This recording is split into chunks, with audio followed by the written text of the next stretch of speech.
Once, the nation spent billions to acquire the Supreme Staff Heartbreaker, but now it lies discarded among junk, gathering dust. Even divine-level artificers dismissed it as a mere fire poker. Yet, the moment I laid eyes on it, I decided to spend my entire fortune to buy it. My classmates mocked me as a fool after all. Only an idiot would choose a wooden stick as a weapon, but I paid no heed, for within it lay the world's only legendary class profession. Congratulations, host, on your successful transmigration. You have obtained the legendary class profession, Battle Arcanist. Hearing the system's notification, Lu Xingzhou trembled with excitement. As the most low-key transmigrator, he had waited 18 long years for this moment. From now on, he would stand tall and shout, "Who else dares?" Warning, warning. Due to the host's excessive show-off index, a system data error has occurred. Attribute panel updated. Name, Lu Xingzhou. Profession, Magic Apprentice. Level 1, Combat Power, 1 star. Damn it, system, you old bastard, don't mess with me like this. I've been low-key for 18 years,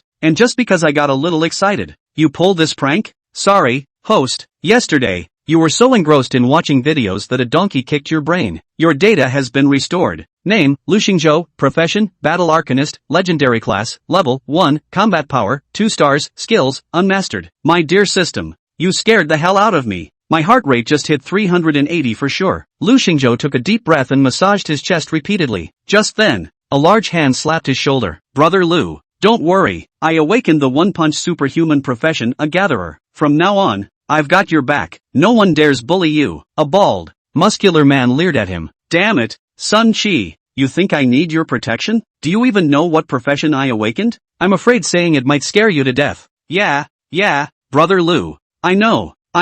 Isn't it just Magic Apprentice? I can see it. Did you watch too many videos last night? I'm clearly a Battle Arcanist. How could I be a Magic Apprentice? Hearing this, Sun Chi was baffled. Brother Lu, my moral bottom line is not lying against my conscience. Besides, Battle Arcanist is a legendary class profession, rarer than even the rarest professions. If you asked me to die for you, I'd do it without hesitation. But asking me to lie and say you're a Battle Arcanist? That crosses the line. Seeing Sun Chi's expression, Lu Xingzhou twitched his lips. Screw off. Just tell me straight. Brother Lu, open your character panel and see for yourself. Why make things difficult for me? Sun Chi scratched his bald head and spoke bitterly. After the game merged with reality, everyone had a character attribute panel displaying their profession level, combat power, attributes, skills, and other information. Lu Xingzhou carefully examined his own character attribute panel again. Yes, it clearly showed Battle Arcanist. Seeing the confusion on Lu Xingzhou's face, Sun Chi comforted him. Brother Lu, don't dwell on your profession for now. Focus on how to pass the combat power assessment next week. If combat-oriented professions don't reach 10-star combat power, they'll be removed from the school's special training list. You know how high the casualty rate is for solo dungeon exploration. Without the special training,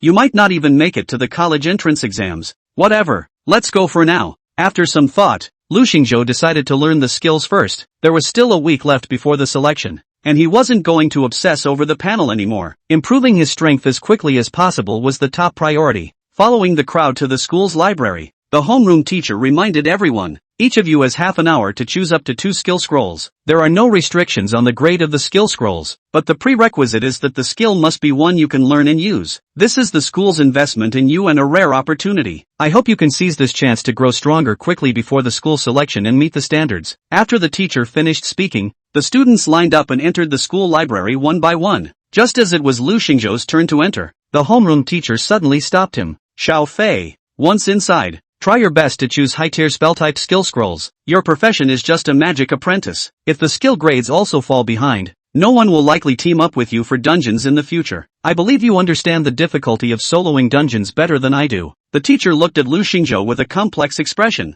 After all, Lu Xingzhou was once the student he had the highest hopes for. Hearing the teacher's advice, Lu Xingzhou nodded seriously and then followed the others inside. Bro Lu, the homeroom teacher is right. Try to choose third-tier skills if possible. Second tier will do in a pinch. But whatever you do, don't pick first-tier skills. Go ahead and pick your skills now. I know what I'm doing. Lu Xingzhou patted Sun Chi on the shoulder, signaling him to hurry up and leave. Alright, I'm off then. Upon entering the room, Lu Xingzhou was awestruck by the densely packed skill scrolls lining the shelves on both sides. The shelves were divided into 4 levels. The bottom held first-tier skills, while the top shelf contained 4th-tier skills. Many classmates who had awakened magic-based professions were gathered in the room. Most of them clustered around selecting second-tier skill scrolls from the second to bottom shelf. When the others noticed Lu Xingzhou entering the room, they cast disdainful glances his way. Once the celebrated genius who had everyone's attention, he had now only awakened a low-tier profession. They were itching to step on him to prove their own superiority. But Lu Xingzhou clearly had no interest in engaging with them. His eyes swept across the shelves. Skill status, unlearnable. Skill status, unlearnable. Soon,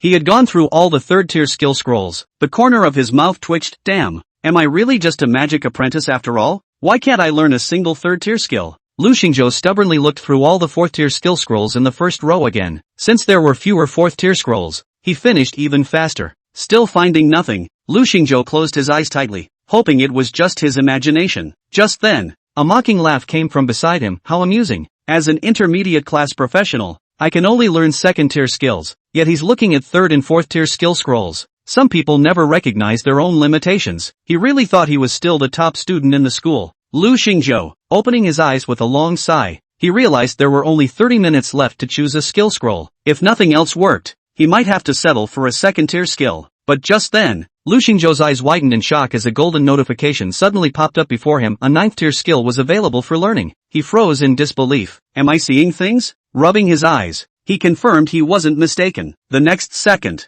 he burst into laughter. Ha ha ha, heaven never seals off all exits. However, Lu Xingzhou quickly remembered the saying, a common man's only crime is possessing a treasure. Though he couldn't fathom why a ninth-tier skill had ended up in the school's scroll collection, he knew that if the school found out, they might reclaim it and that would be a total loss. With this in mind, he swiftly suppressed his grin, hurriedly registered his student information at the shelf's console, and took the skill scroll. Feigning nonchalance, he cleared his throat softly, acting as if nothing had happened, and discreetly tucked the scroll into his robe. Then, after glancing around cautiously, he bolted away. Everyone was slightly taken aback by Lu Xingzhou's unusual behavior. What was he sneaking around for? No one knew. I saw him tuck away a first-tier skill scroll and then run off. Could it be that he had stumbled upon some incredible high-tier skill? Thinking this, everyone felt it was highly possible otherwise. Why would Lu Fei have been acting so suspiciously? It made no sense. In no time, several nearby students quickly gathered to check Lu Xingzhou's registration information,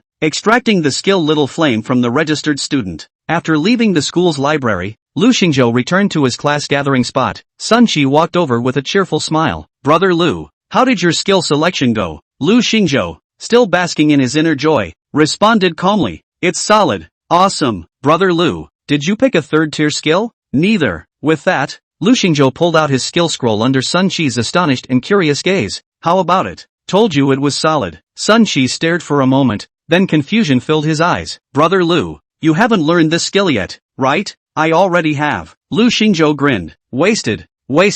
Brother Lu, do you realize we only have 2 empty skill slots in the initial stage? Skill selection is crucial. If old Ban finds out about this, he'd be furious with you. No way. This is a 9th-tier skill. How is that not solid? You've been itching for trouble lately, haven't you? If you don't believe me, let's head to the training hall and spar. Perfect chance to test out my skill's power on you. 9th-tier skill. Sun Qi checked Lu Xingzhou's attribute panel. No, isn't this a small ing fire of the first order? Hate to admit it, but luck couldn't take the recent blow after blow and went crazy, could he? No, I have to tell the pervert about this. Taking advantage of Lu Xingzhou's inattention, Sun Qi quickly edited a text message and sent it out. The text message was simple, just 6 words. Lu is crazy, come quickly. After all the cadets had completed their skill selection, the classroom teacher watched from the classroom with a tally sheet. It has information on the skills chosen by all students in the class. Well, most of the students within the class chose skills of a higher grade still, and all of them fit well with their own occupational characteristics as well. Sun Qi deserves to be a good seedling who was internalized by the special training class. He even mastered a 4th rank skill. It seems that the only one who can compete with him for the first place in this year's whole school is that monster girl from the next class. After looking at most of the students, the homeroom teacher purposely found Lu Xingzhou's name and checked his situation. Before he looked, he had a rough idea of what to expect from Lu Xingzhou.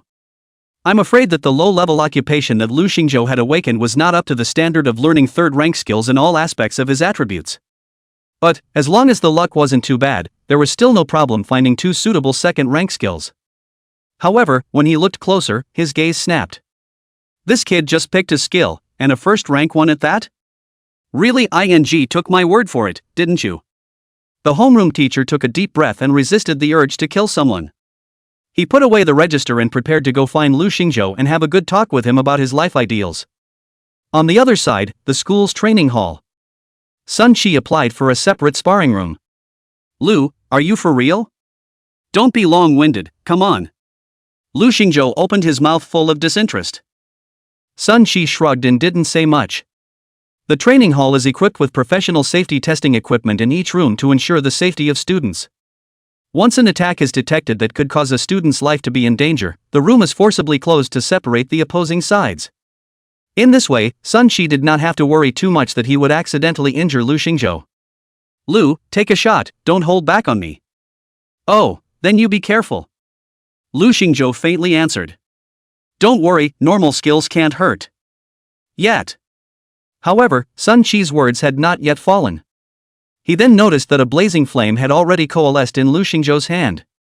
It blasted directly at him. Boom! Although he had prepared for it, the scale and power of the flames far exceeded his expectations. The terrifying waves of flame seemed like demons from hell, about to devour everything. In an instant, Sun Qi's spirit was tightened to the extreme. Not good. Almost subconsciously, he directly used his 4th rank skill to blast over against it. Extreme Intent Boom Fist. Just at the moment when their skills came into contact. Detecting a risk that could kill a student, the alarm in the training room went off instantly. Protective measures initiated. Boom! The protective measures in the training room instantly activated, and the moment Sun Qi's right fist came into contact with the terrifying flames, it was directly separated. The next second, a loud blasting sound came from the other side of the wall. At this moment, Sun Qi, who had just breathed a sigh of relief, suddenly widened his eyes. No. No way? It was because of the steel-built, more than 10 centimeters thick, protective wall that could withstand the full force of a level 20 professional strike. Surprisingly, it gradually began to melt under this terrifying flame. Voodoo! Sun Qi let out a cry of fright.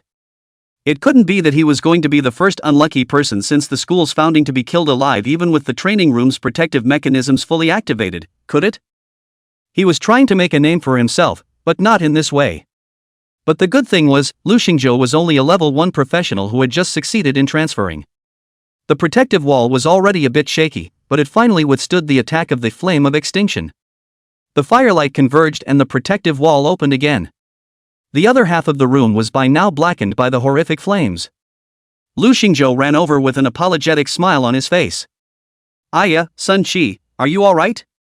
Sorry, it's my first time using this skill as well, I didn't realize it was so powerful.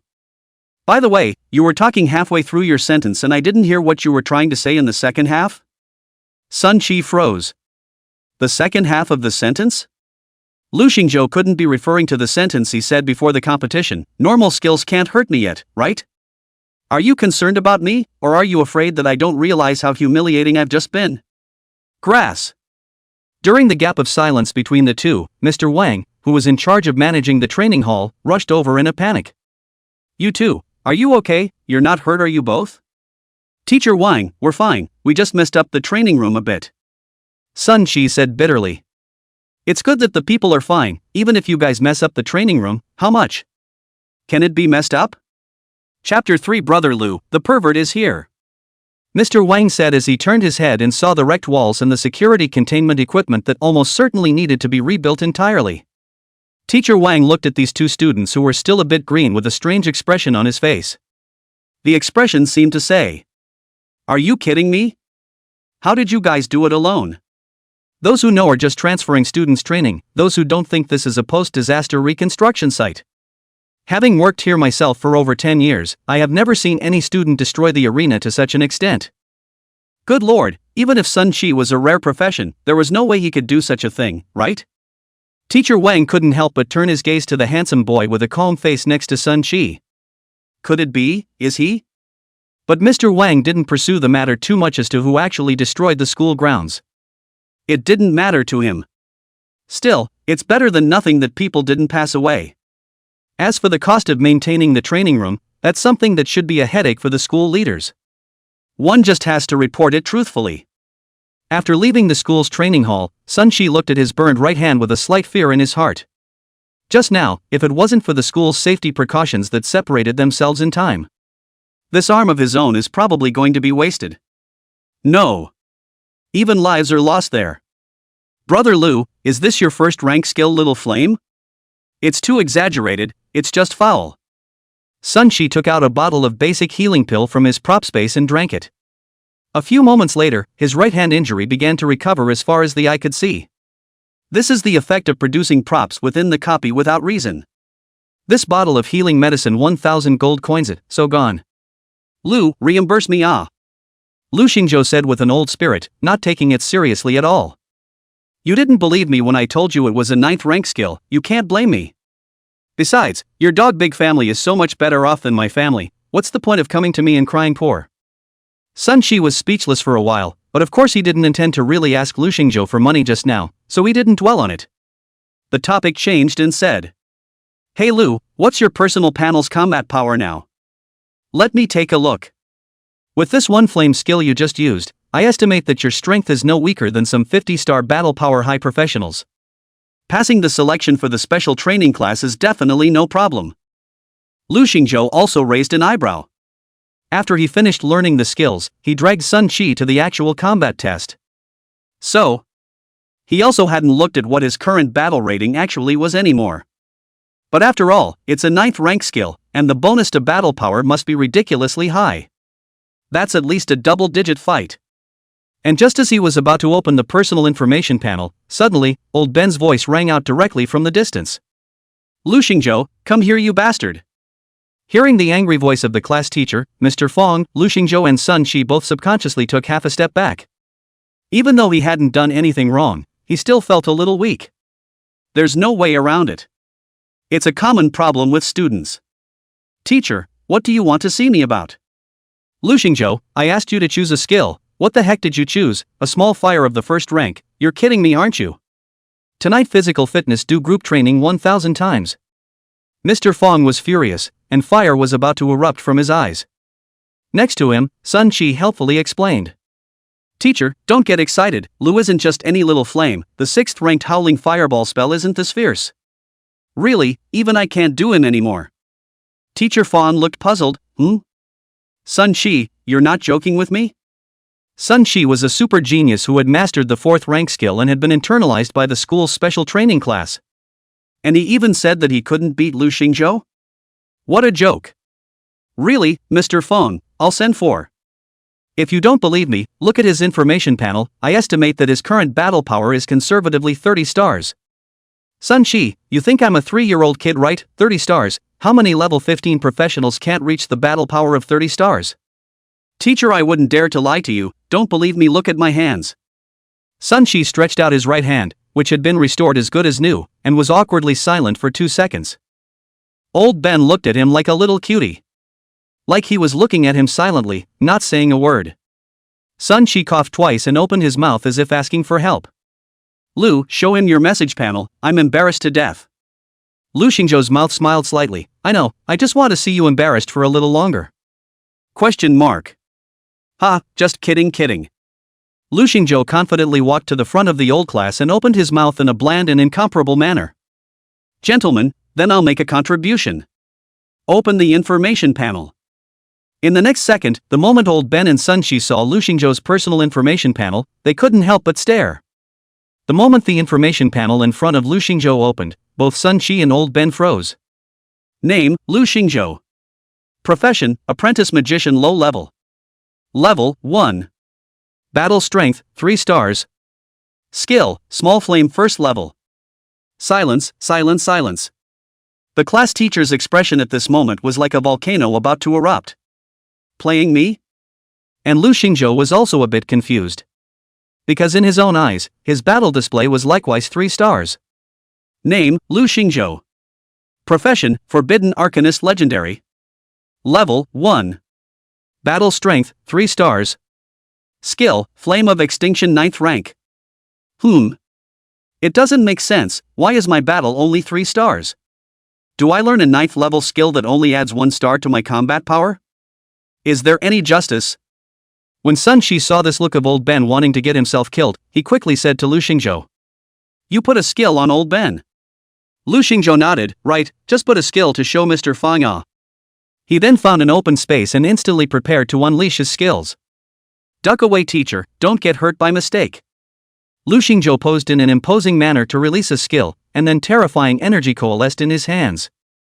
Instantly, the shocking might caused old Ben to frown. Shouldn't he be telling the truth? In the next second, Lu Xingzhou blasted towards the open space. BER. A small fist-sized flame sprang from his hand, then quickly disappeared into the air. It's like the little fire dragon farted. Lu Xingzhou was slightly stunned. When did my magic level get empty? Enough! Old Ben was completely enraged and pointed at Lu Xingzhou and Sun Qi. You two, get your asses to the playground and do physical training 1,000 times. You're not going home until you finish practicing tonight. I was stupid enough to believe you just now, asshole. On the playground, the handsome young man and a bald man did physical training repeatedly. What does it have to do with me? I'm also a victim. Sun Qi complained helplessly. Lu Xingzhou, on the other hand, did not say a word. He was thinking about all the irrational things that had happened today. At this time, he has realized his own panel in some words seems to be so billion points different from others. The skill scroll that he had gotten himself was definitely a first-rank skill small flame. However, it was the 9th rank skill flame of extinction in the words that he recognized. Moreover, one could indeed utilize the power of a 9th rank skill. The magic value that was emptied after releasing the skill just once was also able to corroborate this. Is it a misrecognition, or is this my golden touch as a traveler? What is certain, however, is that it does not happen 100% of the time that one recognizes words incorrectly. Rather, they are probabilistic events. As for how to trigger the wrong words, Lu Xingzhou couldn't summarize a rule at the moment.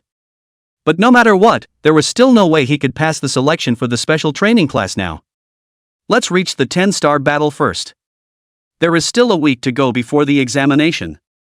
It should be enough if you rely on brushing copies to raise your level. Hey no.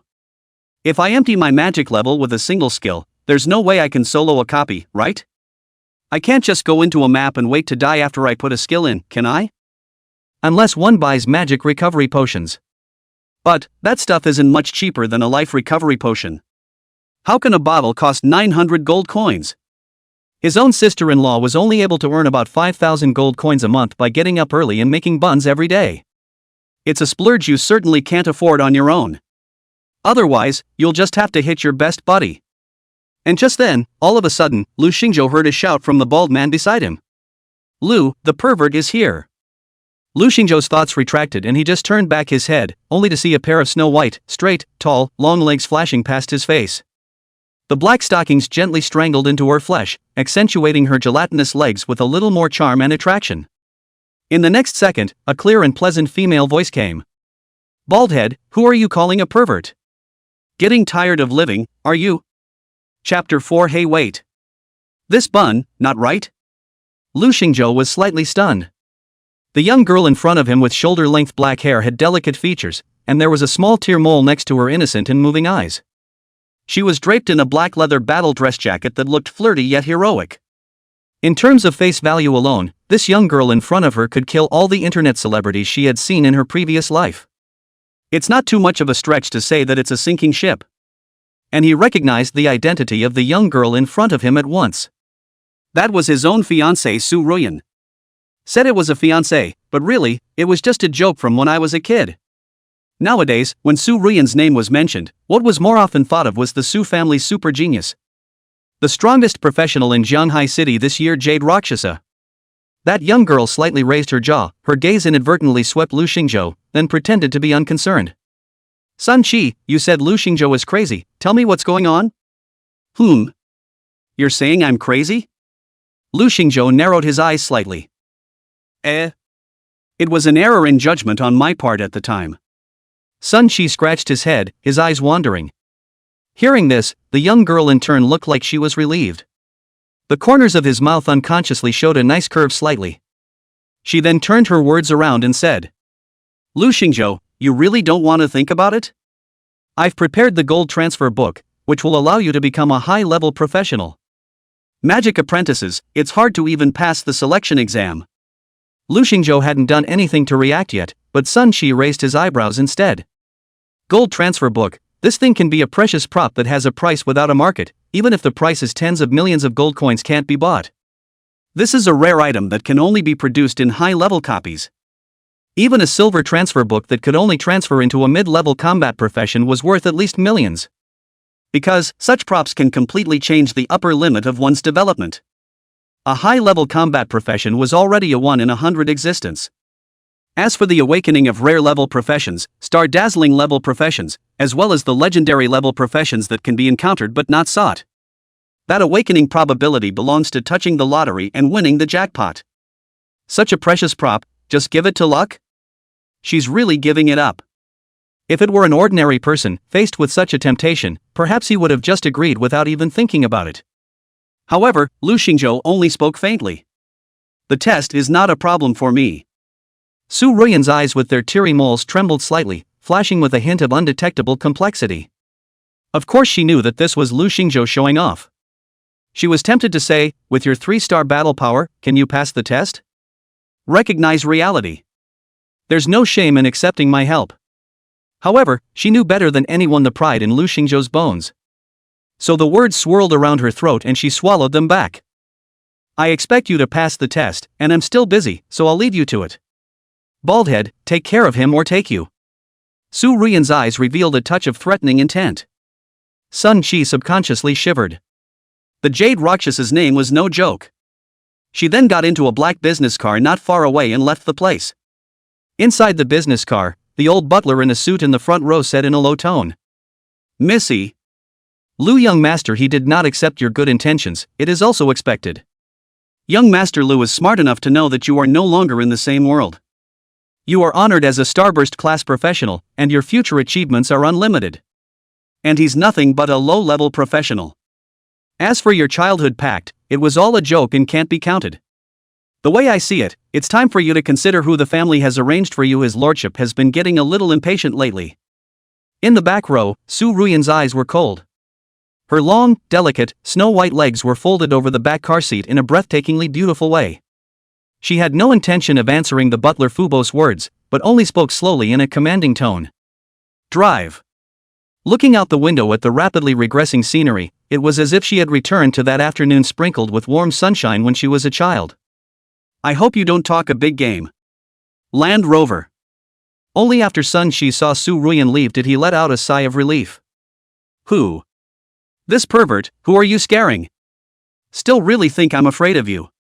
He let out a couple harsh words in a whisper, then turned his head and asked. Brother Lu, what to do next? The standard of 10-star combat power is not difficult for advanced combat professions, but it's by no means simple either.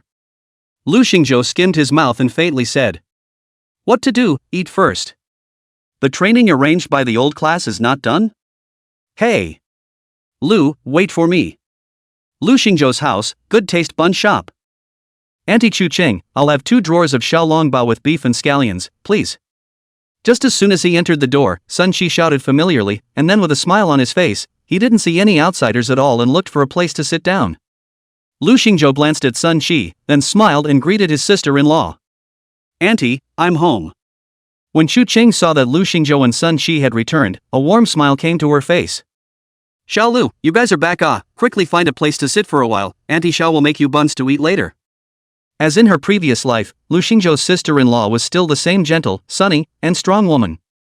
Although Chu Ching let Lu Xingzhou call her sister-in-law, in reality, she was only in her 30s, and the years had not left too many traces on her delicate face. Although the two were not related by blood, they had been dependent on each other since Lu Xingzhou could remember. Later, when my sister-in-law awakened to the profession of a chef, she supported the small family by selling buns. Lu Xingzhou knew how much hard work and difficulty his sister-in-law had hidden under her seemingly strong exterior over the years. Yet he never heard her complain about any of it. Just as he was thinking back, 2 drawers of hot steamed dumplings were brought to the table. The aroma of beef and scallions hit his face, pulling Lu Xingzhou's thoughts back. When the buns were on the table, Sun Qi smiled and was ready to reach for them. Thank you, Auntie Chu Ching, I'm not polite. But at this time, Lu Xingzhou suddenly raised his eyebrows and grabbed Sun Qi's hand that went for the bun. Later. Brother Lu. I am just hungry, can't I eat one and then go wash my hands? Sun Qi spoke in an aggravated manner. At this time, Chu Qing also looked at the perverse Lu Xingzhou with a puzzled face and asked, "Xiao Lu, what's wrong? Is there something wrong with the buns Auntie made?" Lu Xingzhou didn't answer. He grabbed Sun Shi's right hand, and then, a wide smile suddenly appeared at the corner of his mouth. "Ha, if you want to doze off, someone will send you a pillow, this test is a sure thing." Because at this moment, an information phrase appeared on the drawer of beef buns in front of him. Prop name, Intermediate Magic Recovery Potion. Effective use, restores 1000 points of magic power. Cooldown time, 20 seconds. Chapter 5, Crazy. The two of them fought at the warrior level? Seeing Lu Xingzhou's face full of smiles, Sun Shi next to him was a bit confused. What's with the sudden smile about eating a bun? Could it be that luck is really crazy, just crazy in a somewhat inconspicuous way? Lu Xingzhou did not pay attention to Sun Shi's slightly strange gaze, but walked to the steamer at the door. He wanted to see if the other packs had similar phrases. Unfortunately, none of them, except for the beef and scallion buns, showed the word error. Lu Xingzhou picked up a beef and onion bun and took a bite. The aroma of rich juices and beef fat instantly filled his entire mouth. My sister-in-law's buns were delicious as always. Though what you ate was just a plain old meat bun. But in this instant, Lu Xingzhou instantly felt that the magic power in his body was rapidly recovering. Then, he opened his information panel. Name, Lu Xingzhou. Profession, Forbidden Arcanist Legendary. Level, 1. Battle Strength, 3 stars. Skill, Flame of Extinction 9th rank. Equipment, not yet available. Life value, 450-450. Magic value, 890-890. Strength attribute, 6 points. Spiritual attributes, 9 points. Agility attribute, 7 points. Defense attribute, 3 points. Magic is back to full strength? Lu Xingzhou was secretly happy in his heart, although the words are wrong, but the effect is packaged really Without having to worry about the magic consumption of skills, then, it's not much of a challenge to brush up on your own copies. Originally, Lu Xingzhou was considering borrowing some gold coins from Sun Shi to buy some magic recovery potions. But now it looks like that money has been saved as well. It was important to realize that the price of an intermediate magic recovery potion was 5 times the price of a basic magic recovery potion. Each bottle costs close to 5,000 gold coins. However, the intermediate magic recovery potion was also much more effective, restoring 1,000 points of magic value per bottle. The basic magic recovery potion, however, only restored 300 points. Also, both have a 20-second cooldown for use.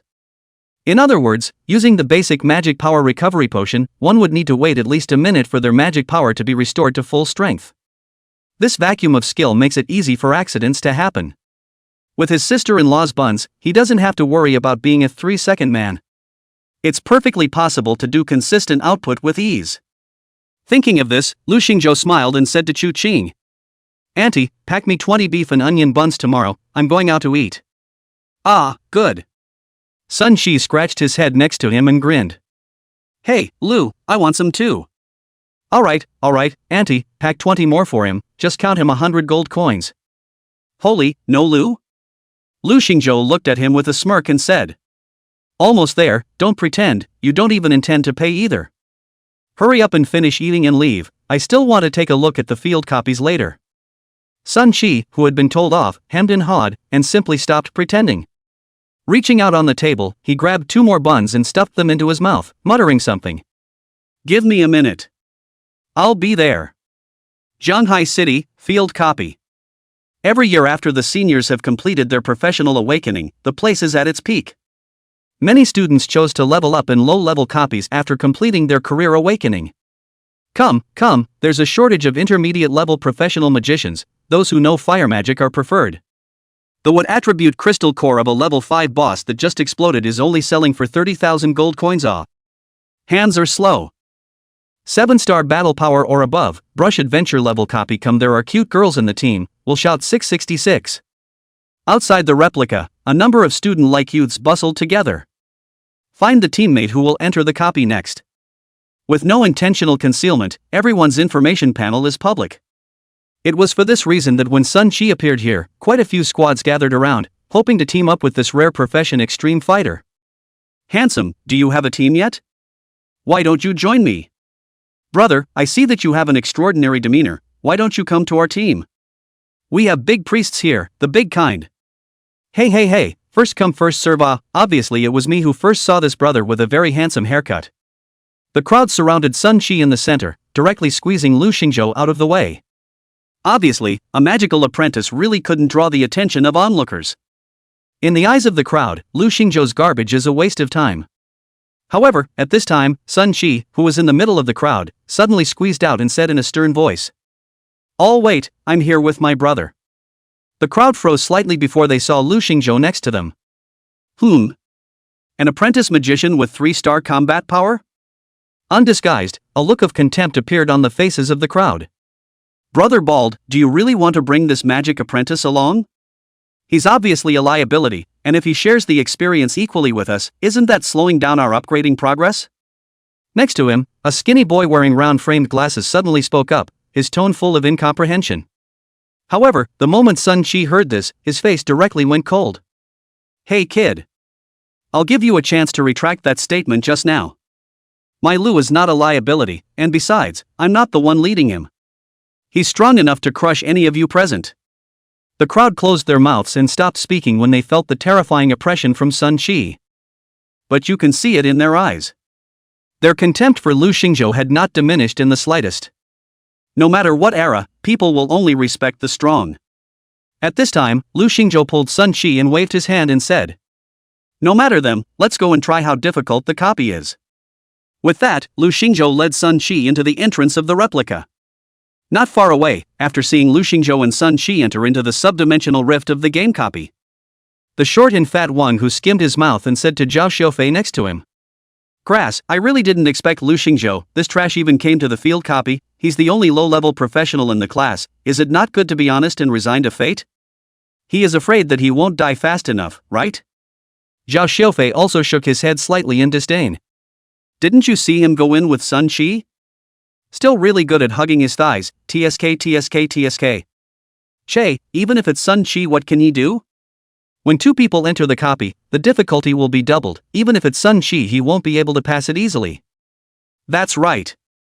Zhao Xiaofei nodded in agreement. It's fine if the copy Sun Shi brought him to fight is an ordinary level, but if it's an adventure level difficulty, it'll be hard for them to come out safely. As the two spoke, they curiously walked over to the copy to see which copy Lu Xingzhou and Sun Shi had entered. But when they fixed their eyes on it, they were directly dumbfounded. What the hell, they're both playing on warrior level difficulty? Seek death. Chapter 6 Refreshing the Record, The Goblin King's Crystallized Core. A copy of Cobalt Jungle, warrior level difficulty. The corner of Sun Shi's mouth twitched as he entered the copy. Brother Lu, coming up to experience a warrior level difficulty copy? You're not kidding me, are you? Lu Xingzhou shook his head. Who am I kidding? Wouldn't it be faster to upgrade to warrior level difficulty? That said, but warrior class copies are twice as difficult as adventure class ones. I'm afraid it's a bit difficult for just the two of us to get through. After Sun Shi finished his serious analysis, at this time, a hideous-looking goblin monster suddenly rushed up. Name, Berserk Kobold Elite Monster. Level, 3. Battle Strength, 8 stars. Skills, Stick Attack, Roar. Up here is an elite monster with 8-star battle power? The difficulty of a warrior class copy really lives up to its name. Sun Shi raised his eyebrows, then he moved his body. Accelerating, he rushed to the front of the Berserk Goblin, then, the 4th rank skill unceremoniously blasted out directly. Extreme Intent Boom Fist. The terrifying fist wind accompanied by a huge blasting power directly struck out. The Berserk Kobold felt the great threat from Sun Shi's punch in an instant. But, it was too late to run. Pa! In an instant, the Berserk Goblin's body was directly shattered by this punch. Defeat Berserk Kobold Elite Level, Experience Value plus 22. Lu Xingzhou and Sun Shi's ears simultaneously rang with this sound reminder. That's quite a bit of experience. For normal level copies, the experience for killing a monster was around 2 points, while adventure level was around 6 points. The experience of warrior class monsters can be quite lucrative. However, just as the corners of Sun Shi's mouth revealed a hint of a smile, he suddenly realized that something was wrong. Because of the sounds of the battle just now, it had startled the other kobolds around. Sun Shi's expression became serious once again. Though, pole fighters' single damage is very high. Even when facing elite monsters on warrior level difficulty, you can still manage to kill them with a single punch. But, he was very bad at dealing with this kind of scene where monsters attacked in groups. It's all about professional identity. Sun Chi quickly bullied his way up and consecutively eliminated the nearest few goblin warriors. However, seeing the numerous goblin monsters densely gathered in the distance, he still felt a rush of scalp numbness. Damn it! He cursed.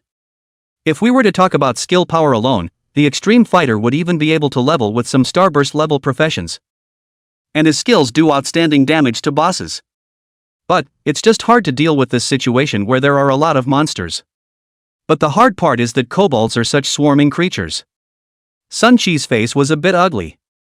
He knew that the power of Lu Xingzhou's skills was terrifying, but the same consumption of magic value should be huge. Unsurprisingly, he had exhausted his magic value when he fought himself in the training hall. Otherwise, he wouldn't have been punched in the face in front of old Ben. It was estimated that Lu Xingzhou couldn't send a second big move at this time.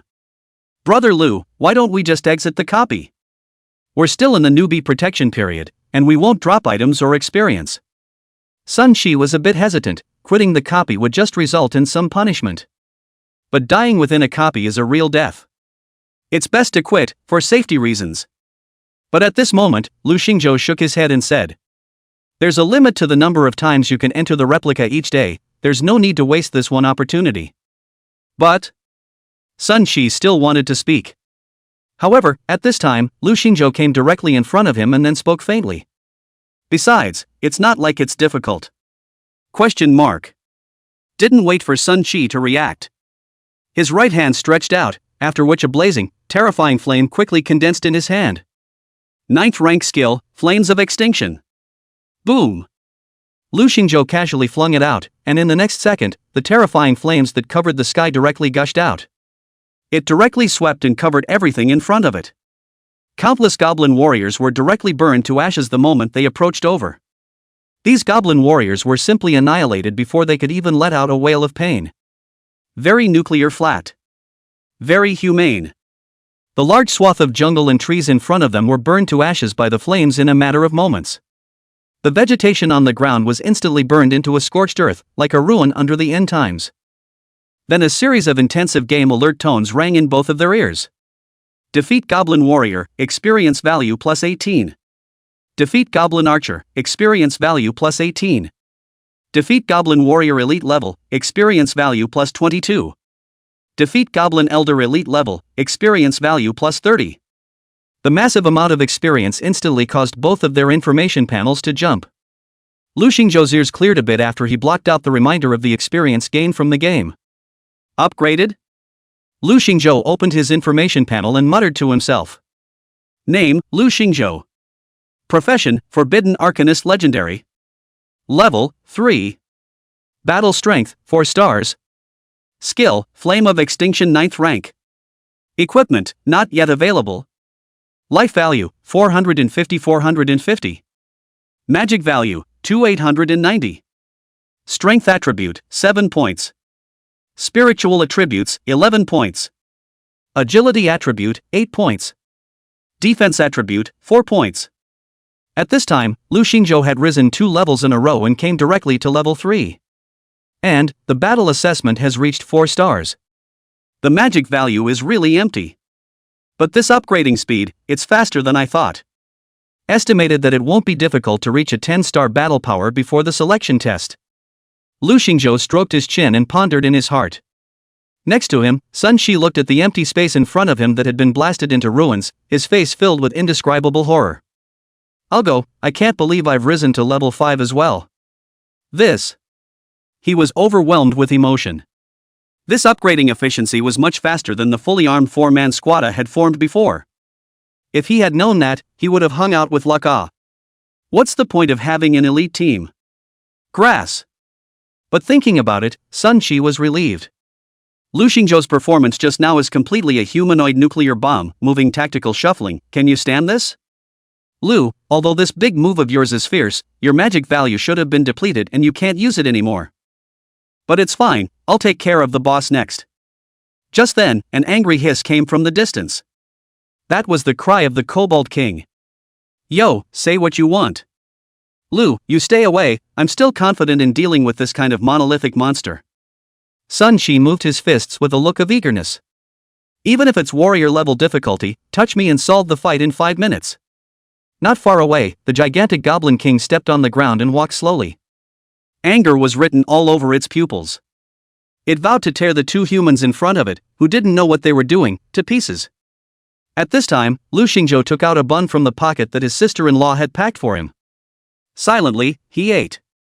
Lu Xingzhou finished eating a bun in 2 bites, and then, his magic power value instantly recovered once again. The moment Sun Shi was ready to fight the other party, Lu Xingzhou opened his mouth. Get out of the way, don't get hurt. Next. The Goblin King's pupils contracted violently, reflecting a dazzling crimson light. Boom. Defeat the Goblin King leader level, experience value plus 200. Congratulations on refreshing your current copy clearance record, and will trigger an additional drop reward the Goblin King's crystallized core. Chapter 7, Earn Hampa. After the replica's audible reminder went off, a red crystal gem emitting a dazzling crimson glow slowly floated in midair. At this moment, Sun Shi's eyes were indescribably shocked. Surprisingly, the Goblin King's crystal core exploded in one go? We're rich, Lu. Monster crystal cores can be used as refining rare materials, high-level potions, and even some alpha equipment. Therefore, the price of crystal cores has remained high. Even the crystal cores dropped by some ordinary elite monsters were worth tens of thousands of gold coins. Not to mention the props dropped by alpha-level monsters, which were worth even more. If Sun Shi conservatively estimated it, the value of this crystal core was at least 50,000 gold coins or more. That's already what most average people make in a year. Do you reward boss crystals every time you set a new record? Lu Xingzhou had a bold idea in his mind as he surveyed the red gemstone crystal core in front of him. Sun Shi shook his head and explained. No, every time you refresh the copy record, the rewards you get are different. What rewards are handed out depends entirely on the mood of the replica, and it also seems to have something to do with how much it boosts the replica record. If you only raise it for a second, the reward might only be some gold coins, and only those who drastically refresh the copy record like you will be rewarded with rare props like boss crystal cores, right? Lu Xingzhou nodded. The copy had a set of its own way of judgment. Trying to jam a buge in a copy is almost impossible. Oops, shame. Lu Xingzhou said with a sigh. Let's go back and sell this stuff, and then we'll split it 50-50. No, Lu, you keep it, I didn't contribute anyway. Sun Shi scratched his head, very self-conscious about being a jerk. But then again, Lu. How is it that you can put up moves like that in a row, when you think it's a flat A? Just now Sun Shi wanted to ask. It was impossible for Lu Xingzhou to continuously release skills with almost no consumption even with how much magic value he had. However, at this moment, Lu Xingzhou raised the bun in his hand. When you're full, you're strong, understand? Question mark. Sun Shi was full of doubts and could not understand. But he didn't press the issue either. After all, too many irrational things have happened to this good brother of his. With the #1 potential in the entire school, but only awakened magic apprentices. The promised first-rank skill Little Flame came out like a forbidden spell washing the ground. If Sun Shi were to summarize it, he could probably only say it was because you can't generalize between people's physiques, I guess. Let's go, clean up the battlefield and we'll do it again later. Just now, a shot of the Flame of Extinction directly finished off numerous small monsters, dropping a lot of materials of the props have not yet had time to pick up. Thus, the two of them were transformed into relentless battlefield clearing machines, frantically picking up dropped materials and various items. Outside the duplicate, seeing Lu Xingzhou and Sun Shi delayed in coming out, Wang Hu and Zhao Xiufei both sneered. Surprisingly, you didn't exit the copy in the first place? It can't be that you died in there before you had the chance to exit. Who knows, letting the two of them pretend that they deserved to die. Oh, how popular was Lu Xingzhou when he was ranked #1 in potential? At that time, whether it was the class flower or the teachers at school, they all surrounded him. Now that times have changed, does he still think he's that unbeatable genius? There are always some people who can't recognize reality and still bring Sun Shi to challenge the warrior-level copies. They really don't know how to die. Wang Hu was obviously also a bit impatient with waiting, so he opened his mouth. Alright, I was going to taunt them a few times after they exited the copy, but now it looks like they should be dead inside. Let's go, hurry up and upgrade. Even though we're advanced professions, it's not that simple to pass the test. Zhao Xiaofei also thought he had a point, and the two were just about to leave. But just then, there was a flash of light outside the copy. The two silhouettes then appeared unharmed at the entrance of the replica. They were none other than Lu Xingzhou and Sun Qi. This trip to the replica was a rewarding one for them.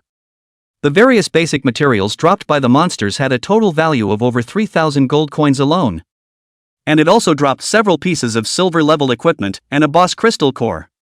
If sold at the auction house, it should still fetch around 60,000 gold coins. All in all, earn hemp. But no sooner had the two come out than they heard a guttural taunt coming from them. Speak of the devil and he's here. If you guys don't quit, I'm going to think you're not dead inside. Lu Xingzhou turned his head and saw Zhao Xiaofei looking at him with a sneer on his face. Wang Hu was also beside him, holding his shoulders and looking at him with a smirk. Lu Xingzhou looked at the two with a calm expression. I know you guys have been getting the short end of the stick from me at school, and it's kind of a bad feeling. I can understand and sympathize when I finally found out that I've awakened a low-level profession and wanted to come and taunt a few people. In the end, it's only because of your low self-esteem. Right? Wang Hu, Zhao Xiaofei both froze. Lies don't hurt, the truth is the quick sword.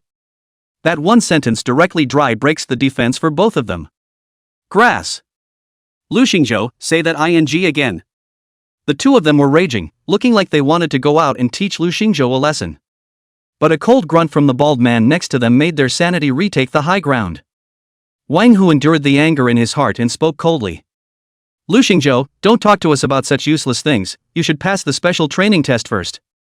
Lu Xingzhou didn't care and spoke faintly. You'll have to break our record first. What? Wang Hu and Zhao Xiaofei were both stunned. Then, they saw the name on top of the copy record leaderboard, refreshed.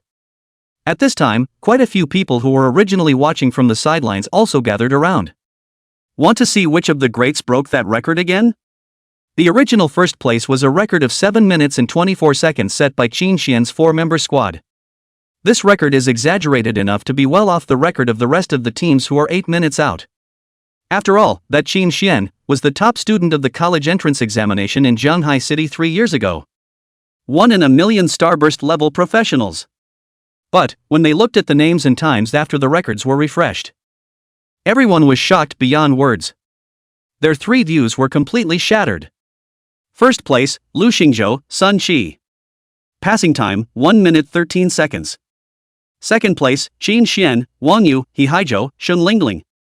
Passing time, 7 minutes and 24 seconds. Third place. Silence. A good long silence. The expressions on Wang Hu and Zhao Xiaofei's faces were almost frozen. How is that possible? 2 people, breaking the record of Qin Xian and his 4-man squad? And, it was almost overwhelming to set their record. How is this possible? At this moment, many of the people around who were originally watching, they looked at Lu Xingzhou's expression. It's all changed. The look was no longer like looking at a piece of trash, but like looking at a monster. Chapter 8 Lin Yishui's Pride, Challenging the Warrior Class. Zhanghai City No. 2 Middle School, inside the principal's office.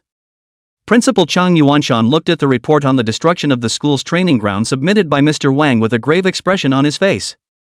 Are you sure that this was caused by 2 students? You think I, Chang Yuanshan, am a cutie, eh? Mr. Wang's face was ugly as he said to the principal. Principal Chang, what are you talking about? How dare I fool you? This was indeed caused by a fight between 2 students, and our registrations and records prove it. Chang Yuanshan's eyes narrowed slightly as he sucked in a breath. Mr. Wang didn't have the guts to dare lie to himself. So it's really 2 students who caused this kind of damage? Can this really be done by 2 students who haven't completed their awakening for long? In the photo, that barrier is just a little bit too close to being destroyed. Chang Yuanshan's finger tapped the photo on the table, then said with a serious face. Show me the registration information for these 2 students. It's all here, for you. Mr. Wang apparently prepared the matter in great detail in order not to be held responsible. Chang Yuanshan pondered slightly after receiving the message from the 2. Sun Qi. This kid he knew, awakened the pole fighter. This is one of the few professions with the highest damage among the rare professions. It could even be comparable to the destructive power of a starburst level profession. But, looking at this destruction of the training room, it doesn't seem to be from the handiwork of the pole fighters.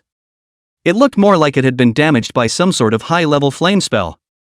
Chung Yuanshan looked at another list that recorded Lu Xingzhou's details. For a moment, he murmured. Lu Xingzhou. Magic apprentice? In the school's library, only one first-order little flame was registered as taken. Although, the small fire is also fire magic when all is said and done, this is a bit too much of a difference, isn't it? Couldn't figure it out.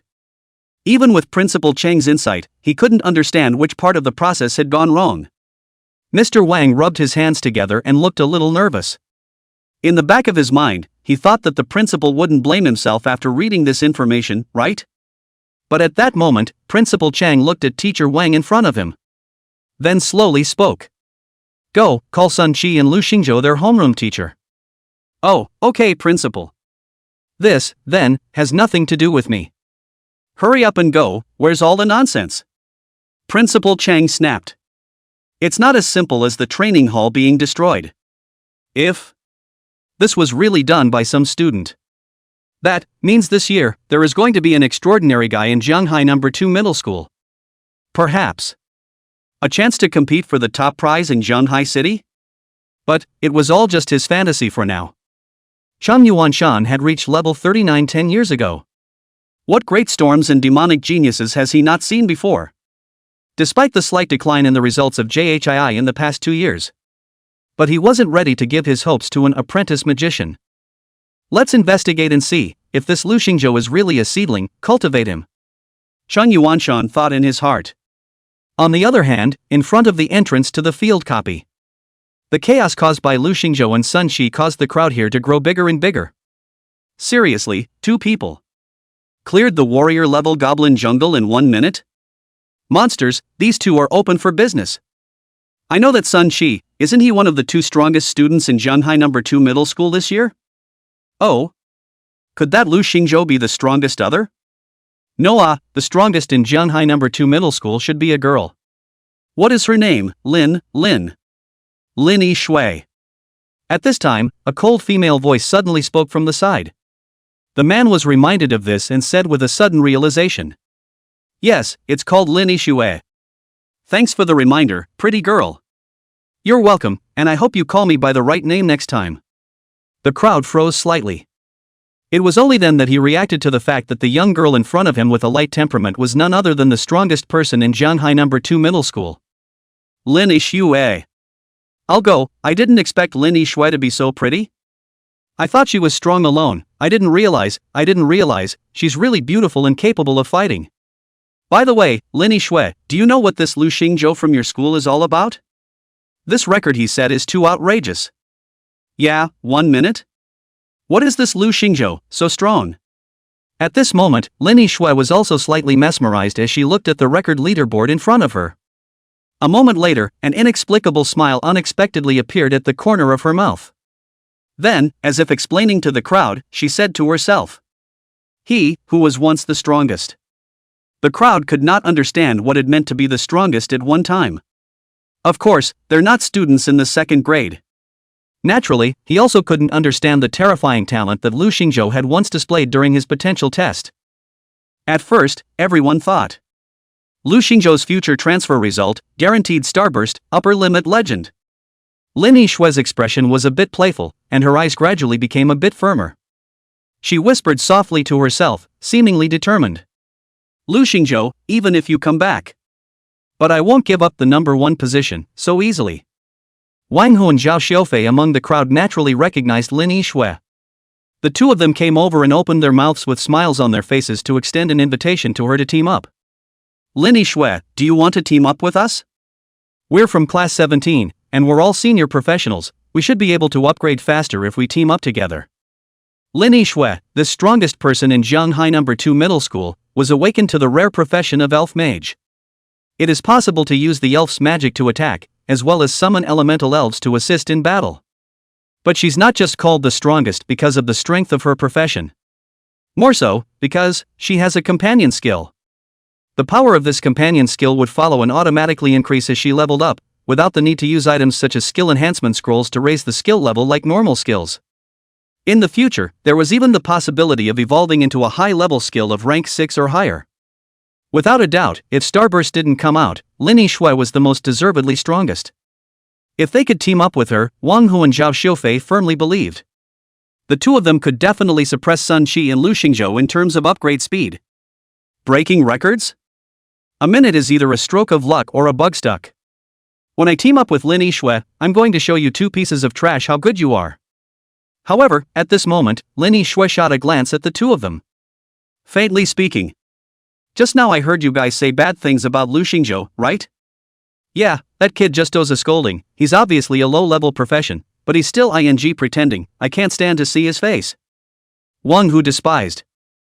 Zhao Xiufei also nodded and followed. That's right, it's really disgusting for such trashy goods like low-level professions to touch base with our high-level professions as well.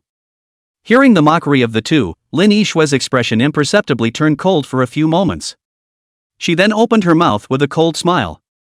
But you two, in my eyes, are just as much trash. Get lost. In the next second, the banishing magic in her hand lit up. Boom! The two of them, Wang Hu and Zhao Xiufei, were filled with shock and couldn't react in time. In an instant, he was blasted backwards by the enormous repulsive force. The two men fell heavily onto the wall and immediately sprayed out a large mouthful of blood. Lin Yixue ignored both of them and turned her head to ask the nearest person beside her. Lu Xingzhou and Sun Qi. Well, there is a bald one among them, where did they go now? The crowd was shocked by Lin Yixue's tactics just now.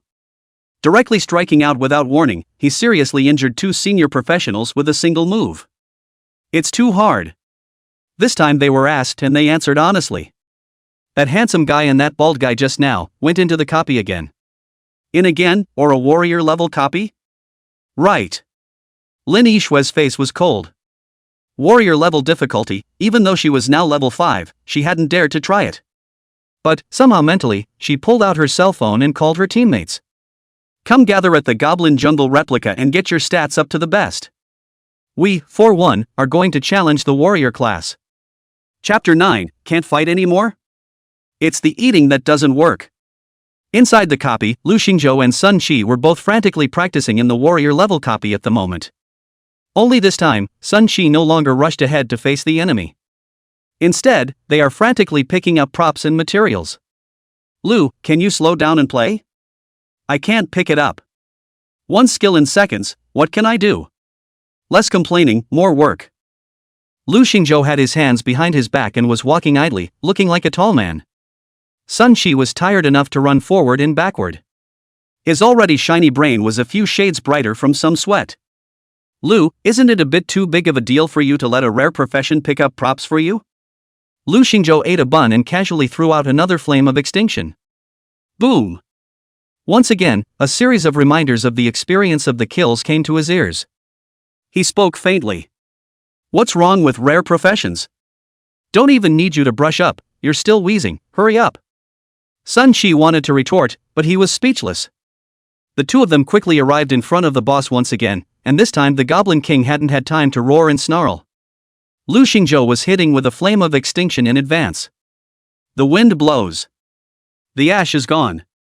In just a few minutes of time, Lu Xingzhou and Sun Qi had already cleared the level for the 4th time. Lu Xingzhou's level had also rocketed straight up to level 6, and his various attributes had also received a considerable increase. Name, Lu Xingzhou. Profession, Forbidden Arcanist Legendary. Level, 6. Battle Strength, 7 stars. Skill, Flame of Extinction 9th rank. Equipment, not yet available. Life value, 520. Magic value, 1008. Strength attribute, 8 points. Spiritual attributes, 17 points. Agility attribute, 10 points. Defense attribute, 4 points. In just less than half a day, Lu Xingzhou's battle power had already reached 7 stars. It's not far from the standard of assessment. Sun Qi had come to level 7 at this time because he was originally a higher level. Okay, after we're done picking up, let's have another hand? Sun Qi wiped the sweat from his head and said. General replicas were limited to 5 entries per day, and now they had one last chance. But at this moment, Lu Xingzhou unexpectedly waved his hand and said. I can't, go home. Sun Qi was slightly stunned, obviously a little surprised by Lu Xingzhou's answer. Can't fight? But then, he understood. After all, such a terrifying flamespell would certainly be a great load in consumption for the body. No, it's not enough to eat. Lu Xingzhou slowly spoke and burped. This bun made by my sister-in-law is too real, one bun must have 3 2 meat fillings. The average adult is full after just 2 or 3 at a meal. From just now until now, Lu Xingzhou had already eaten 9 buns. It's hard to hold my stomach up right now. Although the level up has been raised, but the amount of food has not been raised, it's still for nothing. He swore that this was the only time in his life that he hated his sister-in-law for why she wasn't an adulterer. The corner of Sun Qi's mouth twitched. Can't eat anymore? What's the reason for this? But today they had gotten more than they expected and were almost ready to leave. That's fine, let's go to the trading house in a while and take stock of today's harvest. When Lu Xingzhou and Sun Qi left the copy, it turned out the place was surprisingly ubiquitous with a large group of people gathered around. Good lord, is this lining up for eggs? Lu Xingzhou spat out a sentence. Just then, he saw a light and moving figure next to him. Lin Yixue? So she's the one who's here, which means all these people around are here to spectate. At this moment, Lin Yixue and her 3 teammates, already fully armed, were preparing to enter from the copy. Just in time for Lu Xingzhou to come out, Lin Yixue and him exchanged a glance. After that, Lin Yixue, with her teammates in tow, brushed past Lu Xingzhou with broad strides. At this time, Sun Qi scratched his head and came to Lu Xingzhou's side. Somewhat puzzled, he asked. What is this mad about? Makes so much noise. I go. Lu Xingzhou stroked his chin and said. Perhaps, she is trying to challenge our record. Alright, forget about her, let's go to the trading house first.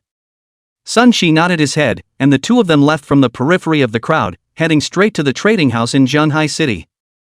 After Lu Xingzhou left. Warrior level, inside the goblin copy. Heal, quick. Our knights are a bit overwhelmed. Damn.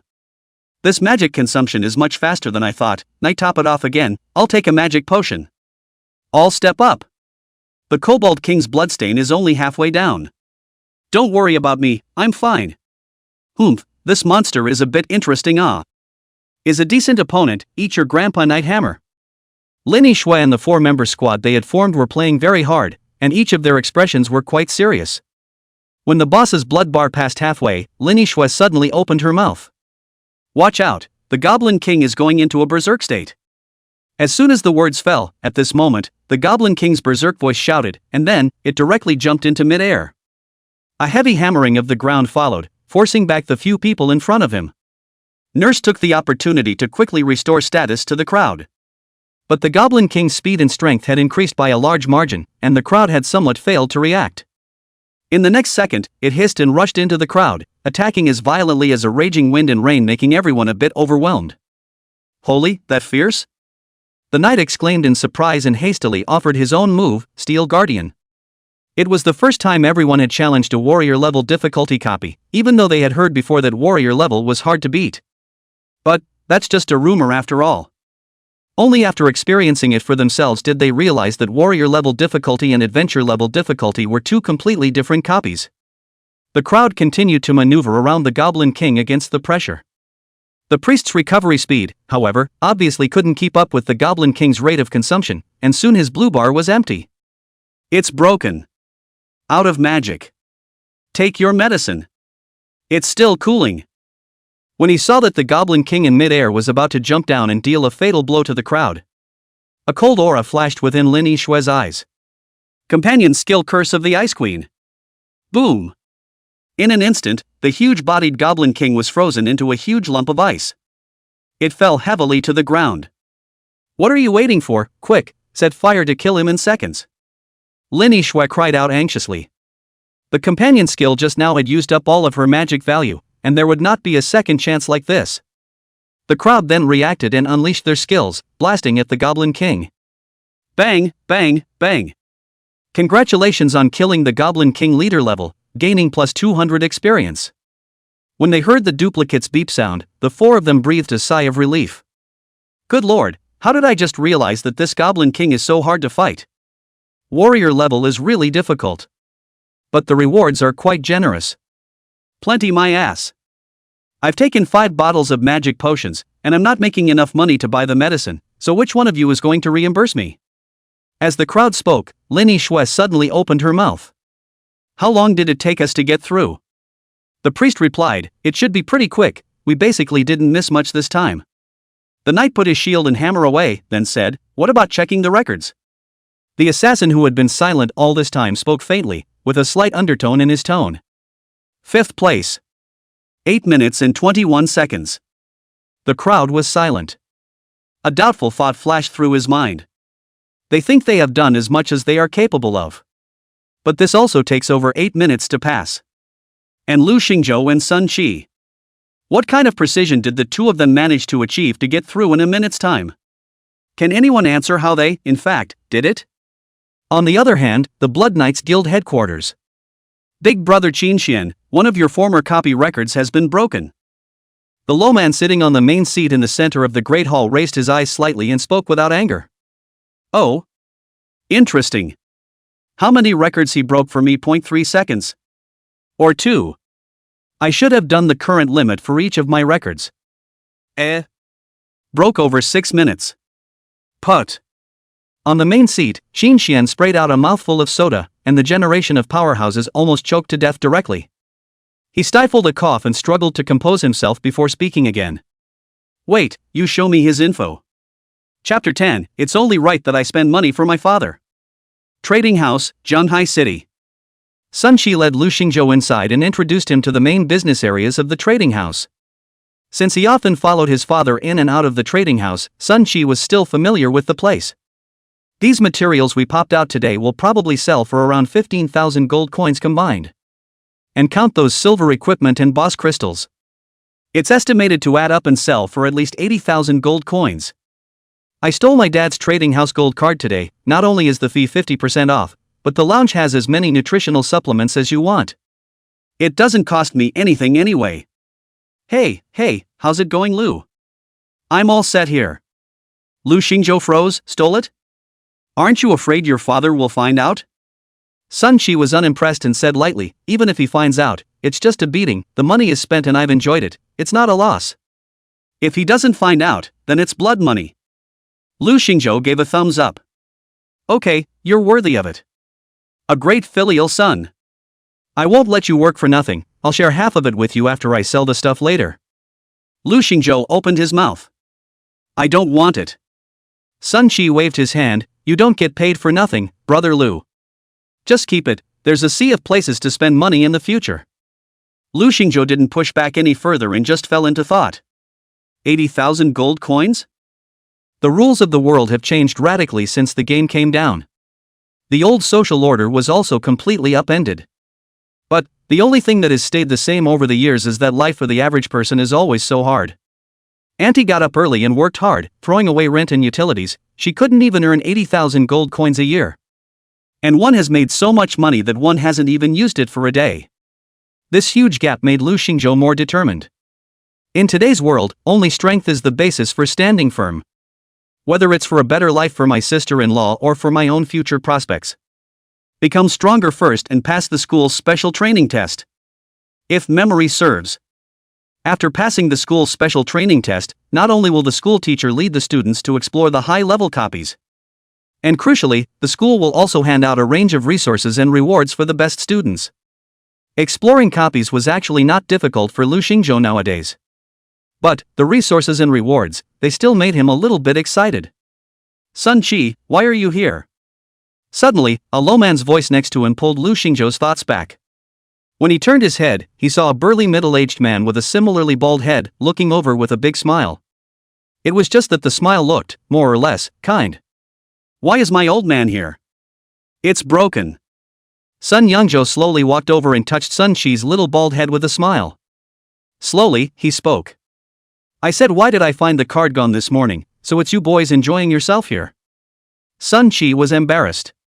Good lord, who would have thought they'd be caught in the act? Solely, Sun Qi directly closed his eyes.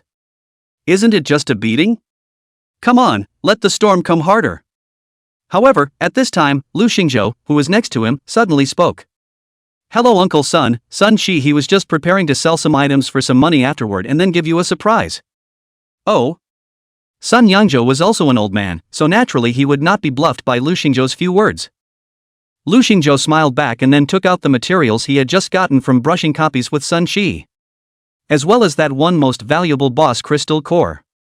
The moment Sun Yangzhou saw the Goblin King's crystal core, he raised an eyebrow. Afterwards, he surveyed Lu Xingzhou with interest and asked with a hint of appreciation in his eyes. Is this what you acquired? Right. Good boy, Lu Xingzhou, right, I always hear Sun Shi mention you. You've made a big impression on me when we first met. Sun Yangzhou still maintained his smile, but it was clear that his smile was soothing a few points at the moment. Lu Xingzhou responded blandly, Uncle Sun overpraised. Sun Yangzhou nodded appreciatively to Lu Xingzhou, then ruthlessly slapped down towards the bald head next to him. For the sake of Lu Xingzhou's face today, I won't bother with your brat. Hey, it would be nice if you kid could be so out of your league with people like that. Sun Shi wanted to cry. I don't care if you hit me when you're not happy, why do you hit me when you're happy? Sun Yangzhou ignored his sultry little eyes and continued. I can help you sell this crystal core for 100,000 gold coins if you plan to offer it. Although this Goblin King's crystal core is not of a high grade, it is precisely because of its low grade that its production is pitifully small, and it is often impossible to buy it even with money. It just so happened recently that some ingrate wanted to build his family's child a piece of alpha-level equipment. So, what do you think? 100,000 gold coins, completely beyond Lu Xingzhou's expectations. He barely hesitated and nodded directly. Then I'll trouble Uncle Sunday. Ha, good. Sun Yangzhou took the crystal core from Lu Xingzhou's hand and put it away in his arms. In about 3 days or so, I'll ask Sun Shi to give you the money, I have something else to do, so I'll leave first. Bye Uncle Sunday. Only after seeing Sun Yangzhou leave did Sun Shi let out a sigh of relief. Phew, thanks Lu, if it wasn't for your wit just now, I'd have to be beaten to death by my dad today. Let's go sell the rest of these materials you're holding, and then pick 2 pieces of equipment for you while you're at it. Equipment is also a big boost to combat power. The 2 of them arrived at the service counter of the trading house, and the staff received the 2 of them warmly. There is no lane bridge that treats them differently because they are students. These materials, as well as these silver-grade equipment, after taking out the handling fee, our recovery price today is at 26,591 gold coins. The price was fair, and Lu Xingzhou didn't intend to bargain. After the heavy gold coins arrived, the 2 asked the staff if there were any equipment suitable for level 5 mages. The staff brought out an itemized book of equipment for them to choose from. However, Lu Xingzhou suddenly spoke. I'd like to see it in the flesh, is that okay? This. The staff member hesitated for a moment, obviously having rarely heard such a request. Guest, our registers are all truthful about equipment information, you can rest assured that there will be no such thing as pictures for reference only. I understand, I just wanted to see it for myself. Well then. 2 guests, please follow me. The staff member gave a professional smile and then led them towards the warehouse. On the way, Sun Shi asked quietly. What kind of play is this, Lu? Could it be that you want to do him a big favor? Can you have some normal thoughts in your head? Am I that kind of person? So what are you thinking about? It's always reassuring to see it with your own eyes. Lu Xingzhou only said half of the words, in fact, he wanted to look at the equipment in the trading house. There are no word errors, only. Chapter 11, Someone is trying to hurt me. Feed me peanuts. The 2 arrived at the equipment warehouse, after which they saw a wide array of equipment that was meticulously categorized. Honored members, this is our warehouse. Each piece of equipment we encapsulate individually and then register it, so you can pick and choose as you wish. Lu Xingzhou came in front of a nearby transparent glass cabinet containing a black longsword and pressed his face against it to observe. A word message then popped up. Name, Standardized Longsword Silver Grade. Use level, 5. Equipment attributes, Strength +2, Agility 1. Additional effects, none. A mediocre outfit. Priced at 1,000 gold coins. It's not cheap. Lu Xingzhou and Sun Shi walked deeper into the warehouse. His eyes kept sweeping over the gear on either side of him.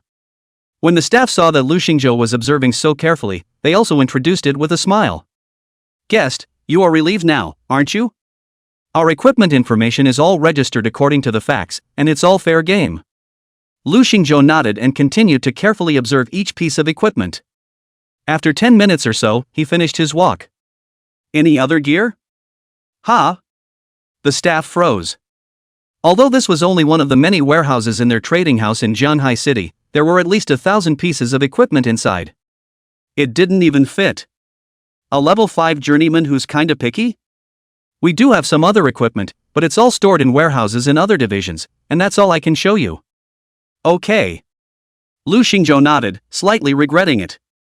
But he didn't care too much about it, after all, for him the current copy was not stressful even if he passed it without equipment. Just as Lu Xingzhou and Sun Qi were preparing to leave, his eyes suddenly caught a glimpse of a strawberry stored on the shelf of the consumable warehouse. Lu Xingzhou had also learned in his school textbook that this was just the most common grass fruit with detoxification effects. The taste is very unpleasant, astringent, and with a strong irritating odor. However, it can remove poison status up to level 10. The selling price will not exceed 200 gold coins.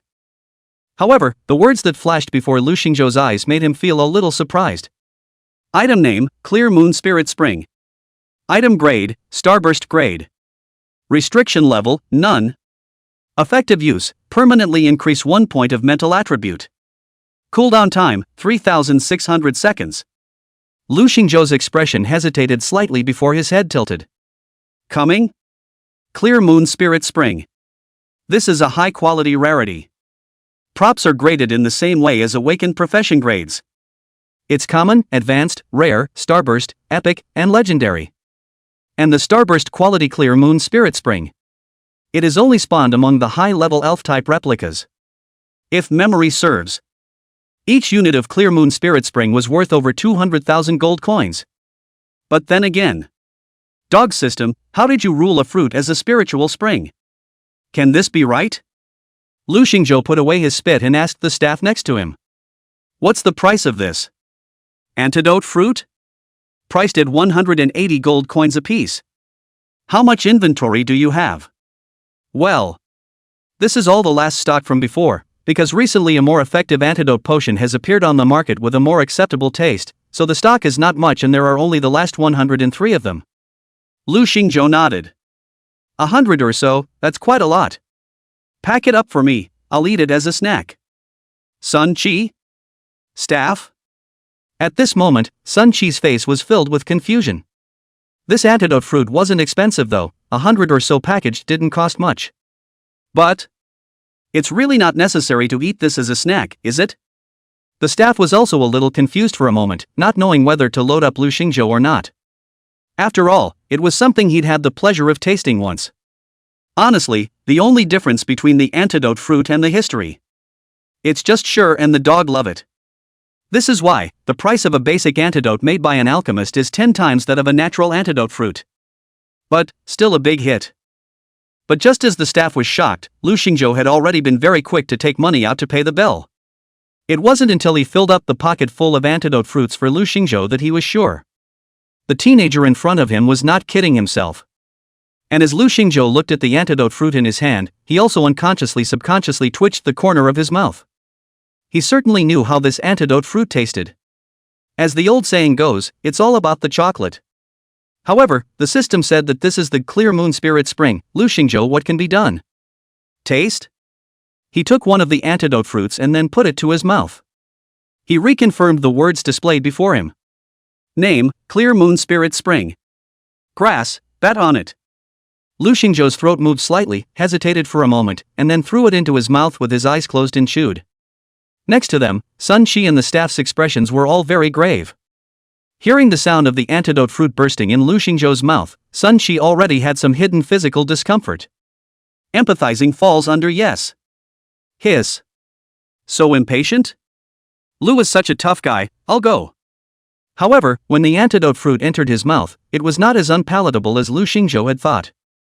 Instead, it was like drinking fresh and sweet spring water, which revitalized his entire spirit. Yummy! I didn't realize that the flavor had changed as well. Lu Xingzhou closed his eyes and savored it, then revealed an intoxicated, cozy expression. He could clearly feel that the Clear Moon Spiritual Spring was nourishing his spiritual energy. The feeling overwhelmed him, intoxicated him. But next to them, Sun Qi and the staff member who didn't know what was happening looked dumbfounded when they saw the expression on Lu Xingzhou's face. Enjoying yourself? Is that the antidote fruit he ate? It's not right, it's very much 12% wrong. Lu Xingzhou smacked his lips uninterestedly after finishing an antidote fruit. This stuff tastes like a clear moon spirit spring. The effect is also a clear moon spirit spring. But it only sells for less than 200 gold coins apiece, so it's too good a deal. To be honest, Lu Xingzhou wanted to eat another one. However, the cooldown of the props has not yet ended, and eating them will have no effect. At this time Lu Xingzhou turned his head and saw Sun Qi, who was full of surprise. Suddenly he had a bold idea. Does this word work for anyone else? Sun Qi, you eat one. Question mark. Sun Qi took half a step back and shook his head frantically. I don't eat. Have one, it's delicious. Lu Xingzhou hemmed and hawed and took out an antidote fruit. Really? Really? Thinking of the intoxicated expression that appeared on Lu Xingzhou's face just now, Sun Qi was a little shaken. Then I'll try one? Come on you. Lu Xingzhou didn't give him a chance to refuse and directly stuffed him into his mouth. Next. Sun Qi's face instantly became extremely ugly, as if he had eaten beef jerky on the railroad tracks. Wow. Someone is trying to hurt me. Feed me peanuts. Chapter 12. Wait, why are you level 6? At this moment, Lu Xingzhou revealed a trace of doubt. He asked calmly. What, is it hard to eat? What do you say? Sun Qi was full of speechlessness and didn't even know how to spit it out. Said. The strategist entered the game with his body, and beat me by half a sun. Ah. Lu, I'm convinced that you were eating so enjoyably just now. Tough guy, you are indeed tough. The corner of Lu Xingzhou's mouth turned away, then he said with hatred. Just don't eat it, don't waste my little snack.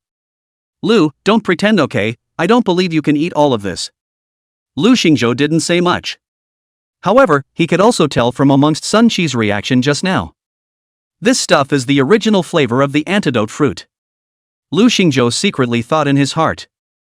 The word this thing shows up here in my place is still clear moon spirit spring, but when I give it to Sun Qi to eat the word doesn't take effect? It seems that the wrong words can only be used on my own. The test results he was about the same as originally expected, after all. You can get a glimpse of it from the buns of your sister-in-law. As for why it was retested again this time. For insurance purposes, of course. There's nothing else to think about, there really isn't. At this time, Lu Xingzhou opened his information panel and checked his attributes. Name, Lu Xingzhou. Profession, Forbidden Arcanist Legendary. Level, 6. Battle Strength, 7 stars. Skill, Flame of Extinction 9th rank. Equipment, not yet available. Life value, 520. Magic value, 1008. Strength attribute, 8 points. Spiritual attributes, 18 points.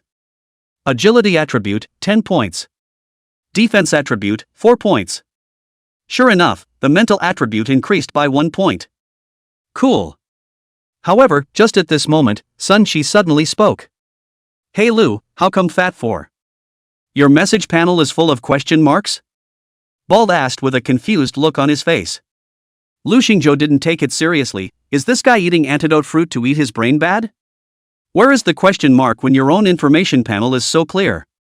Before leaving the trading house, Lu Xingzhou spent another 10,000 gold coins to buy a random skill book for the life class professions. It was one of his gifts to his sister-in-law. This time, Sun Qi did not accompany Lu Xingzhou home. Because after eating that antidote fruit, he covered his stomach and yelled that he wanted to go to the hospital to have his stomach pumped. It was late in the day by now. Plus, Lu Xingzhou thought he was too noisy and let him go.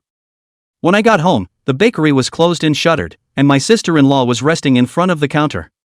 Lu Xingzhou walked over and gave this skill book to sister-in-law Chu Qing.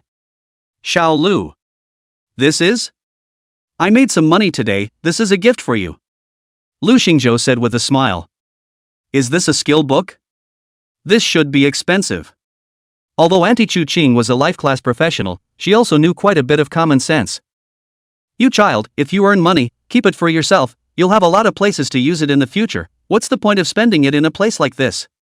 Your thoughts are appreciated, sister-in-law, take it back and buy yourself something. Although Chu Qing's words were harsh, they did not have the slightest tone of blame. Instead, there was a pleased smile at the corners of her mouth.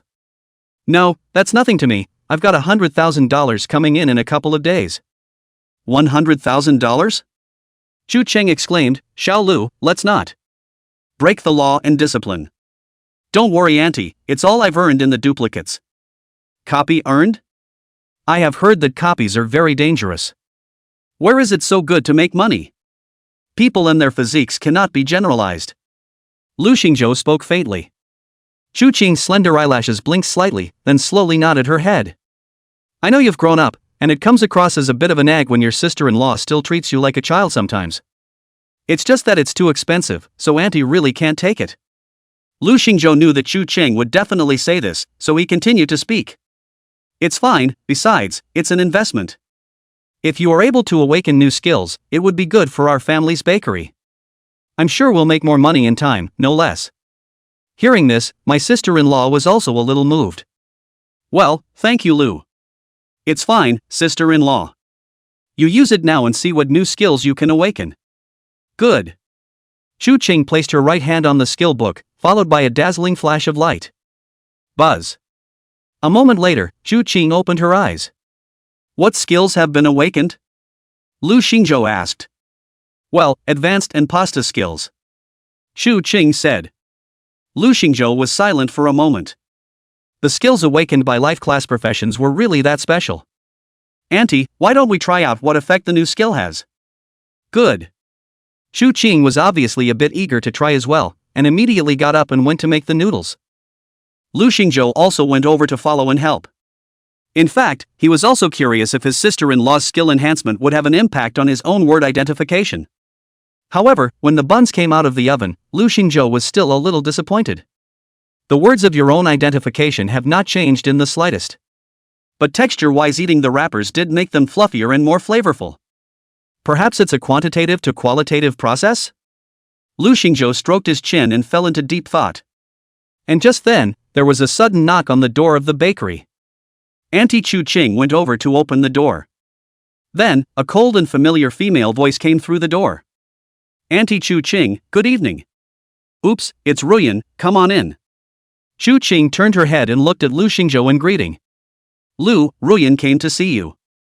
Su Ruyan's cool eyes blinked slightly, and the tear mole at the corner of her eye looked extra flirtatious under the moonlight. Hearing Chu Cheng's words, Su Ruyan said in a mosquito voice.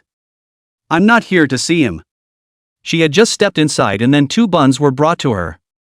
Lu Xingzhou said with a big grin. No, Auntie just made buns, have 2. Ah. Thanks. Su Ruyan subconsciously took the bun and then thanked her. With that, she suddenly thought of the purpose of her visit and immediately said. Ahem, that's not why I'm here today. Lu Xingzhou also seemed to realize what the other party wanted to say and directly interrupted.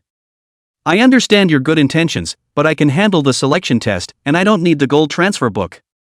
I'm not talking about that, I just happen to understand that there's a level 5 team looking for regular teammates and I can refer you there. Su Ruyan spoke naturally, a pair of slender legs rocking back and forth on the ground unobtrusively. But, is it really that just so happened to know? Lu Xingzhou smiled slightly and lit up his information panel. Why does no one believe me when I tell the truth? I told you I really don't need help. When Su Ruyan and Chu Cheng saw Lu Xingzhou's information panel, both of them were slightly stunned. Are you 6-leveled? Su Ruyan didn't expect that Lu Xingzhou's level had risen so quickly. Obviously, when he saw Lu Xingzhou today, he was still only level 1. Originally, she had wanted to find 3 level 5 professionals to take Lu Xingzhou to upgrade relationships she's made. As a result, when he turned his head, Lu Xingzhou had directly risen to level 6?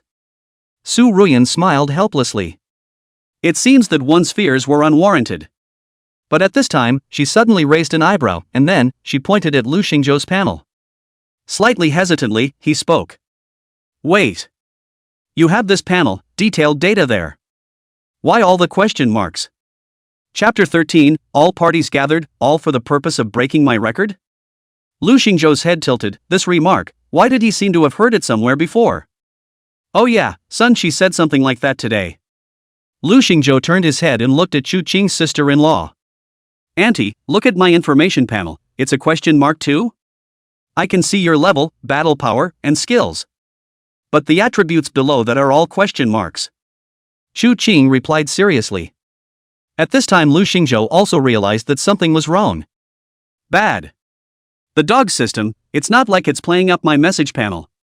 Throughout these 20 years of history since the game's arrival, has there ever been an attribute panel like this one with all question marks? I'm not going to be captured by some mysterious organization and experimented on, am I? The corners of Lu Xingzhou's mouth twitched as he realized that something big was wrong. Instantly, he considered a possibility. Is it because of the clear moon spirit spring that my real data panel and the displayed data have deviated, causing the two sides to be out of alignment? It's quite possible. Grass. Lu Xingzhou's brain was thinking frantically. But at this time, Su Ruyan slowly spoke. Your shielding props work well, they're that special type of shielding prop, aren't they? Oh, right. Lu Xingzhou froze, then agreed, and said. That's a good reason. The corner of Su Ruyan's mouth sketched out a smile, then she took the two buns that Lu Xingzhou handed her. Then he was going to turn around and leave. Before she left, she seemed to say in order to remind Lu Xingzhou.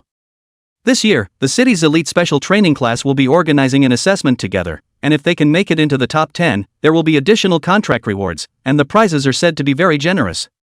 After saying that, she looked at the smiling Chu Qing beside her. Thank you Auntie Chu Qing for the buns, I'll come back to visit next time. Watching those long legs step inside the business car, Chu Qing suddenly opened her mouth as if with emotion. What a nice girl. Xiaolu, you have to take advantage of it. Car. Su Ruyan carefully put away the two buns given by Lu Xingzhou. Then he spoke slowly to the butler, Fubo, who was in the front row. Heat it up for me in the morning, I'll have it for breakfast. After silently putting away the two buns, Uncle Fu once again spoke. Miss, did young Master Lu, did he promise? No. The butler, Uncle Fu, was not surprised by this, and he spoke solemnly. Miss, you have already done enough for young Master Lu. And young Master Lu is a strong person, it is normal for him not to admit some things. Su Ruyan's entire body leaned back within the leather seat, her proud figure outlined to the fullest. He's not talking big, he's level 6. Hearing this, Fubuki froze slightly. A flash of doubt then appeared on his capable face. Don't make fun of me, miss. Su Ruyan smiled faintly. I never joke about him. Fubo raised an eyebrow, and then his expression fell into deep thought once again. But even so, the family side. Su Ruyan's expression was cold, as if she was very disgusted with certain things about the family. She said with a cold face, resuming her usual flatness. I'll figure it out, drive. Yes, ma'am. Su Ruyan knew that there must be some unknown secrets in Lu Xingzhou. But, it is up to Lu Xingzhou himself whether or not he can hit the top 10 places in the city's elite special training class. There are 6 days left before the special training test. Lu Xingzhou wasn't worried about whether or not he would be able to meet the assessment standards. 10-star war power. When he levels up, it shouldn't be too difficult to reach 10 stars. Before going to sleep, Lu Xingzhou also threw an antidote fruit into his mouth. Gabba gabba. The relief brought about by the increase in mental power allowed Lu Xingzhou to sleep peacefully. Early the next morning, Lu Xingzhou went out with a pocket of beef and onion buns. Antidote fruit, as a kind of copy props, can be put into the space props bar. Therefore, he didn't have to go out with a bunch of antidote fruits. Otherwise, he's likely to be recognized as an omnivore. Lu Xingzhou arrived not far outside the replica where he and Sun Shi had met the hard-faced bald head. What's with the ugly face? Don't mention it, when I went to bed last night, I kept feeling a strange, unpleasant taste in my mouth. What's that weird smell? Lu Xingzhou said, took out an antidote fruit from his system props bar and threw it into his mouth. Come to think of it, I hadn't taken the antidote fruit myself this morning. Crunchy and delicious. Sun Shi's face changed as he watched. Brother Lu, you don't have to be so desperate, do you? Can't I just give in? It's so hard to eat, why bother with yourself? Lu Xingzhou asked suspiciously. Who said this antidote fruit is hard to eat? This antidote fruit is fantastic. Sun Shi didn't dare to open his eyes, hoping that it was all a hallucination of his own. Lu Xingzhou didn't tease him when he saw his expression and opened his mouth. Not messing with you, let's go, brush up on your copies. The two of them arrived outside the door of the replica, the number of rewards for the day had been refreshed and they were still able to swipe the replica 5 times. In order to ensure his ability to keep fighting, Lu Xingzhou purposely didn't eat breakfast. Prepare to settle on a copy. However, when they arrived at the entrance of the replica, they suddenly realized that the people who had gathered outside the replica's door today. Surprisingly, there were even more people than yesterday when Lin Yixue came to challenge him. And there are a lot of unfamiliar faces among them. I didn't expect that the top geniuses of our Zhanghai No. 1 Middle School, Zhanghai No. 4 Middle School, and Zhanghai No. 7 Middle School are all here. I'm going to City Experimental High School's Zhao Jinhu is also here. Are they all here to challenge the warrior-level Goblin Camp replica? Looks like they're all here to challenge the record set by that Lu Xingzhou guy yesterday. But it's rumored that the guy named Lu Xingzhou, he cheated to raise the record to 1 minute. There's still that? Of course. Otherwise, do you think that Big Brother Qin Xian's record has been held for so many years? How could it be refreshed by so much at once? I see, I told you how it's possible for such a monster to appear. Cheating, no wonder. Lu Xingzhou and Sun Shi heard the crowd talking, but they did not pay any attention to it. After all, it's their business to think what they like. Lu Xingzhou and the others didn't come here specifically to refresh the record of the replica, they just upgraded and accidentally refreshed the record. But aren't you making a bit of an impact here, Lu? Whatever, it's none of my business. Lu Xingzhou did not linger outside the copy of the Goblin Jungle. Instead, he led Sun Shi into the deeper depths. There is also an entrance to a sub-dimensional space here, a copy of the Frost Jungle. Restricted entry level, 614. There were significantly fewer people here than outside. Only a few scattered squads could be seen stationed here and there, adjusting their status. Moreover, these people were all above level 10. After all, there's a consensus that it's best to stick to the limited level cap for swiping copies. Because the higher the level, the higher the personal attributes and battle power, the greater the margin of error in more difficult copies. As a result, very few people would just run in when they had just met the Frost Jungle's entry level. The two people, Lu Xingzhou and Sun Shi, were the alternative here. Chapter 14 Warrior Grade Zombie King seems to be just like that? After all, the restricted entry level of the Goblin Jungle replica was level 19. Enough to satisfy the upgrade needs of most newbies. Almost everyone would choose to level up to level 10 in the Goblin Jungle and then challenge the Frost Jungle replica afterwards. Although this will be a slightly slower upgrade. But the win is safe. Even if it was a top-notch genius, then it had to grow up before it could be called a genius. As a result, when these professionals outside the Frost Jungle saw Lu Xingzhou and Sun Shi, their gazes were slightly strange. Good lads, 6th class are here? This is really a newborn calf, aren't they all afraid of death? There's something strange about this Magic Apprentice's information panel. Is he wearing some kind of shielding type prop? Who knows, as long as they're not here to brush up on their copies, that's tantamount to looking for death. The crowd looked at the duo of Lu Xingzhou and Sun Shi with measured gazes.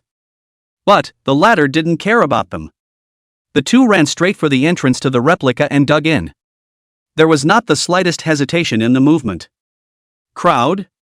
The nearest few level 12 professionals froze. And the two of them went in? Seek death. Holy, are these two boys tired of living? The crowd went up to check up on the replica challenge, and as a result, the crowd froze at the first glance. They challenged, and it wasn't even the usual normal level of difficulty. Straight up warrior level difficulty? A group of level 10 plus professionals looked at each other in disbelief. Inside the copy, a thick layer of frost hung among the trees within sight. Even the soil, which was supposed to be loose and soft, was frozen hard from the extreme cold. This place is pretty cold. Sun Shi said and took out a level 5 leather armor top from his props bar and threw it to Lu Xingzhou. Lu, put it on, don't freeze. Lu Xingzhou smiled and threw the leather jacket back again, saying, I don't wear it, and when I'm cold I'll just burn a fire, where's the bother? Oh yeah, I almost forgot, fire magic coming up. However, Sun Shi's words had not yet fallen. Lu Xingzhou directly struck out with a 9th rank flame. Boom! Instantly, wherever the flames passed. The original primitive jungle, which was still freezing cold, was directly blasted into nothingness under this scorching heat. Even the snowflakes falling from the sky were directly vaporized at this moment. It turned into a gush of water vapor. Sun Shi looked dumbfounded. Good guy. Set fire to the mountain, the bottom of the jail, Lu. It's in a copy, what are you afraid of? It's too cruel, I can't watch this kind of thing. Where's the cruelty? Monsters don't hurt, I'm very humane. Lu Xingzhou said, rightfully so. Where's the cruelty? Cruel to me. You're so fast, I'm tired of picking up props, right? Hurry up, we still have to fight the boss later. Sun Qi was speechless. Lu, you're killing seconds left and right anyway, why don't we bring a few people who specialize in picking up props? Lu Xingzhou thought for a moment and felt that Sun Qi had a point. Anyway, his experience in painting the map wouldn't be diluted by more people. After all, the number and strength of the monsters was related to the number of people entering the copy. If you bring a few more people, picking up props faster. Brushing the efficiency of the map, it will also follow the improvement. Okay, that makes sense, let's get some teammates when we get back. Well, Lu is wise. But this round is still up to you. Sun Qi's smile froze. Hey, that's my life. Brushing the monsters was a split second for Lu Xingzhou, and picking up the props was slightly delayed. Of course, most of the time was wasted by Sun Qi's general ouchie complaints.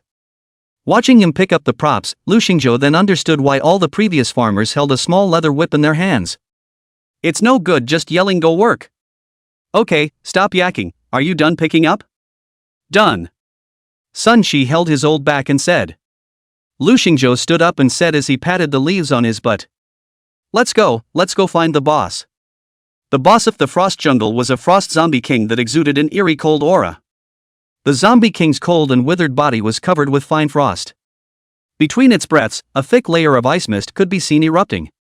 At this point, howl. The moment he saw a living person, the zombie king let out a roar and charged up towards the two. Lu Xingzhou toasted the bun and then, directly afterward, he struck out with a flame of extinction. The violent explosion instantly engulfed the zombie king. Then, a copy reminder tone came to Lu Xingzhou's ears. Kill Frost Zombie King leader level, get experience bonus plus 440. Congratulations, you have set a new copy record, you have received an extra reward for your copy. Equipment, Zombie King's Ice Bracelet gold level. Another new copy record?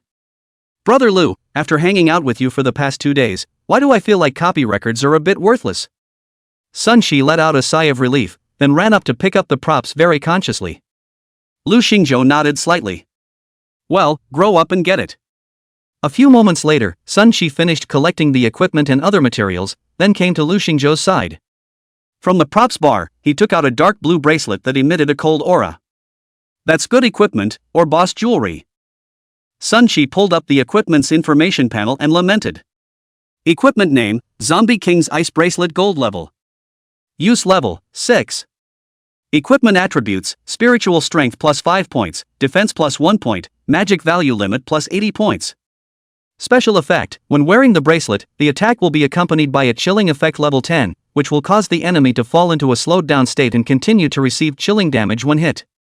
Set attribute, triggered when wearing the Zombie King's Ice Jewelry 3-piece set. This equipment could be fully described as extreme equipment for a low-level professional. It was even an extremely rare gold grade set of jewelry. If it was sold at the trading house, its value shouldn't be lower than the Goblin King's crystal core. Lu, what are you going to do with this thing? Sell it, or use it yourself? Originally, Lu Xingzhou was planning to exchange money. After all, his damage is currently completely overflowing. Until now, he hadn't even equipped a silver-ranked staff. It's just because it can't be used. However, when he saw the bracelet, he changed his mind. Because in his eyes, the words special attributes are completely different from Sun Qi's eyes.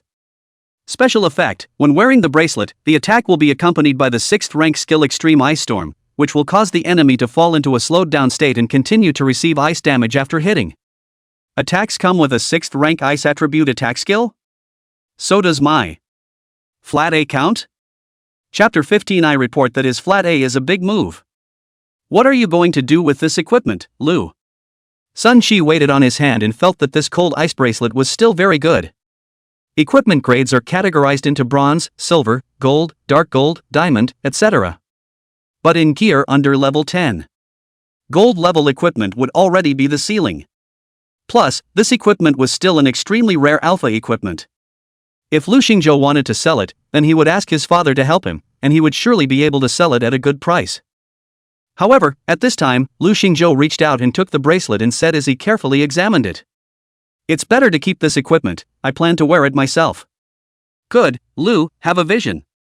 Sun Chi gave a thumbs up and said. Do you want me to take another look at this equipment set for you? Maybe it's still for sale on the trading floor right now. That won't be necessary. Lu Xingzhou put the bracelet on his hand and then slowly spoke. I'll take the equipment, and when I sell that crystal core of mine, I'll compensate you for a portion of the gold. Lu Xingzhou was not the type of person who loved to take advantage of others.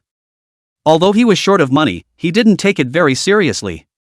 However, Sun Chi was not a calculating master. He said with a direct wave of his hand.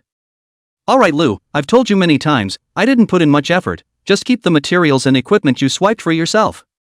Besides, if I'm short of anything, I can just ask my old man for it. I'm his son, it's only right that I help him spend his money. Lu Xingzhou suddenly burst out laughing. Hey, not bad for your own good buddy.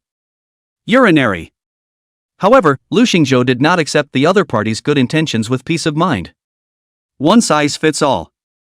Sun Chi could not want it, but he couldn't not give it to himself. If there were suitable equipment or materials in the future, let's give Sun Chi a few more. Lu Xingzhou brought the equipment to his wrist. It looked like the thick layer of frost should be cold, but in reality, there was only a silky cool touch after bringing it to the wrist. It didn't say it was a particularly cold and unpleasant feeling. Lu Xingzhou casually sent out a normal attack. Magic Bullet. The consumption of magic power for this skill was almost negligible, just like a warrior's sword-wielding swing. Normal attacks by themselves were not very destructive, and even the damage they caused to monsters in general was limited.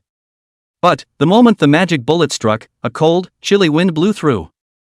Hoo! In the next second, the whistling frosty cold air gathered. The roll carried the attack of the magic bullet and instantly blasted out. A cold and piercing ice storm that almost froze the air. When it blasted into the trunk of the tree next to it, the extremely cold temperature instantly froze the tree to a very fragile state. And the dense ice crystals in the storm. Again, it instantly shattered the large tree that was as thick as one person's ring directly into powder. On the side, Sun Chi looked dumbfounded. Wow! This is an incidental ice attribute attack? What the can this cause a level 10 freezing effect? If this were to hit the body, it would be bruised in purple? Sun Chi's expression was very surprised. It was completely beyond his perception of equipment. How can that be right? Lu Xingzhou was clearly stunned by the effects of this equipment as well. That's a lot of damage? It seems that the power of 6th rank skills is pretty fierce, too. Lu Xingzhou was very happy in his heart. The most crucial thing was that the effect of this equipment's collateral attack didn't consume any magic value. It was important for him in this current situation of strained magic values. I was already prepared to eat buns until I burst this morning. But now it seems like I don't have to? Next game, just try out the new gear. If the speed of brushing the map was not much different, then the Flame of Extinction could be completely used as one's base card later on. Cool. At this moment, Lu Xingzhou opened his information panel. Name, Lu Xingzhou. Profession, Forbidden Arcanist Legendary. Level, 6. Battle Power, 10 stars. Equipment attributes plus 3 stars. Skill, Flame of Extinction 9th rank. Equipment, Zombie King's Ice Bracelet Gold level. Life value, 520. Magic value, 1088. Equipment attribute plus 80. Strength attribute, 8 points. Spiritual attributes, 24 points. Equipment attributes plus 5 points. Agility attribute, 10 points. Defense attribute, 5 points. Equipment attribute plus 1 point. Unexpectedly, this piece of equipment had directly raised the battle power by 3 stars to 10 stars. However, the school is not allowed to wear the equipment during the test selection. So, this total battle strength can only be used for reference at this point. With a thought, Lu Xingzhou took his bracelet back to the props bar. All props, consumables, and equipment produced in the duplicates can be taken out and stored from the game props bar at any time. It's just a matter of a thought. The two of them made sure that there were no other equipment or materials that hadn't been picked up within the copy before leaving the copy. After the two of them left the copy unharmed, the crowd outside the copy cast strange gazes. Not dead? It's out? These two boys, they've got a lot of lives. Just as the crowd was so emotional, they suddenly realized that something was not right. Because right after Lu Xingzhou and the others came out, the Frost Jungle's copy record was suddenly refreshed. First place, Lu Xingzhou, Sun Qi. Clearance time, 3 minutes 2 seconds. Second place, Smiley Face. Passing time, 3 minutes, 11 seconds. Third place. Big Brother Qin Xian's record, broken again? This is no ing joke, is it? You too?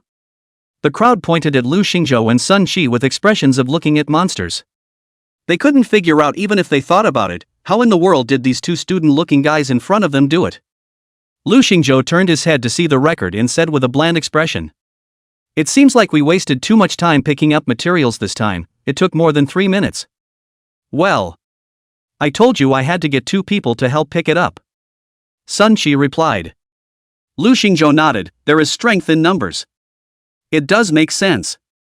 He took out an antidote fruit from the props bar and threw it into his mouth. Asked a few people next to him as he ate. "How about it? Are you guys interested in picking up props for us so we can take you to the warrior level for free? Setting a new record and calling it a waste of too much time? One of you level SAXS and one of you level 7s are going to take a bunch of us level 12 warrior levels? And you want us to help pick up the props? And what's the point of having an antidote fruit for nothing, Mr. Ho?"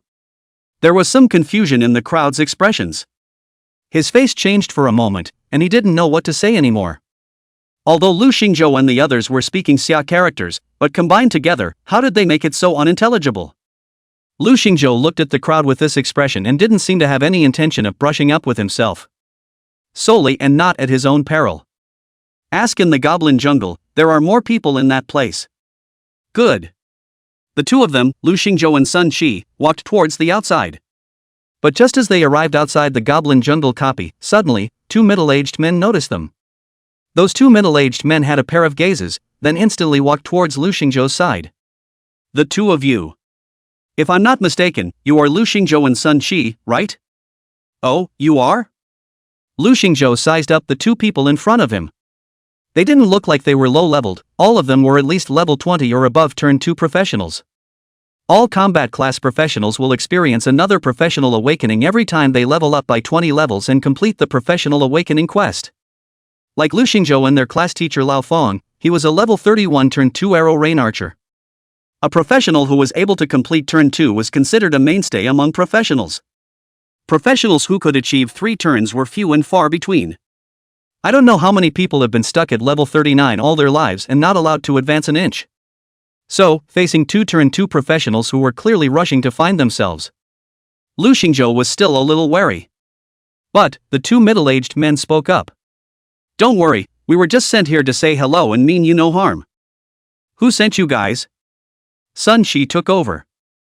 Those 2 middle-aged men looked at each other and revealed a complicated smile before speaking faintly. Blood Knights Guild, Zhanghai Branch President, Qin Xian. Chapter 16. Is it too late to return? Qin Xian? After hearing this name, Lu Xingzhou felt a bit familiar. At this time, Sun Qi next to him said to him, "It's the one where we broke the record." Oh, no wonder. It dawned on Lu Xingzhou. When the 2 middle-aged men next to them saw Lu Xingzhou's reaction to them, their expressions unconsciously twitched. "Nice guy. You too, can you at least show due respect to Big Brother Qin Xian?" But thinking about how President Qin Xian had instructed him before he left, the 2 readjusted their tone and said, "It's an honor for you too that our President Qin Xian has noticed you. Sun Qi, our president invited you by name to join our Blood Knight Guild, including you Lu Xingzhou. If you can pass our Blood Knight Guild's internal examination, you can also become our official member. This is a once-in-a-lifetime opportunity. Although you guys broke President Qin Xian's record in the Goblin Jungle 3 years ago, you shouldn't be too proud. With this kind of low-level copy, people don't put much effort into it and have immature equipment and skills. Although we still don't know exactly how you managed to set his record by so much, I can tell you responsibly. By the time you wait for a slightly higher-leveled copy, you guys definitely won't have a chance to refresh the record left behind by Big Brother Qin Xian. Because at that point, their equipment and team configurations are well established, and they're trying more often because the upgrade cycle has gotten longer. This record, too, is even more extreme. Take this opportunity, Sun Qi. It's already a great thing to be able to join the Blood Knight Guild. Especially you, Lu Xingzhou, you are nothing but a low-level combat profession. The president is willing to give you such a chance to examine. I hope you won't waste It. After the two of them finished saying this, they looked at Lu Xingzhou and the others in front of them with a big grin.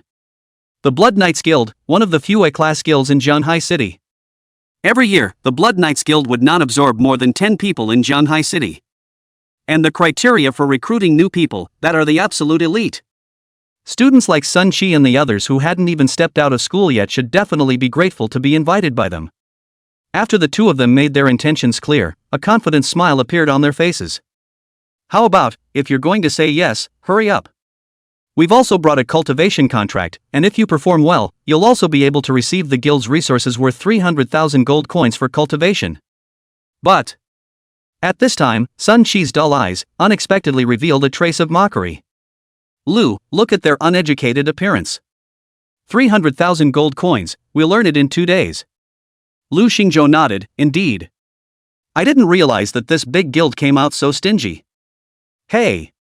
Sun Qi said as he waved his hand at the two men. I refuse to join your so-called what's-it. Blood Knights Guild, eyesight is too low. The bottom line is that you guys didn't even invite my brother Lu? Do you know that as far as that Qin Xian of yours is concerned, my brother Lu can just break his record? Those two middle-aged men obviously froze for a moment after hearing Sun Qi's reply. First, they were surprised by Sun Qi's refusal. Then after that, there was their contempt for Sun Qi's words.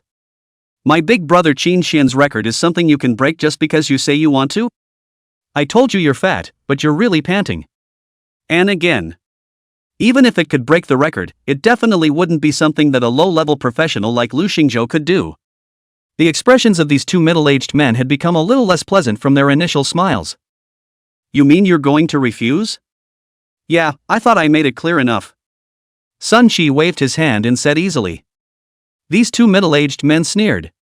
You will regret your ignorance in the future, and you will realize what a great opportunity you missed. After saying that, the two middle-aged men were ready to leave. But just as they turned to leave, Lu Xingzhou suddenly added. By the way, the record you guys said couldn't possibly be broken seems to have been broken again. Oh. Question mark. The two middle-aged men stopped slightly in their tracks. Turning his head, he asked. What records, you say? The Frost Jungle, maybe you guys would be interested in checking it out. After saying that, Lu Xingzhou didn't care about the wonderful expressions on the faces of those two middle-aged men. Left to his own devices, he went off to find his teammates. Free with upgrades, just two random ones that can pick up props. Immediately after Lu Xingzhou said this, he received 2 applications to join the team. After he casually agreed, he said to the two men. Follow me. Most of the people who gathered in the copy area were professionals who had a need for upgrading. Otherwise, it doesn't smell good when it honestly improves its combat power through weekday training. Those two professionals were a man and a woman, and they looked to be of a similar age to Lu Xingzhou. Should be a senior this year too. Those two followed Lu Xingzhou and Sun Qi's footsteps and gradually moved away from the Goblin Jungle copy. At this point, both of those men were a bit puzzled. Brother! Where are we going? The male professional asked. Lu Xingzhou replied, take you guys to brush the map. Huh? But the entrance to the Goblin Jungle isn't here. Lu Xingzhou didn't answer again and just talked to him. Just follow me. Their group walked around for a while longer, and then they arrived outside the Frost Jungle replica. The many level 10 plus professionals here saw Lu Xingzhou and the others go and return. There were also 2 other level 6 professionals in the group, and their expressions were all odd for a while. Good boy, you really didn't take this warrior class zombie king boss as a human being. That male professional instantly realized something was wrong after seeing a bunch of level 10 plus professionals around him. Wow! This is a copy of Frost Jungle? You're crazy! But before the words fell, Lu Xingzhou had already led the team into the copy. And there's no doubt about it. The choice is still warrior level difficulty. WOJ. You two are crazy, what kind of strength would you dare to take us to brush the warrior level Frost Jungle? Let's see. Wow, a level 6 magic apprentice? You're a ING pitbull, aren't you? Well. I, Wang Ritian, will remember you too. You two wait for me. Wang Ritian glanced at these high-level monsters of the Frost Jungle. He then gave Lu Xingzhou and Sun Qi an indignant look, and then, resolutely chose to exit the copy. Although Lu Xingzhou didn't expect Wang Ritian to directly exit the copy, he didn't have a big reaction. Instead, he turned his head to the young girl next to him and asked, "Are you going to back out too?" "I don't want to back out. I want to get into the city's elite special training selection. Why don't we try it? Maybe we can fight our way through." That young girl chose to believe Lu Xingzhou and Sun Qi even though she didn't have a clue in her heart. Sun Qi, who was on the side, smiled. "Alright, I said I don't need you to brush the map, just be responsible for picking up the props. Lu will take care of everything." "Lu?" That young girl's eyes blinked, then she opened her mouth with a face full of surprise and asked, "Could you be Land Rowboat? The land rowboat that set a new record for goblin copies?" Before she formed the group, she hadn't expected at all that she would be grouping Lu Xingzhou. "Yo! Brother Lu, you're getting a reputation now," Sun Qi joked. Lu Xingzhou waved his hand.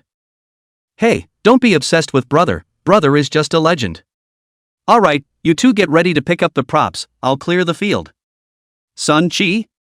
Didn't we agree that it's okay with me if someone else picks it up? I have a bad back. Didn't that Wang Ritian retire? Besides, a man can't say no, hurry up." "Holy Wang Ritian, I'm at loggerheads with you." Sun Qi was grieving. Lu Xingzhou turned his head to look at the many replica monsters in front of him.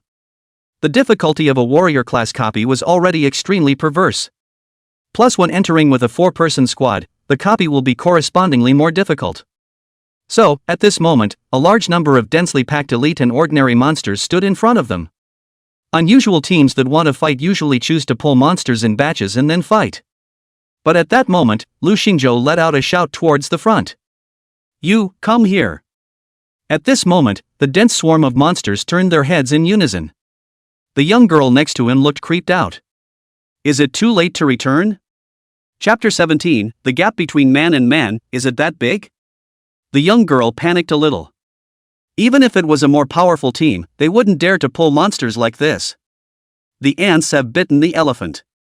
With so many monsters, even an elemental mage with a wide-range attack profession like this would definitely not be able to handle it. However, at this time, Sun Qi next to him was not the least bit flustered, and even had the effort to snicker too. "Yo, Lu, you're not a warrior, but your taunting skills are self-taught." Lu Xingzhou was calm and silent, slowly extending his hand of flat hit out. Boom! Next, the terrifying blizzard with the power to freeze everything instantly struck towards the group of monsters in front of them. The monsters had long since adapted to the cold temperatures of the frost jungle though. However, Lu Xingzhou's blizzard instantly crushed through. Visible to the naked eye, the monster's body slowed down. And the damage from Ice Storm is just as effective. Boom boom boom. The bodies of the monsters in the front row were constantly shattered by the ice storm. The sharp ice crystals sliced through the monster's flesh and blood as easily as slicing and dicing. At this moment, the panic in the young girl's eyes visibly settled down. Her expression as she looked at Lu Xingzhou also gradually became a bit surprised. Is this a magic that a magic apprentice can master? This should, at least, be a 5th rank or higher skill, right? She looked at the 2 3rd rank skill she had mastered in her skill bar and fell into deep thought. Originally she thought she was good enough. After all, many people have only mastered 2nd rank skills. But, not expected. Is there such a big difference between people? And just as she was lamenting, all of a sudden, she realized that the sound of Lu Xingzhou's extreme ice storm was gradually weakening. But, there were still quite a few monsters in front of them that hadn't been killed by the blizzard of blows. Skill over? Damn! Every time this kind of high-level skill was activated, the consumption of magic power value must be quite huge. And the CD won't be short. It seems that Lu Xingzhou underestimated the difficulty of this copy.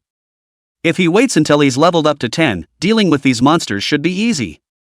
But this time, Lu Xingzhou's eyes narrowed slightly after seeing that his skill seemed to be ending. Well, didn't realize that 6th rank skills couldn't all give them seconds at once? But think about it. After all, one's current base attributes were still relatively low.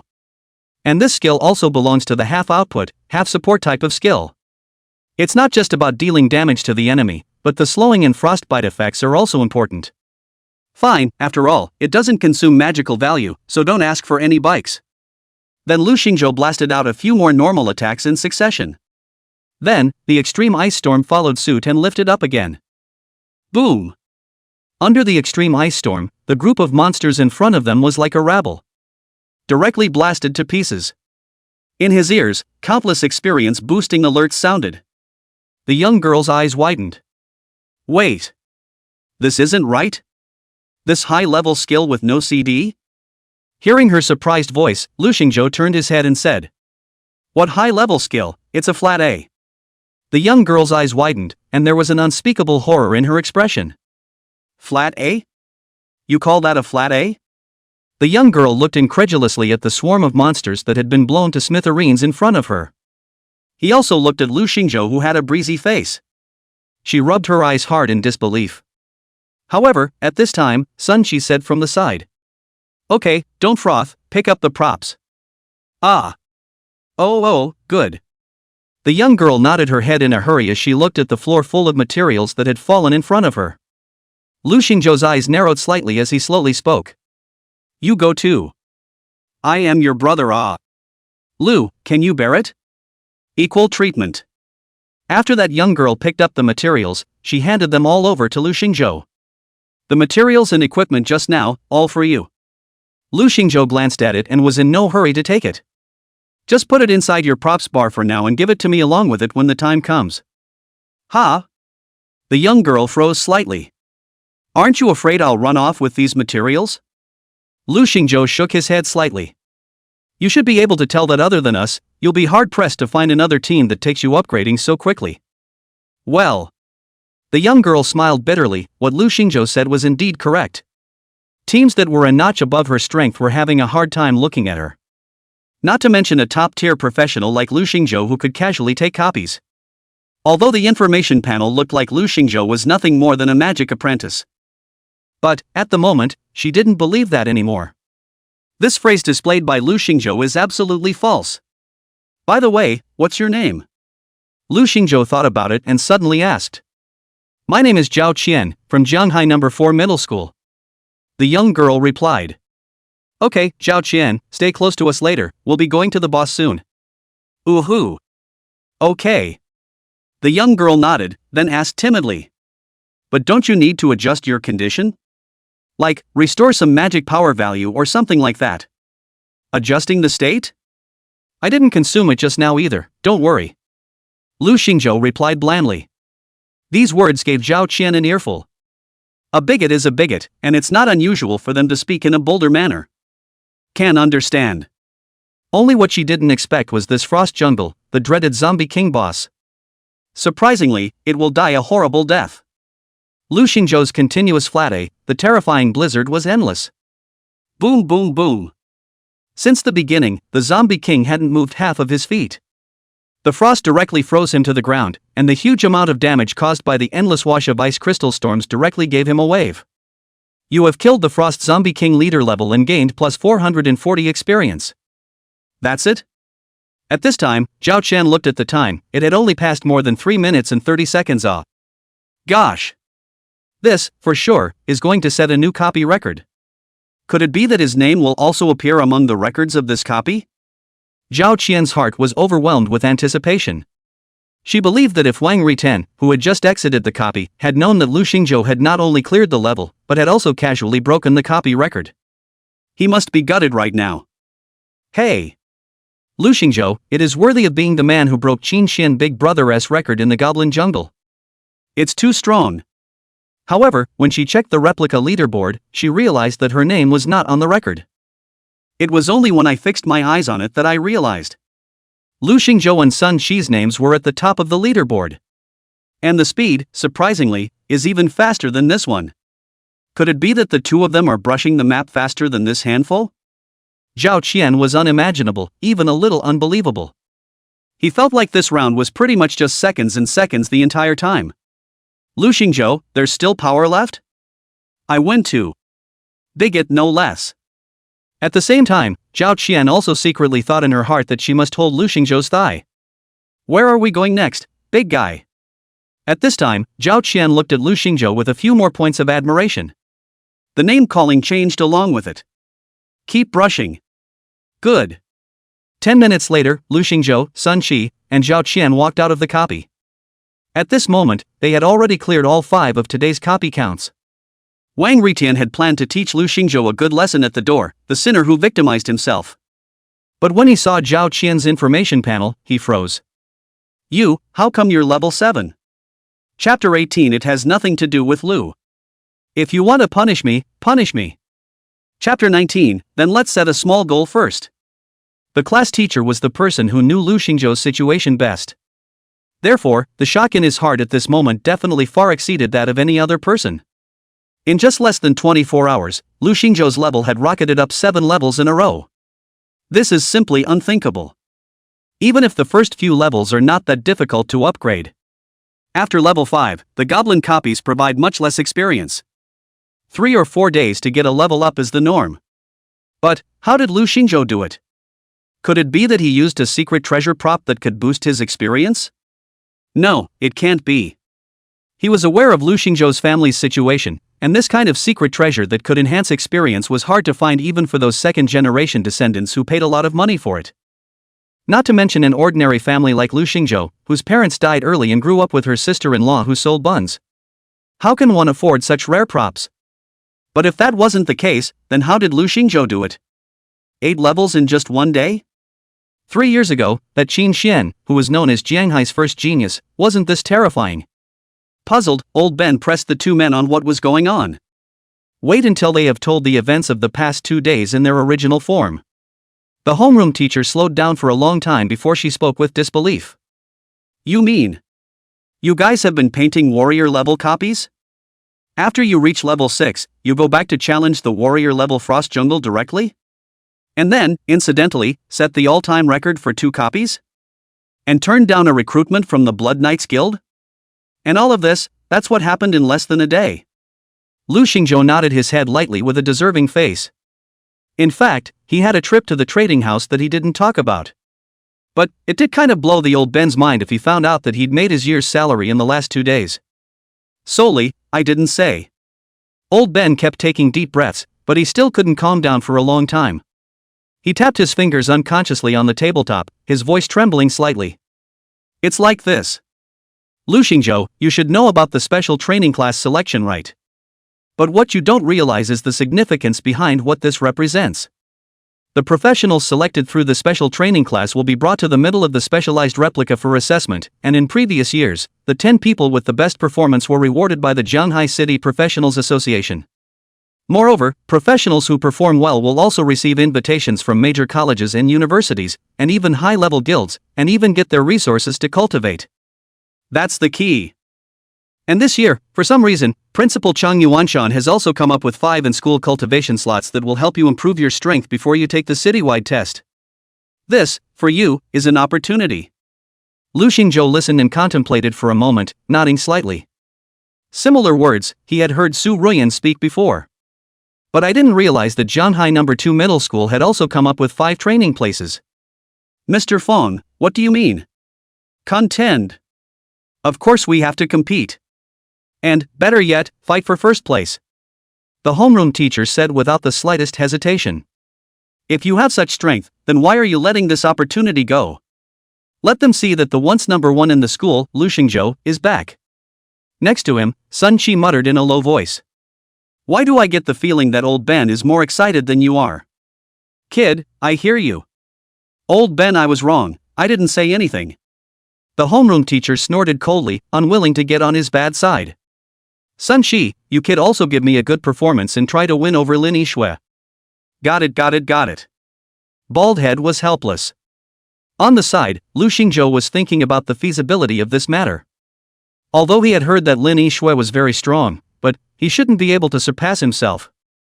Nope. Lu Xingzhou shook his head. He shouldn't have focused his eyes only on the scope of Jianghai No. 2 Middle School. And, it's still another story if you're allowed to eat in the middle of this kind of selection contest. In case you're not allowed to wear gear or eat. Then wouldn't both of his 2 major killing moves be restricted? It seems that there is a real need to prepare properly. It is best to master a skill that consumes less and can sustain combat. Furthermore, Lu Xingzhou did not want a 9th order skill to raise the ashes of his classmates. That's not good for the environment. Teacher, I'd like to ask, if I get first place in the whole school, what are the so-called cultivation rewards prepared by Principal Chang? The homeroom teacher said with a smile. 2 million gold coins worth of resources, or equipment, and a skill enhancement keystone. Lu Xingzhou was slightly stunned. The reward is so generous? $2 million worth of resources and equipment goes without saying. Skill enhancement keystones, that's good stuff. Every 10 levels, a professional can enhance the skills they have mastered.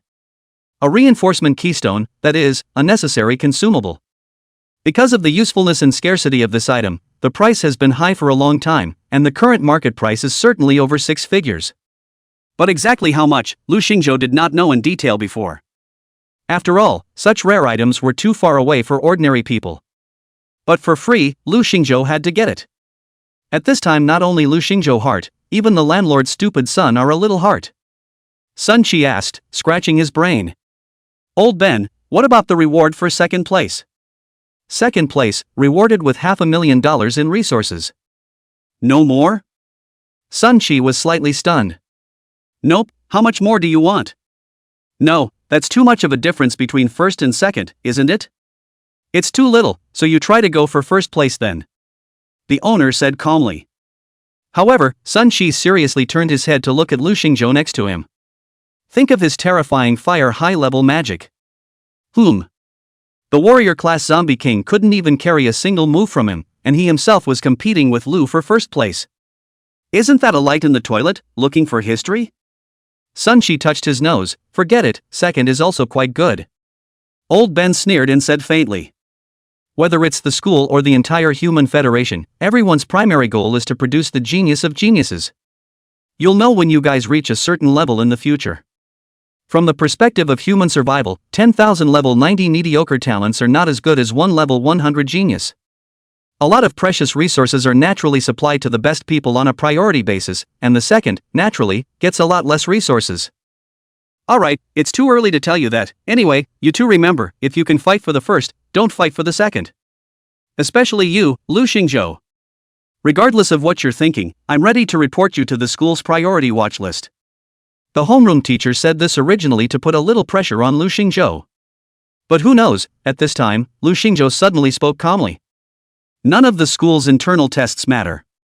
Since it's all said and done, let's set a small goal first. Number 1 in Jianhai City. Chapter 20. No one would really dare to hit on me, right? Number 1 in Jianhai City, is that what he said? Right. Jianhai Number 2 Middle School, inside the principal's office. After Teacher Fong reported the situation, Chang Yuanshan stroked his chin. He then said with a smirk as he sat down in his wide office chair. If this kid really breaks Qin Xian's record, then it's really possible for him to become the number 1 in Jianhai City this year. However, this year, both Experimental Middle School and Jianhai Number 1 Middle School seem to be hiding some kind of killer awe.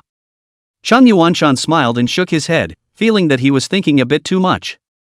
But then again, his heart couldn't help but rise in anticipation. In the past 2 years, Jianhai Second Middle School has been pressed by Experimental Middle School and Jianhai First Middle School. If there was a chance to raise his eyebrows, then naturally he would not let it go. He then said to Mr. Fong. In these 2 days, observe them secretly. If these two lads make any other big moves, remember to inform me in time. Okay, Principal. Mr. Fong knew that this was going to be a stakeout for him. It seems that although the principal did not say anything on his lips, he was still quite optimistic about Lu Xingzhou and Sun Chi. Go back. Lu Xingzhou still ate an antidote fruit every hour. His mental power had increased by 7 points since he started. Finally, the star rating of the battle rating followed suit and went up by 1 star. It's not easy. Lu Xingzhou let out a long sigh. And for the next 2 days, Lu Xingzhou continued to brush up with Sun Chi and Zhao Qian. With 2 people picking up props, the brushing does go a lot faster. It's just really much harder to upgrade going forward. It took 2 days to raise 1 level to level 9. At this point in time, Lu Xingzhou's battle rating without equipment had come to 11 stars. Totally meets the base criteria for special training selection now. But, because his goal had now become number 1 in Jianhai City. Therefore, Lu Xingzhou did not have the slightest bit of slack. And it was at the end of this day's scrubbing that Lu Xingzhou received the 100,000 gold coins that Sun Yangzhou had entrusted Sun Chi to hand over to him. The football-sized money bag contained a heavy bag of gold coins. When you hold it in your hand, there will be a clattering sound of gold coins hitting the ground from time to time. This was the cost of selling the Kobold King's crystal core at that time. The visual impact of such a bag of gold coins in front of them was still very strong. Even Lu Xingzhou, who had always been displeased with color, showed a rare smile. I didn't realize that there was really an unjust buyer. It was just that he was a bit puzzled that this kind of low-grade crystal core would be eliminated after a slight increase in grade. Why, when there are still people willing to pay big bucks for it? Sun Shi appeared calmer as he said. My dad didn't tell me either, but I'm guessing it's the son of some big family who wants to hit certain records or rankings, right? Whatever, it has nothing to do with us anyway. Lu Xingzhou shook his head slightly, he really didn't care. He also never purposely did certain things for the sake of breaking records or chasing a ranking. The 2 records he broke were purely incidental. Lu Xingzhou asked Sun Shi to convey his gratitude to his father. After all, at that time, he only intended to sell this crystal core for about 60,000 gold coins. Sun Yangzhou, however, helped himself to nearly double the price. This friendship, Lu Xingzhou also silently remembered in his heart. Sun Shi acted naturally about it and didn't take it seriously. Alright Lu, remember to hurry up and put the money away in the props bar, it's not good if you don't get targeted. 100,000 gold coins. That's a lot of money for the vast majority of people. Lu Xingzhou nodded and smiled. Don't worry, it's still safe within Jianghai City. Besides, whoever dares to hit on me, it's his bad luck. That's true ha. Line, Lu, I still have some things to do this year so I'll leave first, tomorrow we continue Okay, we'll continue tomorrow. After waving Sun Shi away, Lu Xingzhou had wanted to go home and take a rest. By the way, I'd like to share with my sister-in-law the joy of being rich. However, just a short distance away from the replica, Lu Xingzhou noticed a group of professional hunters dressed as a group of professional hunters setting up a stall in a crowded area. Hunters are a group of professionals who make a living by hanging out in duplicates all year round, hunting for all kinds of valuable materials and equipment. They may not be of high rank. But when it comes to experience in copying and hunting, they are absolutely no less experienced than anyone else. Lu Xingzhou came to their booth and casually looked through it. Wanted to see if there would be something I needed in this mess.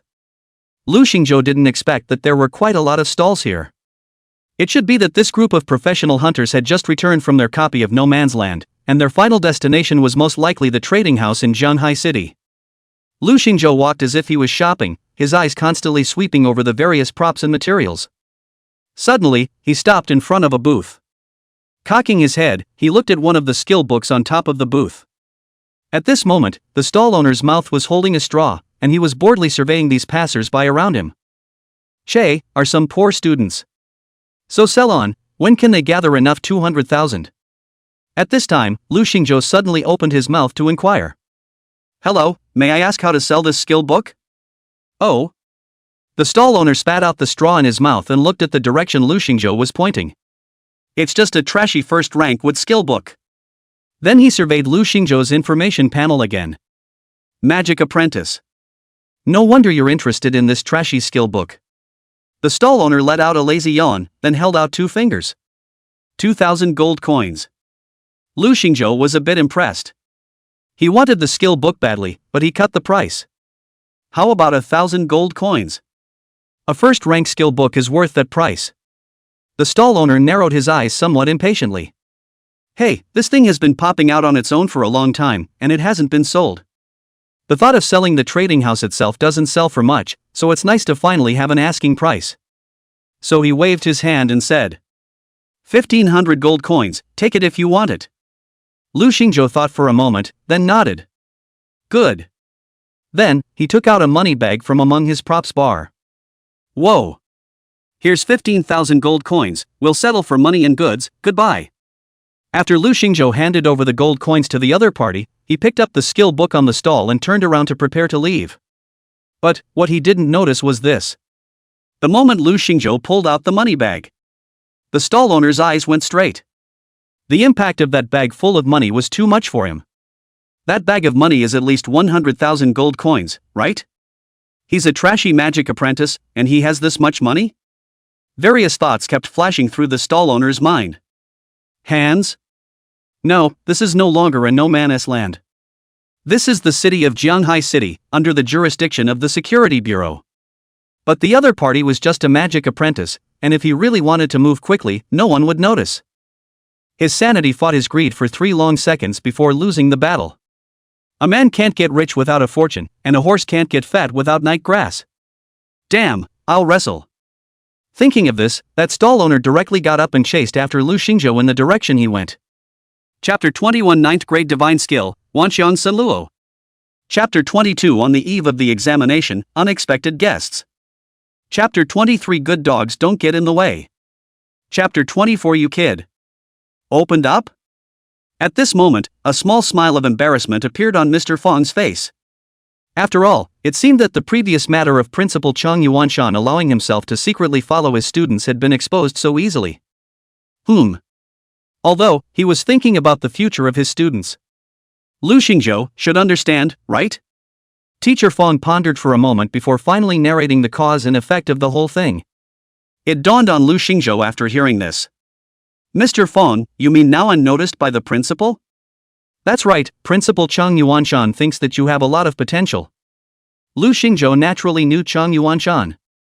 As a professional who was only a hair's breadth away from the third turn, Chang Yuanshan's strength, even if he looked at the entire Jianghai city, it was one of the best. You know, career awakening opportunities like second and third turns. The benefits are many, although it will give the overall strength of the professional a boost. But, it wasn't for nothing. Professionals often need to prepare a large amount of professional awakening materials and complete awakening quests. Only then can the transfer be completed. Principal Chang has been settling in the realm of level 39 for many years, and if he breaks through to turn 3 someday, then I am afraid he will not just be the principal of a secondary school. He will most likely go on to be the dean of some institution of higher learning, or some key position in the regional sheriff's department. Of course, even if Chang Yuanshan was currently only level 39, that would be difficult for the average person to look up to. This is properly considered a big shot in Jianghai City. Lu Xingzhou thought for a moment. It is true that one's current word error should never be exposed. After all, who knows if this matter will be vigorously cultivated when it is exposed, or if it will be pulled for human research?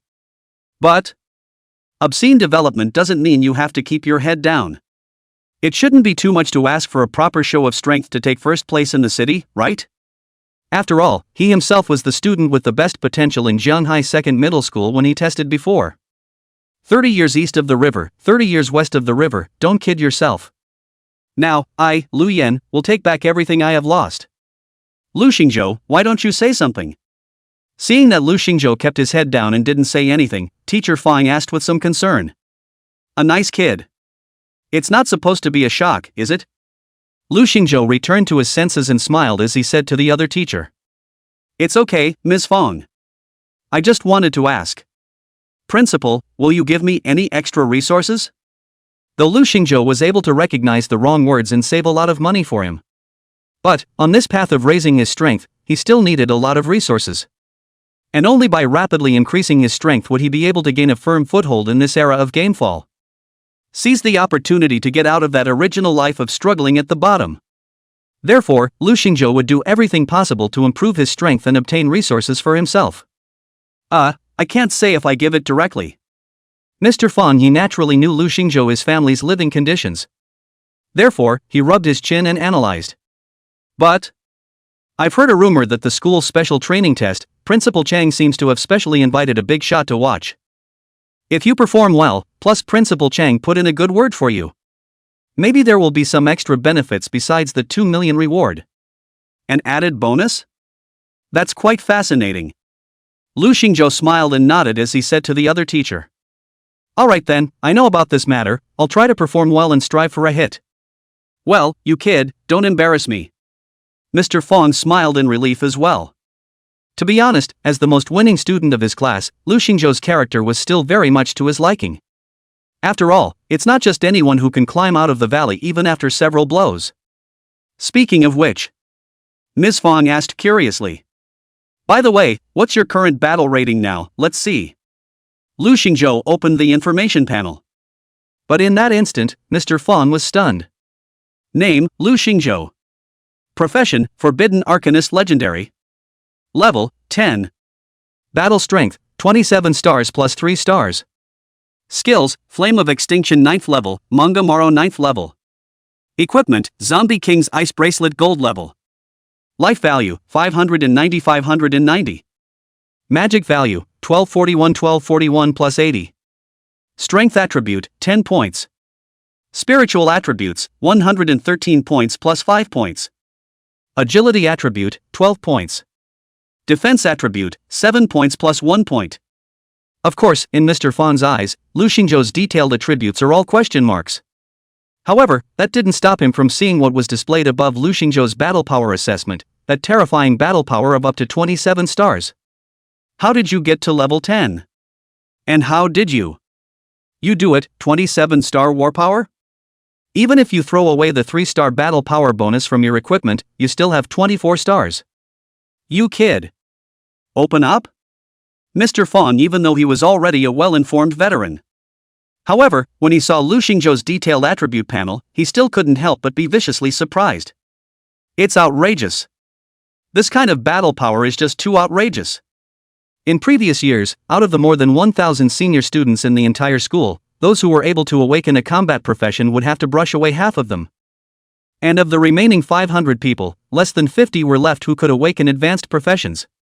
And out of those 50 people, in the end, only about 30 or so will be able to meet the criteria for the 10-star special training selection. As for Lin Yixue, who was claimed to be unrivaled under the Starburst this year, according to his understanding, her battle power today was only 16 stars. Even in the last 10 years, the strongest off these 30 people. The battle rating is also 19 stars at best. And this is the man who 3 years ago fought all over the river and sea. Qin Xian. Back then, Qin Xian's terror had left an indelible shadow on all the other students in Zhanghai City that year. And it was also that year that Qin Xian had refreshed all the records of almost all the novice copies in Zhanghai City. But even then, he hadn't broken through the 20-star battle power mark. As a result, this has become the consensus of almost all students and teachers. No one can go beyond 20 stars of battle power before the special training test. But Lu Xingzhou just did it in a watery way. And here's the kicker. He's still 24 stars. It's outrageous. Mr. Fong rubbed his eyes, not daring to look a few more times.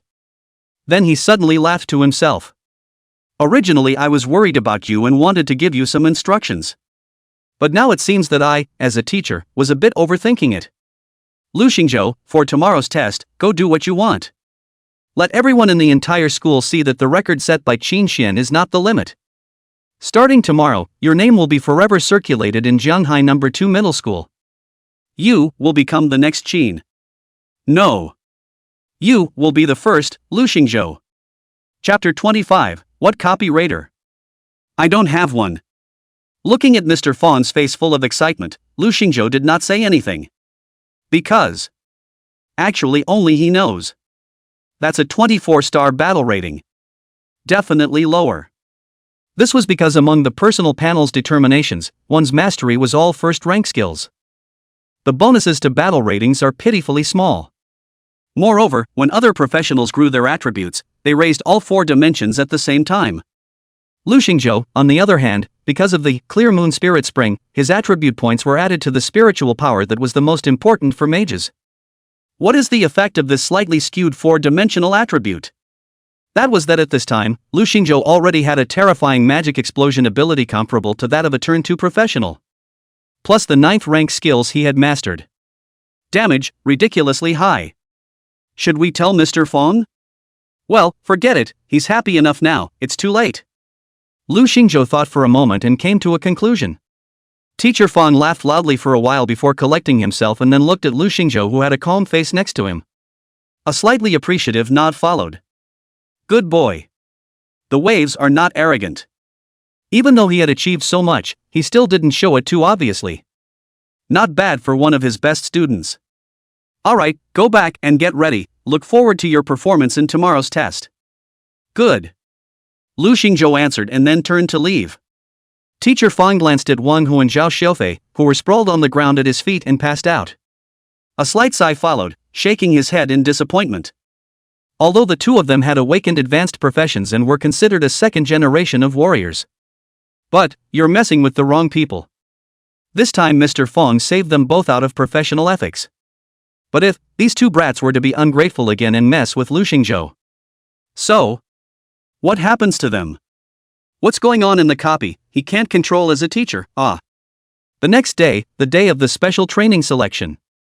Early in the morning, Chu Qing's sister-in-law made a cage of beef roasted wheat and put it on the table. Xiao Lu, this is a new dish I developed after using the skill book you gave me last time. How about you try it? Lu Xingzhou smiled and finished all the still steaming siumai, then gave a thumbs up and said, "Yummy, Auntie's handiwork is delicious as always. Just as long as it's delicious, when you come back from your test, Auntie will also make you delicious food." Chu Qing gave a warm smile. Even after so many years in society, she still maintains, at the bottom of her heart, the warmth and kindness that embraces all things. Moreover, although Chu Qing had never expressed it in words, Lu Xingzhou knew it very well.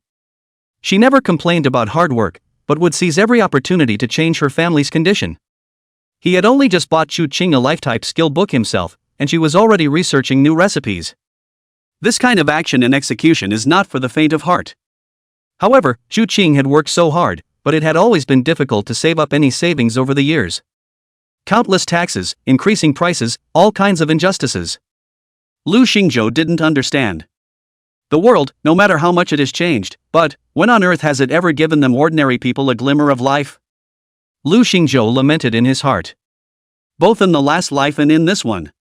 The rules of the game are set by the strong, and the weak only have to obey. But this life. He, for one, is going to be the one making the rules. Auntie, wait for my good news for this examination. Aha! Chu Qing revealed a bright smile, not the least bit distrustful of Lu Xingzhou. After having breakfast, Lu Xingzhou arrived at the school's examination hall and found that everyone was already waiting here early. The hall was buzzing with chatter. Who will be first in today's test? I think that Sun Chi from our class should be the strongest, right? After all, he was able to set a new copy record with that punk Lu Xingzhou. Definitely, who doesn't know now that Sun Chi has refreshed Big Brother Qin Xian's record? I heard that even those monsters from experimental middle school couldn't imagine how Sun Chi managed to refresh his record so much like that. But have you guys heard? Sun Chi and Lu Xingzhou's records were actually cheated. What, is there even such a thing?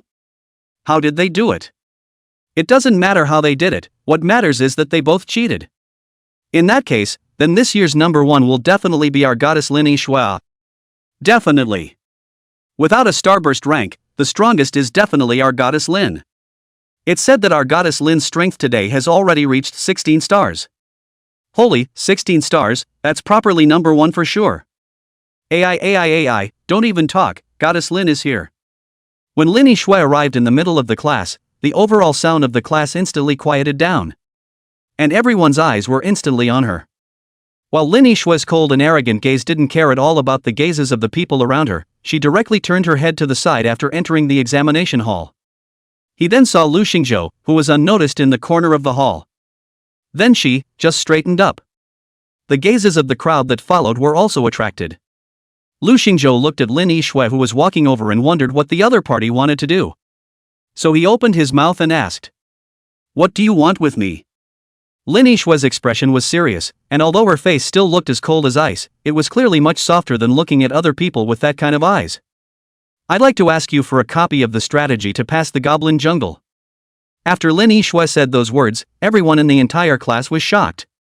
They looked over with an incredulous look, an expression as if to say, "Did I hear that right? The number one goddess in the whole school, Lin Yixue, actually asked Lu Xingzhou for a copy guide? You're kidding. Goddess Lin, what are you asking him for? He's just a stinking cheater." "Yeah, what does he know about copying cheats? You can't ask anything if you ask." Hey, Goddess Lin is confused. Lu Xingzhou ignored the opinions of the people around him and looked at Lin Yixue, then smiled non-committally. "Honestly, there aren't really any cheats, just play through normally."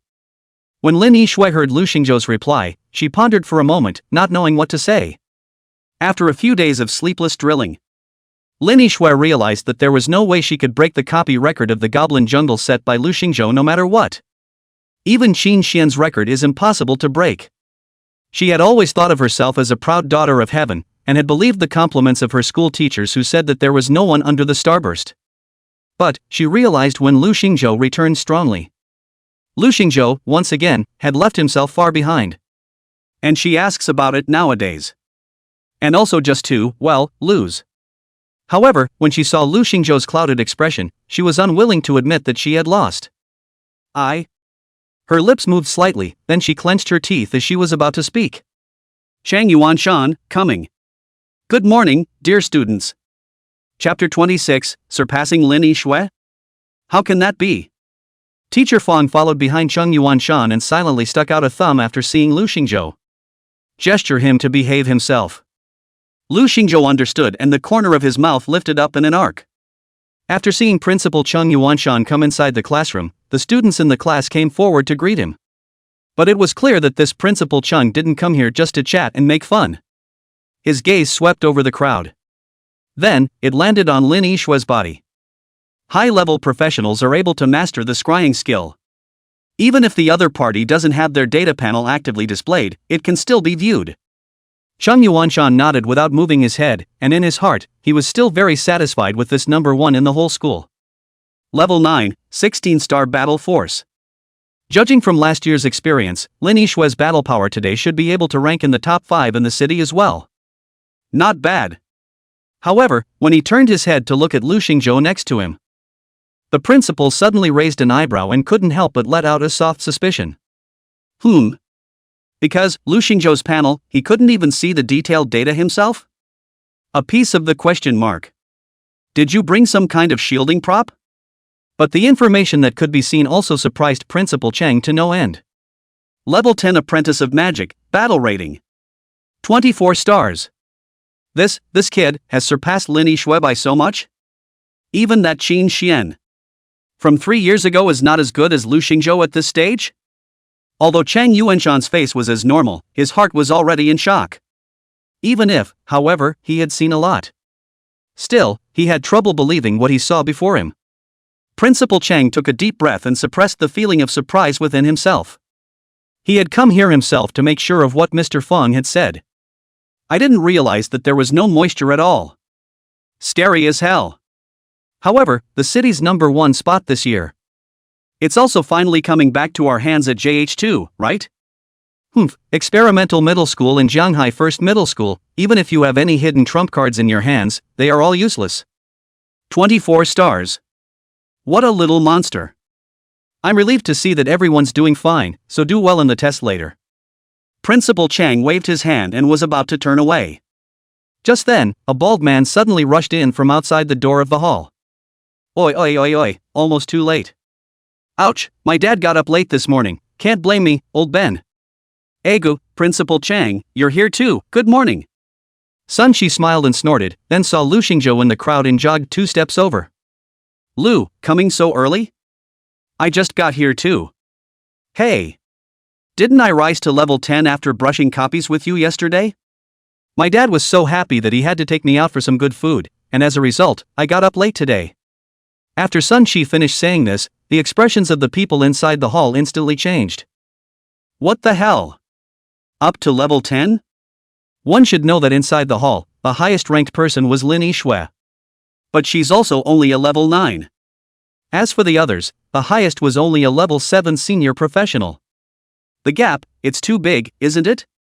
Principal Cheng's gaze swept over Sun Shi's body, and then, he also looked surprised. Level 10, 17-star war power?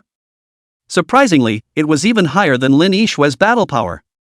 It was not as strong as Lu Xingzhou's 24 stars, but it was strong enough. At that moment, however, a flash of doubt passed through the principal's mind. Also both at level 10, Lu Xingzhou had mastered 2 first-rank skills as a magic apprentice. How did his battle power exceed that of Sun Shi who had 4th-rank skills? Principal Cheng couldn't help but add a few more points of curiosity to the way he looked at Lu Xingzhou. Alright, since everyone is pretty much here now, let's start today's special training test. At this time, on the test bench in front of the hall, Mr. Wang, who was in charge of maintaining the order of the scene, opened his mouth and said. He had a bunch of troubles lately, and the damage that Lu Xingzhou had caused to the school's sparring room last time had not yet been repaired. Finish today's test as soon as possible and call it an early night. Next, please remain quiet and come up to the stage to complete the test as I read your name. As the test began, Principal Chang also other school leaders also came to the observation room on the 2nd floor. waiting for test results to come in. Principal Chang, how are you doing? Seeing you so happy, what good things are you not sharing with me? When Chang Yuanshan walked into the observation room, a man cloaked in crimson robes slowly spoke. Seeing this person, Principal Chang instantly revealed a big smile. Ha, elder brother Zhao, making fun of me again aren't you? I'm happy that you're here, where are the other good things? Zhao Feng turned around, revealing the red sword and shield medal on his chest. This is the symbol of the Blood Knights Guild. Ha, but you did tell me that there are 2 good seedlings in your school this year, and that's why I came here on purpose. Elder brother Zhao, this news, I'm afraid there's a change. Oh? Zhao Feng was slightly stunned, then pretended to be angry. What, is it that there are no good seedlings? Is Principal Chang making fun of my old Zhao? Principal Chang smiled slightly, then shook his head. Haha, nonetheless. It's not that there are no more good seedlings, but, rather, good seedlings, one more. Oh? Zhao Feng raised his eyebrows, then asked with slight curiosity. What's the name of this extra good seed? His name is Lu Xingzhou. Lu Xingzhou? Zhao Feng stroked his chin and fell into thought. Why did he feel that the name seemed familiar? Like, I've heard that somewhere. After thinking for a while, he realized that he didn't have much of an impression, so Zhao Feng didn't think about it in detail. As the vice president of the Blood Knights Guild, Zhanghai chapter, he was in charge of everything every day. It's not unusual to not know where you've heard a name.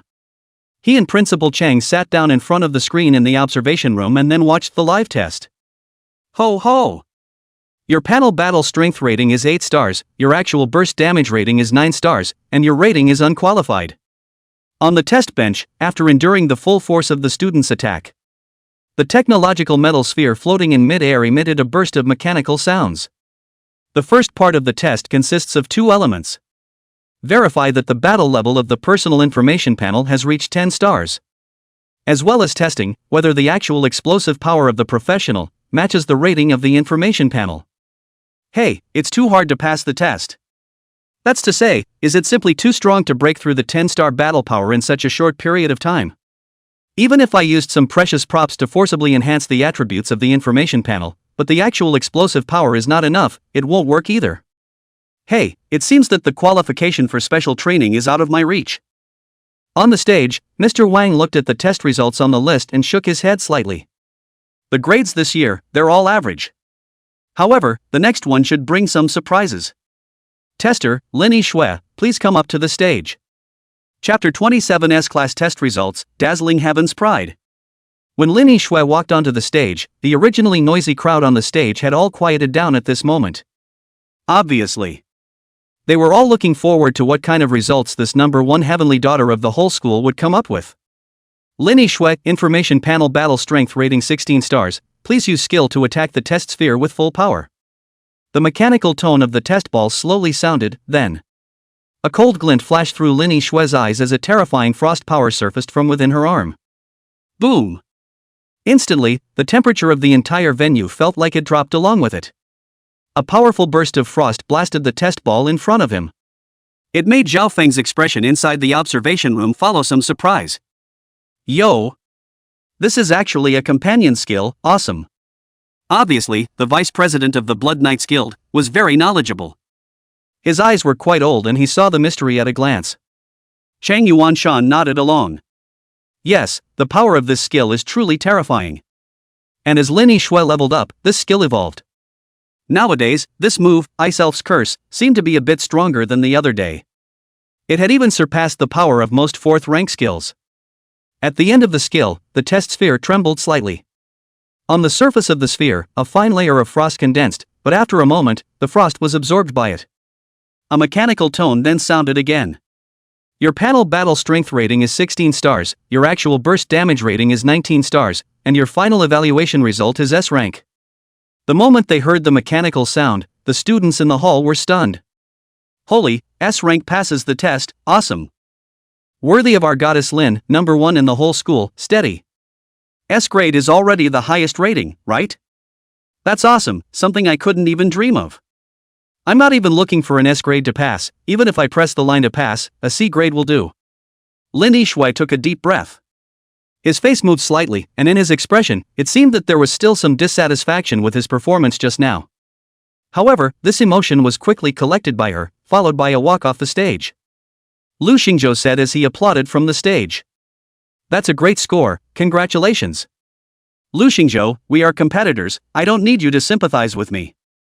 Lin Yishui said coldly. But Lu Xingzhou was a bit puzzled. Just now, this little girl said she'd let herself be merciful, but now she's turning her back on me?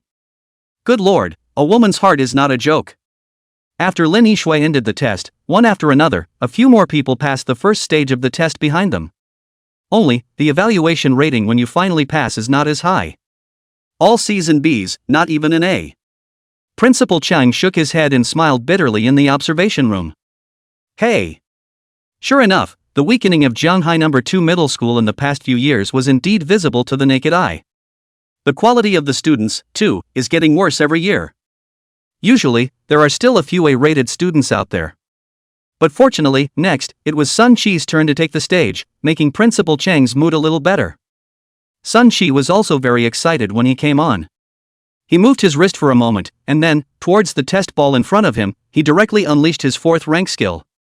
Extreme Intent Boom Fist. Boom! Instantly, a loud blasting sound resonated throughout the room. The test ball was actually slightly deformed by the blast under this punch just now. But soon, a sound of mechanical assembly rang out. The test sphere returned to its original state once more and emitted a reminder tone. Your panel battle strength rating is 17 stars, your actual burst damage rating is 21 stars, and your assessment result is S-class. Sun Qi smiled happily after hearing the test results. Then he said to Mr. Wang, who was next to him. Hey! Scared me, I also seek to just give this machine broken, I am afraid that you let me pay that I cannot afford to pay. Sun Qi knew very well that the cost of the test balls were all tens of millions of gold coins. And it's federal government property, so you can't even buy it outside. It's much more expensive than a school sparring room, both in price and value. However, at this moment, Mr. Wang smiled slightly, revealing a young man don't blow awesome expression. This is only a beginner's test sphere, but it can withstand skills up to 33 stars. I'll pay for anything if you can pop him. Mr. Wang looked like he was watching the show, then waved his hand and finished taking notes. Go down, the next student hasn't been tested yet. Inside the observation room, Zhao Feng's eyes lit up again. He spoke with some surprise. Aya, this youngster called Sun Qi's strength is also quite good. That one just now was a 4th rank skill, right? To be able to master that kind of skill before even turning 2 is already amazing. It's a seedling. Zhao Feng nodded with an expression of recognition. Chung Yuanshan also opened his mouth next to him and asked. Then would you consider taking these young men into your Blood Knights Guild? Zhao Feng stroked his chin and pondered for a few seconds before speaking. Since you've asked, it wouldn't be a problem for me to take it upon myself to help these 2 young men. Chang Yuanshan instantly smiled with satisfaction, his face full of light. Well, that would be great. As the Blood Knights Guild was a famous top guild in Jianghai City, its strength and heritage were naturally not to be underestimated. This was evident when even the super genius from 3 years ago, Qin Xian, chose to join the Blood Knights Guild. And with the resource support of the Blood Knights Guild. Then, the rate of progress of the 2 young people, Sun Qi and Lin Yishui, would be raised by another notch. And, in the future, you can also directly join such top guilds. It's also an opportunity that is available to most people. However, at this time, Zhao Feng also suddenly remembered something seemingly and asked. Hey, by the way, didn't you say there was another good seedling called Lu Xingzhou? That kid, how does he compare to these 2? Chang Yuanshan was non-committal and said in a pretentious manner. You'll find out later. Zhao Feng was slightly stunned, then he released a smile and didn't ask any more questions. Then take a look. Next tester, Lu Xingzhou, on stage. When they heard this name, inside the hall, many students' expressions looked very contemptuous. I'll be damned, a magic apprentice still comes to take the test? Isn't this a waste of everyone's time? That's right, this kind of guy who only hugs Sun Qi's thigh is useless even if he comes. Pathetic. This guy probably isn't dead yet, still thinks he's that former grade 1? Oh. Hearing the words of the crowd, Zhao Feng's expression was a bit strange. A magical apprentice? Isn't this a low-level combat profession? The seedling Chung Yuanshan told me about, is it really this guy called Lu Xingzhou? He held his skepticism and was silent for a moment. However, when the mechanical tone of the test ball slowly sounded, everyone at the scene, all shocked. Lu Xingzhou, occupation, magic apprentice, information panel battle strength evaluation 24 stars, please use your skill to attack the test sphere with all your strength. Chapter 28 Air. Broken, really don't need to pay for it, right? Chapter 29 No, you're saying the A-level guild is short-sighted? The crowd had only just recovered from the shock they had just experienced, and as a result, Zhao Feng's words had directly ignited the entire room. Everyone on the scene was looking surprised and looked incredulously at Lu Xingzhou next to them.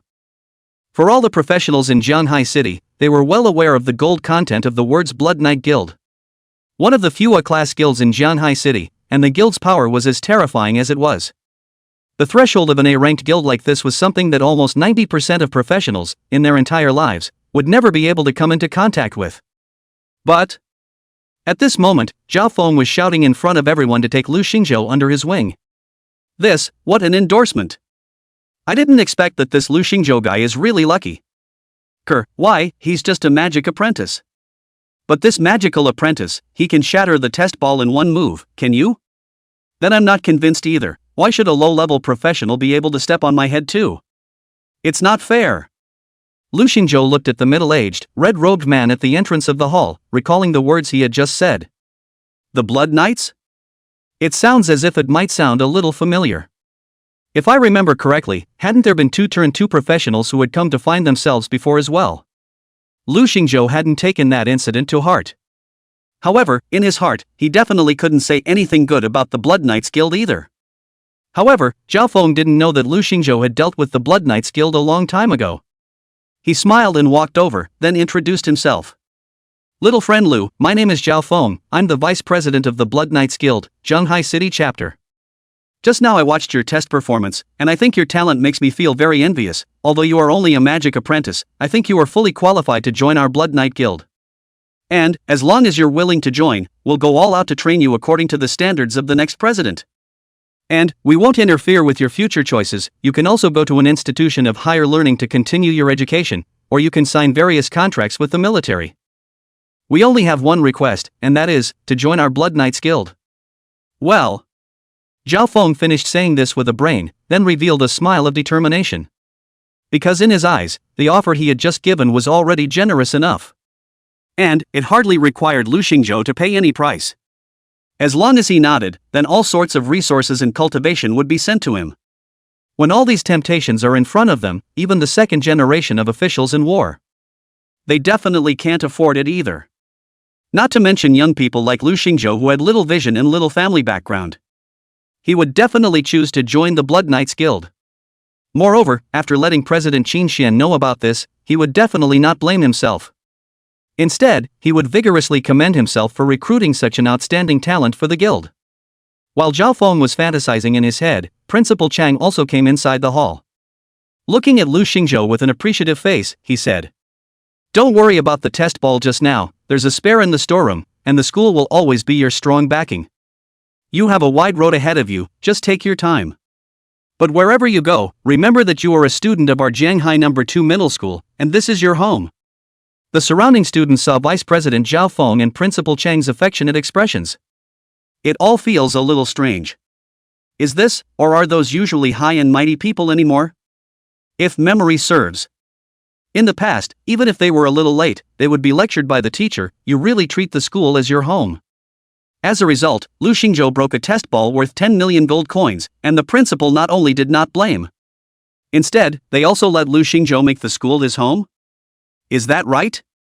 However, students like Lin Yixue and Sun Qi, whose families were quite good, their eyes, then, look a little wider. The attitudes of Chang Yuanshan and Zhao Feng nowadays both just indicated one thing. They are doing their best to pull Lu Xingzhou to stand in line. Getting a good relationship going when a talent hasn't developed yet is called snowballing. If Lu Xingzhou really became a famous big shot in the future, then he would want to make good relations. That would just be called icing on the cake. The weight of the two is completely different. Only, they spend such a high price at this time to make good relations with Lu Xingzhou. How certain is the belief that he will grow up in the future? At this moment, Lin Yixue and Sun Qi, too, were in deep thought, feeling the envious and jealous gazes around him. Lu Xingzhou stroked his chin and thought for a moment. It was followed by a remark that took everyone by surprise. Haven't I already refused your Blood Knights Guild once? Zhao Feng froze.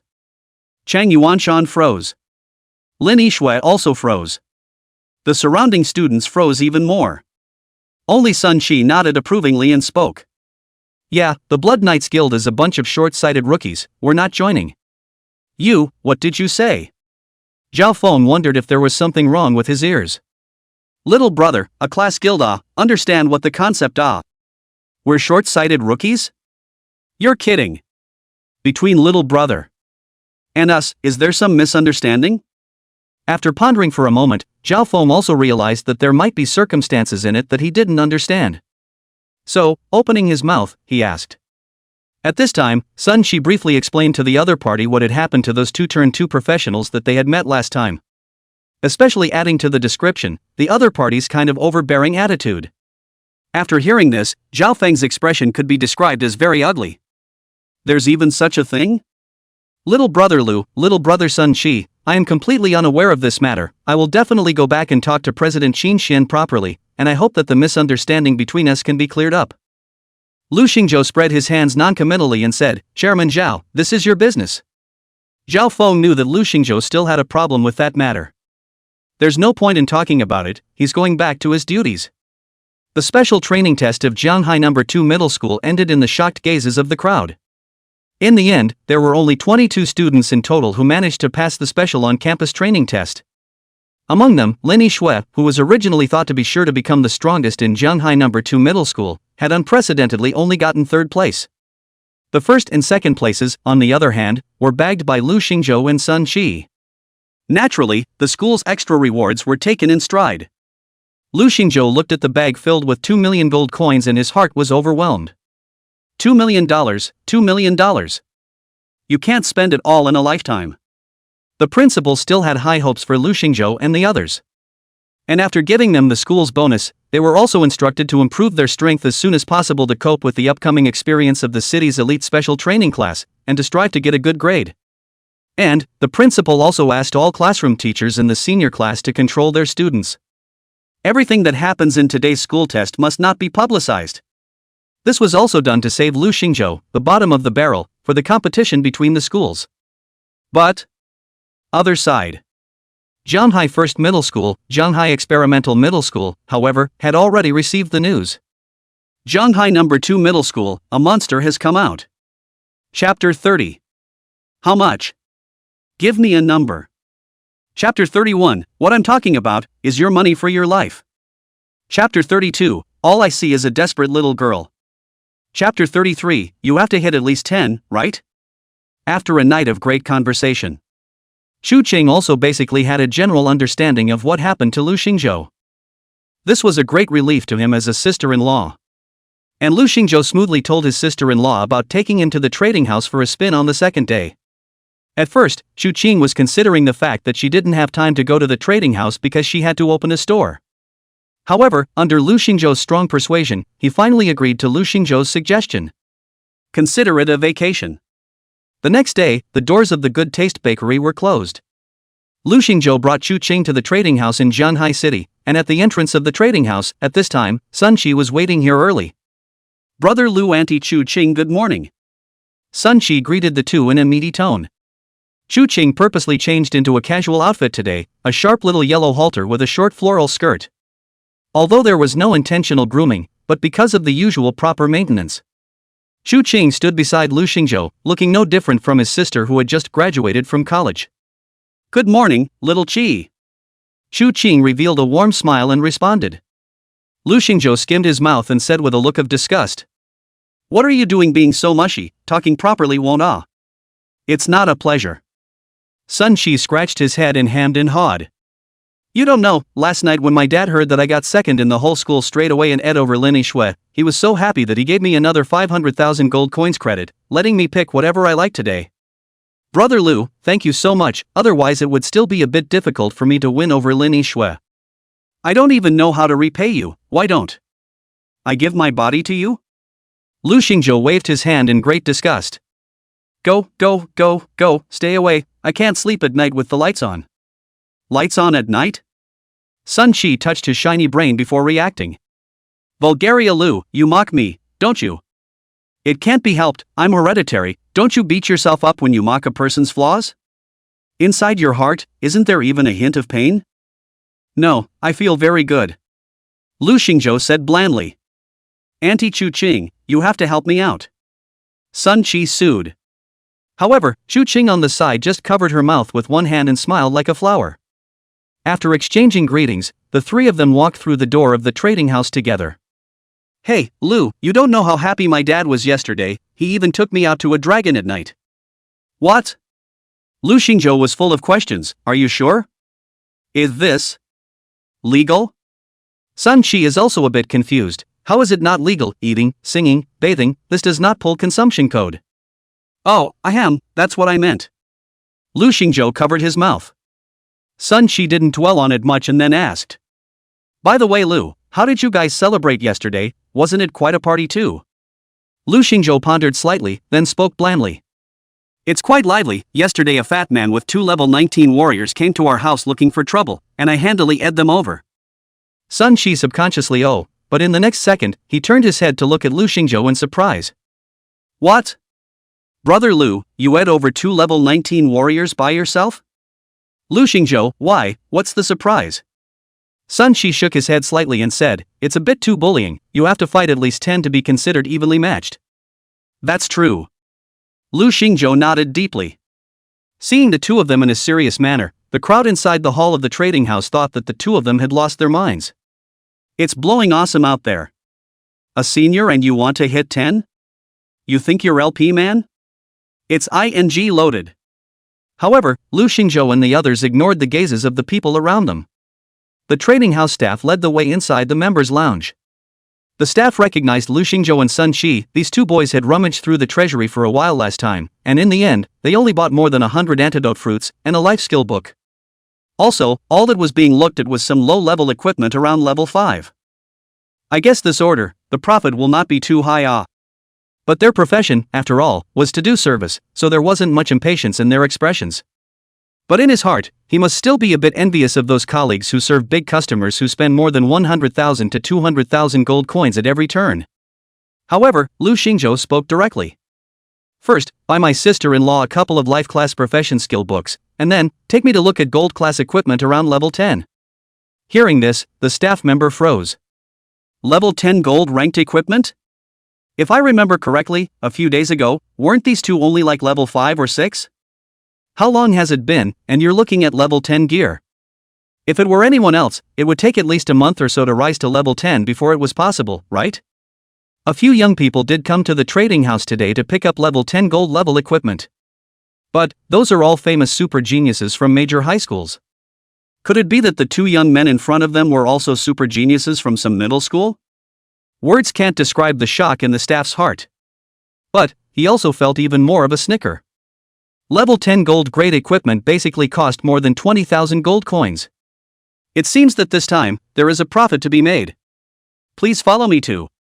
Spreading a bright smile, the staff member led the three of them to pick out a few skill books for life-type professions. When Chu Qing saw the price, she desperately shook her head, thinking that the price was indeed too expensive. To buy these skill books, it was almost as much as a year's profit of one's own bakery. However, Lu Xingzhou said in her ear. Have you forgotten how much money I have? Listen to me and buy. Lu Xingzhou had enough funds this time, so he was eager to try to see if his sister-in-law's life class skills had increased after her level. It's also able to make foods that have more special word effects. It's kind of an investment. As long as one's ideas can be validated, well, it's worth whatever it costs. Lu Xingzhou paid the money and received a skill book from Roar from the staff. These cost him a total of more than 70,000 gold coins. It's a significant expense, but definitely worth it. Chu Qing was very touched. He knew that Lu Xingzhou was doing it for his own good, so he didn't push back much. Then he put the skill book away in the props bar. Alright, take us to see the gold level equipment. Lu Xingzhou said. Okay. The size of the storage warehouse for level 10 equipment is just a little smaller than the one you've been to before for level 5 equipment. And the staff took Lu Xingzhou and the three of them in a circle and walked to a small room next to them. Here, it's just half the size of the warehouse from earlier. Guest, what's placed here are all gold level equipment around level 10. There are detailed descriptions next to each piece of equipment, so please feel free to pick one. After hearing this, Lu Xingzhou nodded. What the trading house had to say about the equipment didn't matter to him. He was going to pick it out himself. Lu Xingzhou was like this, walking slowly, and while walking, he also appraised the words to these equipment placed in the warehouse. As he walked, Lu Xingzhou suddenly found two cabinets that were interesting. Only the equipment displayed there was somewhat similar to his own bracelet. Lu Xingzhou checked the firmament word and the names of the two pieces of equipment instantly appeared in front of him. Zombie King's Ice Ring Gold Level. Zombie King's Ice Necklace Gold Level. Chapter 34 Is this the pin? Chapter 35 Dude, you're an assassin with that physique? Chapter 36 I can tell you're too weak. In an instant, Shi Xiuhu felt the gust of pressure coming from the terrifying ice storm in front of him. His sweaty hairs stood on end as the danger signals rang in his head. It was a feeling that instantly tightened his nerves. Danger. Extremely dangerous. In that instant, Shi Xiuhu gave up his attack. Escape as fast as you can, exploding with all your might. However, he still underestimated the terrifying speed of this ice storm. Even if the shadow assassin was fast, his level was too low. Speed still couldn't outrun the extreme ice storm released by Lu Xingzhou. Ah! A mournful scream instantly came from the arena. Then, the crowd saw a figure fall out at an extremely fast speed. Rolled several times in a row on the floor. Bang, bang, bang. Shi Xiaohu's right leg had been completely frozen by the extreme ice storm, and the horrifying chilling effect caused his right leg to almost lose consciousness. Moreover, the slowing effect attached to this skill spread throughout his entire body. At this moment, Shi Xiuhu only felt that his body was very cold. It was as if the blood was going to freeze. The whole body, it couldn't lift its strength. What kind of skill is this? Damn! Shi Xiuhu's face was shocked and, with a slight look of panic. How could you, a magic apprentice, master this kind of advanced ice attribute spell? Damn! Damn!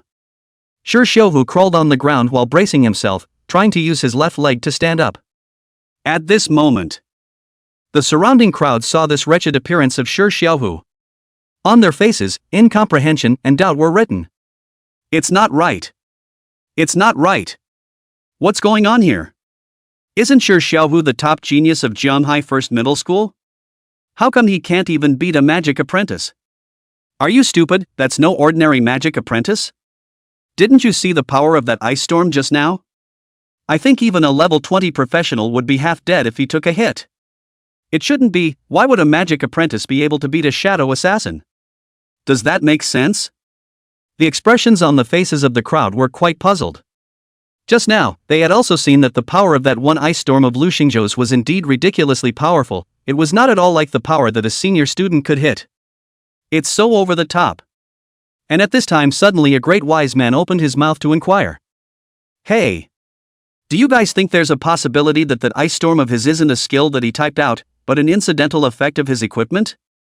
This statement also caused many people to react instantly. Yeah, that's right. It must be an effect that comes with his equipment. Why else would he be so much better than us? Many nodded along, deeply impressed. But at this time, Sun Qi beside him said in a salty manner. By equipment, do you mean the frost bracelet? But that set of equipment, Shi Xiuhu has two of them. How come I haven't seen Shi Xiuhu hit such a skill? Instantly the crowd was silent. Yeah, that ing makes sense. Is it the apprentice magician who was the son of the version? Just as the crowd was caught up in thought, on the other side, Shi Xiuhu sort of reacted. Wait. No. You wouldn't be that, the secret weapon of Jianghai No. 2 Middle School, that monster? If you're that monster, then it's not surprising that you have such a terrifying ice attribute skill. I didn't expect that the principal was right. Lu Xingzhou smiled faintly in a non-committal manner and then said. As for monsters and stuff, I don't know who I'm talking about.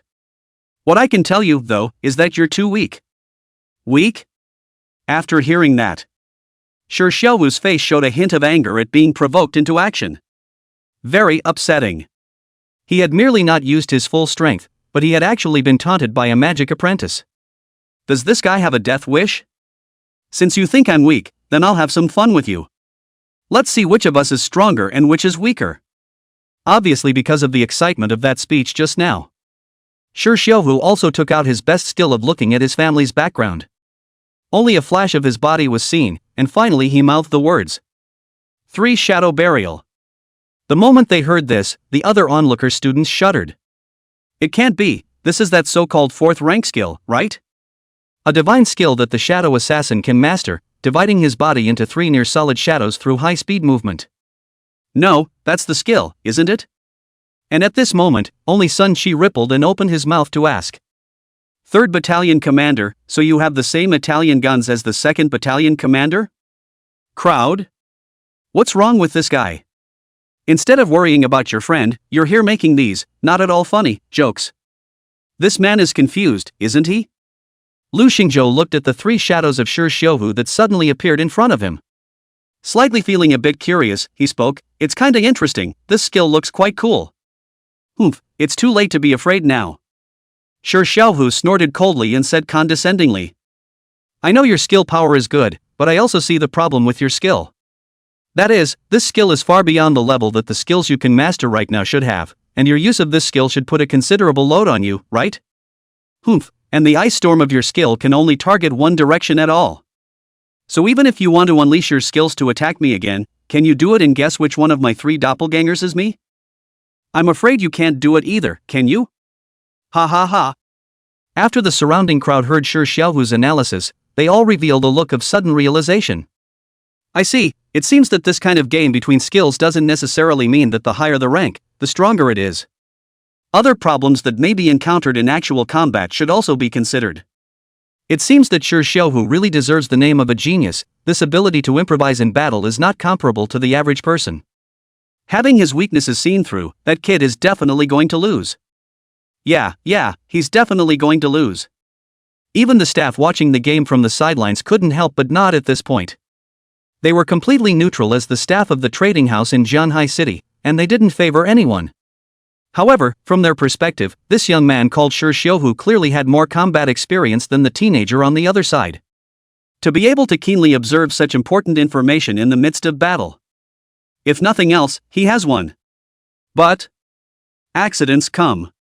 Lu Xingzhou gently scratched his head with his right hand before revealing a helpless smile. That's a nice thought, but doesn't work on me. Next. Lu Xingzhou directly threw out a normal attack in each direction towards the shadow doppelgangers standing in his 3 directions. Boom boom boom. A horrible blizzard covered the entire field directly. Shi Xiuhu, D. Chapter 37 Gold Level Set, Unexpected Harvest. Chapter 38 Investment in Jianhai Trading House. The wailing did not come from Lu Xingzhou's side, but from Sun Chi, who made the move. Even though he was wearing gloves, the backlash was still directly on his body. At this moment, Sun Chi covered his right hand with a very painful expression.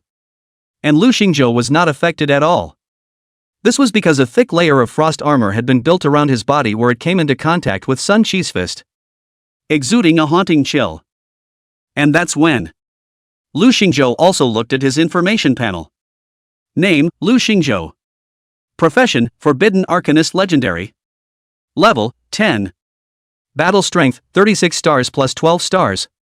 Skills, Flame of Extinction 9th level, Manga Maro 9th level. Equipment, Zombie King's Ice Bracelet Gold Grade, Zombie King's Ice Necklace Gold Grade, Zombie King's Ice Ring Gold Grade. Life Value, 660 plus 100. Life Value Armor, 2,863 4,000. Magic Value, 1870 plus 330. Strength Attribute, 11 points, plus 1 point. Spiritual Attributes, 120 points, plus 12 points. Agility Attribute, 14 points, plus 2 points. Defense Attribute, 9 points, plus 3 points. After wearing the jewelry set, the battle power does get a considerable boost. And not only that, but next to his life cap, there was an additional layer of armor on the blood bar. This is surprisingly several times higher than my life cap. Not bad for a level 30 frost armor, that's outrageous. Even a top-tier output class occupation like Sun Chi couldn't break my frost armor with an all-out strike. It looks like from now on, you can stake out your output. Lu Xingzhou had even dodged himself when he exchanged blows with Shi Xiuhu just now. If he had put together a three-piece set just now, then what's the point of hiding? Standing still by himself, when Xiaohu got tired of fighting, he was probably half dead himself. Great, I didn't really expect any extras. Lu Xingzhou was secretly happy in his heart and was satisfied with the harvest this time. However, it had to be said that Sun Qi's single attack ability was indeed ridiculously strong as well. If it were an ordinary person, there was probably no way to deal more than 1,000 points of damage to frost armor at once. On the other hand, Sun Qi looked at his right hand with a face full of heartache. Oh my dear right hand, why is it always you who gets hurt? Geez. Lu, why do you keep hurting me? Auntie Chu Qing, look at him, he's always like this. Sun Qi cried out as he took out a bottle of basic life recovery potion from inside his props bar. Then with a tilt of his head, he drank it. Cuddly, cuddly on him. Subsequently, the wounds on his hands gradually recovered. And the pain goes away. Lu Xingzhou saw this and spoke faintly. Loser, what about 1,000 gold coins a bottle? Who's to blame then?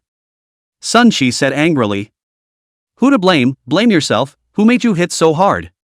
Lu Xingzhou seemed to be smiling. I'm not looking for a rare opportunity. Sun Qi scratched his head with a very awkward expression. He admitted that there was an element of gambling on his part. But alas, he lost his bet. Who would have thought that Lu Xingzhou's side would have a counter-injury? Around them, gathered these seniors, and some professional hunters, they all looked stunned. Sun Qi's strength is so fierce, just now that move Extreme Intent Boom Fist, they are expected to be directly put down. Who knew that after such a fierce punch, Lu Xingzhou was not only not injured. Instead, Sun Qi was counter-injured by Lu Xingzhou's cold ice armor? Can this be right? Are all young people so brave nowadays? After the farce on Xiaohu's side ended, the staff took Lu Xingzhou and Sun Qi to other equipment placement areas to stroll around. The shock that the match just now had brought to others was profoundly buried in the hearts of everyone present. Lu Xingzhou also surprised and scandalized the staff and onlooker professionals because of his strong performance. The heart of the staff member who originally served Lu Xingzhou and Sun Qi also began to suspect. Could it be that this kid is the genius son of some big family? Otherwise, how could such a terrifying monster appear in a third-class city like our Jianghai city?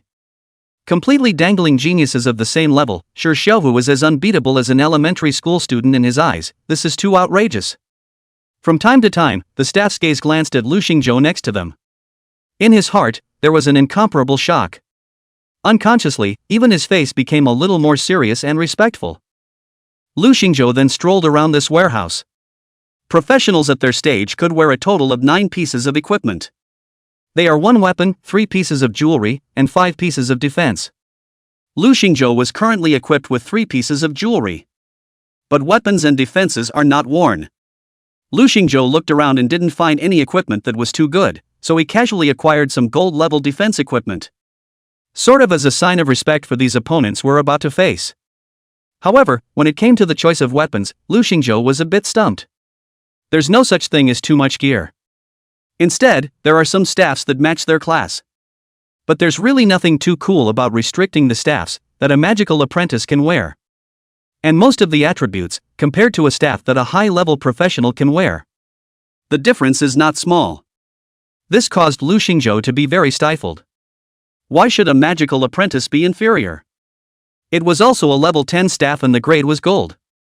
But, the magic apprentice's staff attributes is going to be lower than the wizard's staff attributes, more than half. Isn't that a bit too much of a bully? After looking around, Lu Xingzhou was furious and decided not to pick. Targeting magical apprentices is right. Those damn value monsters. Seeing Lu Xingzhou turn around and leave, at this time, Sun Qi next to him asked in confusion. Hey, Lu, wait a minute, your weapon hasn't been bought yet? Unlike Lu Xingzhou's suffocation when picking equipment, Sun Qi was able to choose a full range of equipment. He swiped his dad's card to buy a set of gold-level defense and jewelry. Sort of pulling their gear full. Lu Xingzhou said without looking back, let's go, not buying. When the staff saw that Lu Xingzhou didn't seem very satisfied, they hurriedly chased after him. Honored member. You can tell me anything you're not satisfied with. We, the trading house of Jianghai City, will be at your service. In this case, you wait for me for a moment. I will call our manager here, right away. Lu Xingzhou just wanted to reach out and stop the other party, saying that there was no need. The result was that in the twinkling of an eye, the staff member had run out of sight. Speed can even be said to be comparable to Shi Xiaohu's shadow assassin. Originally, Lu Xingzhou had no intention of ignoring the other party again and turned around, ready to walk out of the trading house hall. However, a woman with a mane of long black hair and wearing a professional outfit directly blocked Lu Xingzhou's way. "Hello, distinguished guest, I'm Yi Wanqiu, the manager of the trading house in Zhanghai City." She pulled a strand of hair around her ear and then extended her hand towards Lu Xingzhou. Yi Wanqiu slightly bent over, and instantly the buttons on the collar of her professional outfit were directly taut. The almost exaggerated curves of that one tiny button put pressure on it that it shouldn't have. It even made Lu Xingzhou feel unconsciously emotional at this time. It is really too great. "Hello Manager Yi, hello, I actually don't have much to ask of you, I've picked out everything I want." Lu Xingzhou graciously shook the other party's hand and then slowly spoke. However, Yi Wanqiu obviously did not believe Lu Xingzhou's words. And so it continued. No, Mr. Lu, our trading house is very concerned about the customer's trading experience, so if you don't pick the item of your choice, we will help you keep an eye out for it in the future." Next to him, Sun Qi muttered in an untimely manner.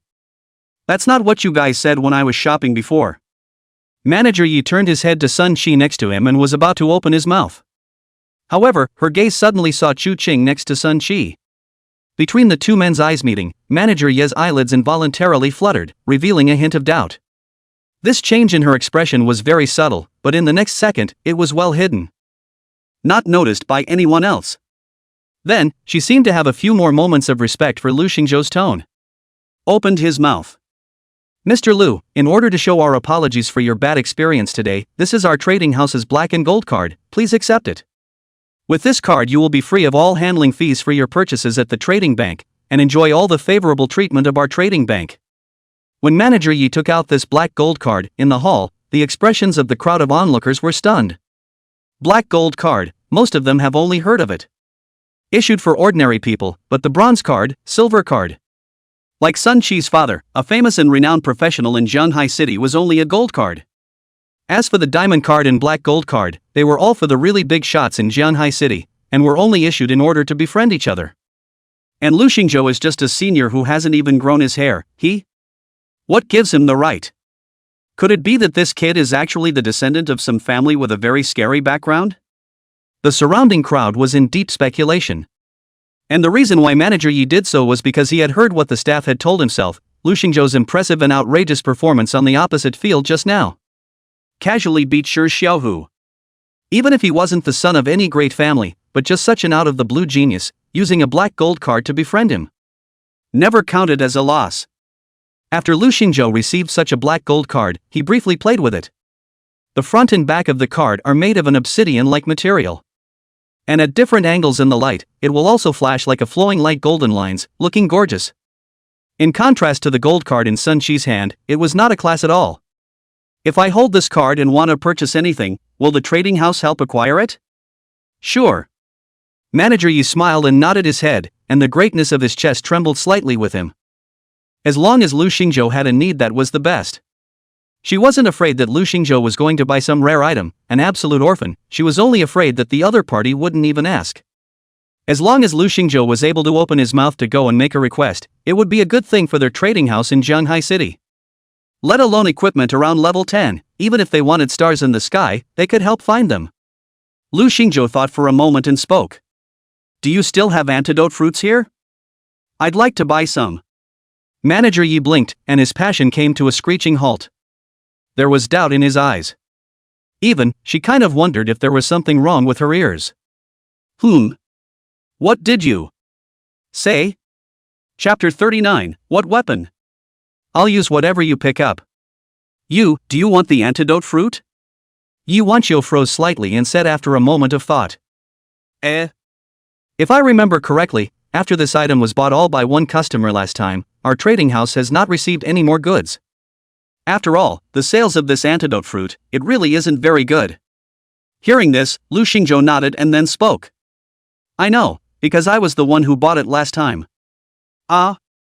So it's you. Then, what about those antidote fruits you bought earlier? It's already been eaten. Yu Wanqiu couldn't remember how many times this expression had appeared on her face today. No, no, no. She's a professional. When faced with an honored guest like Lu Xingzhou, it was natural to respond to any request. How can there be any extra thoughts? It seems that I am still not practicing enough. Thinking of this, Yu Wanqiu shook her head and then spoke firmly. Alright guest, don't worry, I will immediately go and acquire the antidote fruit for you. You leave me an address, and I will deliver for you at that time. Good. Lu Xingzhou nodded and then left an address and contact information. Then, he left the trading house with Sun Qi and little Aunt Chu Qing. After leaving the trading house, Sun Qi asked with an envious face. I'll go, Lu, show me your black and gold card, it's too powerful, isn't it? Lu Xingzhou casually threw it to him and laughed. Why are you so out of it? It's just a membership card, is that so? Brother Lu, you don't understand. Sun Qi admired it fondly, then handed it back to Lu Xingzhou and said, Hey, why can't my old man give a damn? Sun Qi smacked his lips and suddenly had a flash of insight and said, Hey, Lu, why don't I recognize you as? Later. Lu Xingzhou was suddenly alert and reached out to stop the next word he was about to say. Think twice before you act, be careful of Uncle Sun's fatherly kindness when you get home today. Sun Qi rubbed his hands together and his eyes drifted to the sky. Said with a look of nothing happening? I didn't say anything. Then he changed the subject. But Lu, why do you think you didn't buy a staff? Although the attributes of these equipments aren't quite considered high, it's better than nothing. Lu Xingzhou shook his head slightly, he just felt that it was a bit of a loss to spend his hard-earned money on this kind of place. Especially when you spend the same amount of money and the attributes of your own equipment are not as good as others. You don't understand the pain of having been targeted. If I have to get a weapon, then I might as well even just pick up a random wooden stick off the side of the road. Sun Qi didn't take it seriously and retorted. Lu, you say this. Again, gold-level equipment is much stronger than a wooden stick. You are just angry. I'm not being angry. Why not? Well, I'll get you a stick, do you want to use it? Use, what am I afraid of with strength? Okay, you got it right, I'll go get it for you now. Hearing this, Sun Qi narrowed his eyes and smiled, then walked into the green belt next to him and started rummaging around. Just wait for me. I'll get you one right away. Hey, what is this, air-dried beef jerky? And not beef jerky. Blah blah blah. Grass. Hey, I picked up a gold coin? Wealthy. Looks like I'm really having traitorous luck today, not bad not bad.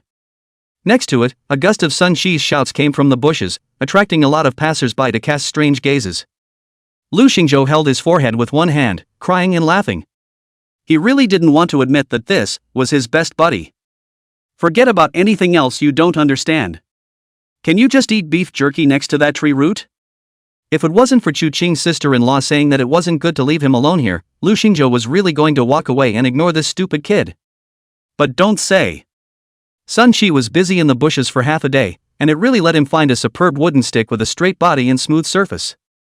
And at the top of this stick, there was a hollow knot formed by the interlocking and twisting of the trees. Here, Lu, I found it. Look at this stick, nice, isn't it, superb? When it's time for the citywide test, you'll have this equipment with you. No problem, right, strength? Sun Qi said playfully with an expression of watching the fun. Lu Xingzhou hummed and laughed. Good boy, how dare you taunt me, huh? But as soon as the words left his mouth, Lu Xingzhou froze. Because when his gaze was placed on top of this wooden stick, a phrase suddenly appeared in front of Lu Xingzhou. Equipment name, Starry Eyes Diamond Grade. Use level, 1, can be leveled up by building. Equipment attributes, spiritual strength plus 1 point, defense plus 1 point, armor plus 1 point, life value limit plus 10 points, magic value limit plus 10 points.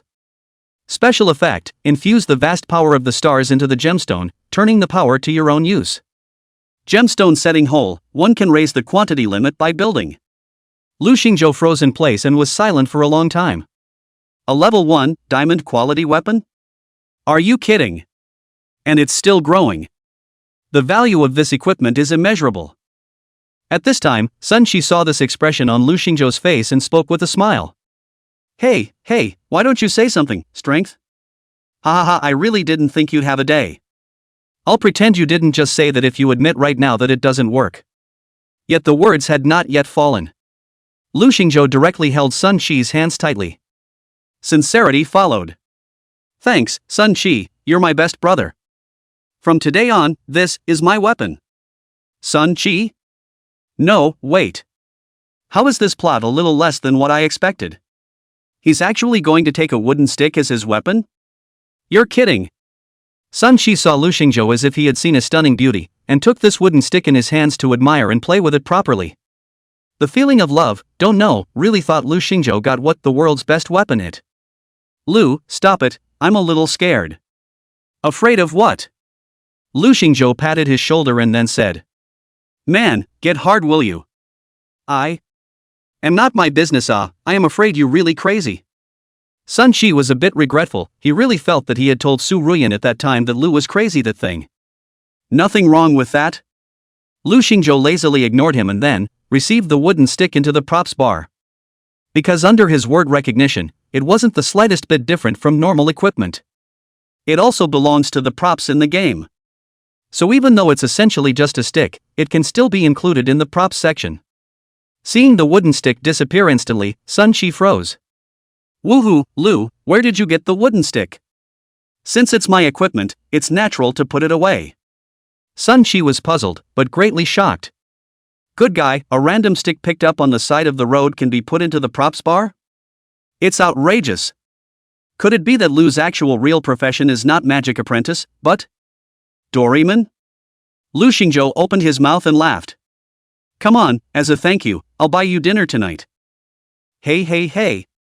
Is not a Hongmen banquet right, Xu Qing's sister-in-law, you have to protect me safe Sun Qi was being carried towards home by Lu Xingzhou while Xu Qing covered her mouth and snickered. In her eyes, Lu Xingzhou being safe and happy was better than anything else. It's nice to just live an uneventful life. Chapter 40 Another Vice President, Fat Dragon. Chapter 41, The Great Plan to Make Buns. A qualitative change? Chapter 42 Props, Heart of the Stone Giant. Chapter 43, No? They both entered the warrior class? The call was obviously from Zhao Qian. Lu Xingzhou asked after picking up the phone. What's up? What is it that you wanted to see me about? Zhao Qian on the other end of the phone said. Big brother, isn't this the special training test in school that has already been completed recently? I wanted to ask you if you want to keep painting the map? Let's take me on another one. After hearing this, Lu Xingzhou didn't have any intention of refusing, but said with a smile. That would be fine, but we are now ready to play the copy of the City of Stone Giants. If you can come along, then it's okay for us to be together. After hearing these words, a trace of shock appeared on Zhao Qian's face. Oh big man, why are you starting to fight the City of Stone Giants now? Didn't you just level 10? Lu Xingzhou asked rhetorically with a smile. What's the matter, what's wrong with level 10? Zhao Qian slowly said after a moment of contemplation. It's not a problem, it's just that level 10 is already past the novice protection period. If you enter the copy and then exit, not only will you lose a large amount of experience value, but you will also randomly drop the props or equipment on your body. That's why people usually don't challenge these more difficult copies without being fully prepared. Although I know that you're very powerful, big brother, but for this kind of high difficulty copy child, I suggest that it's better for you to be more careful. Zhao Qian on the other end of the phone did say this out of consideration for Lu Xingzhou. Therefore, Lu Xingzhou just smiled and responded. You don't have to worry about safety, as soon as you reach level 10 on your side, you can come to me. Okay, big guy, then you must be safe. Zhao Qian suddenly asked after finishing a concerned sentence. Hey, by the way big brother. I heard that Shi Xiuhu from our school seems to have been defeated by an expert from your school who uses ice attribute skills. It's rumored to be Lin Yixue, but why do I think it should be you, big brother? Zhao Qian believes that there are only a handful of people who can defeat Shi Xiuhu in the entire Jianghai city. Although Lin Yixue was also very strong, she was only in between compared to Zhao Jinhu. Definitely can't do anything to beat the other guy to a pulp. So Zhao Qian guessed that this person could only be Lu Xingzhou. Aha! Lu Xingzhou didn't deny it. However, he clearly didn't take this matter of defeating Shi Xiuhu seriously. He changed the subject and then opened his mouth to ask. By the way, have you ever heard of the prop Stone Giant's Heart? I'd like to know what effect it has. Stone Giant's Heart? That I do know, it's a crystal core that only warrior class bosses will drop, it's not very high level but its effects are outstanding. Zhao Qian said thoughtfully. Lu Xingzhou immediately became interested and continued to ask. What effect? The effect is that, for all skills below level 20, the enhancement level is +1. Lu Xingzhou was slightly stunned. Wimpy? Add 1 level to all skill enhancement levels below level 20? The effect does seem a bit overbearing. For the vast majority of professionals, skills below level 20, although their grade wasn't too high, were definitely considered the mainstay skills for damage output. A +1 enhancement level for each skill is equivalent to all of them being enhanced once with a skill enhancement keystone.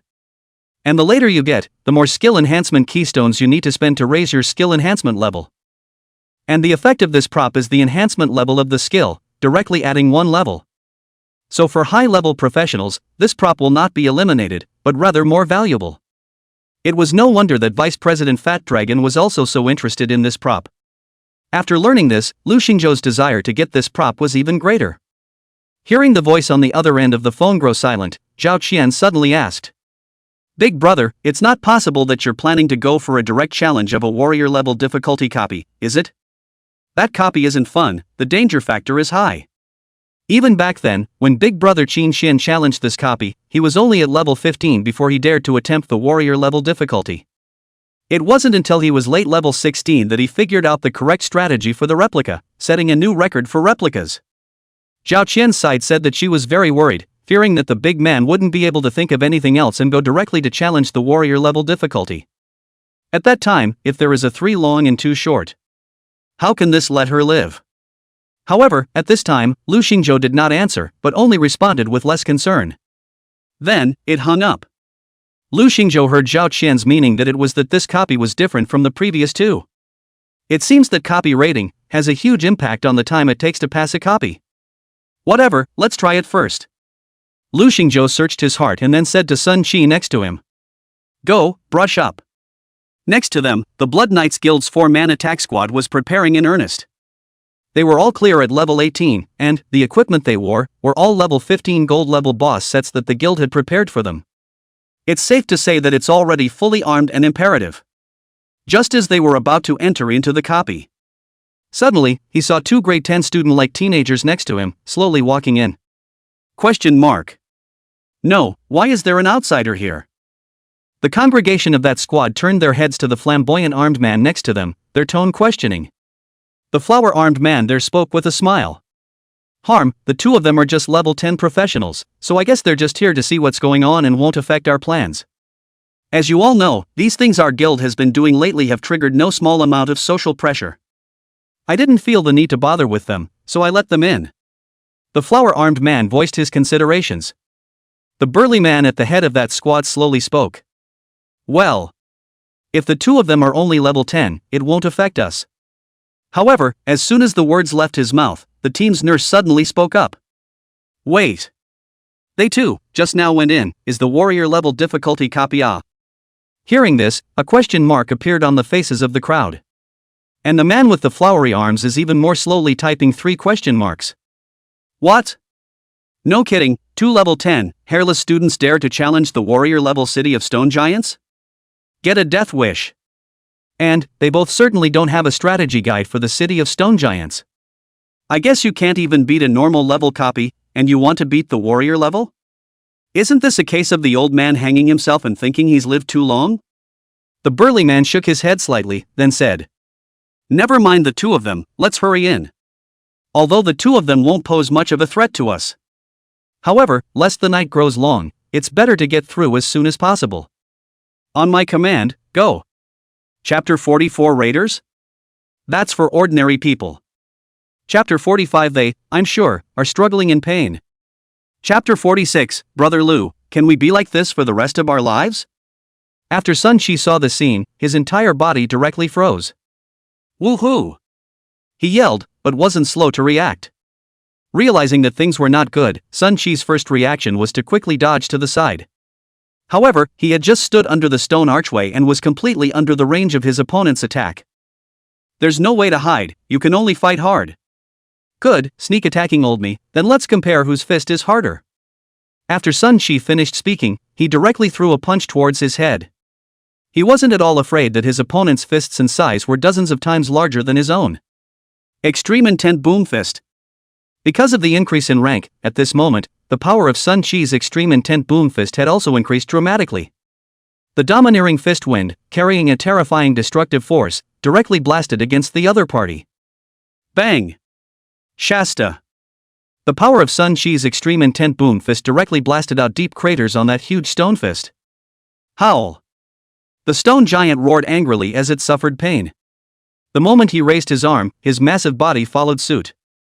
He was at least 20 meters tall.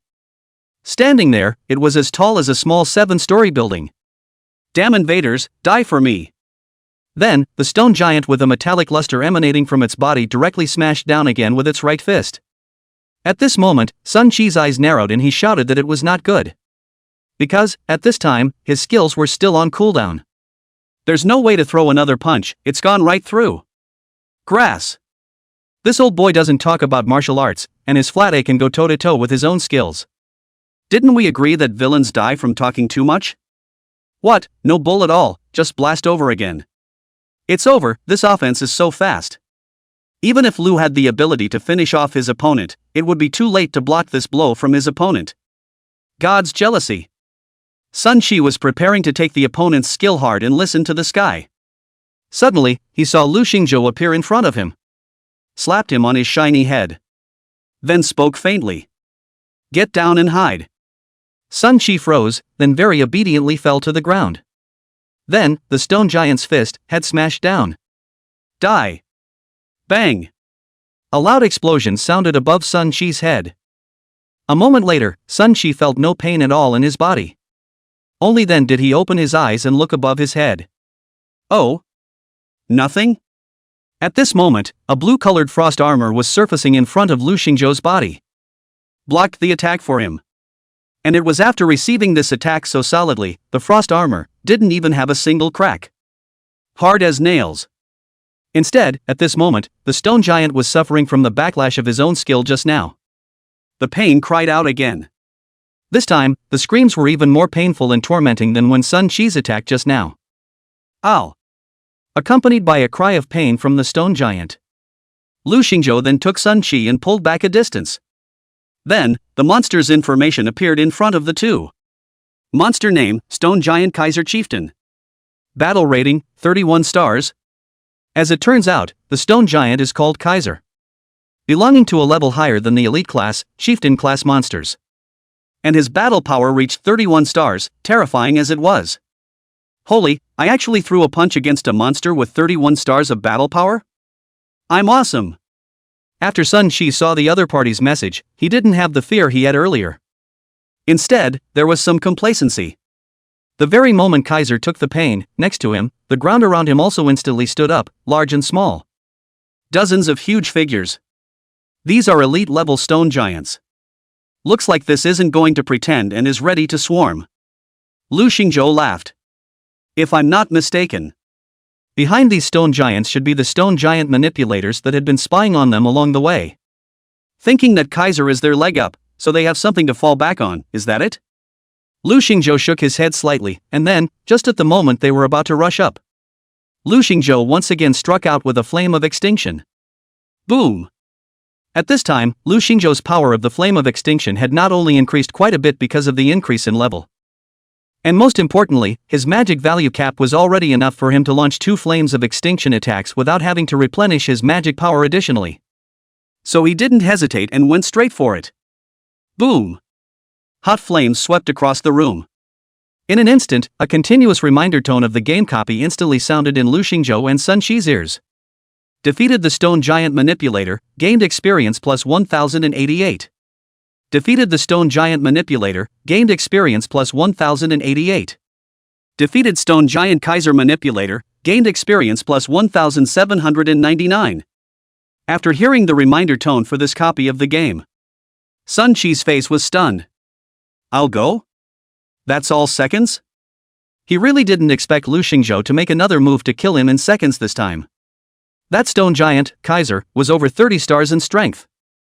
If it was any other squad that encountered it, it was estimated that they would at least have to maneuver with this monster for a while. Even if you are not careful, you will be killed directly in seconds. Gee. Sure enough. Following a reliable man is full of security. Lu, can we be like this for the rest of our lives? Lu Xingzhou? Dude, if you say that, I'm going to have to think about whether you're straight or not. At that moment, suddenly, the ground trembled. Then, a huge stone giant altar slowly broke out of the ground. All the surrounding buildings were instantly squeezed, while causing them to collapse and shatter. Lu Xingzhou's eyes looked towards this altar. For, as he saw this altar, there seemed to be a glittering object. Could it be that's the heart of the stone giant? Is that the material he had his heart set on? Go! Lu Xingzhou shouted and then rushed up. Sun Qi froze, then shouted. Hey Lu brother. Can you be a little more stable, just now that situation how dangerous? But after the words were said, he suddenly reacted. It seemed like the danger wasn't Lu Xingzhou.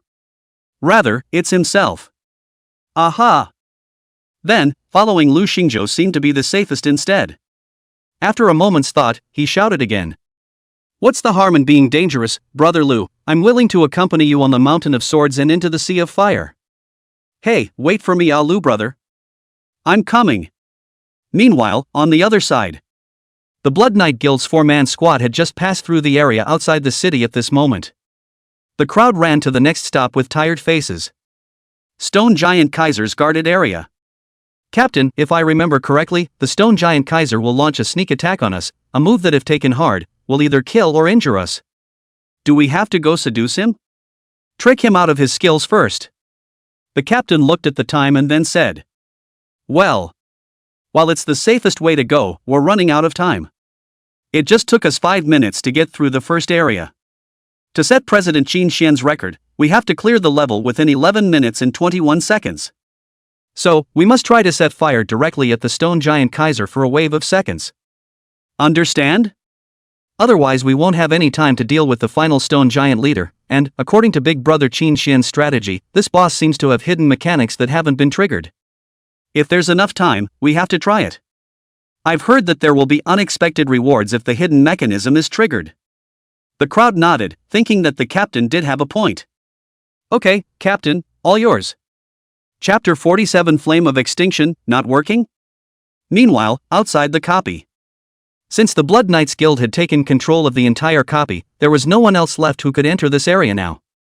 But that didn't stop the outside of the replica, which was very lively at the moment. It was because Vice President Fat Dragon himself had come outside the replica to check out the situation. How's it going? What's the progress now on arranging for you? At this time the man with the flowery arms immediately came over, then said with a very respectful expression. Hello, Vice President. I'm in charge of our entire copy of this clearing task. Fatty Dragon asked after giving the other a look. Oh, what's your name? President, you can just call me Fa Fong Fong. The flower-armed man rubbed the back of his head with some embarrassment, then said. Hearing this, Fatty Dragon's eyes narrowed. Good lord, what's a big man doing with a name like that? It's all for nothing, your big flowery arms.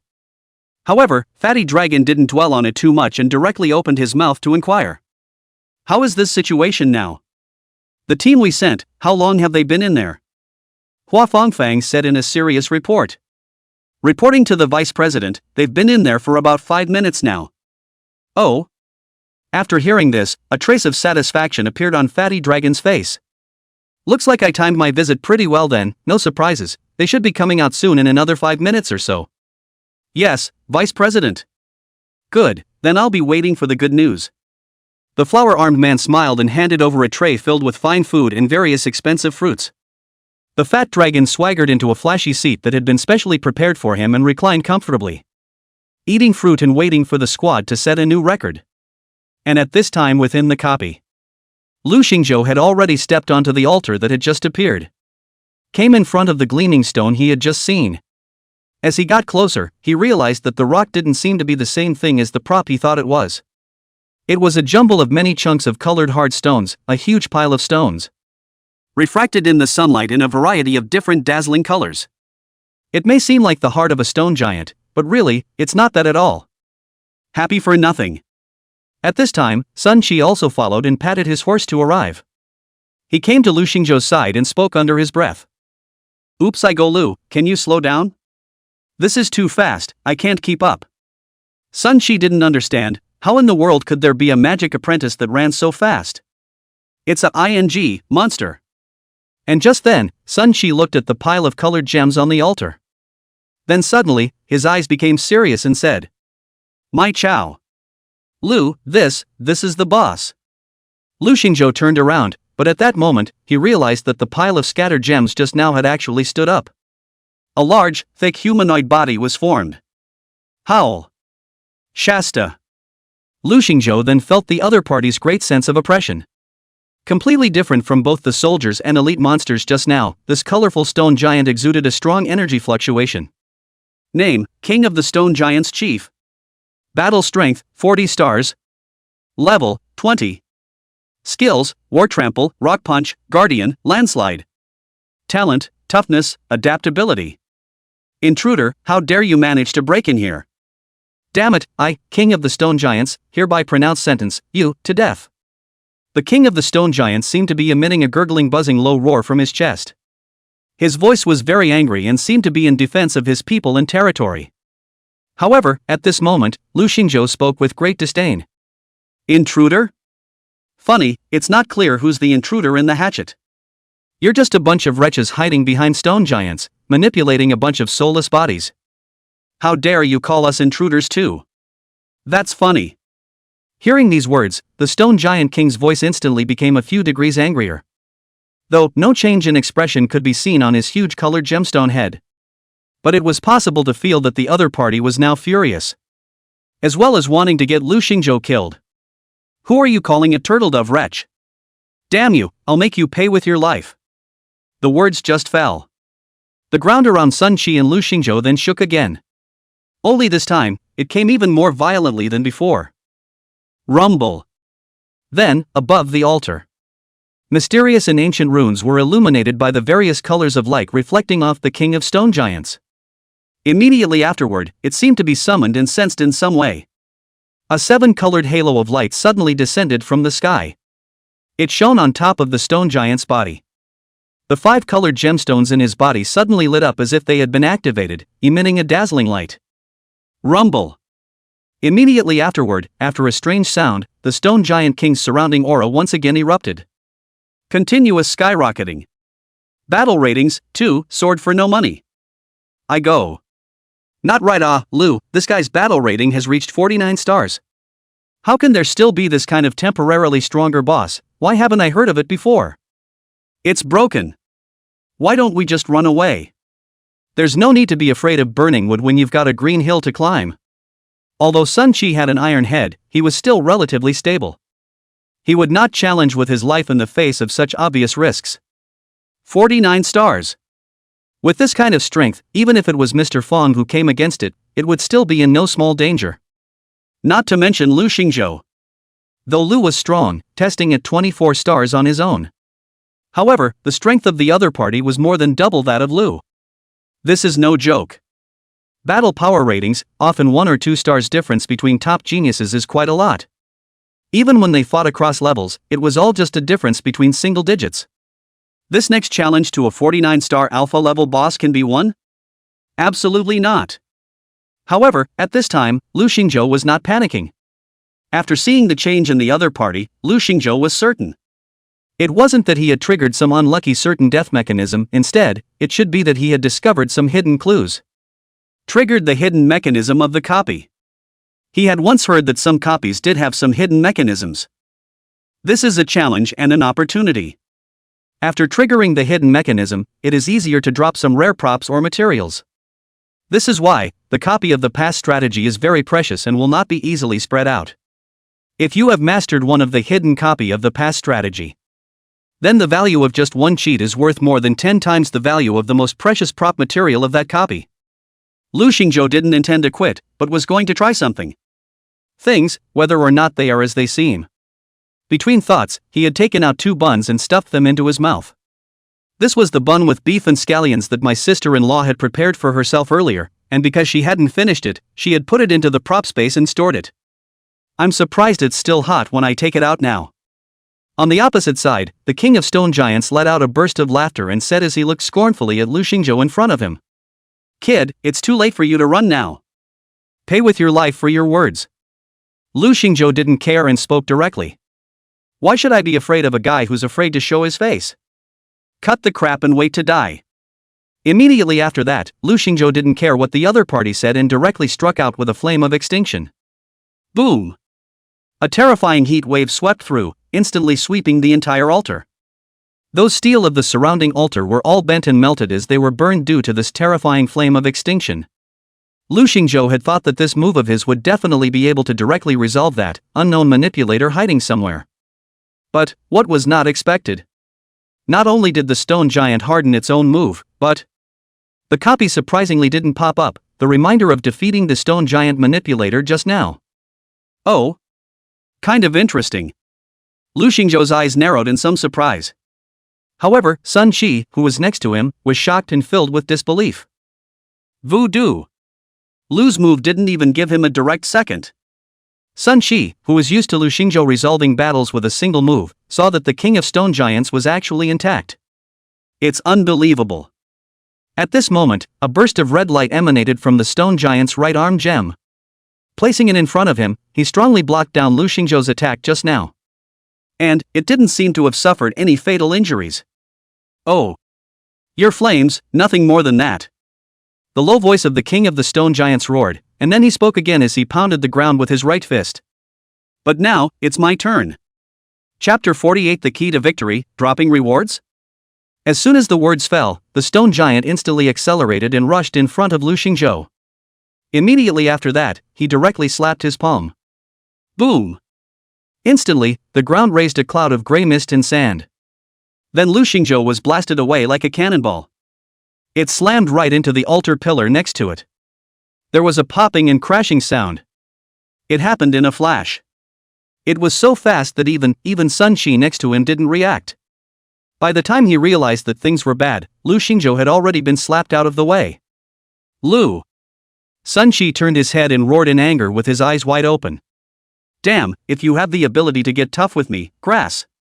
As soon as the words left his mouth, he took all of his equipment out of the props bar and, subsequently, put it on his body. Straight away, his legs stomped on the ground, instantly exploding close to the side of the king of stone giants. Then he pressed his entire body weight onto his right fist. Boom! A fist collapsed. The air currents from the counterblast instantly exploded like waves underneath the soles of the two men's feet. The punch was actually powerful in place, but a slight golden glow flashed from the gem on the chest of the king of the stone giants. Then, it blocked the blow almost harmlessly. Sun Qi raised an eyebrow, very puzzled. What's going on? Even if the opponent is strong, he shouldn't have no damage at all, right? He was incomparably shocked in his heart, but, at this time, under the anger, he didn't care about that at all. I'll you up. Fist rain. Successive punches came down like rain. Boom boom boom. The king of the stone giants did not move, and the golden light shining from the jewel in front of his chest became a bit more dazzling. Then, with a backhanded swing, the king of stone giants edged Sun Qi out as well. Bang! Sun Qi was smashed like a cannonball onto a nearby pillar and coughed out a mouthful of blood. Oh, crap! The king of the stone giants made a mocking-like sound. However, Sun Qi climbed up from the ground and without any hesitation, drank a bottle of basic life recovery potion. Then, with his right hand, he wiped the bloodstain from the corner of his mouth. Nima, hold me today, I must make you pay. Just the moment Sun Qi was about to strike again. Suddenly, Lu Xingzhou's voice sounded next to him. Don't worry, I can already see what to do with this guy. Sun Qi turned his head and looked at Lu Xingzhou in surprise. Holy Lu, you're even okay? Or what, you expect me to be a little bit of everything? Lu Xingzhou slowly stepped out of the smoke and dust, and all over his body, he was surrounded by a layer of fine, crystalline frost armor. His body, however, was spotless and not affected in the least. Sun Qi was relieved to see that Lu Xingzhou was fine. Lu, am I that kind of person? Moreover, the beneficiary of the accident insurance you bought is not me. Don't be poor, get him first. Lu Xingzhou waved his hand, then turned his head to look at the king of stone giants with a serious face. After the king of stone giants saw Lu Xingzhou, there was a slight surprise in his countenance. Oh? Surprisingly not dead? Oh, that's kinda funny. But, who gave you the courage to think that you could challenge me? Lu Xingzhou said with a smile. Because, I already know, your defense mechanism. The king of the stone giants laughed contemptuously and said.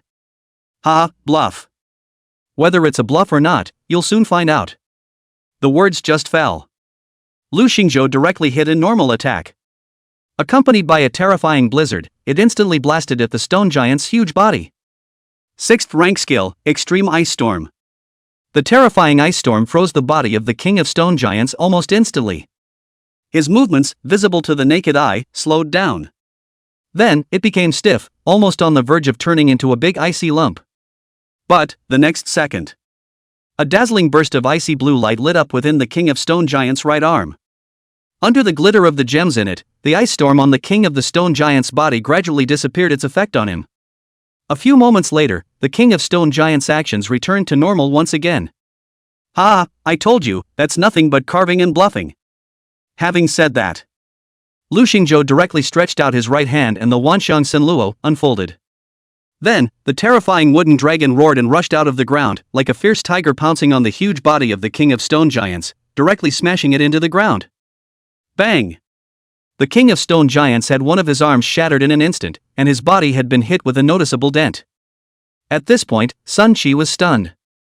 Holy, Lu, what's this new skill? The power is so fierce. One should know that the king of the stone giants was not even injured in the slightest by his own full-force punch blast just now. Lu just hit it with a random skill and the effect was so good? Lu Xingzhou smiled without saying anything. In fact, this king of stone giants was not invincible. It's just that the 5 gems on his body represent the 5 defense resistances. When the red gem lit up, one's own flame attack was immunized to the fullest extent. When the blue gem lit up, his own ice attribute attacks wouldn't be able to do much damage to him. So, answer, isn't it obvious? If there was only one major output profession among the 4-man squad, then it would be easy to be crushed by the stone giant king's super high resistance. Well targeted. Plus, the stone giant king's own attack and speed were all top-notch existences. So the difficulty of trying to defeat the other side can be quite enormous. But, sadly, he met himself. The king of the stone giants stood up once more, his body glowing with a green jeweled light that had lit up. However, this time Lu Xingzhou's attack attributes changed again. Flame of Extinction. The terrifying flames of extinction swept over everything once again, and at the same time, several magic bullets in his right hand were instantly struck in conjunction with the extreme ice storm. Boom! Ice and fire are intertwined. A powerful ice and firestorm was formed. The red and blue gems of the king of the stone giants lit up alternately. And to hesitate is to die. The ice and fire skills directly hit the king of stone giants' body. Roar! Miserable screams that echoed above the altar. That indestructible huge body gradually crumbled. Crystalline fragments scattered in mid-air. King of the stone giants, pawn. The smoke cleared and a hunched, ragged humanoid monster lay on the ground. There's not as much air in as there is out. Apparently, this was the same manipulator that had just boarded the stone giant king. I didn't expect you to be inside the stone giant king's body. No wonder even the wide range of attacks just now didn't manage to kill you. Lu Xingzhou said in a flat tone. And by this time that manipulator was powerless to refute it. He swallowed his last breath unwillingly, and then, Lu Xingzhou had a reminder tone of the game copy ringing in his ears. Congratulations on successfully refreshing the record of the Stone Giant City replica, rewards are being issued for you. Reward weapon item, Stone Giant's Iron Fist Gloves Gold Grade. The moment he saw that the reward for the drop was this gold-level boss weapon. Obviously, a hint of disappointment was revealed on Lu Xingzhou's face. Because he had thought that he could give himself the prop he wanted for that stone giant's heart after this record was set. I didn't realize this didn't fall out even though it was a new record. It seems that the rarity of this prop is, indeed, exaggerated. Otherwise, it wouldn't have made Fat Dragon, the vice president of the Blood Knight Guild, want this prop so badly. Hey! It seems that if you want to brush up on this prop, you'll have to play a few more rounds yourself before you can do so. Lu Xingzhou casually threw this iron blood gloves to Sun Qi next to him and prepared to open another copy. Go ahead and swipe the heart of the stone giant. However, in the next second, another voice once again rang in his ears. Again, a reminder of the game copy. Congratulations on successfully clearing the City of Stone Giant's warrior-level difficulty copy and unlocking the hidden mechanism. Congratulations, as the first player to trigger the hidden mechanic and complete the pass, you have been issued a copy of the only certainty reward. The Shining Heart of the Stone Giant. And the other side. Because of trying to force a group with the Stone Giant Kaiser, the four-man squad sent by the Blood Knights Union was just destroyed. It was clear that they had greatly underestimated the strength of the Stone Giant Kaiser. Ultimately, very helplessly, he chose to exit the copy at the last minute. It would drop some equipment and experience value, but there was no way around it. Outside the copy. Fatty Dragon, who was waiting for the good news with his heart in his mouth, at this time his mood could be said to be quite bright. Because he suddenly saw it just now. The words above the duplicate record jumped around a bit. Someone set a new record? Chapter 49 What strength is the jailbird, cutting in here? Chapter 50, I pretend I didn't see it. Ha ha ha. Originally, Fatty was prepared to bring these two little brothers of his to teach Chu Ching a lesson. But who would have thought that before entering the door, directly by a group of do-not-know-where-to-come angry customers, in the name of Q jumping to give a beating. Hey, don't fight, you guys know I'm... Ouch, do you guys know who my brother is?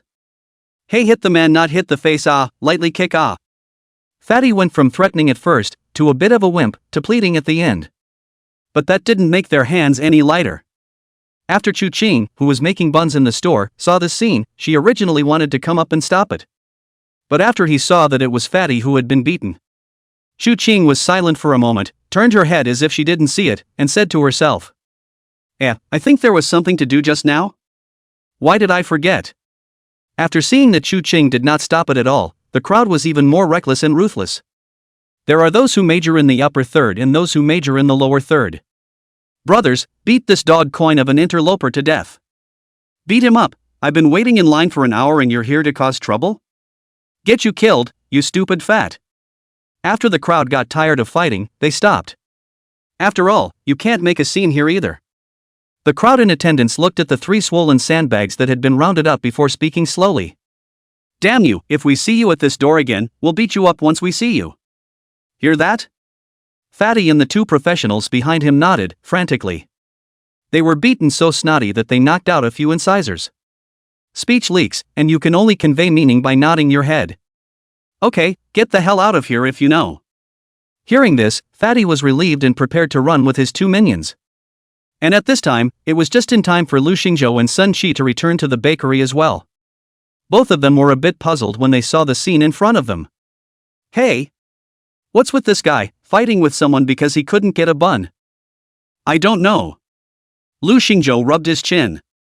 Thought the three people in front of him looked a bit familiar. It took a moment of thought before it suddenly occurred to me that it wasn't the desperate little girl. Fatty? Those two minions behind him, aren't they also from the previous Blood Knight Guild? But at this moment, his eyes suddenly turned cold, and his mind searched. Surprisingly, it came. Again today the heart of a thief is not dead. At this time, Lu Xingzhou once again moved to kill. Originally, Lu Xingzhou only wasted this fat man, and if the other party did not come to pester him about it, he would let him live. But now it looks like there's a way to heaven and you're not going. Lu Xingzhou strides into the store and bypasses the crowded crowd to find sister-in-law Chu Ching. Auntie, I saw Fatty coming just now? Well. Are you alright, did he find you in trouble? Lu Xingzhou asked with some concern. It's okay, he got away. Question mark. Lu Xingzhou hesitated for a moment before spitting out two words. Bin. Who? By the customers. After Chu Ching's sister-in-law finished speaking, Lu Xingzhou reacted for a moment. It was only after she gave Lu Xingzhou a detailed explanation that Lu Xingzhou understood. You mean, they thought Fatty was coming to make trouble, and were afraid to delay them from buying the buns, so they gave him a run for his money? Right. Chu Ching nodded. Then sneakily whispered in Lu Xingzhou's ear, somewhat snickering. Actually, I saw it all, but I didn't stop it. I'm pretending I didn't see it. Ha ha ha. Lu Xingzhou laughed. My sister-in-law was a few years older than myself, but, at times, she was still simply like a child. This time the customer knocked the guy off his feet, but he might not be so lucky next time. This incident also gave Lu Xingzhou a wake-up call. If you have the chance, you'll have to find a way to keep your sister-in-law safe too. It's the kind of thing you don't fear. Sun Shi walked in with a big grin at this time, then slowly lamented. I'm going to. Chucheng auntie, your place is doing really good business, you'll have to hire someone in the future. Hearing this, Lu Xingzhou instantly clapped his hands. Makes sense. Hire someone. Man, you woke me up, indeed we need to hire some people. So Lu Xingzhou turned his head to look at his sister-in-law and said, Auntie, let's hire some help. Half baffled, my sister-in-law nodded, ah, good. The whole hiring thing is really something to think long and hard about. Preferably, they just need some help that can fight and dare to fight. And, there is no fear of any so-called guild forces. Trying to do both of these things makes this thing a little harder. Many people were not afraid of any large forces, but they were too weak. It doesn't offer much protection either. As for the other ones, although their strength was good, they were all cowering in front of the major powers. This kind of is also not the candidate Lu Xingzhou wants. Well, really have to think about it. To find one that's strong and then crazy. It's kinda hard. When he thought about this matter, in fact, a candidate suddenly came to his mind. Inexplicably, the figure of a man came to mind. Ruyan Su. It was just that there was absolutely no way Su Ruyan would have the time to protect his sister-in-law for him is all. He knew what a dazzling genius Su Ruyan was. And he also knew how high the Su family's expectations for Su Ruyan were. However, this is something to maybe ask her if she has any recommendations. So, Lu Xingzhou dialed Su Ruyan's phone. Across the way was Su Ruyan, who was sitting in the back seat of the commercial vehicle, preparing to head to the No Man's Land copy for her training. She was sitting on the backseat boredly fiddling with her cell phone, her delicate feet constantly swinging under those beautiful legs in tall black stockings. When she received a call from Lu Xingzhou, Su Ruyan's entire body was directly excited and almost stood up. Adolescent girls are always so clueless, obviously caring about his every move. But it was never expressed. Su Ruyan had wanted to pick up the phone in the first place, but she hesitated for a moment, then calmed her agitated feelings. Only then did he return to his usual high-pitched voice. Then spoke up. Lu Xingzhou, what is it that you want to see me about? Lu Xingzhou didn't care how the other party's tone really was, he just opened the door and asked. There's something I want to ask you, I wonder if you know some such people who are powerful and unafraid of large guild backgrounds? I want to invite them to come and help protect my sister-in-law. Then, I also want to ask you if you know any powerful refiners, and I hope you'll help me introduce one. Su Ruyan was silent for 2 seconds after hearing this matter, then said to Lu Xingzhou. Do you have any plans for later? Let's meet up and talk. Lu Xingzhou said, I'm going to make a trip to the trading house in Shanghai City in a while, I asked them to purchase some things for me last time. After hearing this, Su Ruyan directly spoke. Good, then let's meet at the trading house in Shanghai City, it just so happens that I plan to go there as well. After Fu Bo, the butler in the front row, heard this, he looked at Su Ruyan in the back row with a face full of questions. Very puzzled, he asked. Miss, aren't we going to a copy of No Man's Land? Su Ruyan turned her head and gave him a don't talk too much look. Then it went on to say. I'll be there in 10 minutes, is that okay? Good. Lu Xingzhou is not far from the trading house in Shanghai City, and the two should arrive there at about the same time. After hanging up, Fubuki turned his head and asked. Miss, then where exactly are we going next? Master gave you a hard time to get the entry qualification for this exploration type copy, do you really want to? However, Su Ruyan's reply was unusually resolute, speaking directly. There's no need to ask? The trading house in Shanghai City. Chapter 51 Take the equipment you want to strengthen, and bring it out. After arriving at the trading house in Shanghai City, Lu Xingzhou met Su Ruyan who had been waiting here for a long time. Didn't we say 10 minutes? How did you get there so fast? Lu Xingzhou had some questions. Su Ruyan still maintained the same cold and arrogant expression she had in the past, the tear mole at the corner of her eye blinking slightly along with her skin. Instead of answering Lu Xingzhou's question, she changed the subject and opened her mouth. Say, what's up? Actually, I'm looking for you mainly to ask if there's a suitable candidate to recommend one to me. Also, I've been wanting to build some weapons lately, so if you know someone who can introduce me to them, that would be great. Hear that? Su Ruyan was actually still very happy inside because she liked that Lu Xingzhou was able to think of himself when he had something going on. She spoke slowly. If you need an introduction to a bodyguard, I do have someone suitable. As for what you said about equipment building, I know that there is a master teacher in the trading house in Zhanghai City. His craftsmanship is known to be the best in Zhanghai City. After hearing this, Lu Xingzhou revealed a smile. A smile followed. That would be great, thank you. Su Ruyan's beautiful eyelashes blinked slightly before her gaze turned slightly to the side. Speaking softly. It's just a favor, it's not like I'm doing it for you specifically. Next to him, Sun Qi, who hadn't said anything, suddenly said in an untimely manner. Hey! Pervert, why do I feel like you're a little shy? Question mark. In an instant, the temperature in the room dropped a few degrees. Su Ruyan's icy eyes looked towards Sun Qi next to her. Then, Sun Qi directly shrunk his neck. He would rather fight the king of the stone giants one-on-one than be targeted by this pervert. It's just too scary. After Sun Qi shut up and stopped speaking, Su Ruyan used the corner of her eye to look at Lu Xingzhou next to her. It was only after realizing that the latter didn't seem to think much about it that he let out a slight sigh of relief. But, inexplicably, she was a little lost. The three of them arrived at the trading house hall, after which Su Ruyan took out a black card that shone with golden ripples.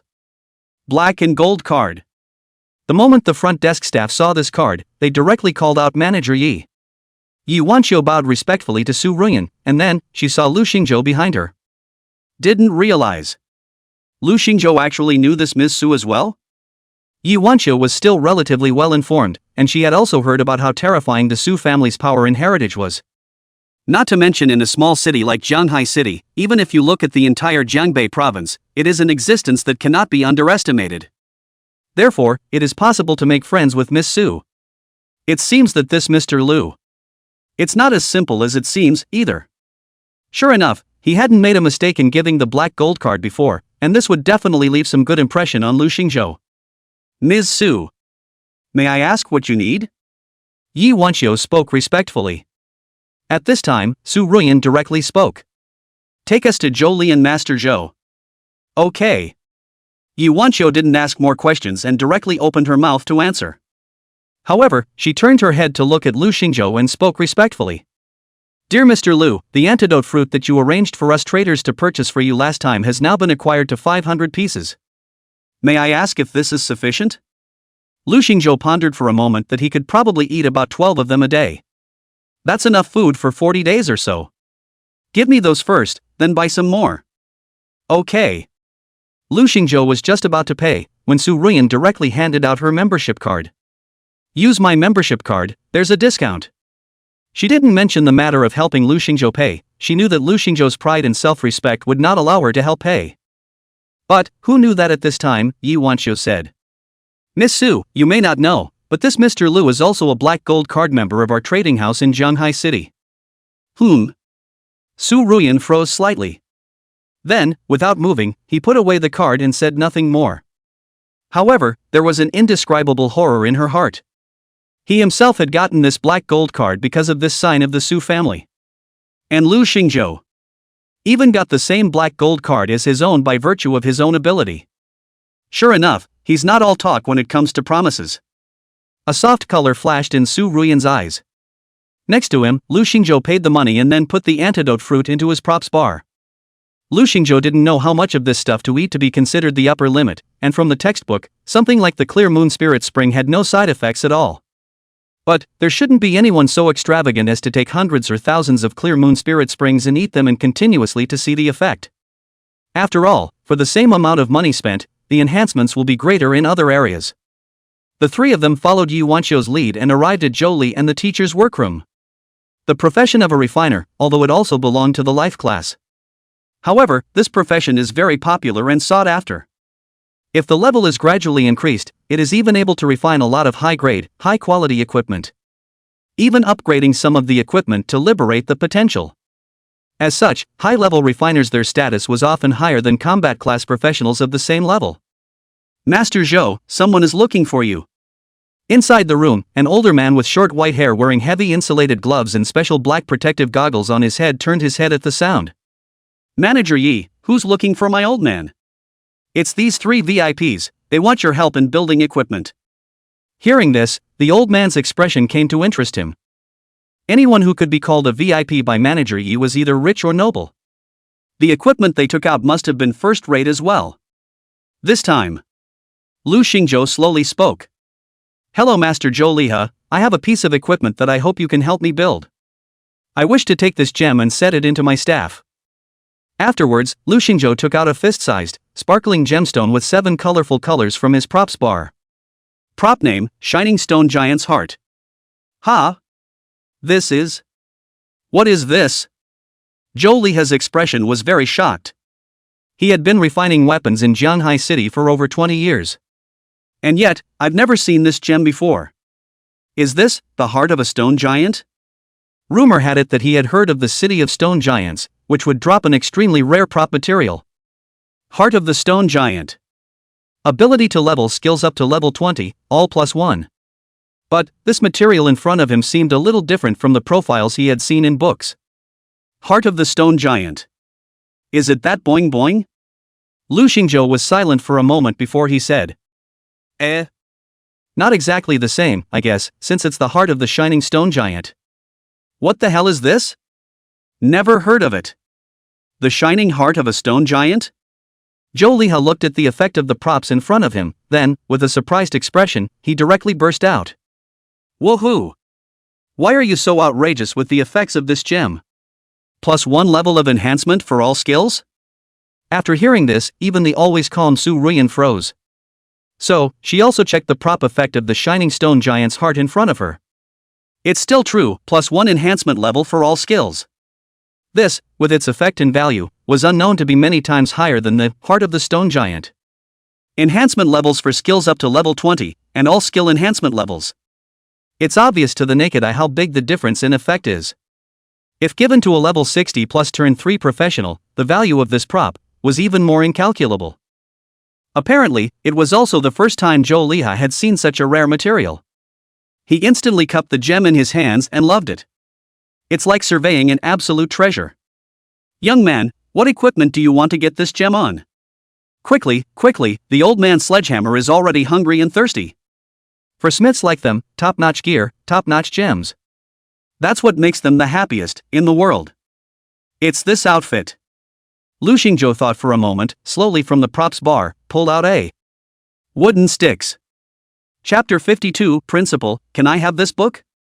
Zhou Liha blinked when he saw Lu Xingzhou pull out a wooden stick. A question mark followed. After a moment's hesitation, he spoke slowly. Lad, have you got the wrong equipment? In Zhou Liha's eyes, it seemed that this kind of top-tier gemstone should most definitely be paired with top-tier equipment. A level 60 diamond grade.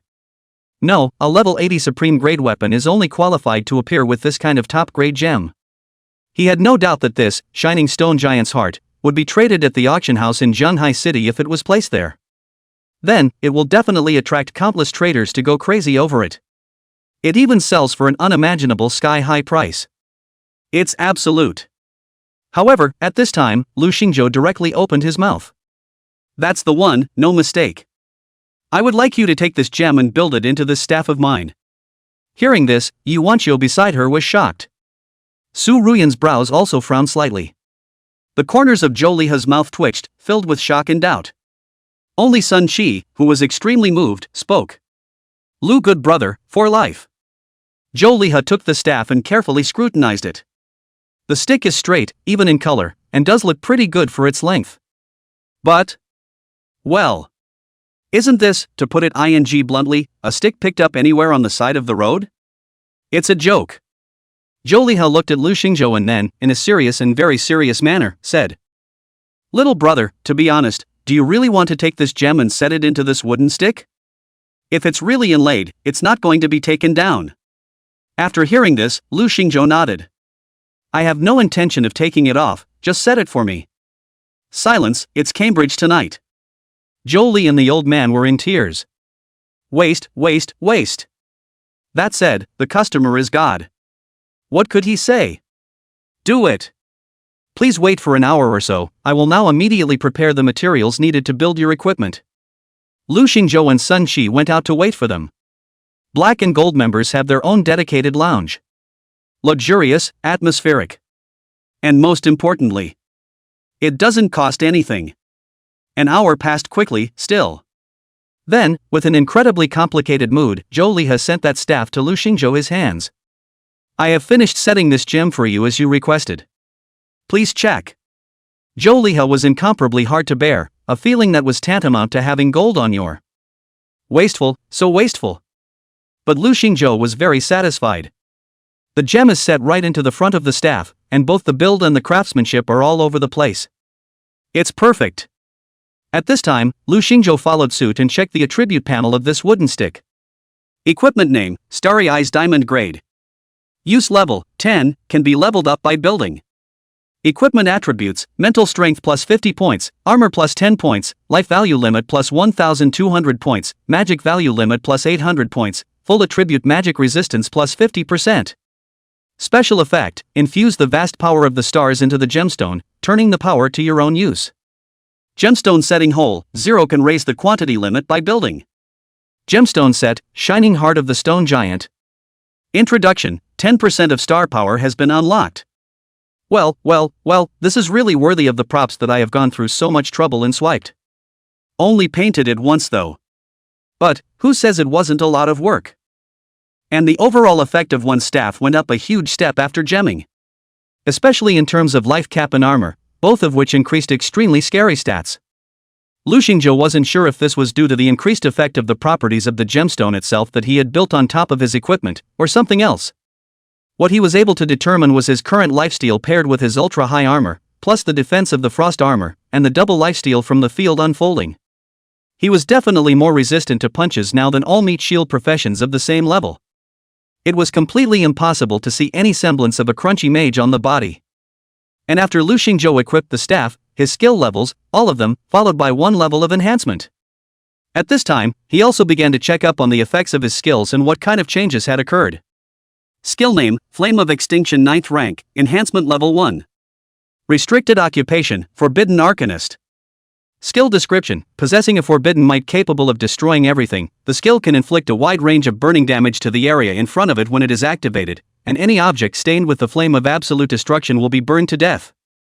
Detail attributes, 20-64% plus 8000 fire damage to enemies in front of you, and the flames deal constant 95% fire burning damage to all lifeforms.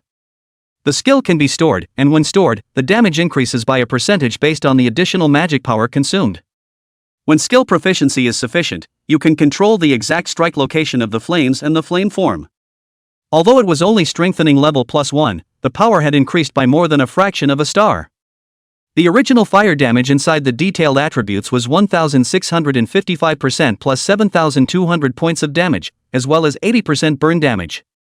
It's safe to say that the lift, this time, is pretty huge. If he now dealt with the King of Stone Giants who had triggered the hidden mechanism again, Lu Xingzhou estimated that he would push hard even if he directly relied on the power of the flames. It can also cause great damage to the other side. As for his own Wanxiang Senluo skill, similarly, the skill effect was also greatly improved. Skill name, Mangekyo Maro level 9 plus 1, enhancement level 1. Restricted occupation, Forbidden Arcanist. Skill description, after using the skill, a range field will be generated around the user of the skill, and the user can consume magic value to manipulate all plants within the field at will. Within the range of the field, the life value of all team members will be increased by 100%, and the effect of all recovery skills will be increased by 100%. Detail attributes, generate a field within a radius of 50 meters, you can manipulate all plants within the field to attack, dealing 280% plus 1330 would attribute damage to the enemy can be manipulated up to a limit of 12 bars.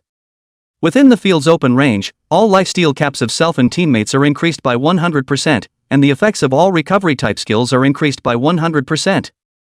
Especially for the range of fields you can manipulate, and the number of wooden hands. It's all a huge improvement. From the original radius of 30 meters and only being able to maneuver 10 wooden hands, it was directly upgraded to a radius of 50 meters and 12 wooden hands. Scary as hell. It seems that the increase in skill enhancement level for level 1 is quite a lot. If the school's skill reinforcement keystone rewards are handed out, one would really have to make good use of them before doing so. Speaking of this matter, Lu Xingzhou suddenly remembered. Why hasn't the school's award been handed out to him or her? The gold rewards, after all, have been in place for a long time. A mere skill enhancement keystone shouldn't be so much as to be in arrears to one's own Go back and ask if you have time. The equipment was built well, I'm very satisfied. Lu Xingzhou nodded to Zhou Liha and smiled. Master teacher's craftsmanship is really good, thanks. No. Thanks are not necessary. Zhou Liha took a deep breath and said. That's where our professionalism comes in. But after saying this, he turned his head to look at Yi Wanqiu next to him and then continued. Manager Yi, don't pick up any work for me lately. I need to recuperate for a while to heal my mental wounds. Manager Yi looked at Zhou Liha's haggard eyes and could not imagine what kind of mental struggle this Jianghai city's best craftsmanship refiner had gone through.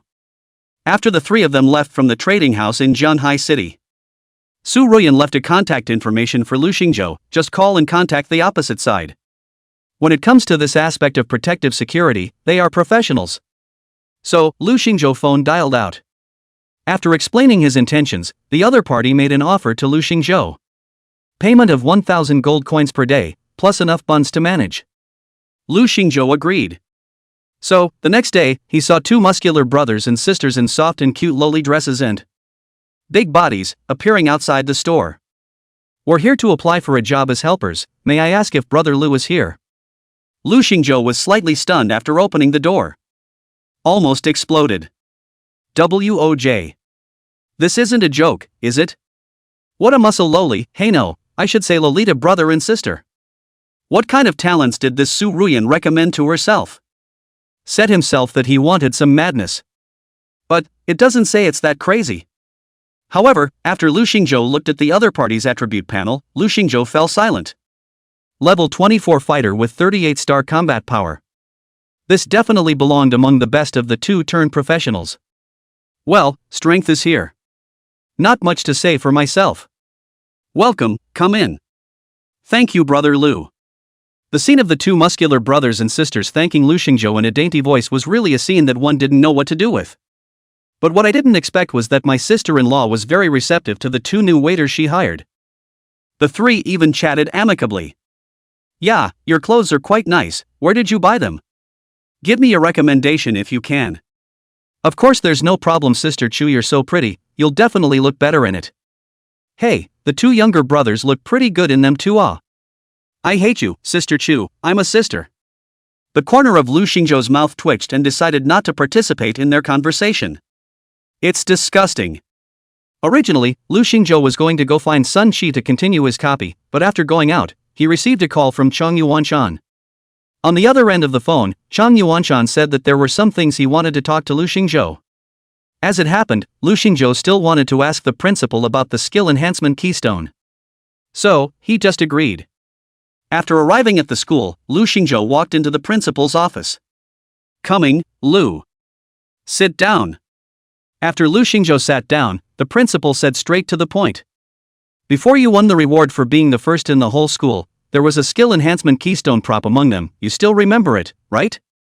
Remember. There's a problem at the moment, the original skill enhancement keystone was stolen, and now the school is going through the procurement process to repurchase it, and the time is going to be after the city's special training test is over. Chang Yuanshan was obviously a bit less than honorable when he spoke about this matter. It's really quite embarrassing when word gets out about the theft of items on campus. So, I'd like to ask if you're going to fight to replace the reward item you want? As long as the school has them, you can take your pick.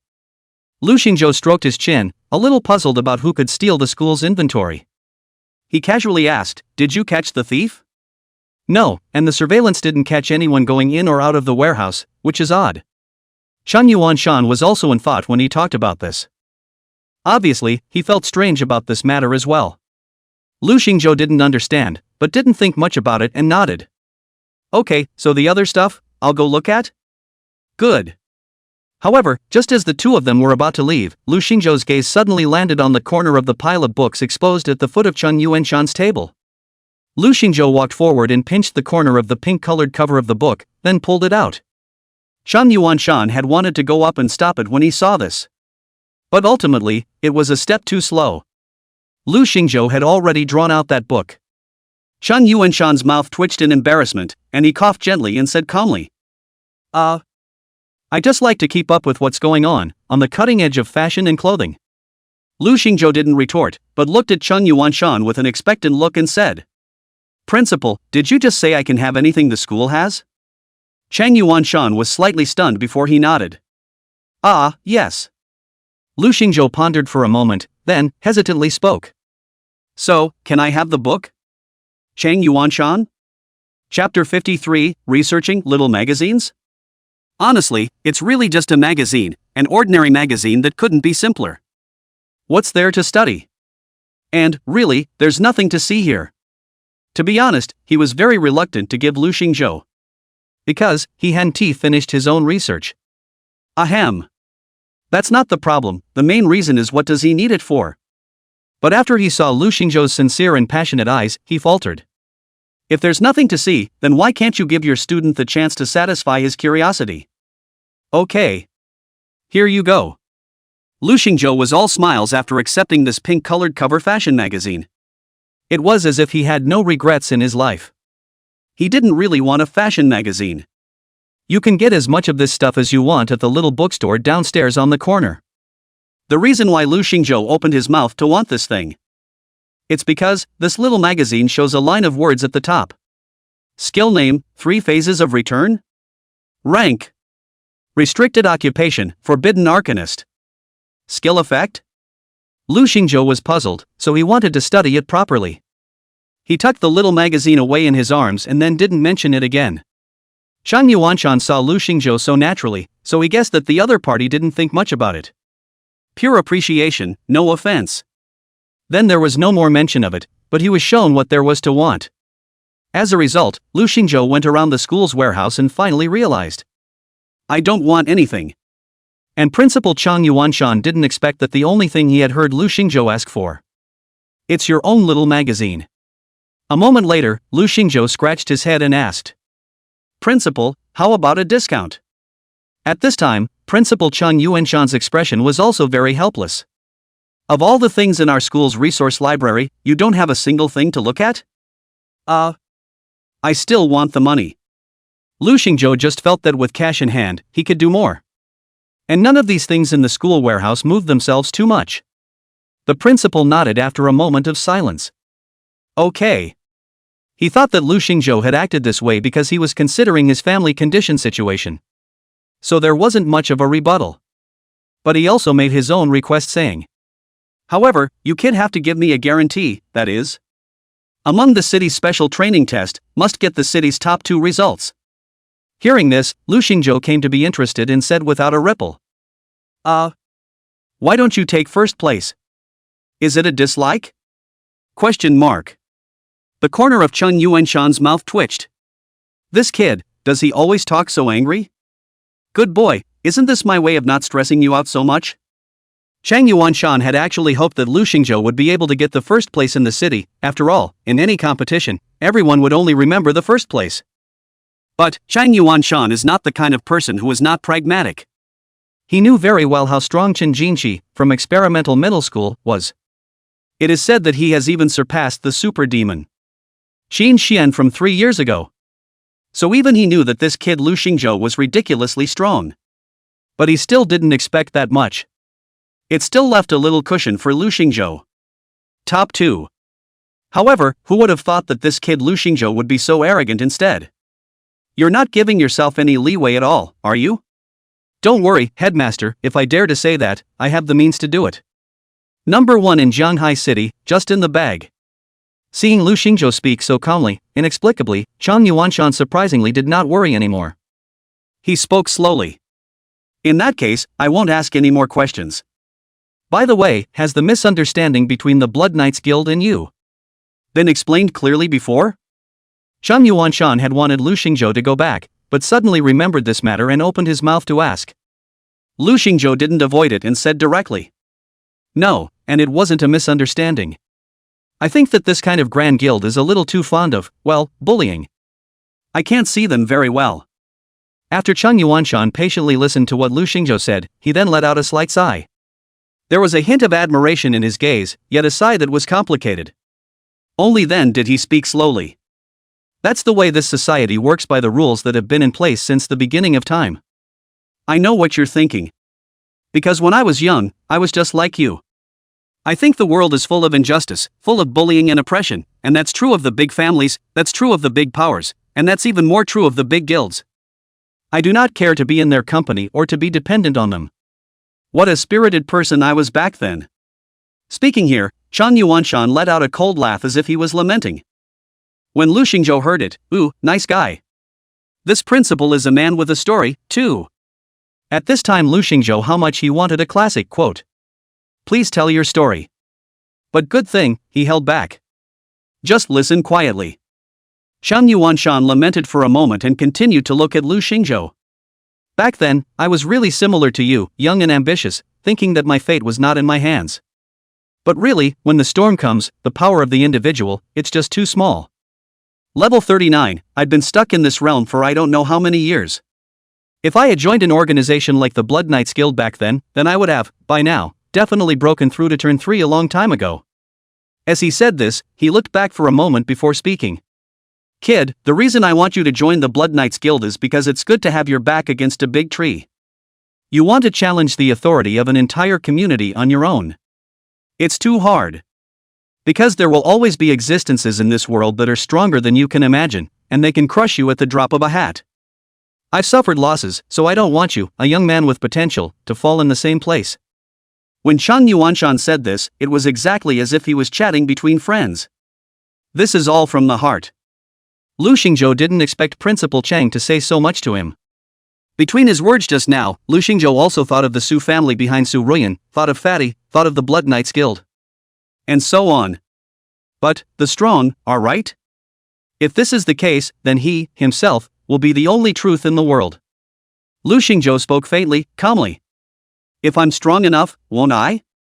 Principal Chang laughed, not knowing if he was laughing at Lu Xingzhou's naivety or envying his purity.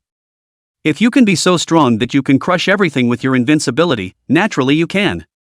Then, try it.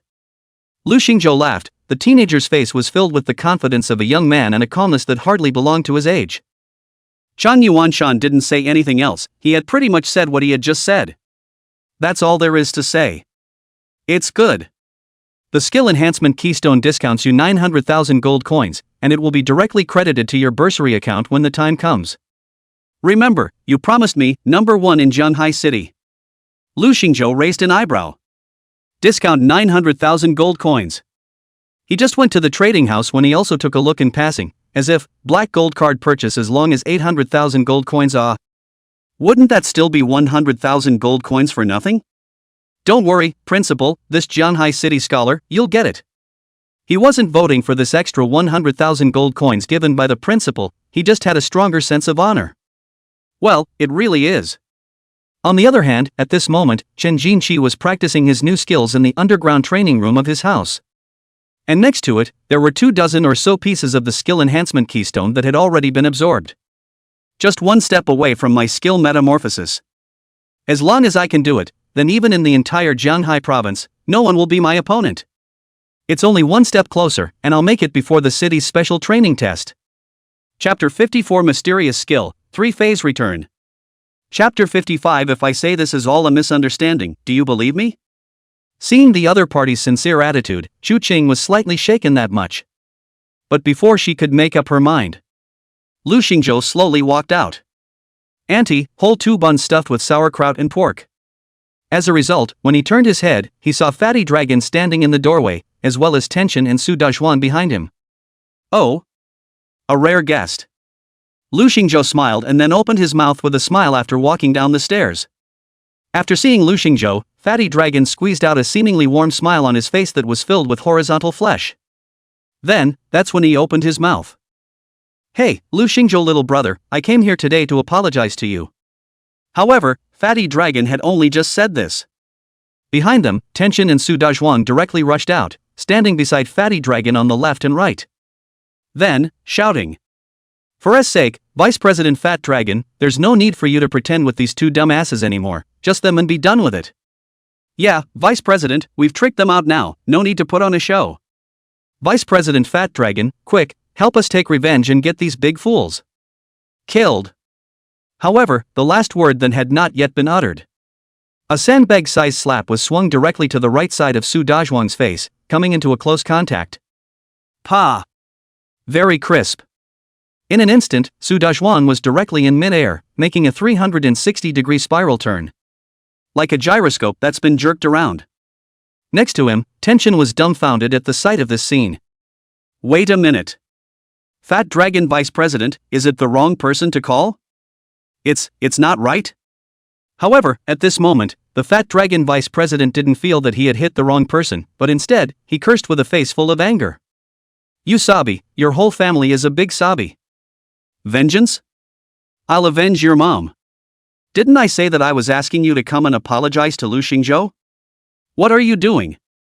Su Dezhuan was already unconscious at this time, and the Tension next to him shivered and did not say a word. The fat dragon turned his head and looked at him. Mute? What, you're not talking now? Come on, explain to me what you're trying to do. Zhangli was silent for a moment before he slowly explained. Because 2 days ago, we and your brother just came here and got beaten up. I thought you were coming to avenge us today. Hearing this, the fat dragon became even angrier. Voodoo? Is this where you and my brother came to look for trouble the other day? Tension nodded vigorously. At this point, the fat dragon's face turned green. Nice guy. Isn't this thing done to offend people to death? He turned his head, and that's when he realized that Lu Xingzhou was looking at them with a teasing face, and at some point he even got a popcorn in his hand. Eat while watching them perform. The fat dragon thought for a moment and squeezed out a smile once again, saying, Little brother Lu, if I say this is all a misunderstanding, do you believe me? Do you think I believe that? Silence, deep silence. The more the fat dragon thought about it at this point, the angrier he became. Zhangli had thought that he had escaped and didn't need to be beaten up. As a result, the next second, another slap came. Pa! Zhangli's face, which hadn't yet lost its swelling, once again sunk deeply, and then, swelled even higher. Then, it fainted. Zhangli, D. The two minions that Fatty Dragon had brought with him were both unconscious at this point. It was then that the fat dragon rubbed the palms of his hands before slowly speaking. Lu Xingzhou, no matter what you think, I came here today to apologize to you. We did have some misunderstandings before, but I hope we can turn weapons into gold. Fatty Long quoted from the Bible, but nay, he didn't even graduate from elementary school, so he finally came up with such a word. The Chu Qing beside them were silent as they listened to the conversation between the two. The line he's not trying to say is, turn it into something else, is it? Lu Xingzhou surveyed the other party's face that was piled with smiles. Then, slowly, he spoke. I won't be joining your Blood Knights Guild, take your time.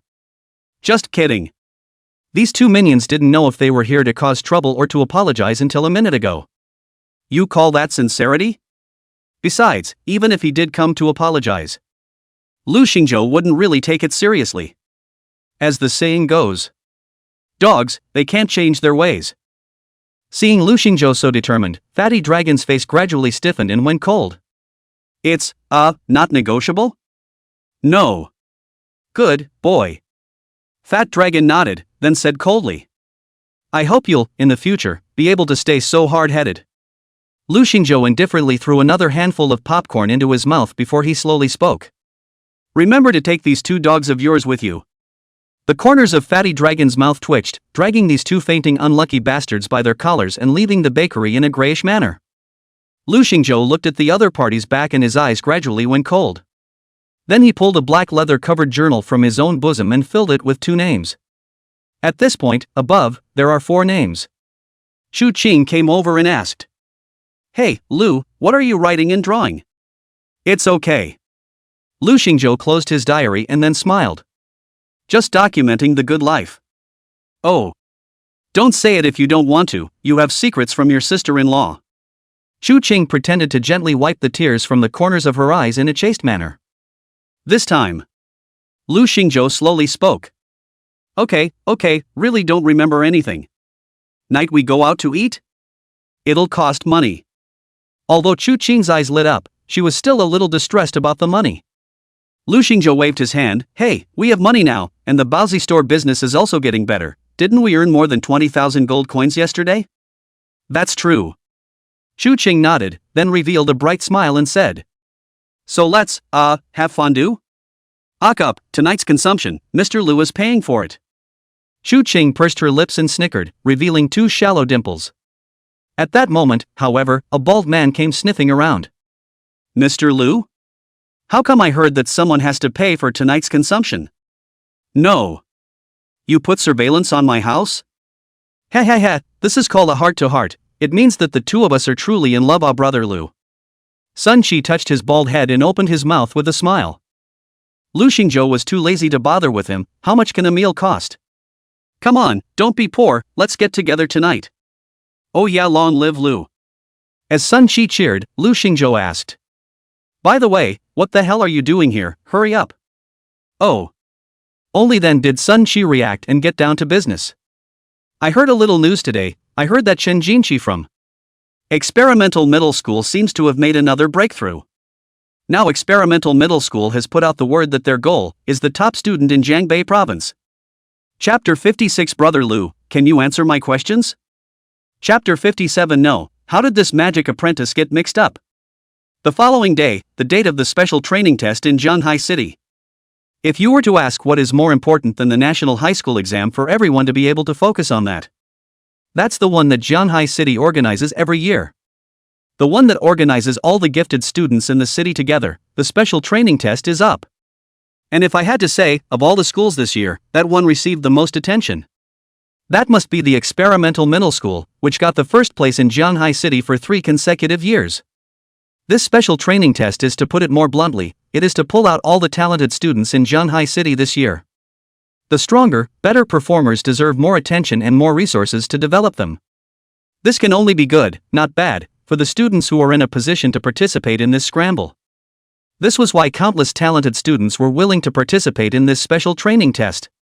Resources, fame are the things they need most at the moment.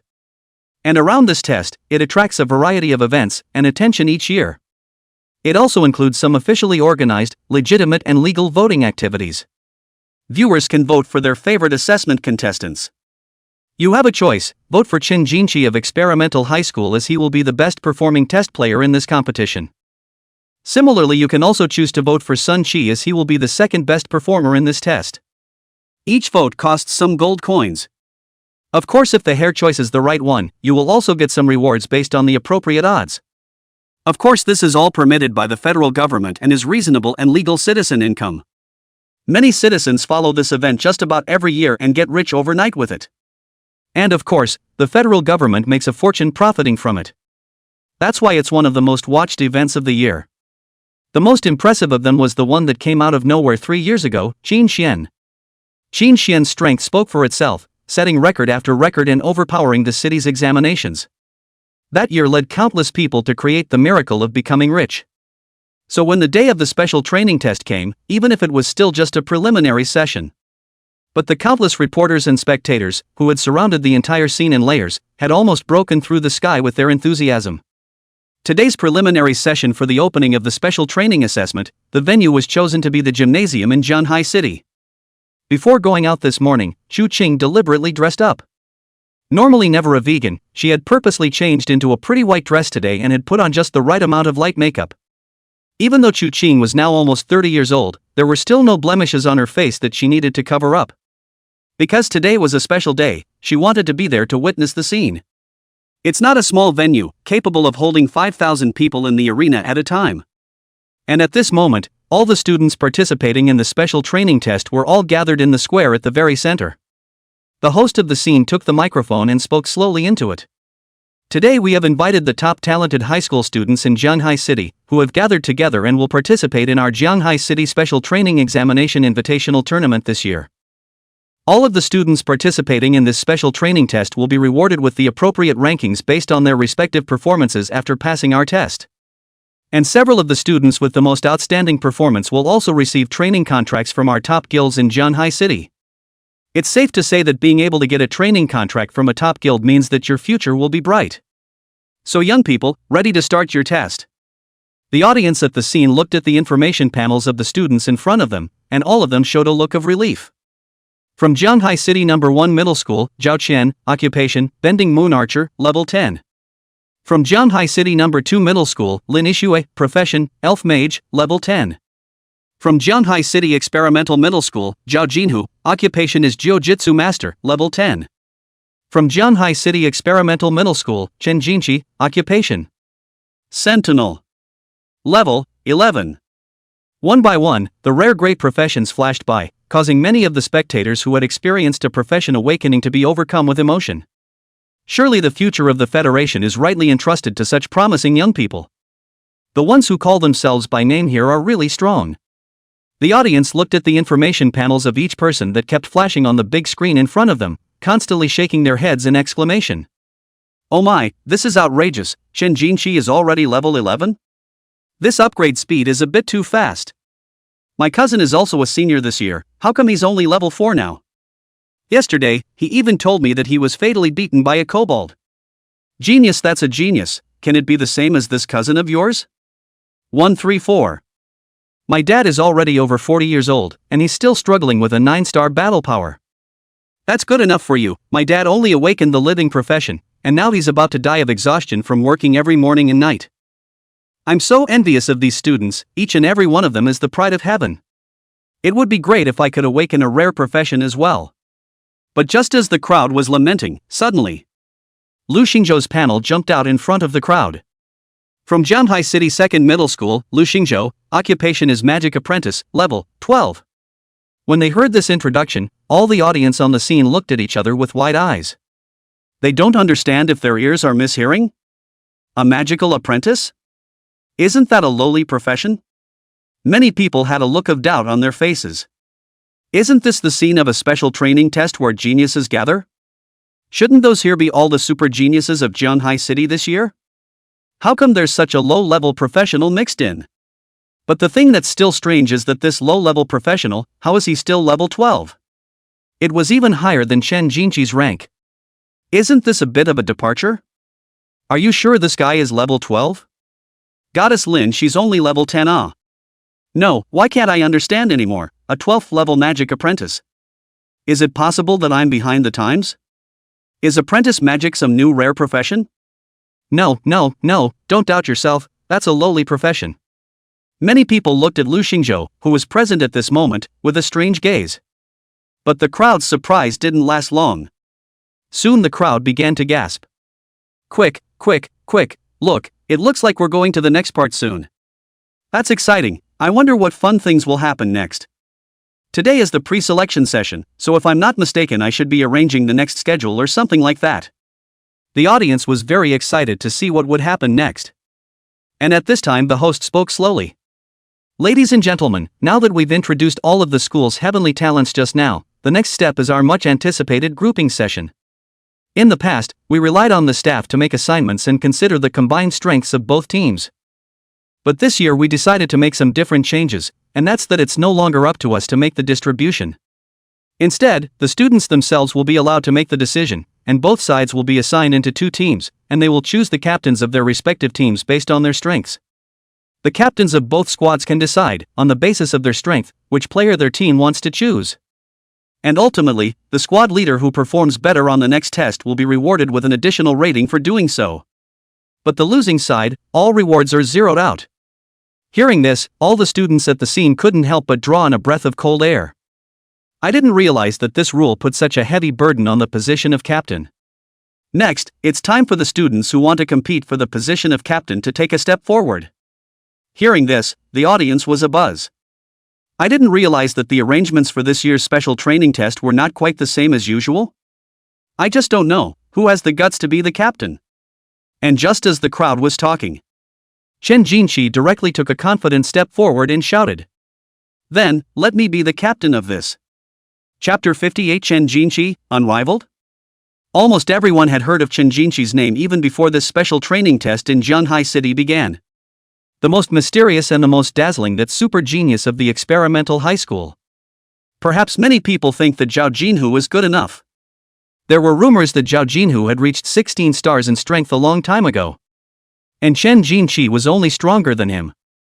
At this time the crowd also saw the subtle expression on Zhao Jinhu's face. Because at the time Shen Jinqi said this, Zhao Jinhu's face didn't have the slightest surprise, nor did it have any retort. It was as if Shen Jinqi was born to say such words. He should just run for this captain. In other words, Shen Jinqi's strength today was definitely stronger than Zhao Jinhu's. The host nodded with great satisfaction after seeing Shen Jinqi step forward, and then said in a high-pitched voice, "It looks like our first captain's contender is out, so is there anyone who feels unconvinced? If any of you feel unconvinced, you can decide the final captain by single combat originally. Hearing this, the atmosphere of the scene was once again lively. Holy, is it even possible to joust by singles? It does seem like it was worth the price of admission today. The principals of the schools gathered around them. At this point they felt. This is still very difficult if you want to challenge Chen Jinqi. After all, Chen Jinqi's strength and reputation were all there shouldn't be anyone who couldn't think of challenging Chen Jinqi. Instead, there should be more competition for the other captain. But what none of them had expected was that Chen Jinqi, after standing there was still someone who dared to challenge him. I'll do it. This person was a heavy sword-using professional from the 4th middle school in Zhanghai City.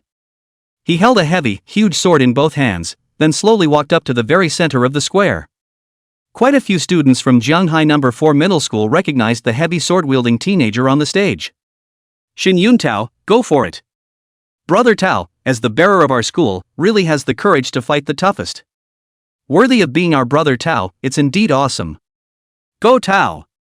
Don't worry, brother Tao's strength can be said to be recognized as the strongest in our Zhanghai 4th middle school. After all, he's broken a record that's been dusted off in our school for years.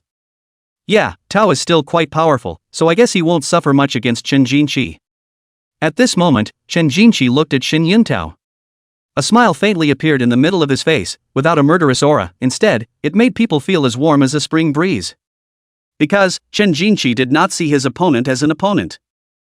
This smile of his was an absolute confidence in his strength. A moment later, Chen Jinqi slowly opened his mouth to answer the battle. Then, come and try. With the battle between the two men touching off, the scene and the entire atmosphere was instantly brought to a climax. Chen Jinqi, Chen Jinqi. Holy, it's going to start so soon? I'm so excited. This is definitely going to be a great match. I'm so excited too. On the scene, the safe sparring facility of the tournament ring instantly rises from the ground. Lu Xingzhou nodded slightly after seeing this scene. Just as well, he wanted to take this opportunity to see just how strong Chen Jinqi was. On the stage, Chen Jinqi turned to Xin Yuntao with a bashful face and opened his mouth. Come on, take a shot. He didn't mean to move first, but waited patiently for his opponent to strike. Xin Yuntao looked at Chen Jinqi's haughty expression, his eyes narrowed slightly, revealing a cold killing intent. Chen Jinqi, you have not looked down on people too much. If you don't make a move, then next, you will die a miserable death. It's okay, you go first. Chen Jinqi still had a calm and collected expression, then he said to himself. I don't want this competition to end so easily. As soon as the words fell, Xin Yuntao was as if he had been insulted. The entire person instantly erupted with a terrifying might. No. Xin Yuntao's two-handed heavy sword swung out, and this attack and destructive power were definitely not something that an ordinary person could casually resist. It could be said that his strength was quite terrifying. Even Sun Shi, who was next to him, nodded with great approval. Not bad, this strength and speed are considered to be at the level of the best in their class. However, at this time, Chen Jinqi didn't even look at it. It didn't raise his interest in the slightest. He just waved his hand casually, and then a wall of wind instantly appeared in front of him. Boom! After the wind wall and Xin Yuntao's attack touched, a loud crashing sound was emitted, and a terrifying breath pressure bursting out. Xin Yuntao took a few steps back with a slight shock in his eyes. Unexpectedly, his attack was so easily dissolved by the other party? He had heard that the profession of wind swordsman could manipulate wind attribute magic. But he really wasn't expecting it. Chen Jinqi's wind wall's defense was surprisingly so strong. Immediately after that, he once again stomped his legs to the ground and attacked from different angles in succession, trying to find the dead center of Chen Jinqi's defenses. But the thing he never expected was that it was useless. Everything was useless. He couldn't break through the defense of the wind wall at all. Damn it, a mere wall of wind, let's see me break you. Xin Yuntao shouted, then, directly clasping his hands, his long sword swept out horizontally. Flat cloud chop. This, too, was his strongest rank 4 attack skill at the moment. With a hard shake, even the Goblin King could be seriously injured. However, Chen Jinqi still had a bland expression and lightly whispered. Winds blowing. In the next second, his speed was so fast that it was almost hard to be detected by the naked eye. Whoosh! Shin Yuntao's sword didn't even touch his body. It just touched a wisp of residue. Bingo? No, it didn't hit. Shin Yuntao, with his experience, saw that this move should have hit. But, judging by the feel of his feedback, he definitely missed. Shin Yuntao's heart tightened. Because, he knew very well that he would be in danger if he didn't hit with this slash. Flat cloud chop, although the skill power is good. However, there is a fatal drawback, which is that the skill aftershock is too long. His back, at this point, was completely undefended. He was about to turn his head and defend himself against an attack from behind. But at this time, Chen Jinqi, his arrogant voice had already come out from behind him. The power is good, but unfortunately, it's too one-dimensional. This captain, let me be the one. The words fell. Chen Jinqi lightly kicked him in the back. Pa! Shin Yuntao stumbled, and through inertia, his body directly moved forward, kneeling to the ground. Though he braced his hands on the ground just in time and didn't fall on his ass. But, it was woeful enough. Shin Yuntao lowered his head and couldn't believe it for a long time. I lost. However, just then, Chen Jinqi suddenly walked up and extended his hand to him. Pull him up. It's okay, there's no shame in losing to me, you're already strong. The way Chen Jinqi looked, he wasn't trying to put on a show, because the smile on his face was still warm and welcoming. A moment later, Shin Yuntao took his hand and stood up. Chen Jinqi, you're strong. I, Shin Yuntao, serve you. Good. Chen Jinqi smiled faintly, his expression still carrying an unquestionable confidence. He looked around the room and then continued. If you want to challenge me, just come, the opportunity, only this time. On the sidelines in the viewing gallery. The principals of each school had different expressions. Although the principal of the 4th middle school in Jianghai is reluctant, but Shin Yuntao has played very well, he has been very pleased. And Jianghai No. 1 middle school and Jianghai No. 2 middle school, the two schools that want to compete for the city's top prize this year. Their principal's face was very serious, a silence that comes with facing a strong enemy. It seems that this year to beat the experimental high school. This is even more difficult than the previous years. Chang Yuanshan also knew that the strength Shin Yuntao had displayed was already very strong. Definitely considered to be in the first tier of geniuses. Sort of this year's Jianghai 4th middle school, the emergence of a super genius. However, he was still more than a notch behind in Chen Jinqi's hands. I don't know, can my own students over Chen Jinqi? And as for the other regular schools, the principals who came to watch the game. In their eyes, there is nothing but adoration and admiration. However, the principal of the experimental middle school's expression at this moment was very calm. It was because he knew that the strength Chen Jinqi displayed today was far from his full strength. This year in Jianghai City, Chen Jinqi, no one can match. Now these principals were even more certain that after Chen Jinqi had displayed some strength just now, surely no one will dare to challenge him again. But, they still underestimated the youthful students. Again, they are all the pride of the heavens. Me, avoid him? Chapter 59, another captain, that's it? On such a stage, many people want to prove themselves by defeating the all-conquering Chen Jinqi. Take this opportunity to make a name for yourself. But obviously, they underestimated Chen Jinqi and overestimated themselves. These proud sons of heaven were completely thwarted by the huge gap in strength. Finally, after Chen Jinqi defeated the geniuses of the colleges in 4 consecutive matches without injury, there was no one to challenge him. Anyone else? The crowd was silent, and no one responded. At this time, the host of the scene spoke directly. It seems that the captain of our first squad, which has already been determined, is Chen Jinqi from Jianghai Experimental Middle School. On the spot, all the audience members rose to their feet and applauded. At this moment, the entire stadium was filled with thunderous applause and cheers that tore through the sky. Chen Jinqi stood proudly in the center of the crowd's line of sight, blindly accepting the crowd's cheers. This time, Sun Shi, who was next to him, asked, Lu, aren't you going to go up and practice with him? Lu Xingzhou shook his head slightly. Doesn't matter, isn't there still a captain's slot here? Harm, I was going to try for the second captain's slot, but since you're going to be it, I'm not going to make it. Sun Shi sighed slightly, a bit sadly. And the thing they didn't notice was that while Chen Jinqi was receiving countless cheers, there were also several gazes. Lu Xingzhou, who was looking over from the side and seemed to be unobtrusive. At this point, the host slowly spoke. Now that our first squad leader has been settled, is there anyone willing to fight for our second captaincy? After hearing this, the audience started talking again. Hey! Of the remaining students who haven't participated in the competition just now, the most promising one should be Lin Yixue from Jianhai No. 2 Middle School, right? Goddess Lin is indeed very strong. If anything, the strongest this year besides Chun Jinqi should be him, right? I reckon so. If Goddess Lin wants to compete, no one can compete with her should. Didn't Jianhai No. 2 Middle School say there was another secret weapon? Maybe it's Sun Qi. That's all just rumors. Do you believe this?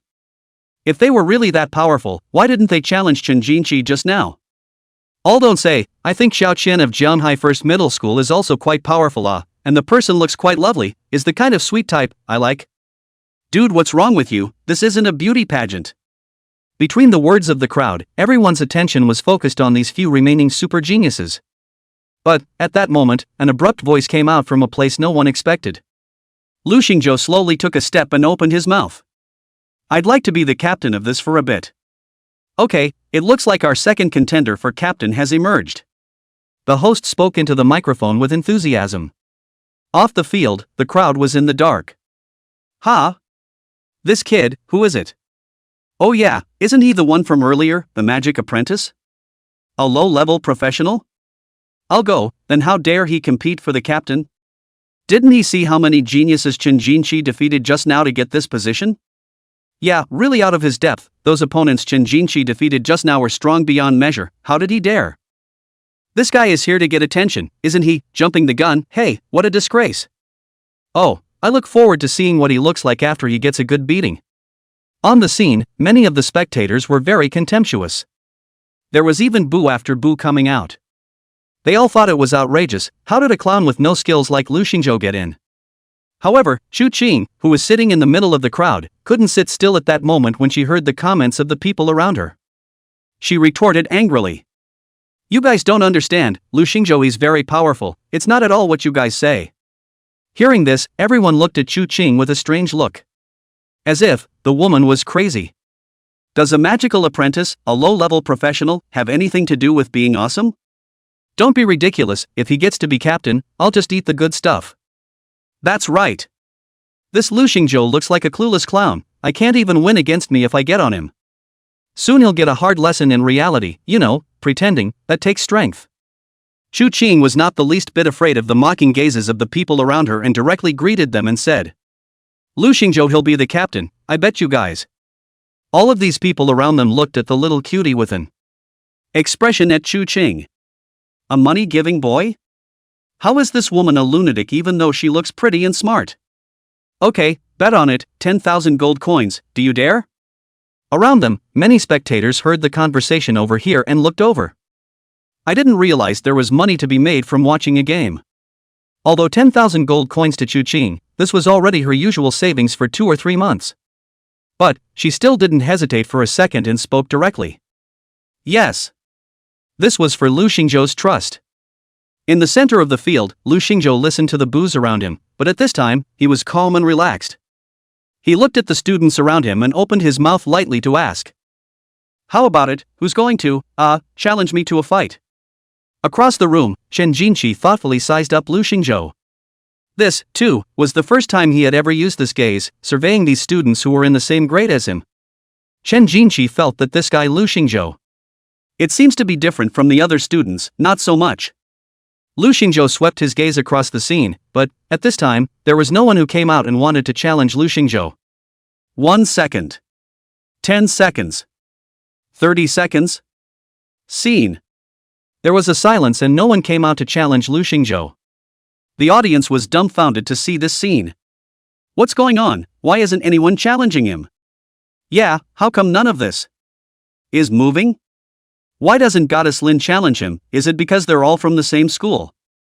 But even if Goddess Lin doesn't challenge him, why haven't Zhao Qian and Shi Xiuhu from Jianhai No. 1 Middle School made any moves? I don't understand, the two of them look as if they don't intend to challenge Lu Xingzhou. Holy, that's outrageous, can someone tell me why? At this time, the person who had just made a bet with Xu Qing also panicked a bit. Hey, not right. This script is not right. What, a mere magic apprentice has made everyone so scornful?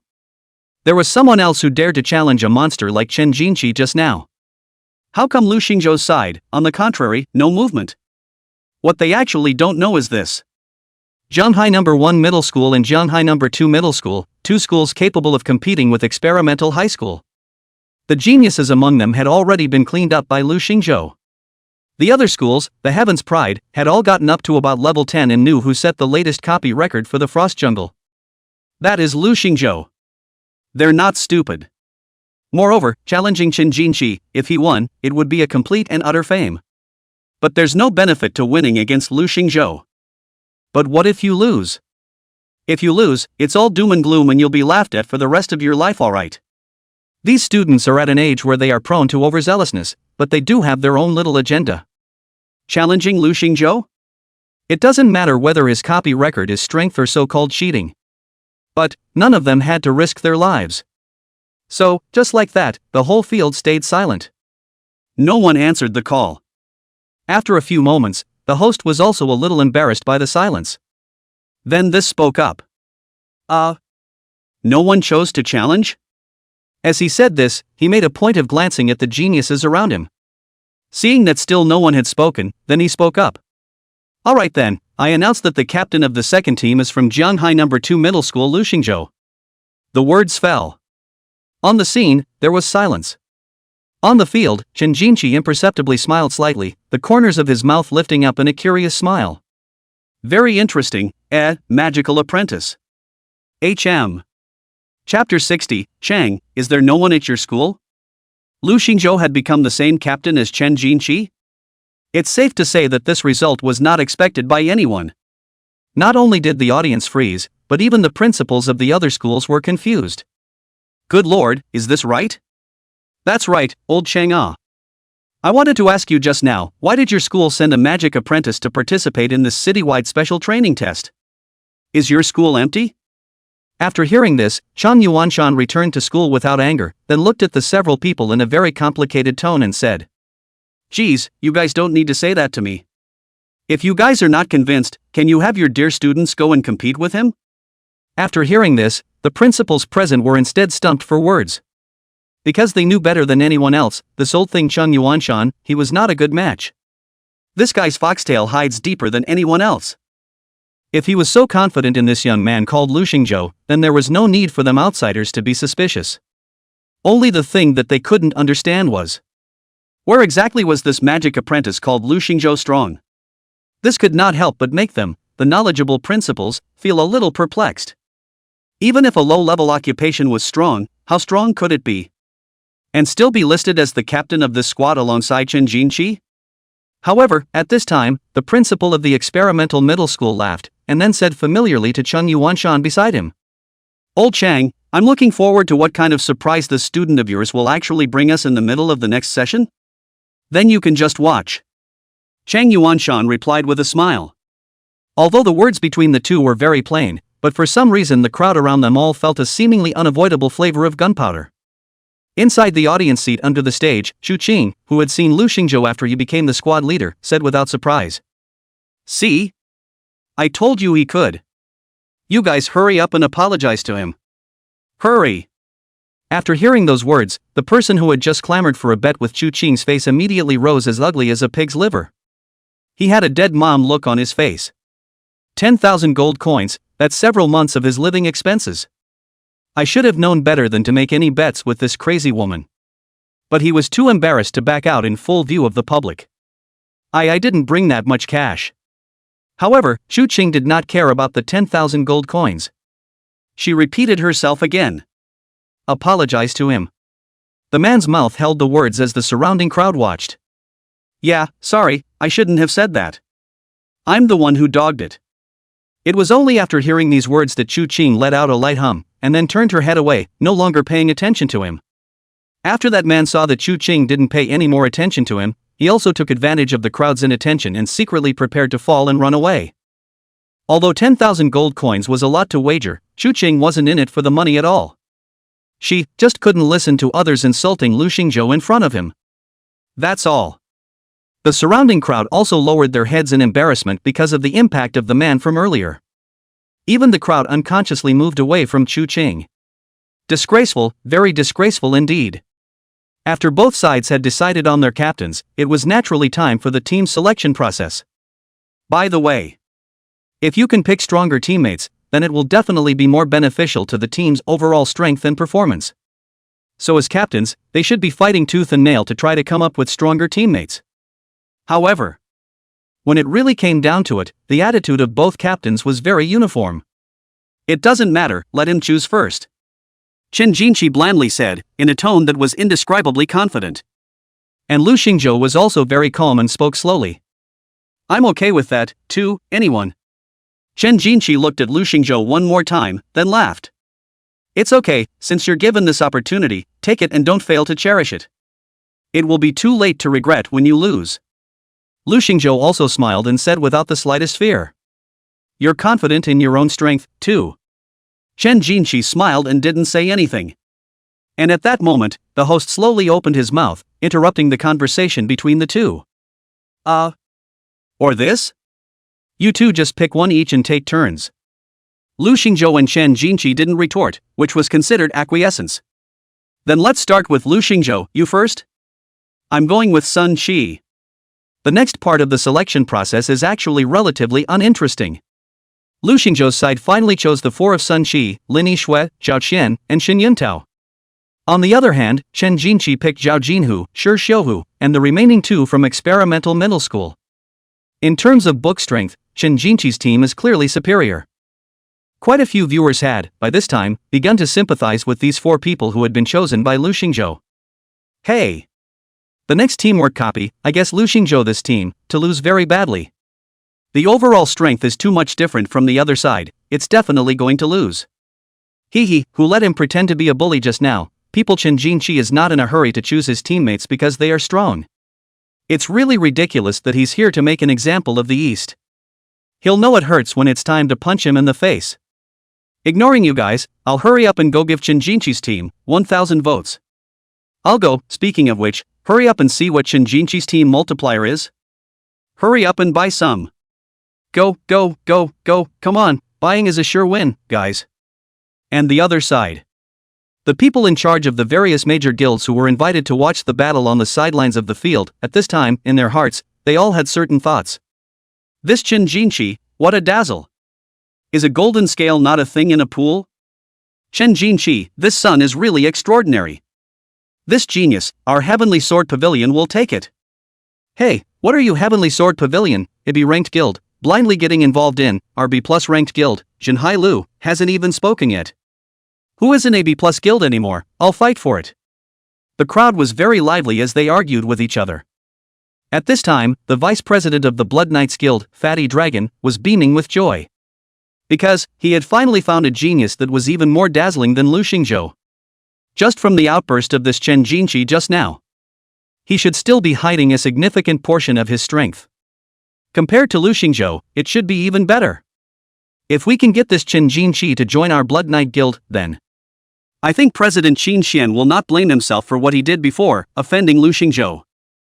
Ha ha. Good. At that thought, he stood up straight away. This Chen Jinqi, we, the Blood Knights Guild, will take it.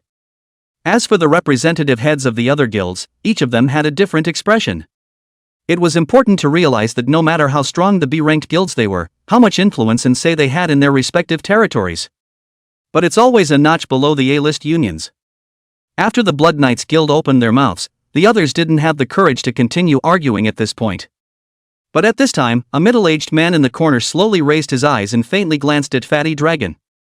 This person was no other than the president of Jianghai City's only A-class guild, the Heavy Hunters. He Jinfeng. He didn't fight with Fatty Dragon for the genius that was Chen Jinqi. Because there was another person who seemed to be more valuable than Chen Jinqi in his eyes. That is, Lu Xingzhou. Chapter 61 Survival Copy Forest of Confusion. Ganghai City Stadium. After completing the distribution of the teams, the host announced on the spot that the trial copies of this special training test would soon be scheduled to begin the day after tomorrow. The choice is a special survivalist copy of level 8 to 14, the Forest of Confusion. All participants in the test can use tomorrow's time to go ahead and prepare. Includes gear, props, cheats, and more. And the whole process of the contest will be broadcast live on the internet to ensure the fairness and openness of the voting activities. The audience was very excited about this, even a little impatient. The focus of the contestants was on this survival copy. Because, as elite students of Jianghai City, they had not heard of the name of this copy. Even if they do make preparations, a high probability seems to be that they may not be able to find a cheat for this copy. This is actually a silent confrontation of resources and context. If the family is more powerful and can find the perfect cheat for the copy, then the game has not yet started. They, for one, had the absolute advantage. Isn't that fair? Yes, it does seem a bit unfair. Even the leaders of Jianghai City who organized this special training test, they could think of this. But they don't see it as a problem. Injustice exists everywhere in this world, and they themselves are the vested interests in this injustice, the so-called privileged class. So in their perception, it's justified. You don't have the resources or the background to get the cheats? I'm sorry. What's that got to do with me? After hearing this, Sun Shi said to Lu Xingzhou, "Brother Lu, when I get back, I'll tell my dad to ask around for tips on this copy. Things that can be solved by spending a little money aren't things." Sun Shi considered Lu Xingzhou's family background, so he directly said first without waiting for him to open his mouth. And beside them, Lin Yishui and Zhao Qian each said, "We'll go back and ask around too, we should be able to get it." Next to him, Shen Yuntao was silent at this time, completely lacking the spiritedness he had when he challenged Chen Jinqi. He bowed his head faintly, then turned away. "I'll stay out of this, and when the time comes, I'll wait for your notice." Lu Xingzhou looked at Shen Yuntao's back as he left and didn't say anything. At this point, Zhao Qian was clearly in the know. She came over and explained. "Don't think too much, it's not that he has a problem with you. It's just that his family also doesn't have any background, so for this kind of thing, he should also have a heart." Sun Shi put on a bystander's attitude at this time and said, "This guy, he doesn't have a bit of, well, low self-esteem, does he?" Lin Yishui and Zhao Qian didn't strike up a conversation, but judging from his behavior just now, there must be some. "Okay, never mind the others, go back and get ready first." "Oh." Hearing Lu Xingzhou suddenly speak, Sun Shi shrugged and answered. "And the other side?" In front of the TV, a young girl in a hospital gown, after seeing this scene inside the TV. Her somewhat weak eyes, blinking slightly, followed by the depths of her eyes. There was a flow, a hint of killing intent. She stood up abruptly and then walked out of the hospital room. De. Crisp footsteps drifted away. Her figure was at the end of the corridor, fading away until it was nothing. After today's match, Chen Jinqi's name directly resounded throughout Jianghai City. Although Lu Xingzhou had become the captain of the squad just like him. But, there is a world of difference in support between the two. Lu Xingzhou in the eyes of the crowd, just to pick up the lucky. Chen Jinqi, on the other hand, was a super genius who got the captain by virtue of his absolute strength, defeating 4 people in a row in a breeze. And from the beginning to the end, he had the kind of self-confidence and aloofness that drove an unknown number of clueless girls before television crazy. There is no doubt that Chen Jinqi is the king of popularity among all freshmen this year. Even, he already has the vague hint of surpassing the support of that Qin Xian 3 years ago. And the official odds given for the poll, for Chen Jinqi's team, have been as low as 1.03 odds. It can be ridiculously low. But, still countless supporters are willing to go and vote for Chen Jinqi. Because, with the absolute strength that he had displayed, it could be seen. Once he got serious, he was almost 100% capable of becoming the winner of this session's special training test. There will be no accidents. On the other hand, the odds for Lu Xingzhou's team were frighteningly high. 6.70 odds. Even with such high odds, there were still not many people willing to go and vote for Lu Xingzhou. However, what Lu Xingzhou didn't know was, Auntie has already secretly voted 1,723 votes for Lu Xingzhou. It was all the savings she had in hand at the moment, and she would have pitched in more if she hadn't. Still, she's not in it for the amount of money she makes. Chu Qing, just trust Lu Xingzhou. Although the support outside was exaggerated, not many people believed that Lu Xingzhou and the others could win. But, Lu Xingzhou didn't care. Why rush to prove anything? One day later, the results will be known. Time will tell. And after returning home, Lu Xingzhou was not in a hurry, instead he directly took Sun Shi to brush the map. Even Sun Shi did not expect Lu Xingzhou to be so calm. But it's also clear when you think about it. If he has such a perverted strength as Lu Xingzhou, then he must be more relaxed than Lu Xingzhou yet. After thinking about it, Sun Shi was relieved again. The next day, the top geniuses from both sides each mobilized their own relationships and connections. Go ask around about this test copy. But something interesting happened. Whether it was the second generation of the war, or the second generation of the rich, their families also used all their strength to understand. But, still little is known about this copy. Not to mention the past strategy, there wasn't even a clear understanding of the so-called rules of this copy. That's odd. Could it be that no one has cleared this copy before? That's not possible. After all the new copies have descended, if humans don't intervene, the alien space channel then expands, and then, merging with reality, descends onto the blue planet. And that's why, whenever a new copy appeared, the federal government had to organize the top professionals and go to open the land.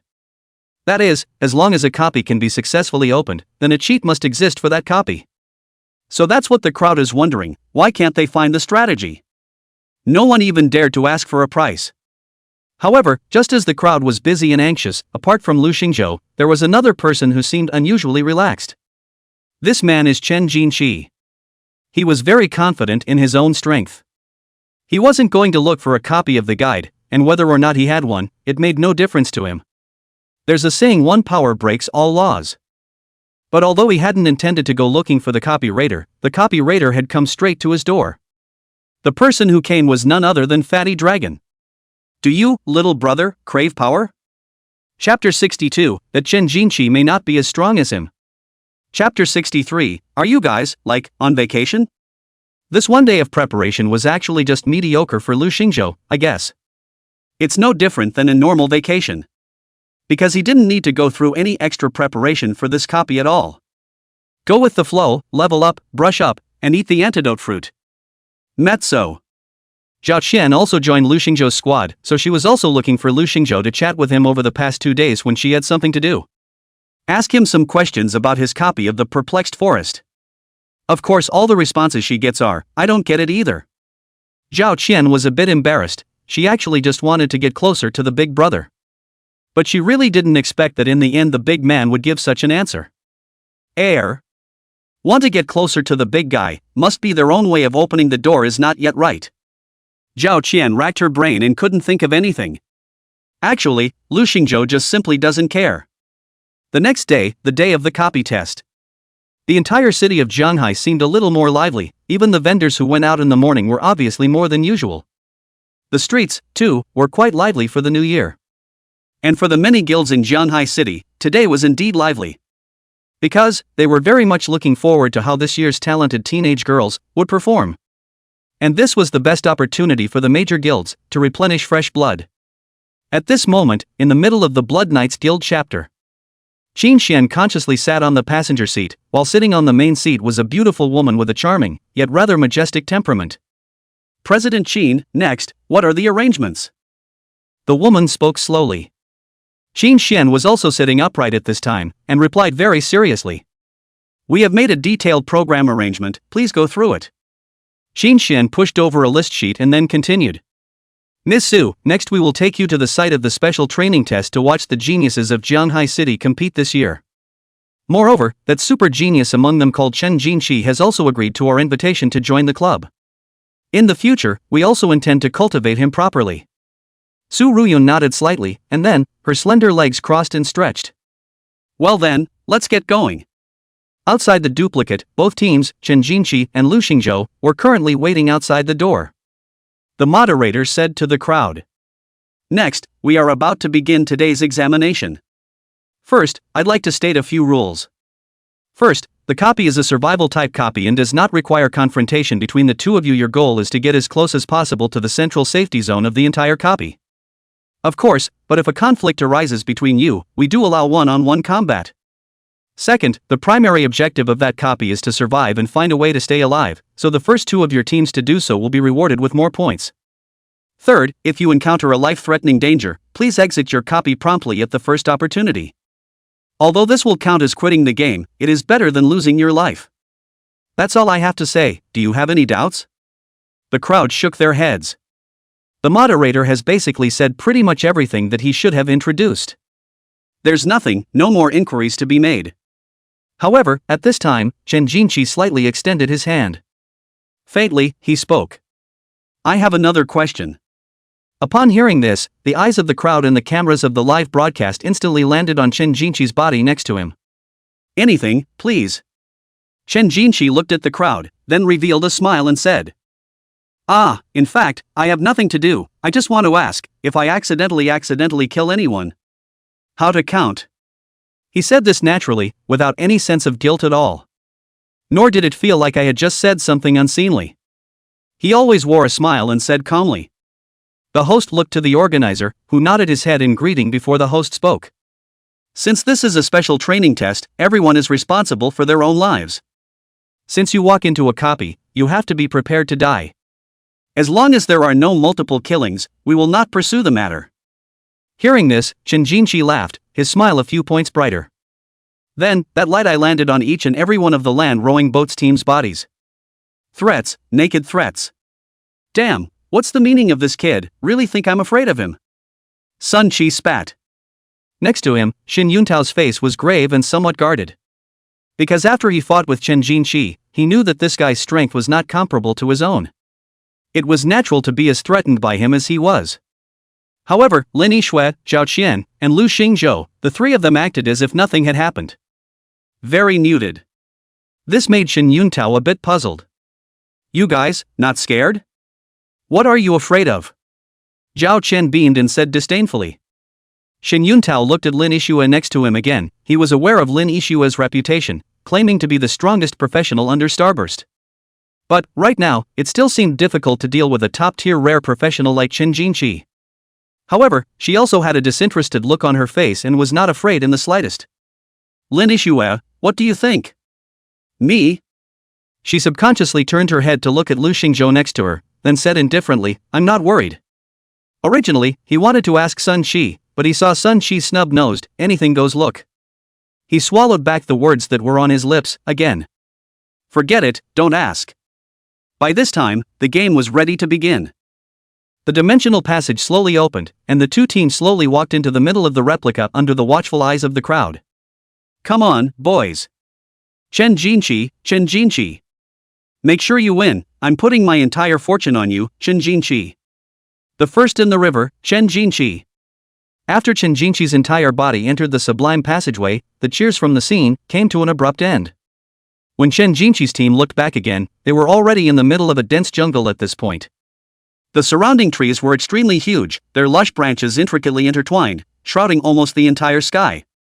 Obviously they were still in the daytime, but because of the shade of the trees, the whole jungle had an indescribable dimness, depressing. Only the slightest sprinkling of sunlight between the leaves could let them know that it was a sunny day outside. Seeing this, Zhao Jinhu slowly opened his mouth. It looks a little dark, but it doesn't feel like there's danger anywhere.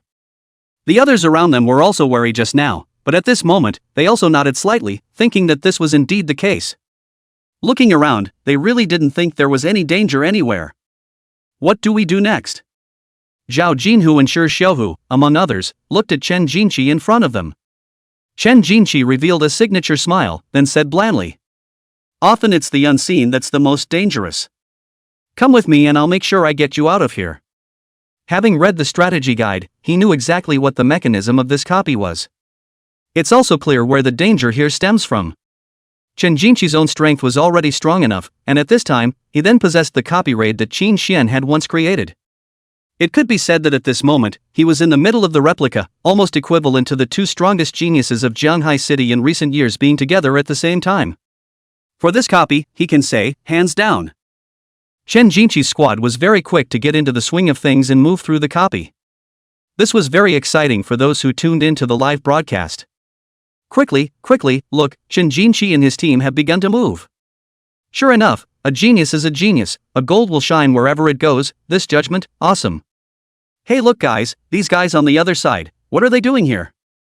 On the other side, what was said was naturally Lu Xingzhou and their squad. The 5 people who had just entered the copy at this point had absolutely no sense of crisis at all. Touch east, look west. It was as if he looked curious about everything here. What are they doing? Why do you feel so relaxed? This state is completely different from the opposite side. For those who don't know, they think this is a spring trip organized by the school? Breathless, how long are they going to watch this for? After a few moments, Lu Xingzhou was the captain, which brought the crowd together. That's what got the viewers tuning into the broadcast excited. Here it comes, is Lu Xingzhou finally going to start exploring the copies? This is only like words, people Chen Jinqi have acted for how long? Hindsight, there has to be a limit, right? Lu Xingzhou looked at the few people who had gathered over, then, his face was serious. Gave his first order as captain. After what I've just seen, I've come to a decision. For dinner tonight, let's have spicy rabbit. Who's in favor and who's against? At these words, the viewers tuning into the live broadcast slowly typed out 3 question marks. Audience member, are you guys, like, on vacation? Chapter 64, Raid? The field unfolds. The viewers watching the broadcast were dumbfounded when they saw this scene. No, what's with this dude? If you're not brushing copies, how come you've started roasting rabbits? Can this be right? Do you really think you're here on vacation?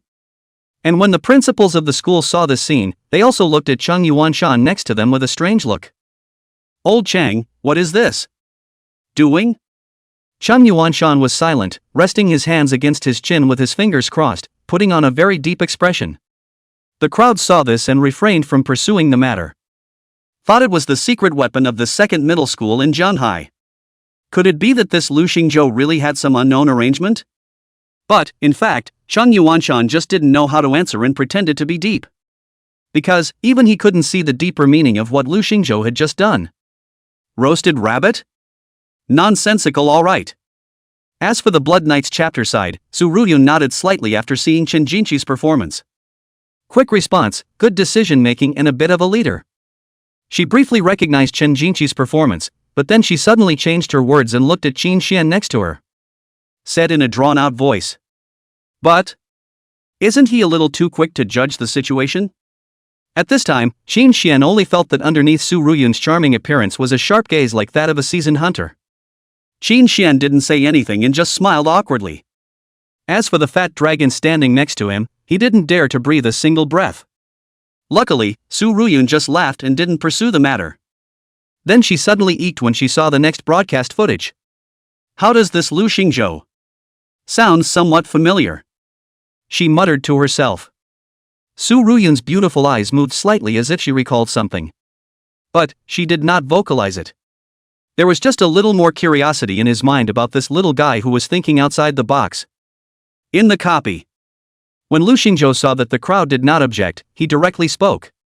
Then I'll arrange a division of labor, Sun Qi and Zhao Qian, you two go and catch a few rabbits. Lin Yixuan and Shen Yuntao, you guys are responsible for preparing some of the materials needed to build the camp here, preferably the kind that can be taken away. I'm going to go get some lumber and go around in the meantime. Is there a problem? The crowd shook their heads once again and listened very carefully to Lu Xingzhou's arrangements. The crowd obeyed the captain's arrangement unconditionally. Even for Shen Yuntao, who was the most uninformed, he didn't have any complaints and went straight into action. Because, as the captain, Lu Xingzhou must have absolute authority. If there's always someone questioning the captain's decisions, the whole team, then, would be scattered. What's the point of going up against Chen Jinqi's team? After everyone got busy, Lu Xingzhou also started to go around to get some firewood. However, Lu Xingzhou was not actually trying to get some firewood. He sidetracked the crowd, and only because, as he realized the moment he entered the copy. Words around, something's not right. This jungle is truly intricate with trees covering the sky. They are coiled and gnarled and their branches are entwined. But hidden among them are some trees with special words. Prop name, Millennium Ginseng. Item grade, rare. Restriction level, unlimited. Cooldown time, 60 seconds. Effect, its core can increase the character's experience by 1000 points, and its root can restore 2000 life points and 2000 magic points. The spirit core of the 1000-year spirit ginseng he knew. That stuff belonged to the few that could increase experience, rare consumables that tended to fetch a decent price in the auction house. About 30,000 gold coins apiece, almost equivalent to the price of a low-level boss crystal core. This is because props that can directly increase experience are very rare. Being able to directly increase your experience means that you can do so without taking any risks or going down any copies. Then you can increase your rank. And 1000 experience points isn't a small amount anymore. You know how much experience you only added to killing a warrior level leader, the Goblin King, at that time? If one remembers correctly, it seems to be 200 experience points, right? Eating one spirit core of this 1000-year spirit ginseng was equivalent to defeating a warrior class Goblin King 5 times. The price-performance ratio is still good. The price of the roots of the 1000-year spirit ginseng would be lower, about 4,000 gold coins per root. But Lu Xingzhou looked up at the large tree in front of him that needed 3 people to hug its thickness and the countless differentiated branches. Lu Xingzhou was silent. This is so much more than the roots of a normal 1000-year-old spiritual ginseng.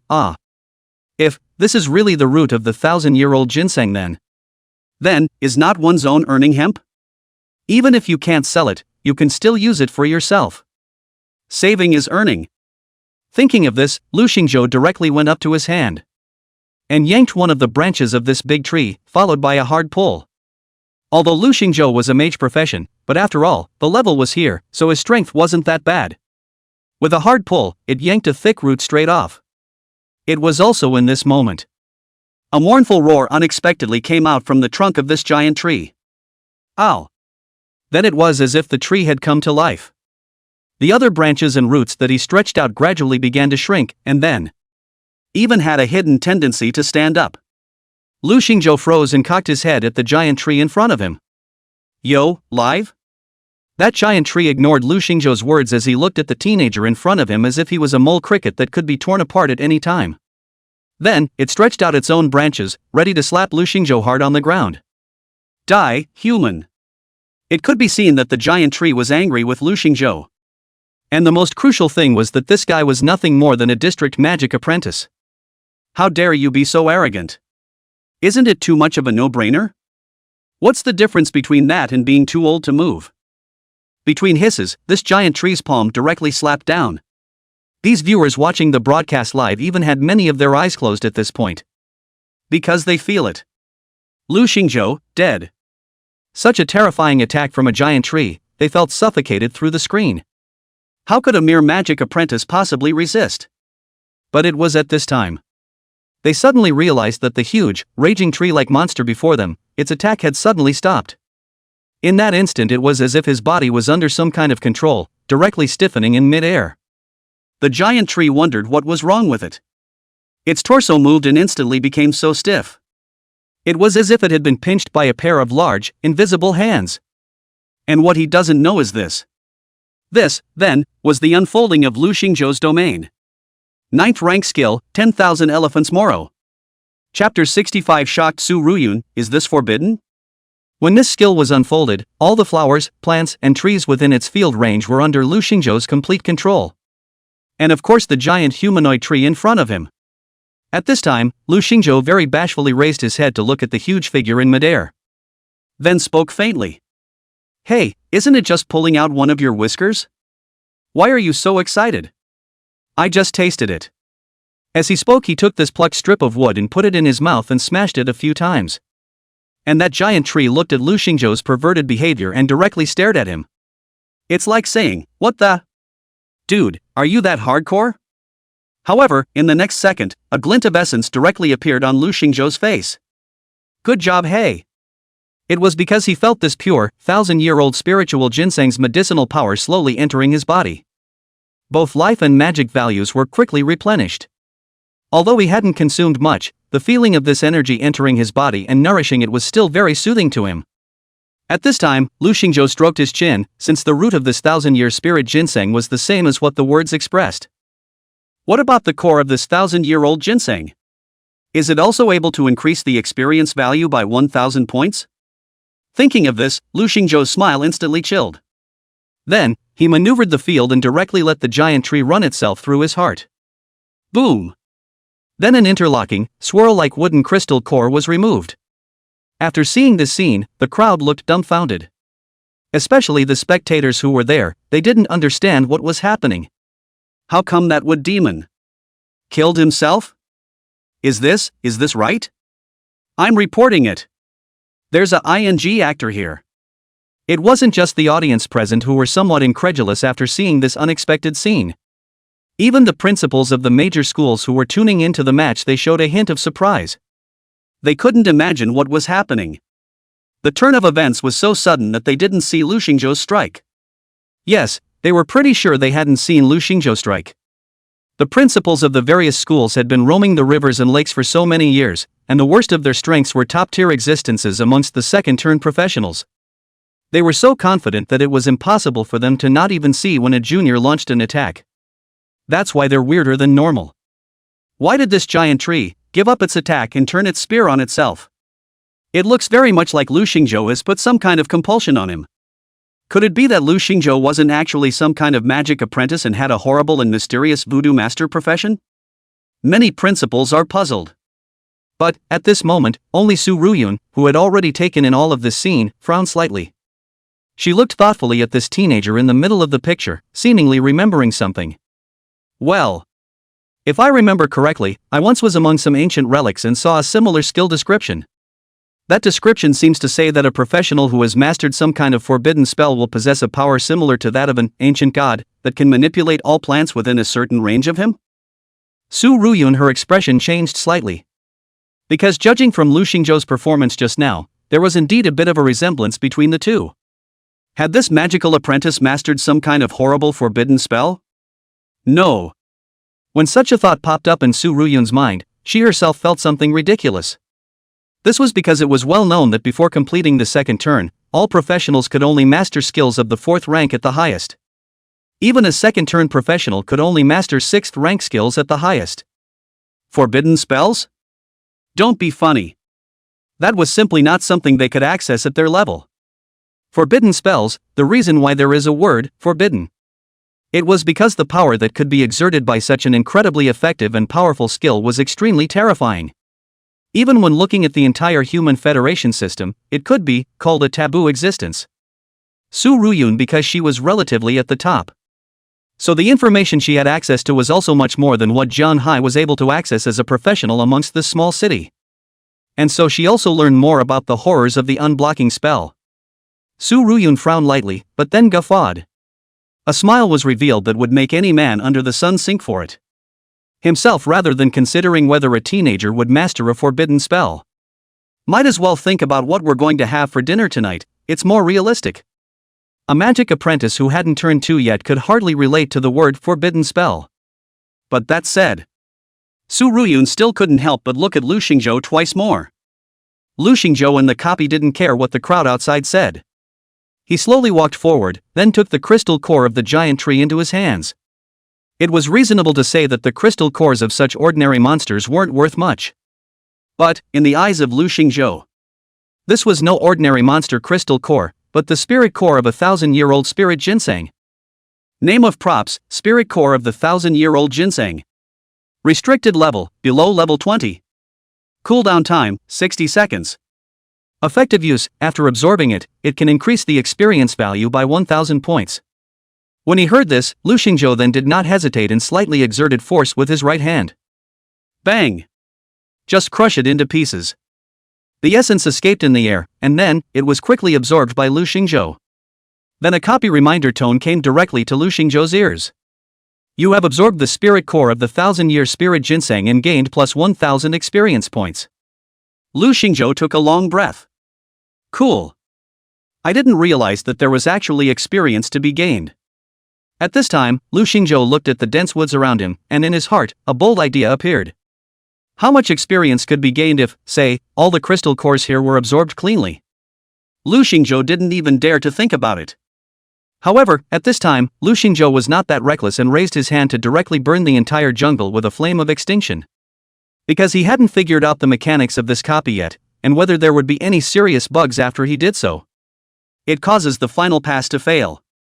After all, this was also his first contact with a survival-type copy. It's better to be a little more respectful.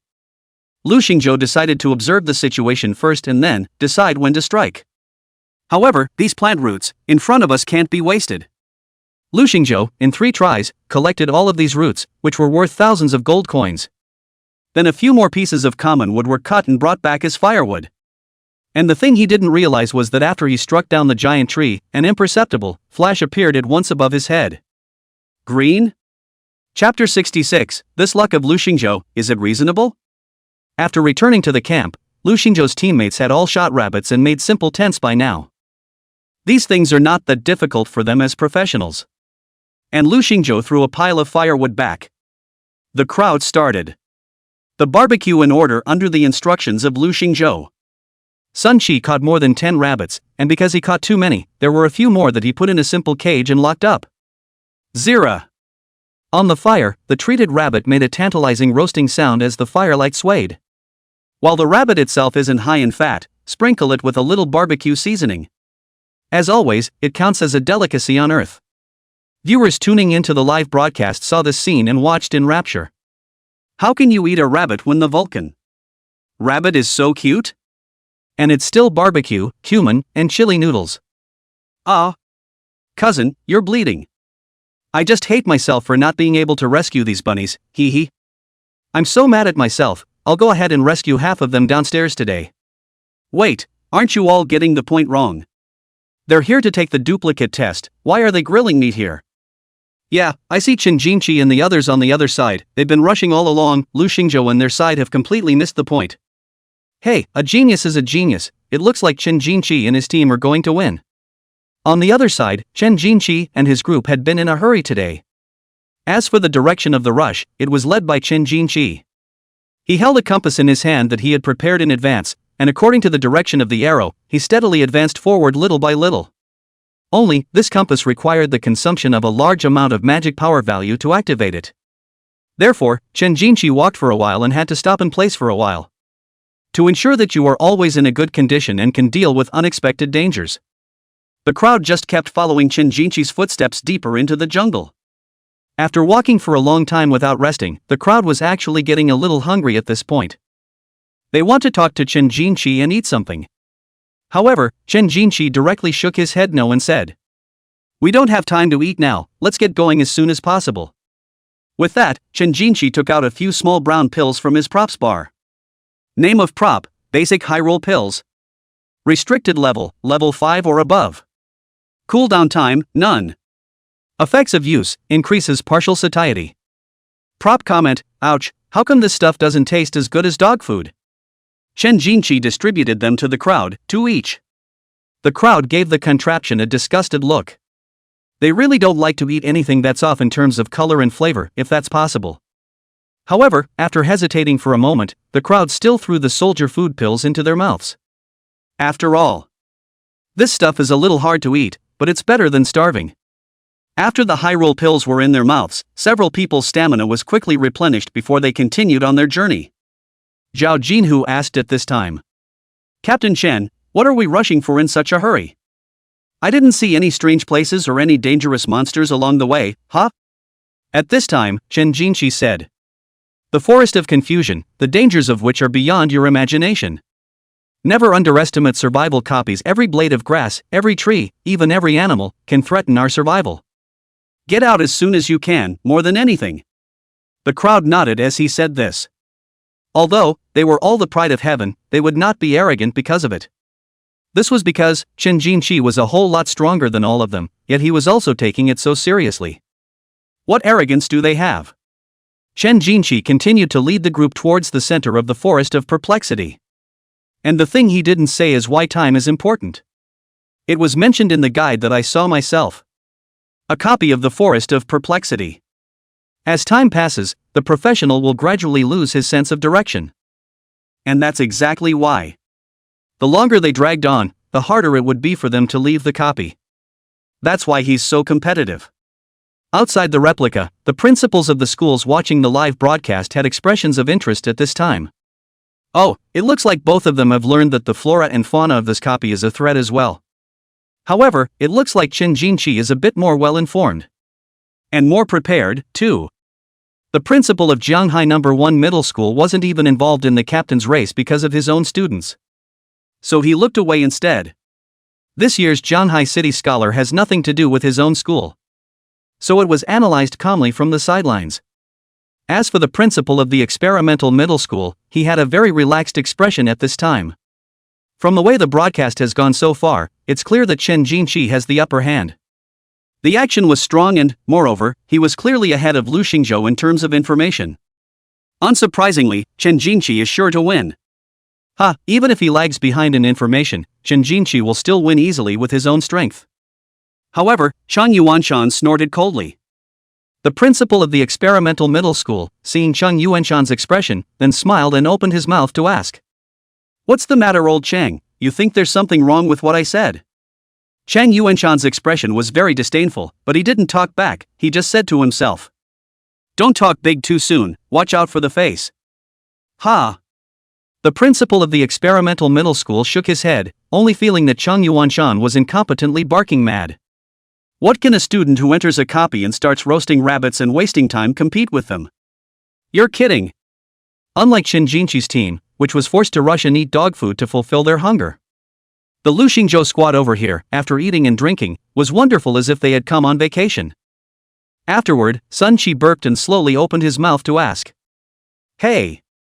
Lu, are we setting off?" Lu Xingzhou stretched and said in a bored manner. "Let's go, 100 steps after a meal, and live to be 99. Then, as if at random, he picked a direction and walked right out. At this time, Sun Qi opened his mouth and asked. "Hey, Lu, you're just picking a random direction to go, can it be right?" Hearing Sun Qi speak, the remaining few people in the team nodded. Especially Lin Yishui, she wanted to ask just now. Survival-type replica with crisis. Is it really true that you won't be in danger if you go so casually? The surroundings, in particular, looked very dark and depressing, with dense trees hooked together with open arms. Slightly farther away, beneath the impenetrable gloom, there seemed to be eyes staring back at them. Danger, at times, stirred her nerves. Lin Yishui always had the feeling that the danger here might be far beyond the crowd's imagination. However, at this moment, Lu Xingzhou spoke calmly. "And la, no problem." Inside the live broadcast room, the viewers standing in God's perspective began to analyze both sides' progress today again. Chen Jinqi's leadership shown today and his all-around preparedness has sent his turnout soaring. In comparison, they felt that the other team, Lu Xingzhou, was completely unreliable. He was even almost killed by Agent Tree. It's just a matter of being lucky and not knowing how to get your life back. As a result, instead of learning his lesson, he led the team on a wild goose chase. On the contrary, on Chen Jinqi's side, although the progress was not too fast as he was stopping and starting along the way. But, it's still a steady improvement. An orderly advance towards the depths of the jungle. The audience wanted to take this opportunity to laugh at Lu Xingzhou, who was walking around blindly. After all, most of them, they had voted for Chen Jinqi with their entire fortune. But, as it turned out, they found out. The land-rowing boat squad, surprisingly, was still really running towards the deepest part of the jungle, going? Ni Chao? Picking a random path, and they even picked the right one? Their luck, isn't it a bit too good? This luck, absolute but there is a fork in the road in front, he is surely not. Nesting grass, and go right again? No, why do I feel that Lu Xingzhou and the others are about to catch up with Chen Jinqi's progress? Is that reasonable? Chapter 67, What the hell, are these trees alive? Although Lu Xingzhou appeared to be walking blindly, he could see it in the eyes of the audience. They did go straight into the depths. And with every fork in the road, Lu Xingzhou surprisingly managed to outrageously pick the most correct one. When night fell, the Lu Xingzhou squad, surprisingly, did not get pulled away from the progress of Chen Jinqi and the others who had been walking for a day at all. During the day, the light is dimmed by the canopy of trees that cover the sky. And now, even more so. Throughout the jungle, there was little extra light to be seen. All there was a rustling sound from the surroundings and the cooing of some unknown bird. Most importantly, the entire jungle was shrouded in inexplicably rising mists. Lu Xingzhou made a few simple torches, then mobilized a strand of fire that was too small to be lit. Put it around the camp to guard against danger. Lu Xingzhou arranged for a small team of several people to take turns on duty. On the other hand, Chen Jinqi and the others also found a flat spot and rested like this. Because they didn't have the camp tents prepared by the land-rowing boat squad, the conditions were a bit more grueling. It was a night when everyone was in better spirits. So, the shifts were more serious and uneventful. But the next morning, after the crowd woke up from their sleep, Chen Jinqi's squad, however, noticed something wrong. Wait. Captain Chen Jinqi, take a look, this surroundings, is it not quite the same as yesterday? After Shi Xiuhu got up and surveyed the surroundings, he suddenly opened his mouth. Because he remembered very clearly from his impression that he had deliberately marked all the surrounding trees before he went to sleep at that time in order to prevent getting lost. But when he opened his eyes again at that moment, he realized that not a single mark was left. And the whole environment has become even stranger than before. It does seem like the environment here is a bit different from before. I remember when we were walking over here, there were only 2 roads over here. Zhao Jinhu also stroked his chin at this time and said thoughtfully. The few people in Chen Jinqi's squad were all elites among elites, and they were instantly on guard. However, at this time, Chen Jinqi, as the captain, spoke up. There's no need to worry, I've got it covered. After saying this, he once again took out the same compass from before from his props bar. He then consumed a certain amount of magic value and prodded the compass. The needle of the compass made a few quick revolutions and finally wobbled to a stop in one of the directions. Chen Jinqi stared fixedly for 2 seconds before reacting and pointing in that direction. Let's go that way. Seeing Chen Jinqi's calm style of handling things, the few people in the squad were quite relieved. It's all about security. The crowd then proceeded in the direction that Chen Jinqi had pointed out. The viewers watching the broadcast in front of the TV set were in an unbelievably happy mood when they just woke up in the morning and saw that Chen Jinqi was still so dependable and reassuring. Looks like this copy wasn't that hard for him. But one thing that the viewers watching the broadcast, and even Chen Jinqi himself, didn't notice was the time Chen Jinqi spent watching the compass to recognize the direction became a little longer. On the other hand, after Lu Xingzhou's squad got up, they likewise noticed that the surrounding trees and environment had changed. Something's not right nah, how do I remember? When I was sleeping, there were only 2 big trees by my head, how come it's 4 now? Sun Qi scratched his brain and opened his mouth in some confusion. And at this time, Lu Xingzhou opened his mouth to explain to the crowd. Because inside these trees, some of them are alive, and they moved just a little bit quietly when we weren't looking. Alright, let's hurry up and roast 2 more rabbits and hit the road. Hearing Lu Xingzhou's glib statement, some of these trees were alive. Several people in the group froze in their expressions.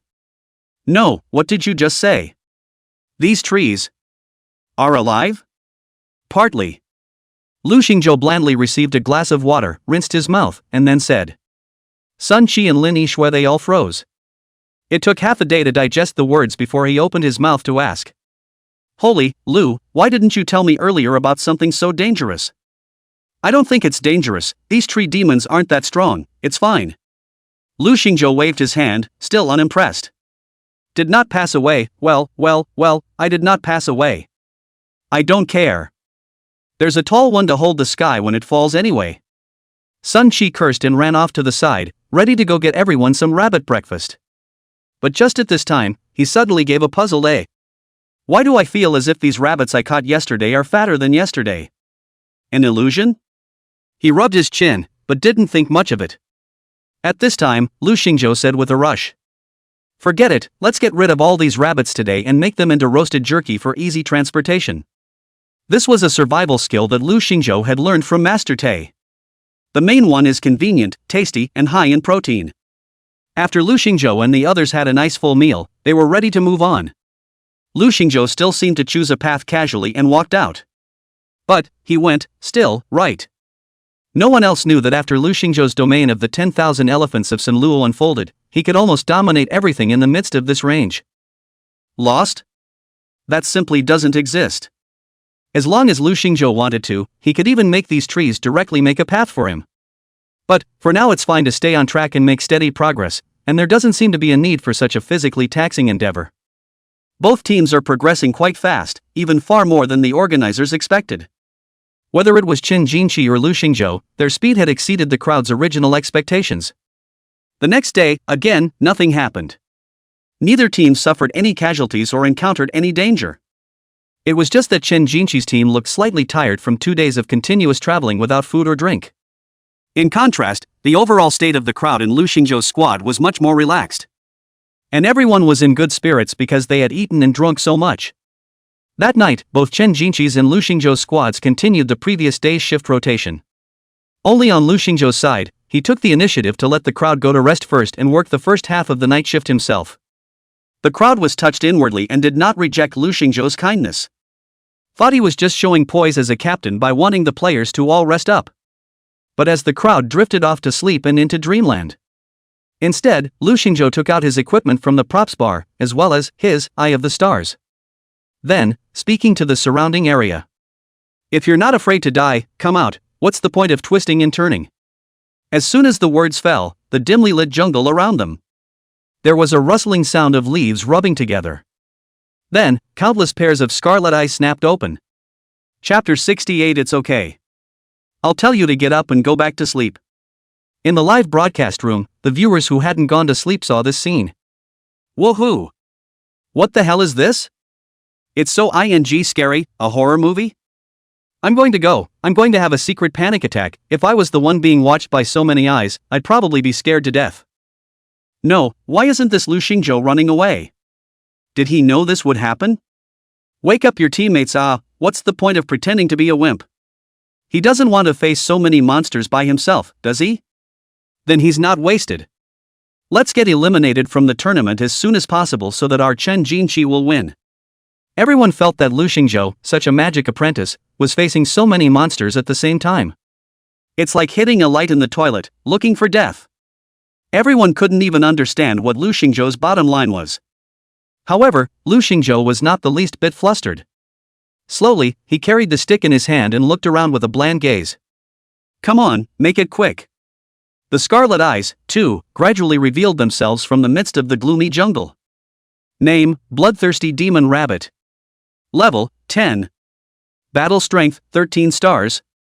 Skills, Fighting Bite, High-Speed Movement, Berserk. Gift, Reproduction. Those rabbits are already in a completely different state than they were during the day. Not only did it more than double in size, but the hair also appeared to be in an exploded state. They bared their sharp fangs and a low growl escaped their mouths. Lu Xingzhou pondered slightly after seeing them reveal their bodies. The battle power isn't too strong, but there are a lot of them. It looks as if some kind of mutation has taken place under the influence of the perplexed forest. Is this mutation, which is subject to increase by the continuity of time? Well, remains to be seen. Between Lu Xingzhou's thoughts, the bloodthirsty demon rabbits around him had already launched a swarm attack. They are amazingly numerous. The number of these rabbits added up to at least 30 or more. One person would also need to equalize 6 of them if the entire squad of 5 were fighting together. Although those present were all famous geniuses from major universities, after all, it was hard to defeat 4 hands with 2 fists. Not to mention that everyone's battle power is only about 20 stars even with their gear on. Each person faced 6 bloodthirsty demon rabbits with a battle strength of 13 stars, and the pressure could be imagined. But, at this time, Lu Xingzhou was even more alone. The surrounding bloodthirsty demon rabbits swarmed around, and the crowds tuning into the live broadcast almost couldn't imagine that Lu Xingzhou would have any chance of surviving. And the organizers, at this point, were very nervous about cutting off the live stream at all times. No gore that is too juvenile to be broadcast. However, just at the moment when this group of bloodthirsty demonic rabbits approached Lu Xingzhou, slowly, a small flame appeared on the front of his staff. The audience knew that Lu Xingzhou had mastered fire magic. As you can see inside the official introduction, Lu Xingzhou has a first-rank skill, Little Flame.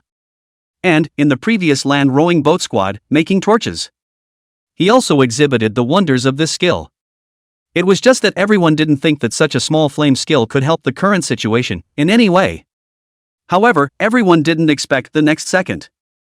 Terrifying and fiery flames erupted. It's not a little fire, it's a fire dragon that destroys the world. Boom! The moment this terrifying flame touched the surrounding bloodthirsty demon rabbits, it directly turned them into ashes. The power of the flame of extinction was not at all on the same level as the level of the bloodthirsty demon rabbit. That blazing fire is like a cancer that can't be cured. As long as it is tainted by a trace, it will be instantly devoured. Those bloodthirsty demonic rabbits didn't even have time to let out a single scream, and then, they were directly burned to death. When Lu Xingzhou saw this scene, his expression was unsurprised and very calm and indifferent. And a reminder tone of the game copy came to his ears. Ding dong, you have killed the bloodthirsty demon rabbit stage 1, gaining plus 110 experience points. Ding dong, you have killed the bloodthirsty demon rabbit stage 1, gaining plus 110 experience points. Ding dong, you have killed the bloodthirsty demon rabbit stage 2, gaining plus 180 experience points. Lu Xingzhou nodded slightly, feeling that he was still satisfied. The efficiency of his own kills was still good, and even the rest of the squad, who were sleeping around him, were not woken up. In fact, Lu Xingzhou from this morning when Sun Shi said that the rabbit is not a bit bigger than yesterday, he'd already had some suspicions. In the evening, Lu Xingzhou directly unfolded his domain, and even more so, he directly sensed that something was wrong around him. There are too many creatures gathering on their side. Therefore, Lu Xingzhou also guessed a generalization in his heart. At this point, Lu Xingzhou could also be basically certain by combining the copy's hints of Bloodthirsty Demon Rabbit Stage 1 and Bloodthirsty Demon Rabbit Stage 2. As time goes on, perhaps more Stage 2, or even Stage 3 creatures will appear. It seems that the survival class replica really lives up to its name. It's still dangerous if you don't respect it. But Lu Xingzhou also began to think about why the giant tree, which was a living thing, hadn't participated in tonight's siege. Could it be that these giant trees themselves don't actively attack humans? After thinking about it, the giant tree before was also because he made the first move, which suddenly came to life and attacked him. The approximate mechanism of this copy had gradually become clearer in Lu Xingzhou's mind at this point. Okay, pretty much go to bed first. According to the scheduling, it was Xin Yuntao's turn to be on duty next. So Lu Xingzhou woke him up. On duty. The moment he was woken up, Xin Yuntao directly popped up and looked around very warily. Since entering the copy, he had always maintained a high level of tension. Because, he didn't think that this copy, which had been officially banned down the road, would be so safe. No surprises were encountered for 2 days. Moreover, his trust in Lu Xingzhou is actually not much. You kid, what are you so nervous about? Lu Xingzhou casually joked when he saw his nervous look. Only then did Xin Yuntao look around. He suddenly realized that at this time, the air seemed to be filled with the aroma of roasted meat? The fire that hadn't been extinguished around them, and the ashes that could vaguely make out the shape of a rabbit, just confirmed it. In an instant, a possibility occurred to him. Could it be that a battle had just been experienced while he was asleep? And this battle, Lu Xingzhou alone, solved it? Xin Yuntao looked at the ashes on the ground, completely presenting a siege. He visualized the image. If it was himself who encountered it, it was absolutely impossible to retreat in one piece. Even if they were to exchange wounds for wounds, I'm afraid they wouldn't be able to solve the simultaneous attack of so many enemies. But, how did Lu Xingzhou do it? He turned his head to look at Lu Xingzhou next to him, and surprisingly, he had a few more points for this captain who was a magic apprentice. Jealousy. Lu Xingzhou at this time, however, was completely unimpressed and covered his mouth with his hand and yawned, then waved his hand and said, I'll get some sleep, yell at me if you need anything. He walked to the center of the camp and after seeing the sleeping Sun Shi, he stretched out his foot and kicked it. Sun Shi opened his eyes in a daze and said lazily, Do what? Lu, I'm sleeping soundly. Lu Xingzhou felt a little amused when he saw how unguarded this kid looked. You kid, you're completely at the opposite end of the spectrum from Xin Yuntao. It's a little too laid back, isn't it? It's okay to tell you to get up and go back to sleep. Oh. Ha? Sun Shi reacted between half asleep and half awake, this, a bit wrong, right? The danger is lifted on the side of the Land Rover squad. The faintly swaying firelight beside the camp reflected on Zhao Qian and Lin Yishui's faces, and the two of them rolled over comfortably, letting out bursts of calming breaths. As if nothing happened. On the other hand, Chen Jinqi's squad had similarly encountered a night attack by bloodthirsty demon rabbits. Only, their side wasn't as relaxed and cozy as the land-rowing boat squad. The bloodthirsty demon rabbit siege had left them in a bitter battle. Chapter 69, Losing Out on Small Things, Stupid Fat Dragon. Chen Jinqi's side similarly encountered about 30 or so bloodthirsty demon rabbits. Although on Lu Xingzhou's side, the bloodthirsty demon rabbit looked like it had been killed in seconds and was powerless to fight back. But actually, the speed and number of bloodthirsty demon rabbits was enough of a headache.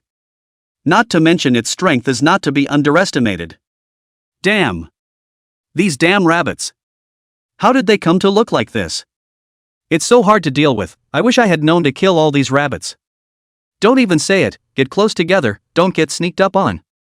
The crowd quickly formed a circle, carefully watching out for attacks from the bloodthirsty demon rabbits around them. The strength of Chen Jinqi's squad crowd was really good.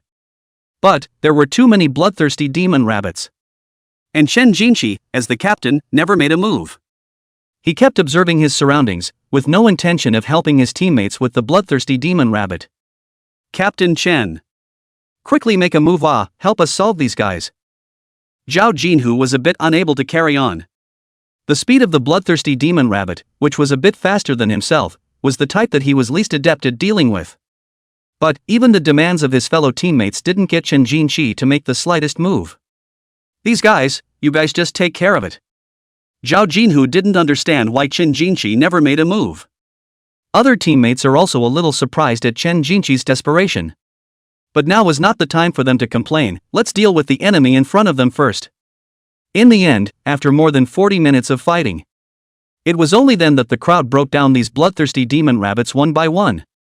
Shi Xiaohu sat on the ground with a fart. The exhaustion of continuous fighting made him feel like his brain and body were reaching their limits. 10 minutes is long enough for this kind of intense battle. Even at this time, he had already used the life recovery potion and recovered some of his physical strength. But the feeling of exhaustion is always there. The rest of the team was in slightly better shape than Shi Xiaohu though. But it wasn't much stronger. At this time, the crowd looked at Chen Jinqi. This captain was stronger than all of them, but, in the midst of the battle just now, Chen Jinqi did not make a move. If he had also joined the fight, then, these dozens of bloodthirsty demon rabbits wouldn't have made them go through so much effort at all. Although the people didn't say anything on their lips, they couldn't help but have some complaints in their hearts. Alright, get some rest as soon as you can. We have a lot of traveling to do tomorrow. Chen Jinqi said calmly, then he added. I think you are perfectly capable of solving the difficulty just now, and I, as captain, have to prevent any other dangers that may be around. It's the responsible thing to do for our team. As to whether you understand it or not, that is your business. Chen Jinqi looked very frank when he finished saying this. Not embarrassed or ashamed at all, that's how he felt. And, in fact, if he didn't want to, then he didn't even have to explain to Zhao Jinhu and the others. He was the captain, and it was only right that the players obeyed him. The few people in the squad were silent, and their attitudes could not be seen among their faces. But at this time, Zhao Jinhu suddenly stood out and said with a snort. Well, with Captain Chen Jinqi backing us up, there's no need to worry. And our current progress is definitely much better than Lu Xingzhou and their team. If they encountered the same sneak attack as us, perhaps, their squad would have to be eliminated by a few more people. Right. After hearing this, the crowd thought for a moment, then nodded in recognition. Indeed, these 30 or so bloodthirsty demon rabbits, if it was for Lu Xingzhou and the others to meet, odds are, it will only get beaten up. And although they had gone through a hard battle, the good thing was that they had only suffered a little bit of superficial injuries. It wasn't life-threatening, and it was definitely much better than Lu Xingzhou and his squad. One does not suffer from scarcity, but from unevenness. Thinking that, Lu Xingzhou and their squad was probably having a worse time than them, at this time, the crowd of Chen Jinqi's squad was somewhat relieved on the contrary. Shi Xiaohu was even more direct with a big grin. Right, with Brother Chen to bail us out, we can feel at ease fighting against the enemy, right? That's right, thank you Chen. Captain Chen, we understand your good intentions. Seeing that the crowd was so knowledgeable, Chen Jinqi didn't say much and nodded. Then he signaled the crowd to get some rest and go. In the end, Zhao Jinhu and the others were tired, but with a sense of superiority, they drifted off to sleep. However, these viewers in the live broadcast room who saw the performance of both sides, at this time, everyone's expression, there was some indescribable splendor to it. Well, would have had to have witnessed it. They, I'm afraid, won't believe it either. The land rowing boat team did not encounter any of their so-called difficulties. People's team members sleep, that's one more than the other. Even the fact that they suffered this attack can't even be called an attack. Because the whole time the audience just didn't feel like they were threatened in the slightest. What do you mean, seconds on a leak? Lu Xingzhou, the magic apprentice that everyone despised, only used a first-rank skill Little Flame. Well, let us just call this Little Flame. Anyway, as soon as Lu Xingzhou made his move, he directly killed all the bloodthirsty demon rabbits, all of them. That's a clean cut. It was also the strike by Lu Xingzhou that shocked all the spectators who saw the scene to the point of no return. So a magic apprentice can be this strong? On the other hand, Xu Qing, who had paid attention to the live broadcast at all times, after seeing that Lu Xingzhou and their team members were safe and sound, she also finally put down her heart and prepared to go to bed. For the past 2 days she had closed her stall half a day early every day even though the bakery was doing well. in order to watch Lu Xingzhou's game in the middle of the replica. Compared to the business of the bakery, what she was most relieved about was Lu Xingzhou's safety. However, when Chu Qing saw that terrifying bloodthirsty demon rabbit, after being easily overthrown by Lu Xingzhou with the lift of his hand, Chu Qing, at last, revealed a relaxed smile. It seems that Lu is still strong. He doesn't have to worry about himself, for him, anymore. As for why so many voices out there don't think highly of Xiao Lu, it's purely because they don't have vision. And the other side.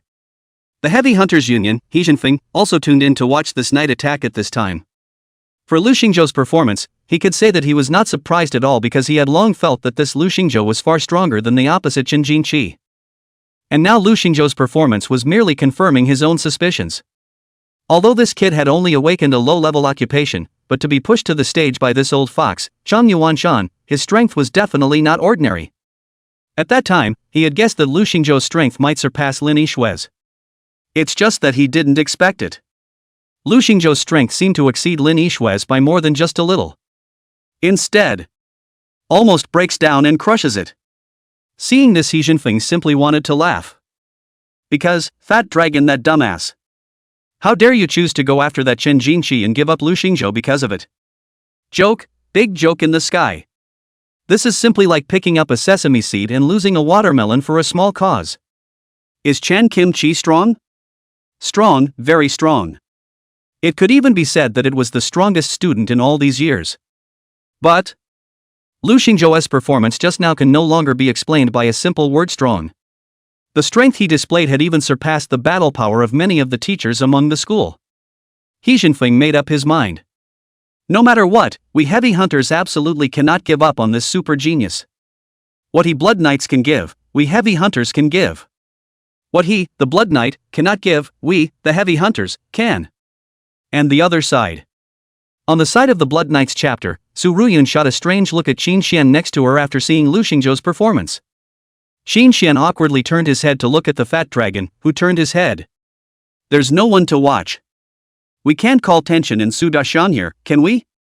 Here, this is no place for them to talk. At this time, Fatty Dragon rounded up awkwardly. It's okay, this survival copy, tomorrow is the real main event. Chen Jinqi retains some strength in advance, is also responsible for the team. Su Ruyun shot him a non-committal glance, then said. Good, then let's see tomorrow if this super genius you guys are talking about can surpass a magic apprentice or not. It's getting late, I'm going back to rest. Seeing Su Ruyun get up, Qin Xian immediately turned around and commanded. Quickly, send Ms. Su back to the hotel to rest. It's not necessary. Su Ruyun suddenly spoke out, refusing. I'll just go back by myself.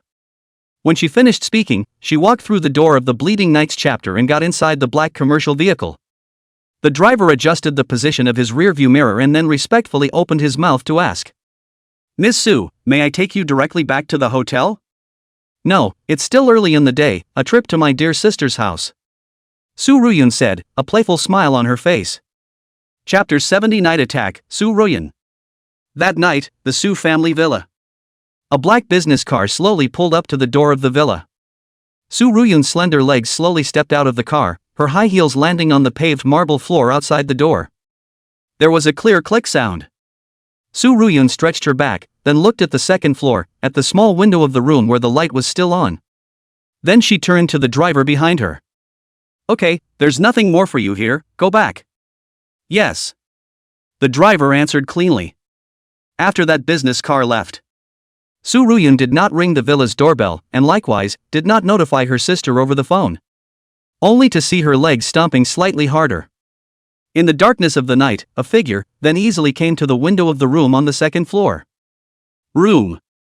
Su Ruyun was wearing a set of cool black nightgown, lying on her bed and watching the television broadcast in front of her. Two pretty little feet that kept wiggling behind them. From time to time, the 2 feet touched each other with a clack sound. It was slightly at odds with her usual cool persona. And her chest, the already developed youth, in the pillow she hugged under the pressure, also seems a little full of pressure. The vague snowy whiteness contrasted with the light black nightgown. What she was watching at the moment was the situation in Lu Xingzhou's replica that was broadcasted on TV. Thankfully. seeing Lu Xingzhou surrounded by more than 30 bloodthirsty demon rabbits. Su Ruyan would be lying if she said she wasn't nervous. However, after she saw the terrifying power of Lu Xingzhou's flame of extinction erupt, Su Ruyan was also quite relieved. But rest assured, it also made Su Ruyan at this time begin to think. What kind of level had Lu Xingzhou's strength reached now? In the small city of Jianghai City, no one should be his opponent. But what about looking at Jianghai province? What if, when looking at the demons of those top families in Shangjing and Yunhai, Su Ruyan naturally believed that Lu Xingzhou was the unique one? But she wasn't sure. With his current performance, did Lu Xingzhou already have the right to talk to the Su family? Maybe it could, maybe. Su Ruyan's eyes darkened slightly. If Lu Xingzhou was willing to accept his help, then, with the resources of the Su family, his growth rate would definitely be beyond imagination. But she knew all the same. Lu Xingzhou's character would not allow him to accept help from the Su family. Just as her thoughts were wandering, suddenly, an extremely subtle rattle outside the window alerted her instantly. In a flash, Su Ruyan leapt up from the bed. An extremely magnificent backflip, followed by two exquisitely shaped, one-handed short swords that flashed with a cold aura were drawn from the props bar the moment she landed on the ground. She lowered her body with her sword in both hands in a stance ready to stomp the ground and accelerate, looking out the window with a serious expression. After Su Ruyan entered her battle stance, the right half of her delicate face was covered by half of an inky black mask with evil ghost patterns. This is the dreaded Jade Rakshasa's battle state. The air, at that moment, seemed to be quiet. But the next second, that window opened and a dark shadow rushed in at an extremely ghostly pace. Su Ruyan instantly reacted, her two-handed sword slicing through the night sky. At an extremely fast speed, and at a bizarre angle, he stabbed at the other party. The two swords cut through the night sky, stabbing out a harsh sound of breaking wind. If it was any student in Jianghai City at this time, I'm afraid that all of them will be killed by this blow. Even if it is Chen Jinqi. But just then, instead, the black shadow flung his right hand into the air, and several vine-like thin whips flew out from all directions. Instantly, he grabbed Su Ruyan's wrists and ankles. Then, with a slight force, those vines directly controlled all of her limbs. Just like that, it was straight up in the air. Clank! Su Ruyan's two-handed swords fell to the ground in droves. Her light nightgown, also under the effect of gravity, revealed some hidden holy light.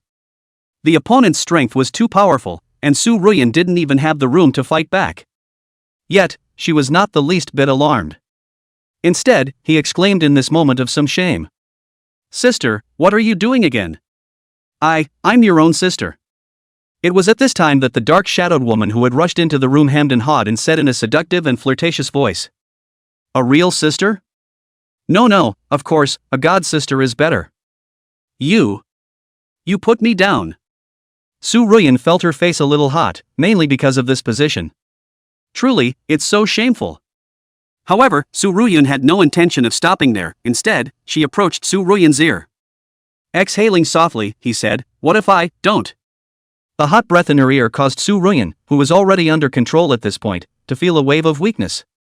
Involuntarily, a shiver ran down his spine. Su Ruyan took in her reaction, all of it. A laugh and a snicker followed. Still so sensitive. Do you think I should tell this secret to that little friend of yours? That little guy called Lu Xingzhou." The moment she heard this, Su Ruyan clearly felt it. His own sister instantly froze in her hands and feet. Her soft and delectable body became stiff for a few moments. "Why are you so nervous? Are you still afraid that he will know?" I had heard the name sound a little familiar, and it looks like I did remember it correctly. Lu Xingzhou, interesting. Su Ruyan's voice was still coming in. At this moment, it was as if she possessed the natural charm of a siren, and every word was so inspiring that it went straight to the heart. At this moment, Su Ruyan's face was blushing, although he always tried his best to maintain a serious expression. But she was living like a boiled little crab at the moment, and even on her thighs, that originally white skin was colored with a touch of redness. "What more do you want? Come on, hurry up and put me down." Su Ruyan maintained her last ounce of seriousness and opened her mouth. However, Su Ruyan did not have the slightest intention of letting him go, as she whispered in her ear and softly opened her mouth. "I'll let you go when I've had enough fun. I'm going to tell Mom." It's no use telling anyone, today you belong only to me, little Smoky. Su Ruyun hemmed and hawed, and the fingertips of her right hand had slid up that slender thigh. Don't.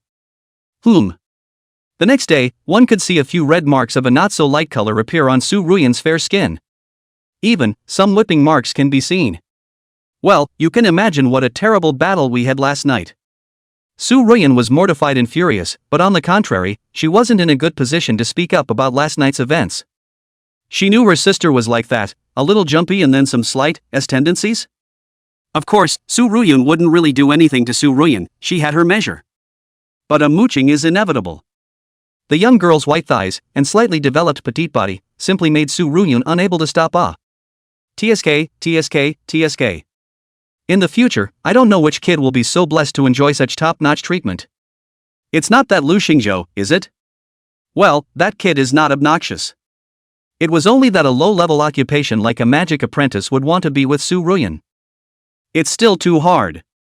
But, with a little help from myself. Maybe it's not that hard? Thinking of this, Su Ruyun felt that she might be able to operate with her identity. Make something happen. Mind you, she didn't come here today to just catch up with her dear sister. A more important layer of significance was to confirm the identity of that Lu Xingzhou. If he really is his sister's, well, then a little help doesn't seem to hurt. After all, she was the only sister she had, and if she didn't come to love her, who else could? Chapter 71, There's No Way Out? Drive for Me. Chapter 72, The Importance of a Future Brother-in-Law. Next. The ground around them shook violently. Rumble. It was like the loud whistling sound of waves lining up to the sides and churning up. It was as if these giant trees understood his orders, and surprisingly, just like servants, they obediently made a path several feet wide to both sides. After seeing this scene, the crowd at the scene had frozen in place. Because the sound of the scene was just too vast, just too shocking. What kind of magic is this? As a mage profession, Lin Yishui understood best how terrifying this kind of magic that could change the terrain was. It wasn't even on the same order of magnitude as the skill she possessed. Although everyone in the world says how great their companion magic is. But Lin Yishui was very conscious of the fact that if one wanted to obtain this kind of high-level magic that could master the weather, or change the surroundings, one would need to wait until at least after she was level 40. That is, 3 turns. Only then would her companion's skills be able to grow to that stage. So, how in the world did this skill of land-rowing boats become so outrageous? And at this moment, including Shen Yuntao, the expressions of several people inside the squad were all very shocked. Except, the bald one in the middle of the crowd. Sun Shi looked at the crowd with a hint of disdain. Che, what uneducated rednecks they are. He made a dark comment in his mind. For luck, isn't this a base no 6? And at that moment, these viewers who were tuned into the live broadcast, their expressions were all the more shocked. They had all thought that Lu Xingzhou must have to make several big detours, but who knew that this guy would be so outrageous? Surprisingly, he directly made these tree demons give him a way out? Are you kidding me? At this time, Su Ruyun, who saw this scene, deepened her curiosity about Lu Xingzhou. Don't say this, it's kinda like the description in that old forbidden spell I learned about at the time. The more you look at it, the more it looks like it. And this kid is still very likely to become my brother-in-law's person in the future. Well, there is a need to pay more attention to it. Think about it. Su Ruyun thought back to last night, when her own sister was already soft and fluffy all over, but just had that hardened look on her lips.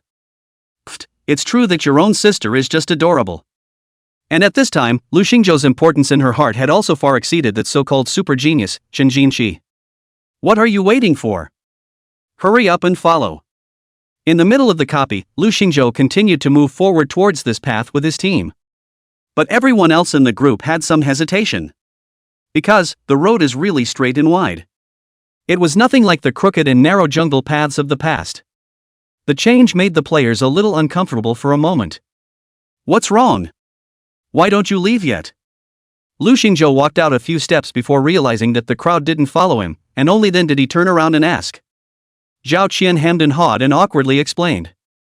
Big brother, it's really because this road is so spacious that it's making us a little uncomfortable.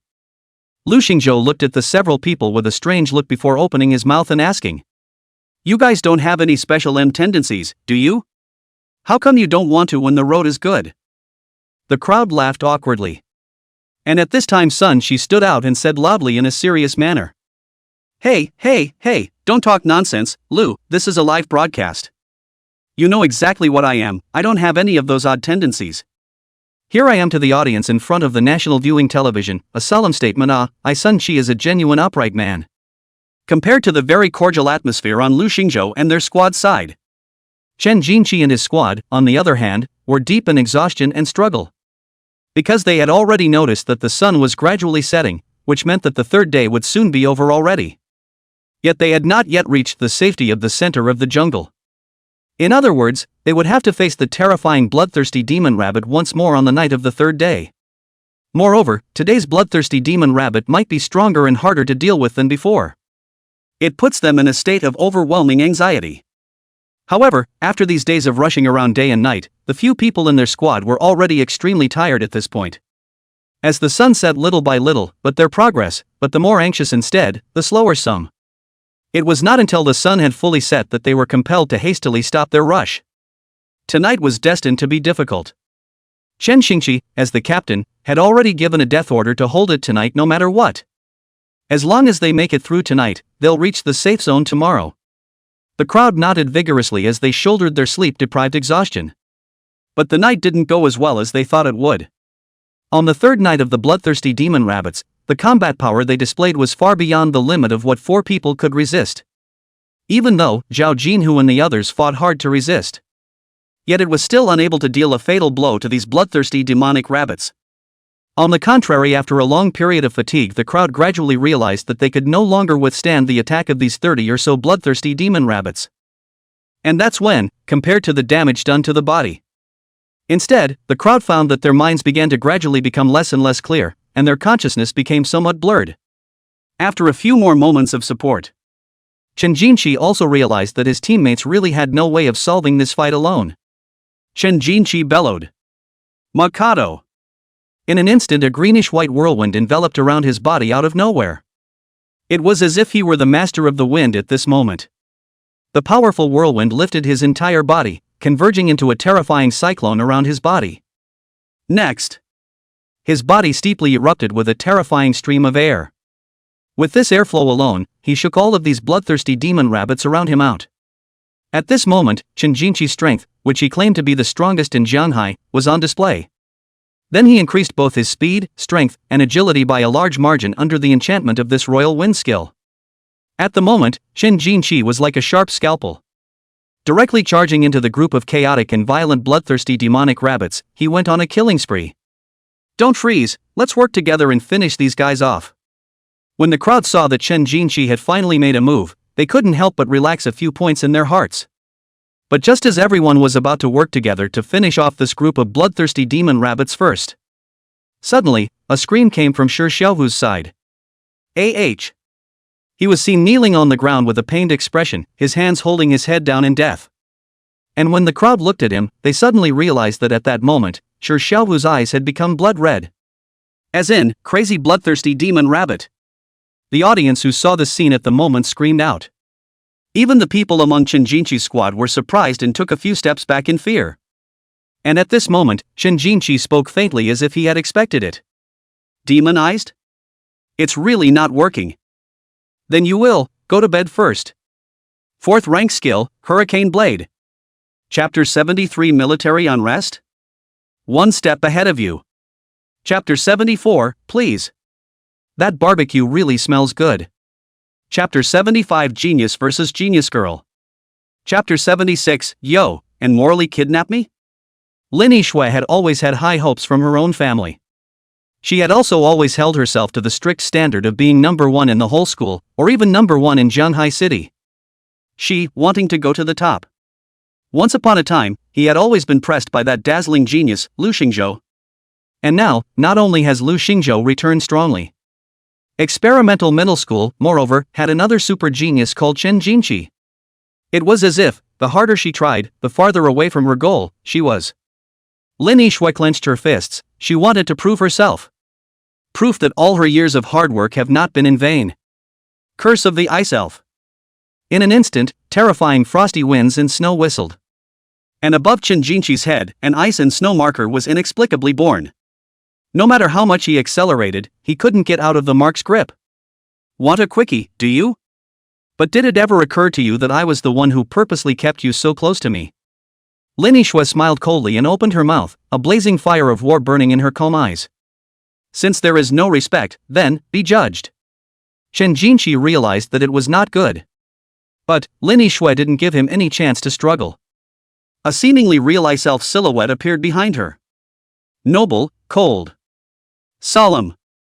Seeing this scene, the expression of the principal of the experimental middle school who was watching the live broadcast was not calm. Wait, her companion's skill, upgraded? When did this happen? He turned his head to look at Cheng Yuanshan, as if he wanted to ask the answer to this question. Cheng Yuanshan, this old smoothie, even hit his bottom card. But, what he didn't expect was this. Even Cheng Yuanshan didn't realize that Lin Yixue's companion's skill had, once again, been upgraded. Cheng Yuanshan smiled without saying anything, but never took his eyes off the screen. Even, with some fire. Maybe. Really has a chance to beat Chen Jinqi. Within the replica, a terrifying ice storm instantly enveloped the entire arena. The power of Lin Yixue's skill was beyond imagination. The frosty blizzard that filled the sky could almost be said to freeze everything. Curse of the Ice Elves. As Lin Yixue's companion's skill, it was already more powerful than an unusual skill. And now, after the skill level breaks through to the 4th rank, the power was even far more powerful than the strength of a skill from a professional of the same level. The scene. Almost the entire audience in the Obi room looked stunned. The fine ice and snow dispersed. Lin Yixue looked at the figure in the center of the frost with a serious expression. Winning? Beside her, Sun Qi was even more anxious than her, and by this time, she could not help but ask. And Lu Xingzhou gave him a blank look and said lightly. Never heard of the law of no smoke without injury? Not really. Sun Qi expressed his skepticism. After all, the power of this ice storm was almost the second most terrifying power he had seen so far. With such a terrifying power, even Chen Jinqi shouldn't be able to retreat in one piece, right? But the thing he didn't expect was. That figure slowly appeared, and Chen Jinqi's body was surrounded by a thick wind shield. Rank 4 skill, back to heaven wind spin. Boom! In the next second, the spiral condensed wind shield instantly erupted, shaking away the last trace of ice mist. Chen Jinqi's face was cold. Although it didn't cause any noticeable damage to him just now, it did make him a bit of a mess on defense.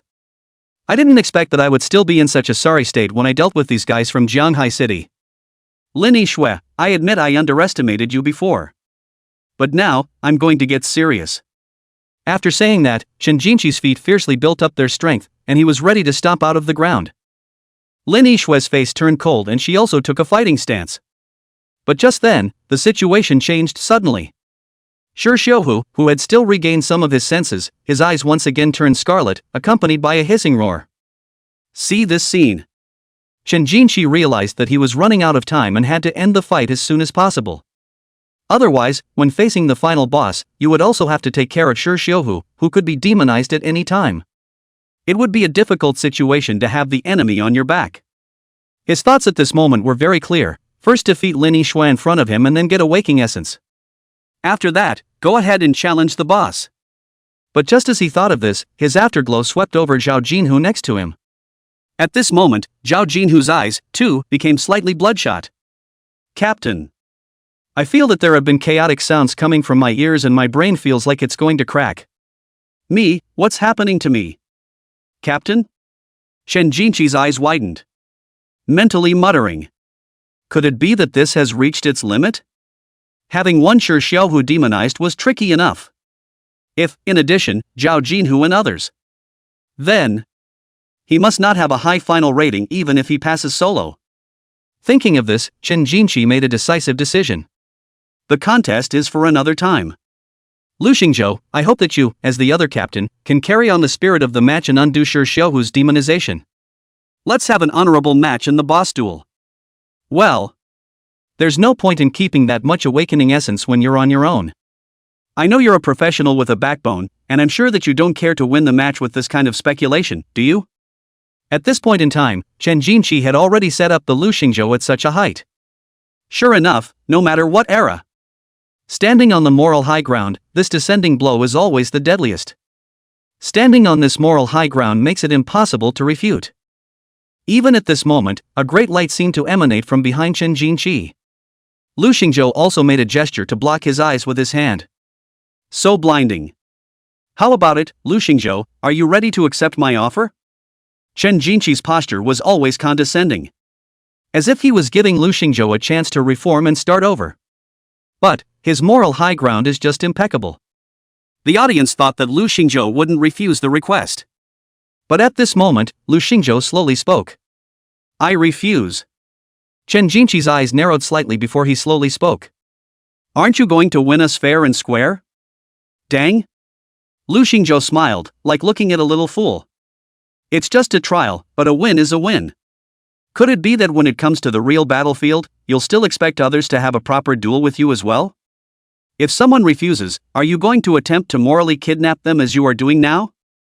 Lu Xingzhou expressed himself methodically, not being led by the nose by the other party at all. And at this time, the winds of the live broadcast suddenly changed. Indeed. Everyone realized that Lu Xingzhou's words were very reasonable and level. Although this is just a competition, but this is a preparation for the future selection of warriors in the battlefield. If you really get into the middle of an unsupervised copy, who cares if it's dang good? Winning is everything. Although I bought Chen Jinqi to win before, to be honest, I think what Lu Xingzhou said makes more sense. I feel the same way. I support his words and reject moral abduction, starting with me. When Chen Jinqi saw that Lu Xingzhou surprisingly didn't follow his rhythm, he had wanted to retort a few sentences. But at this time, Lu Xingzhou spoke again. Seriously, Chen Jinqi, let me send you a message. There are 10 lotuses in the pond, and I will take only one and give you the rest. Hearing this, Chen Jinqi and the others present froze. There was also some confusion among viewers tuning into the broadcast. What do you mean? These 10 lotus flowers, are they alluding to those 10 awakening essences? Could it be that Lu Xingzhou was still going to choose to help the other party after all the reasoning? Chen Jinqi pondered for a moment and opened his mouth to ask. Lu Xingzhou, what exactly do you mean? At this time, Lu Xingzhou opened his thumbs and swung forward with his palms facing each other in the tiger's mouth. Made that classic gesture and said in a remarkably flat tone. Picking 9 lotuses, old man. Next. The posters in the Obi room were the first to react. A burst of laughter followed. Ha, laugh me to death, picking 9 lotuses. Mudhorse, this Lu Xingzhou can't be seen to be so talented. This is a roundabout way of saying Chen Jinqi dishes. If you don't help, then you don't help, and as a result, you have to kill people and kill your heart? Ha, this Lu Xingzhou is too ruthless, I like it. The people in Chen Jinqi's squad also heard the meaning of Lu Xingzhou's words. It means that they, vegetables, just practice more. Chen Jinqi's face was gloomy to the extreme, as if water was about to drip out of it in the next second. However, Lu Xingzhou asked with a relaxed, cloudy face. Still not leaving? Looks like your teammates can't hold out much longer. When Chen Jinqi turned his head, he met Zhao Jinhu and the others, eyes that were already covered in blood. Indeed, as Lu Xingzhou had said, they didn't have much time left. Damn it. Chen Jinqi clenched his fists, and in his heart, he had already greeted Lu Xingzhou's ancestors. But his mouth just grunted coldly as he ordered. Go! He was angry, but not out of his mind. There was no time to bother with Lu Xingzhou and the others anymore. You can only forcefully challenge the boss and try to make it through 10 minutes before your teammates get demonized and clear the copy. Seeing Chen Jinqi's squad go straight to prepare to challenge the boss, Zhao Qian and the others also asked with some anxiety. Biggie, so where are we going now? Are we going to challenge the boss as well? Everyone thought that now was the time for the showdown to come. It even included the principals of the schools that were watching the broadcast, and those bigwigs of the Jianhai City Professionals Guild. Both felt that the two sides were about to engage in a final head-to-head duel and begin the final assault on the copy boss. However, at this time, Lu Xingzhou said something that took everyone by surprise. What's the hurry? I'll go ahead and roast some fire. Everyone's expressions were slightly blank. Don't know what he means. Is roast fire some kind of code word? Lu Xingzhou looked at the puzzled expressions of the crowd and then pointed to this large area of woods in front of him. Don't you guys think it's a waste of experience to leave so many tree demons unpainted? After hearing what he meant, Sun Chi opened his mouth with a confused expression. Brother Lu, are you serious? With so many tree demons, how long do we have to brush them? Soon.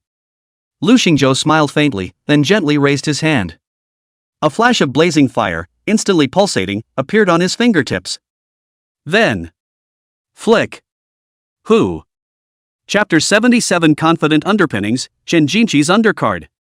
In fact, to be honest, Lu Xingzhou had raised the enhancement level of his skills by 1 level. He realized that his control over the flame of extinction had become even more refined. You can control the size of the flame more freely. Under everyone's gaze, Lu Xingzhou gently flicked the fire from his fingertips.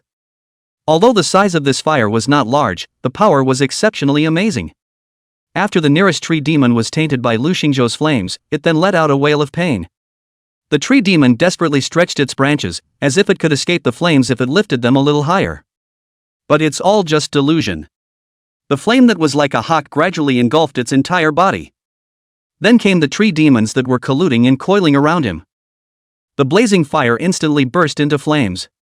At this moment, many viewers in the live broadcast room realized why it is said that setting fire to the mountain, the bottom of the prison sat through. For the flames that had begun as a starburst had surprisingly spread out into a line of flame in only a few seconds. It wasn't until then that the crowd realized. The power of Lu Xingzhou's flame is so terrifying. Moreover, it seems like there are a little too many tree demons in this forest of confusion, right? The viewers who were tuned in to the live broadcast at this time were still only feeling the terror of the power of Lu Xingzhou's flames. However, at this moment, Qin Xian said with a shocked expression. This kid crazy? Others didn't know about the existence of the ancient tree undead, but he, Qin Xian, did. The strength of the confused ancestor tree would have been enough for these low-level professionals to drink a pot of water. Is Lu Xingzhou trying to exterminate all the tree demons in the entire forest of confusion? Well, wouldn't that be? Lu Xingzhou is about to face a monster that he cannot even imagine? And the other side. Chen Jinqi's squad had entered the final boss room. The confused ancestor tree's main body was a gigantic, ancient giant tree that almost poked through the sky. As it slowly opened its eyes, the entire ground shook. After Chen Jinqi saw the enemy. Slowly, he opened his mouth and spoke to the crowd beside him. Control Shi Xiuhu and try, as much as possible, not to let him interfere with me. You guys hold out for another 10 minutes, and then, for the rest, it's on me. Chen Jinqi made some dominating statements. The crowd also understood that this captain of theirs was going to face the confused ancestor tree alone. And at that moment, the alert tone of the copy came to the ears of the crowd. Ancient tree undead count being detected. Detection complete. Chen Jinqi's team is carrying 0 ancient tree undead, triggering the wrath of the confused ancestor tree stage 1. Please survive the attack of the confused ancestor tree for 10 minutes if possible. The confused ancestor tree had stood up in a battle stance after the sound of the replica stopped. Howl. The low roar caused the crowd of Chen Jinqi's squad to be greatly oppressed. Monster name, Ancestral Tree of Confusion, Stage 1. Monster level, 18. Battle rating, 40 stars. Mastery skills, Guard Summoning, Ancient Poem, Ancient Blessing, Regeneration. Chen Jinqi's expression was very shocked after seeing the data panel of the confused ancestor tree. A level 18 monster with a battle rating that could reach 40 stars? How could it be so outrageous? In fact, after he saw Qin Xian's strategy at that time, there was a bit of confusion in his heart. Because, Qin Xian wrote in the last line of the copy guide. Confused ancestor tree boss, unbeatable. Don't challenge, don't challenge, don't challenge. Just do your best to last 10 minutes and count it as a victory. It was only at this moment that Chen Jinqi understood why Qin Xian had said so. A 40-star battle power is truly terrifying. Even for himself, with full armor, he probably only had about 22 stars of combat power. The difference in strength between the two sides was evident. But Chen Jinqi's mouth, however, revealed a hint of a smile at that moment. Although the copy guide was written that way, in his mind, it didn't take Qin Xian's words seriously at all. Finally, I've met an opponent that can make me go all out. I, then, will defeat you. He has to prove it. The so-called Qin Xian, the so-called unbeatable. In front of his absolute strength, all not worth mentioning. Chen Jinqi was fully armed and also took out his weapon at this time. It's a pair of wind gloves. He lowered his body weight, placing it on his back leg and twisting his body slightly backward. Then, it exploded violently. Bang! In this instant, Shinjinchi stomped out, even directly stomping out a spiderweb-like crack in the ground. Mikado! In midair, Shinjinchi once again used the royal wind skill, his body speed once again rising. Although the difference between his size and the confused ancestor tree was not small, however, his aura was not weak at all. The audience was watching with fervor. I'll go, Shinjinchi is too fierce, how dare he go on this? This monster's battle rating is 40 stars. He's called an artist with great courage. Do you know what it means to be the strongest genius in our Shanghai city? The goal of people's copy reminders is to hold on for 10 minutes, but I see that Shinjinchi is trying to directly defeat the confused ancestor tree. I'm going to go, watch my blood boil, burn, my middle-aged soul. This is the genius we imagined loving, charge, Shinjinchi. In the copy, the confused ancestor tree saw this human who was charging towards him. It didn't flash or avoid, and the huge branch that was nearly as thick as two people's encircling arms slapped directly towards Shinjinchi. If one was slapped by this move, one would be seriously injured without dying. When the hearts of the crowd couldn't help but tighten.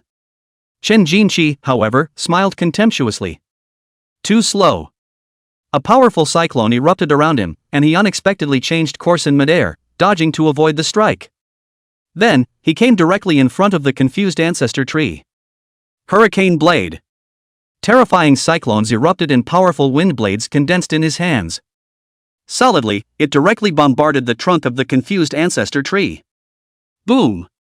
A huge explosion kicked up a cloud of smoke and dust. Viewers tuning into the broadcast were delighted. Hit? The Blood Knights chapter's fat dragon was also overjoyed and said with a smile on his face. Ouch, Shinjinchi can indeed do it, coming up and giving the confused ancestor tree a hard time. This was originally said to Su Ruyun. Wanted to let this inspector sent by the General Council of Blood Knights know how good his vision was. However, Su Ruyun shook her head at this moment, however, and spoke blandly. So naive. The words just fell. He saw that the confused ancient tree was not affected in the slightest, and turned around and slapped another palm. Shinjinchi's face was cold and somewhat surprised. After he dodged this attack again, he quickly got in close and launched several more attacks in succession. Boom boom boom. He didn't believe that he still didn't have a way to break through the confused ancestor tree's defense. But just as he was frantically outputting, the confused ancestral tree was obviously angered by this painless attack. It slammed its hands against the ground. Then, 4 deadwood guards with shield swords slowly burrowed out of the ground and stood up. Monster name, Deadwood Guard. In an instant, it surrounded Shinjinchi. At first Shinjinchi didn't take it seriously, but he soon paid the price for his gullibility. The speed and strength of the Deadwood Guard was far beyond his imagination. Under the sudden attack, it almost pierced right through his arm. Damn it! After Shinjinchi pulled away, the confused ancestral tree slaps arrived immediately afterward. Bang! For a moment, Shinjinchi was caught in a passive-aggressive position. It was not until this moment that Shinjinchi realized what Qin Xian meant by the phrase, unbeatable, at that time. Super high defense, terrifying destructive power, large attack range. Confused ancestral tree's battle power evaluation is only low. Even the strength of the summoned Deadwood Guard was far beyond that of a normal elite monster. This was not a boss that a professional of his level could deal with. Shinjinchi's eyes narrowed slightly, but then, he clenched his fists. Unbeatable? But, that's just for the average person. He, for one, didn't believe it. Oof. Let's show you, my bottom card. Shinjinchi pulled his hands into a stance. He was going to use his skills that had completed his metamorphosis to defeat the guy in front of him. Suffer death. Nenki Eruption. Chapter 78 Brother Lu, why is your hair a bit green? Nenki Eruption. After the crowd saw this move that Shinjinchi had just made, everyone's expression was one of unrivaled shock.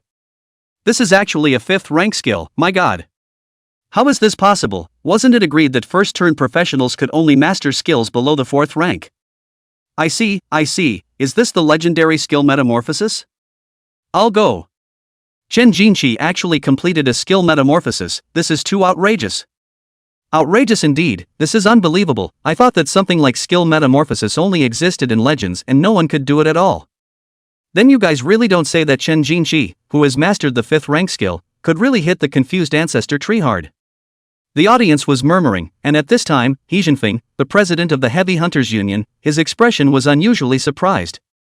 Never would I have thought that this kid had even mastered a fifth order skill? The future is unlimited. Although in his heart, he still preferred Lu Xingzhou as a brat. But what had to be recognized was that Chen Jinqi's talent far exceeded his imagination. He Jinfeng stroked his chin and looked at Chen Jinqi with a few more points of appreciation among his eyes. He seems a little too proud of himself, though. This kind of character is likely to suffer a big loss if he runs into an opponent who is stronger than him. In the copy. After Zhao Jinhu and the others saw their captain use a fifth rank skill, their expressions were both shocked and delighted. If there were no surprises, since Chen Jinqi had chosen to use this move, the aim was to end this battle. They are about to win. Boom! A powerful Nian Qi force field blasted forward from Chen Jinqi's palm. A face-to-face close encounter directly with the boss in front of him. Hit the knots. The terrifying residual power of the Nian Qi spread out in all directions from him and the confused ancestral tree as the center. Sharp as a knife cyclone, and even some of the surrounding watching tree demon were given waist cut off. The power is evident.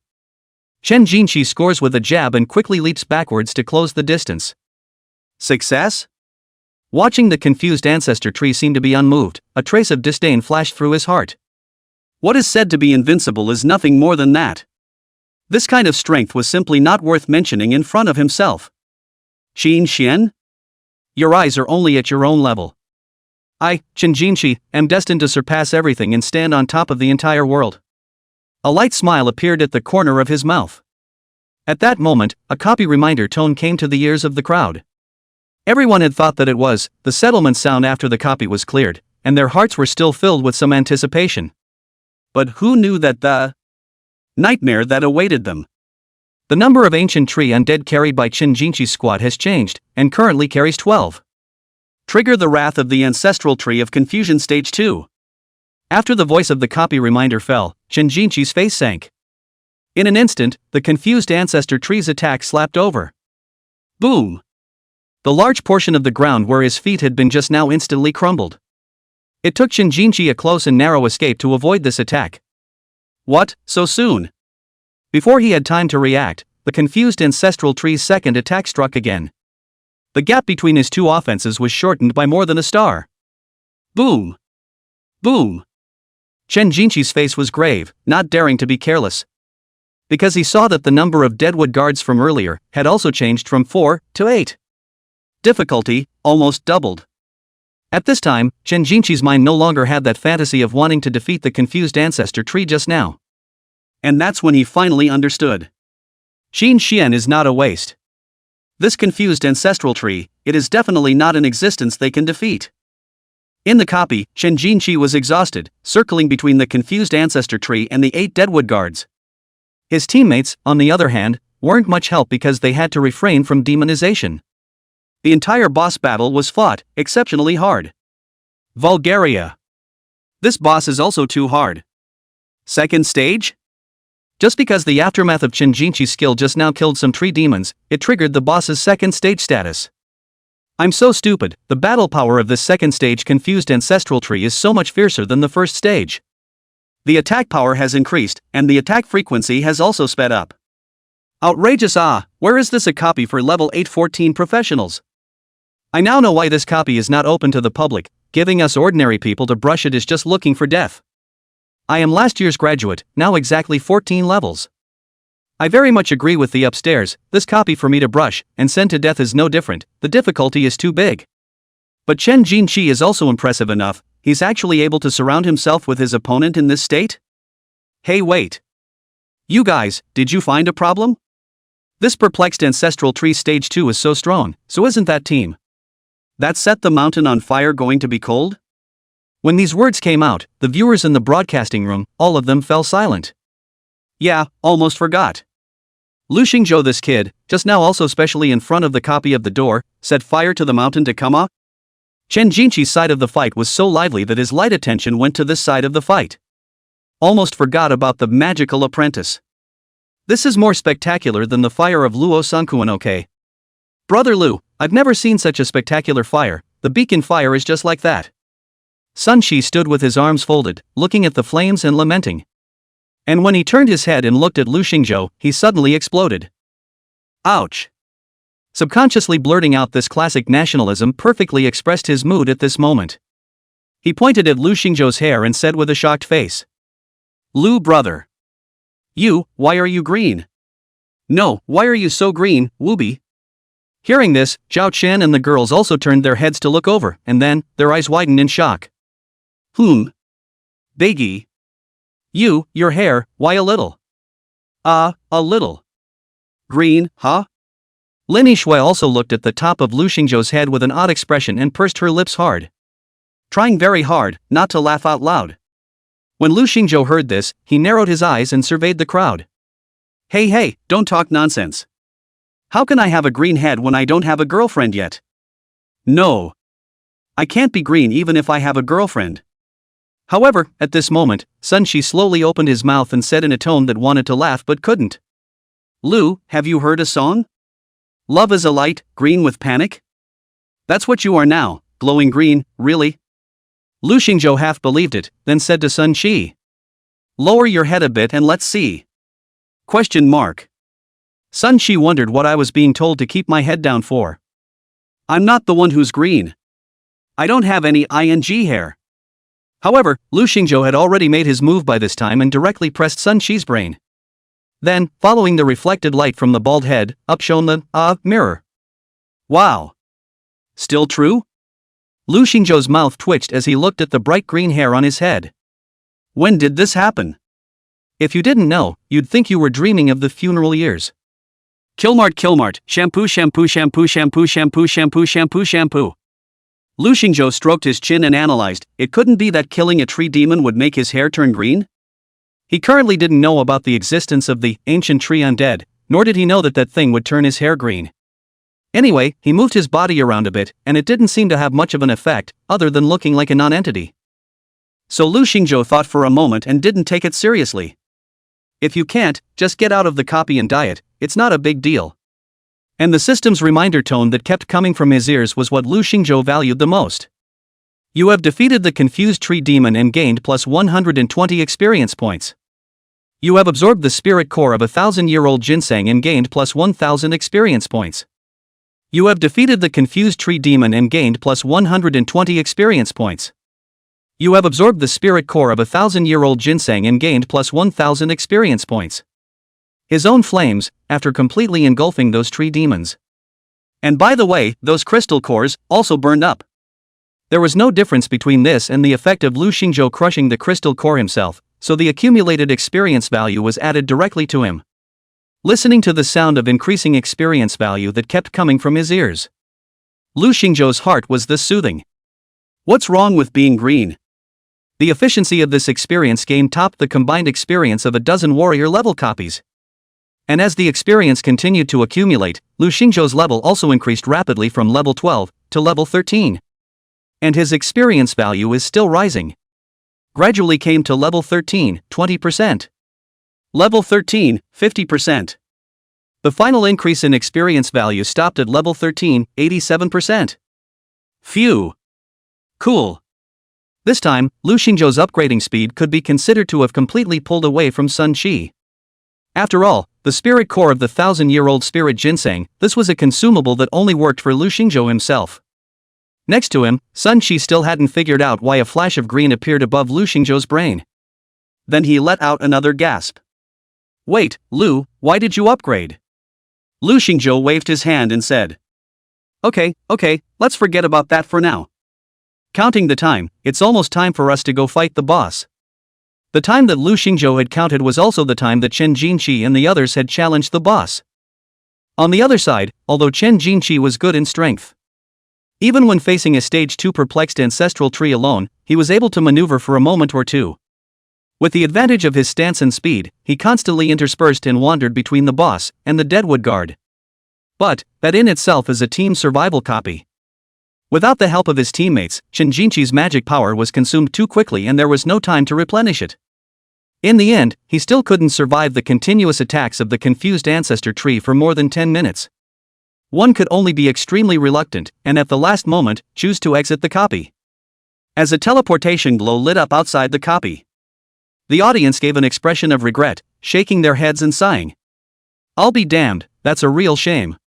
It's really quite a shame that it was so close to winning. He's made it to 8 minutes, just shy of 10. If he hadn't accidentally triggered the second stage, it's really possible for Chen Jinqi to win the copy in one toe. Actually, I don't blame Chen Jinqi, I can only say that this copy is too difficult. I guess no one will be able to pass it at all.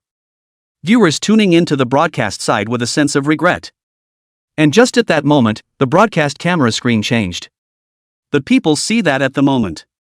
Lu Xingzhou, with his team members, walked into the boss room. Chapter 79 Terrifying Monster, going to flop? Qin Xian was not surprised when he saw Chen Jinqi lose to the Stage 2 Confused Ancestral Tree. Because, he knows better than anyone. How strong was this Confused Ancestor Tree? Even if the team was perfectly coordinated, dealing with a Stage 1 Confused Ancestor Tree would not be simple. Not to mention the second order? Chen Jinqi, still too proud of himself. Qin Xian's evaluation of Chen Jinqi's squad was that he felt slightly unfortunate. Because, they originally had the ability to pass the copy, they just buried the opportunity themselves. But for Lu Xingzhou, their comments. Well, Qin Xian can say. Isn't this a death wish? Setting fire to the mountain, this is insane. Qin Xian has already sentenced Lu Xingzhou to death in his heart. Even he could not have imagined what a terrifying confused ancestral tree the Lu Xingzhou squad was about to face. And that's when the audience noticed the blind spot. Hey, the ancient tree undead that Lu Xingzhou and their squad are carrying shall not explode, ah? Then, wouldn't they not even last a second?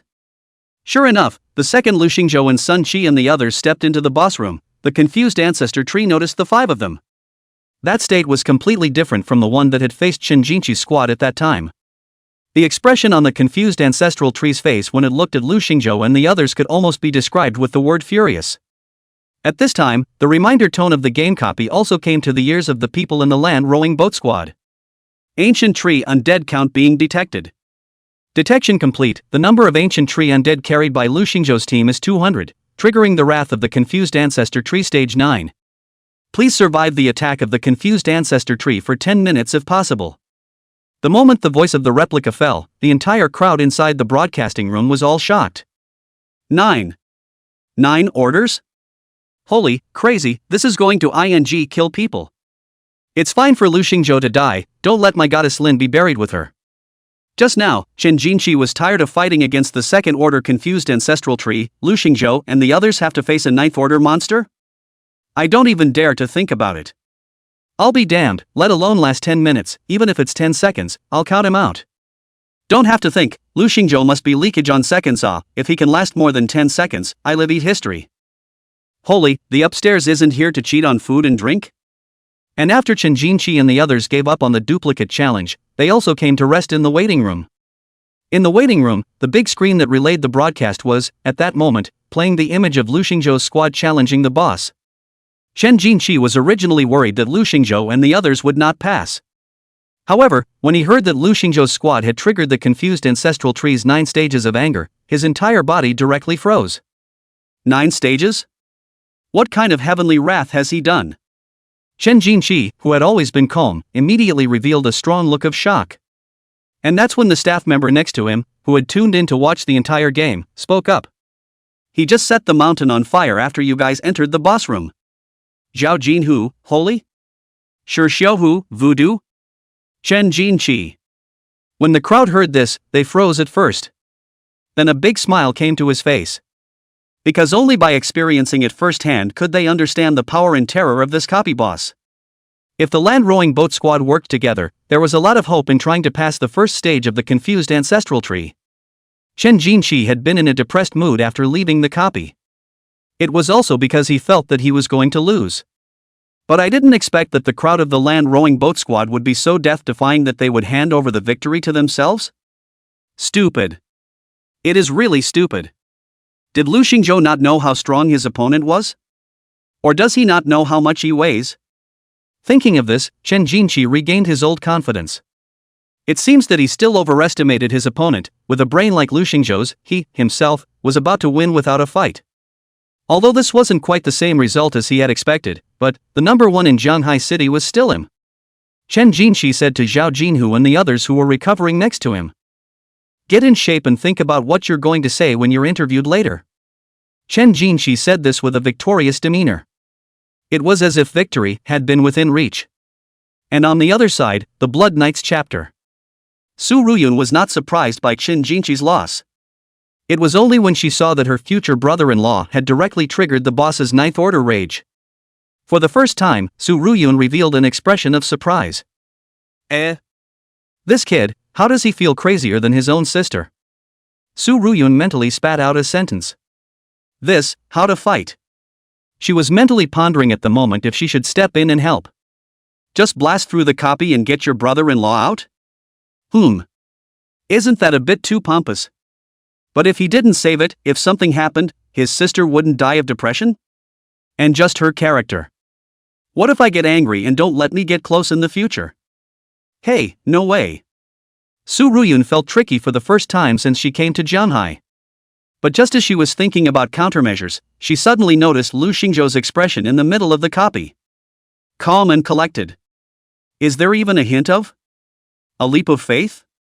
Thinking of this, Su Ruyun's eyes narrowed slightly. Could it be that this future brother-in-law of his had any more cards up his sleeve? Or, wait and see. Thinking about this, Su Ruyun instead quieted down and waited for Lu Xingzhou's next performance.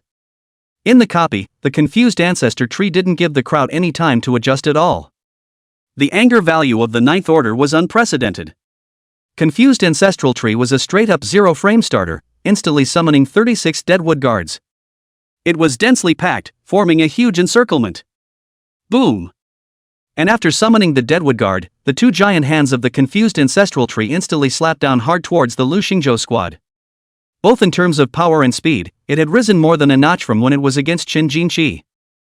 The ground crumbled. Lu Xingzhou and the others' landing spot was reduced to nothing almost instantly. And while they were unsteady, the confused ancestor tree's attack came again. Another palm slammed down. Boom! The land-rowing boat team was in good shape because they hadn't gone through any torture along the way. He also responded at the first time, quickly spreading out and dodging the attack of the confused ancestor tree. But, at this point, sword and shield in hand, the expressionless deadwood guards, however, had already surrounded them, not giving them the slightest bit of breathing room. Unless it's a Uchiha 1 vs 7, you're facing 36 Kuki guards. It is also true that the only way to get beat up is to get beaten up. The corners of the audience's mouths couldn't help but twitch when they saw how intense this copy was. It's crazy, it's ing crazy. Is this difficulty, or is it a level 814 copy? You think this is Dark Souls? And the organizers weren't fazed when they saw it. They did consider that it would give this year's students a little more exercise, which is why they chose the more difficult copy of the Forest of Confusion. But I didn't expect Lu Xingzhou and the others, but they triggered such a horrible mechanism of the boss. Hell, even if it was 5-second turn professionals coming. It's also ing murderous. It's broken, hurry up and terminate the copy. The organizers, as the official personnel of the federal government of Jianhai City, they were also in no position to bear this loss of 5 geniuses at once.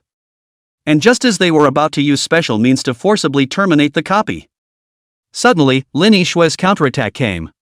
Curse of the Ice Elves. A terrifying blizzard instantly covered the 3 deadwood guards in front of them. It caused them to freeze right in place, incapacitated. And with his stance, Sun Qi also approached the moment the deadwood guard used fist rain. Bang, bang, bang. In an instant, the 2 deadwood guards in front of him were blown to pieces. Next, Shen Yuntao and Zhao Qian also made their own efforts. Both showed tenacity. However, when the confused ancestor tree roared again, it was as if these deadwood guards were inspired. Strength and speed, once again, enhanced. The land-rowing boat squad, too, was once again in a bitter battle. At this point, the audience's hopes, which had just been raised, were dashed once again. Gosh, it's still too hard. Shouldn't have any illusions, what Chen Jinshi couldn't do, they're only going to lose worse. Hey!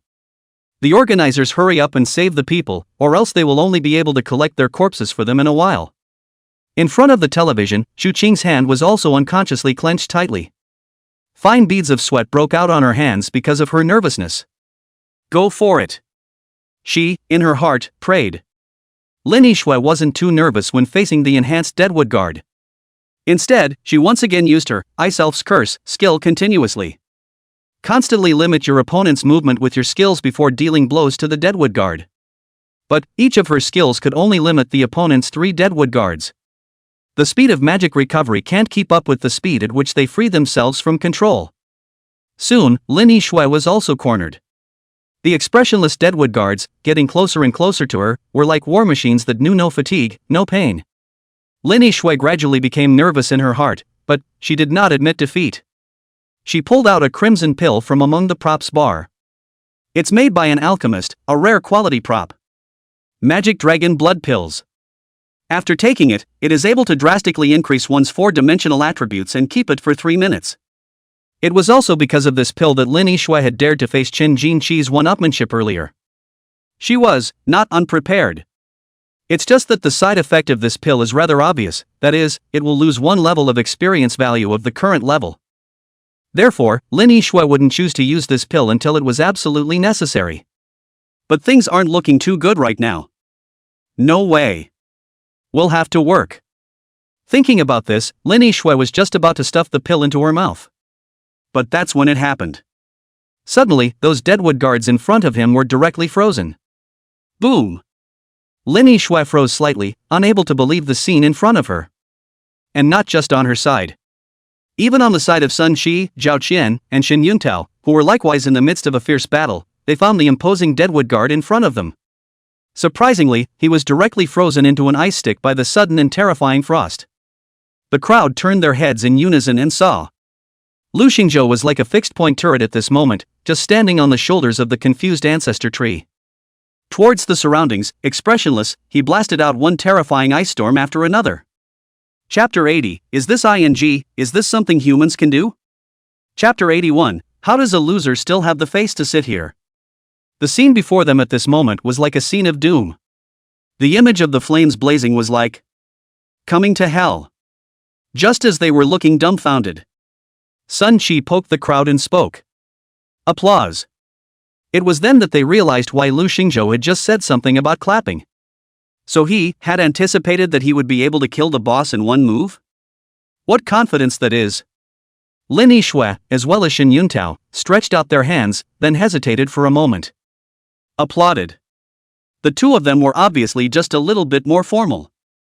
However, the two people, Sun Qi and Zhao Qian, were interesting because they had been taken flying by Lu Xingzhou for a long time. The two of them are now very skillful in this sliding kneeling position.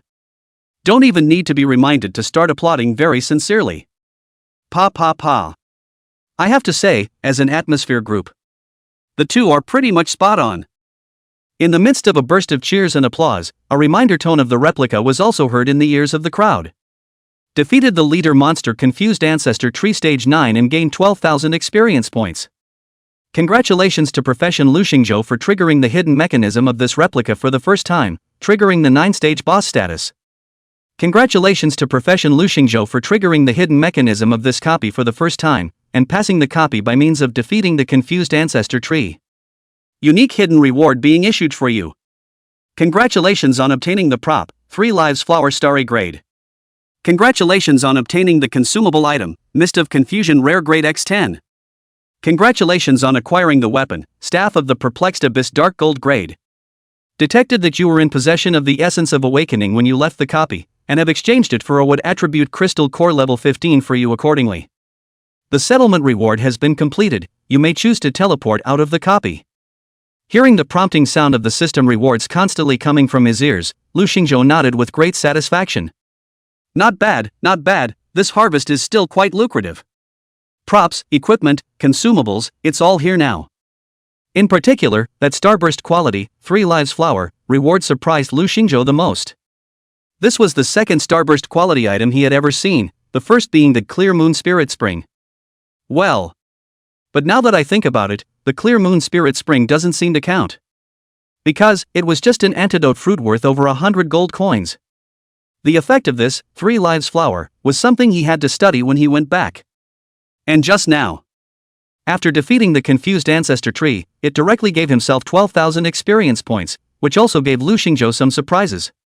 Because the King of Stone Giants, which was of a higher level than it, only added 1/10 off its experience. But on second thought, that's normal. Because it's a survival copy in itself. This copy was never even expected to be able to defeat the confused ancestor tree from the time it was set up. So it was reasonable to give more experience for defeating such a boss that was almost invincible at the same level. However, just as Lu Xingzhou was admiring his panel after he had leveled up, suddenly he realized something, that was his own 3 phases of return. This skill was actually in a state where he could use it. After he mastered this skill, it was always in a gray disabled state. And now, indeed, it is becoming available. This surprised and delighted Lu Xingzhou. He was already curious about this skill he had mastered that was full of question marks. Now by mistake, it's unlocked? Wonderful!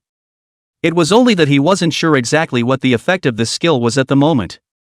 So Lu Xingzhou didn't use it hastily. He was going to wait until he got home to take a closer look. As for the consumables and equipment given, if you can't use them yourself, you can also hang them up on the auction house and sell them when the time comes. It's also a lot of money. The crowd didn't clean up the battlefield either. After all, it was now as good as having been bombed by an atomic bomb.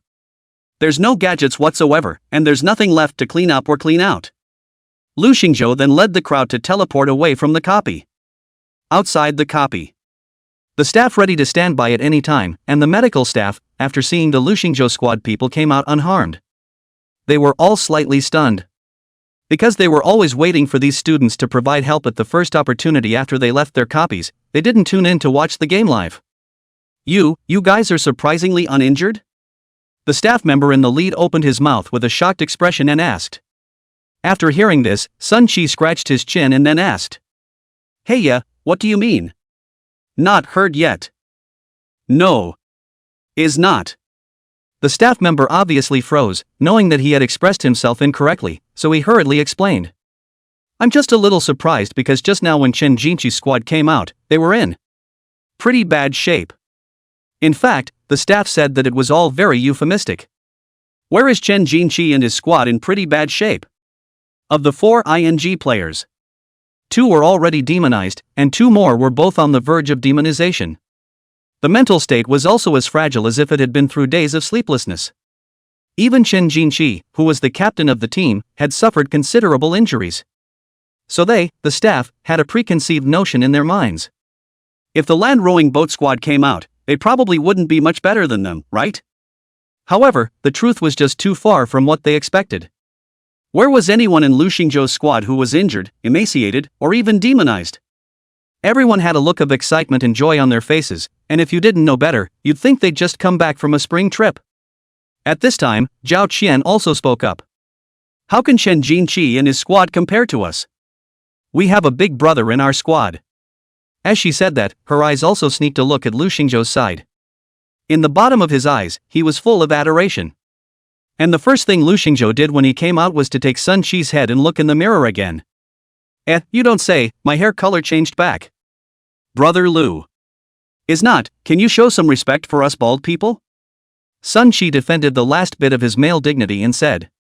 Those staff members looked at the group of students who even had the strength to fight. The corners of his mouth twitched, and he couldn't say anything. This state was really a heaven and a hell from when they came out from Chen Jinqi's squad. Outrageous to the core. And that's when a representative of the organizers arrived outside the replica door. This was a young man who was dressed very formally in a suit and looked like he was in his mid-30s. As soon as he came over, he took the initiative to shake Lu Xingzhou's hand and then introduced himself. Mr. Lu, how are you? I'm a second-class clerk of our Jianghai City federal government. My name is Hu Qingda. Since you're not injured, then please follow me and let's go to the conference hall for the settlement of the assessment. The people from the Lu Xingzhou squad nodded and followed behind Hu Qingda as they walked to the conference hall. At the same time, the Chen Jinqi team, which was in the lounge on the other side, was also brought to the conference hall by the organizer's staff. After all this rest just now, Chen Jinqi's condition had been adjusted to about the same level as usual. And he'd thought about what kind of victory speech he should say when he faced the camera later. He knew that the land rowing boat squad came out so quickly and must not have lasted for 10 minutes either. It's no wonder. The Fury Ninth Order confused ancestor tree, that unimaginable monster, was simply not something that a human could fight against. It's normal to lose. Chen Jinqi was so confident at this moment that he didn't even contemplate that there would be someone who would defeat this outcome of the confused ancestor tree head-on. After all, even his own crushing bottom card couldn't break the opponent's defense. How could anyone beat it? After the staff brought Chen Jinqi's squad to the conference hall as well, he spoke. Please wait here for a while. In a moment the organizers, the principals of the schools, and the heads of our guilds in Jianghai City will arrive. At that time, we are about to summarize and grade this special training assessment. Chen Jinqi smiled and nodded, and the other members of his team nodded in slight anticipation. They knew they hadn't played perfectly this copy, but they had at least lasted 8 minutes. Winning should be winning. And it wasn't long before they were seated. The Lu Xingzhou squad was also led by Hu Qingge into the middle of the conference hall. It was sitting across from Chen Jinqi and the others. And at this time, I don't know what Shi Xiuhu was thinking. After he looked at Zhao Qian and Lu Xingzhou who were sitting across from him, he coldly said out of his mouth. How is it that losers still have the face to sit here? Chapter 82, rather, barely worthy of one's own sister. Chapter 83, number 1 in Jianghai? If you don't like it, let's give it a try. Chapter 84. All of you here are trash. Most of the people on the scene had not yet recovered from Chen Jinqi's sudden attack just now. As a result, Lu Xingzhou had already solved the crisis just now? What's the situation?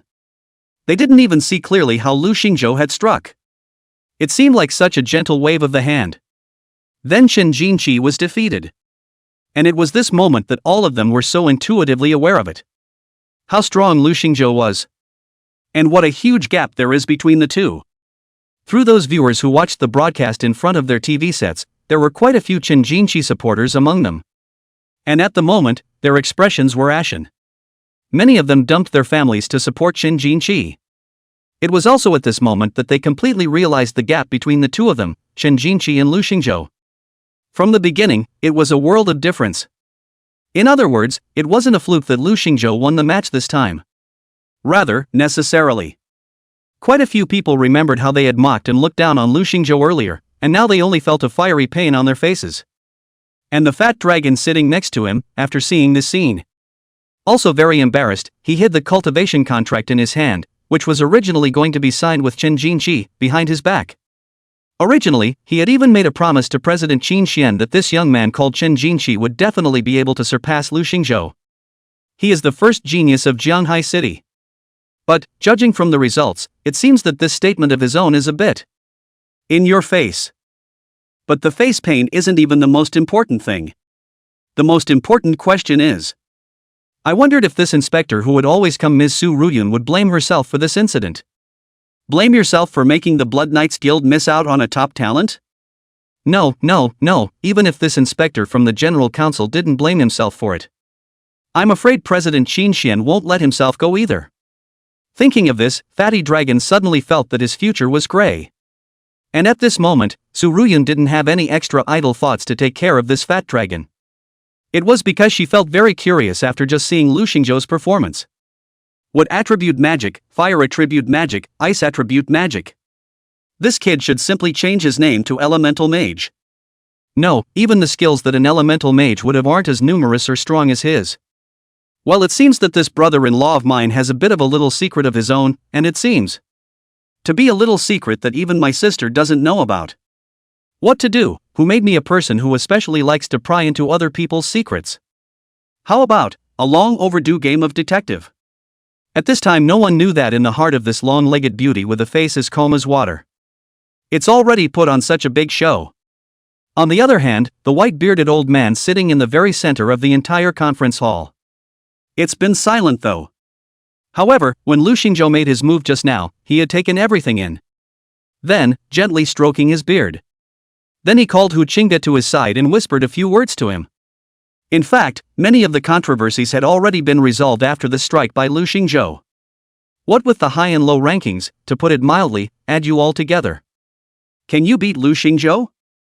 As for those students in the school who originally knew Lu Xingzhou, after seeing this scene, they were all filled with disbelief.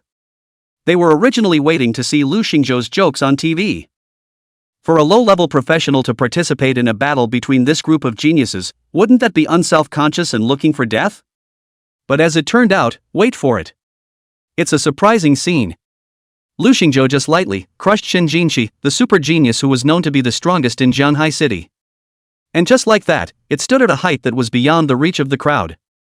Looking down on them. Originally, the crowd still felt that Lu Xingzhou, the once proud son of heaven, was still feeling a sense of superiority now that he was finally stepped on by them. But now, thinking about it, they just feel like a bunch of clowns. This broadcast almost made the entire Jianhai city recognize the name Lu Xingzhou. As well as, this handsome face. Good Taste Bun Shop, the TV set in the house above just captured the moment Lu Xingzhou struck. At this time, quite a few customers in the store instantly widened their eyes before asking, "Hey, Chu boss, this young man looks a little bit familiar, ah?" And at this time, Chu Qing was all smiles. Showing a smile that the crowd had never seen before, he then spoke with great pride.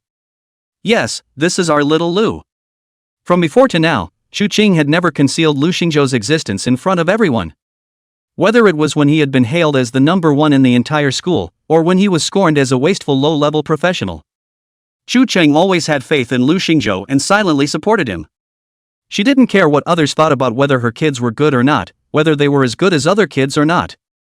Anyway, this place will always be Lu Xingzhou's home. For Chu Qing, she felt that this was enough.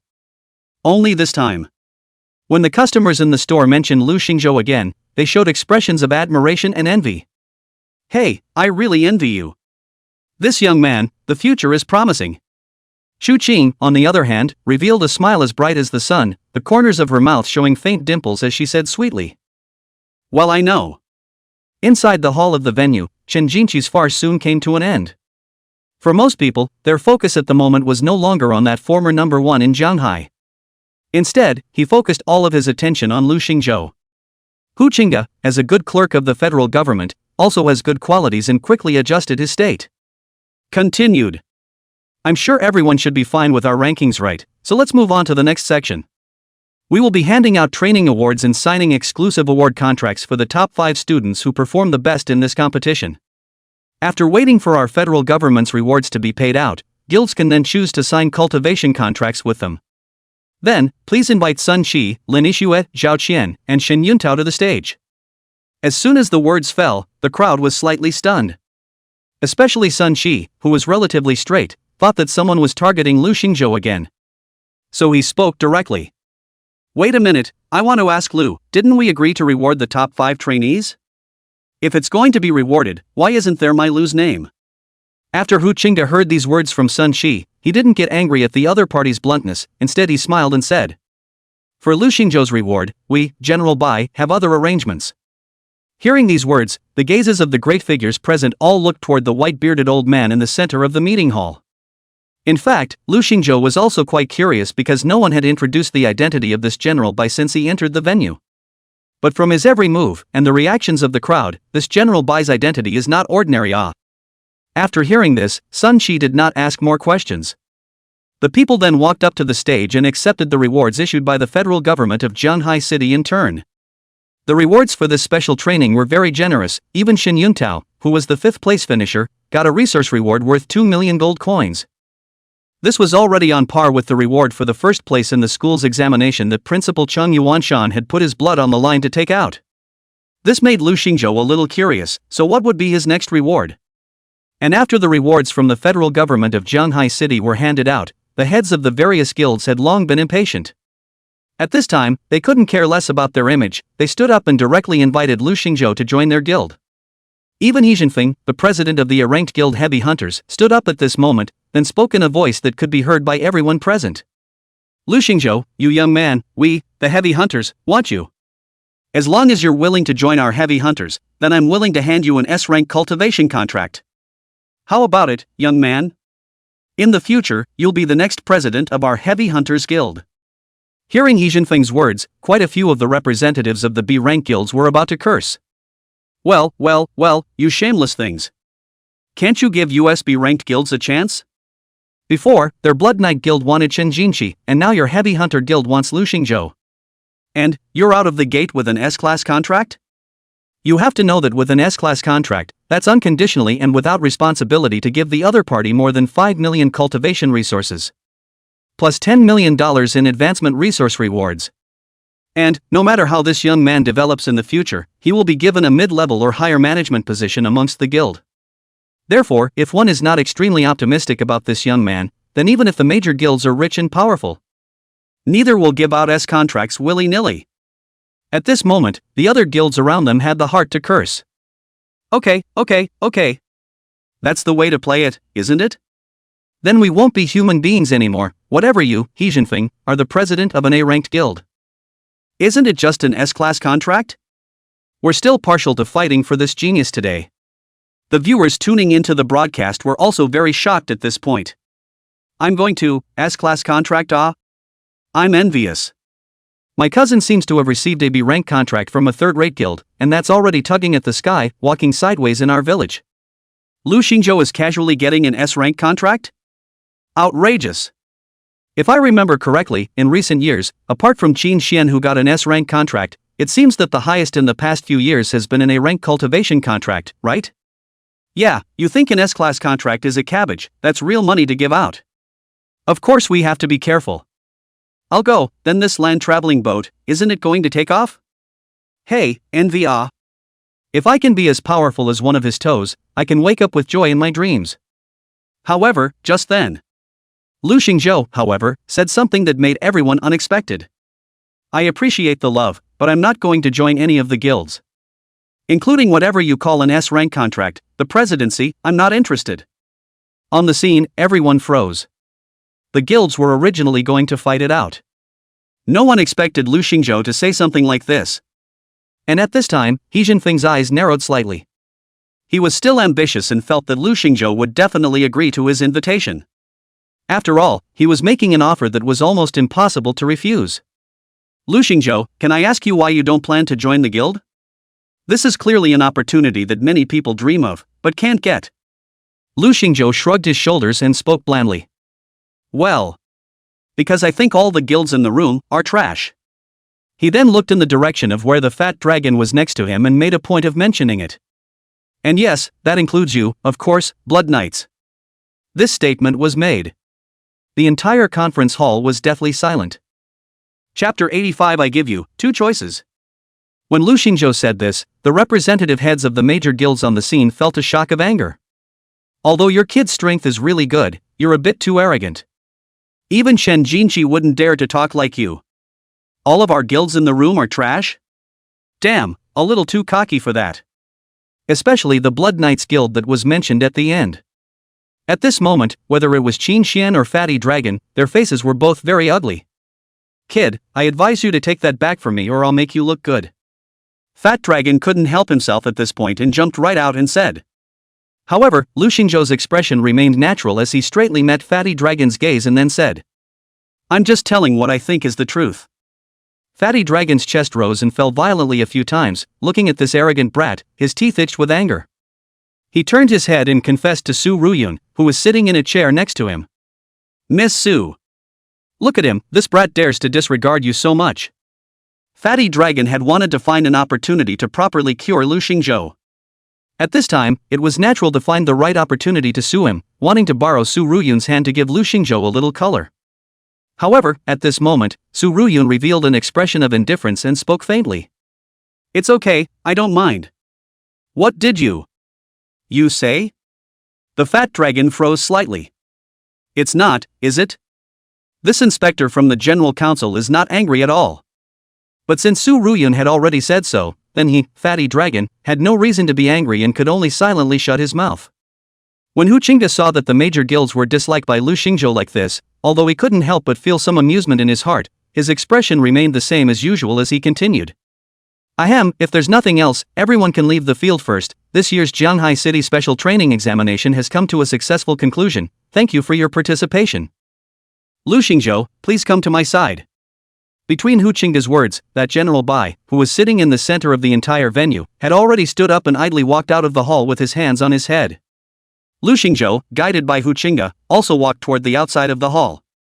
When he passed by the principals of the schools, Chang Yuanshan slightly raised his hand to stop him and whispered in Lu Xingzhou's ear.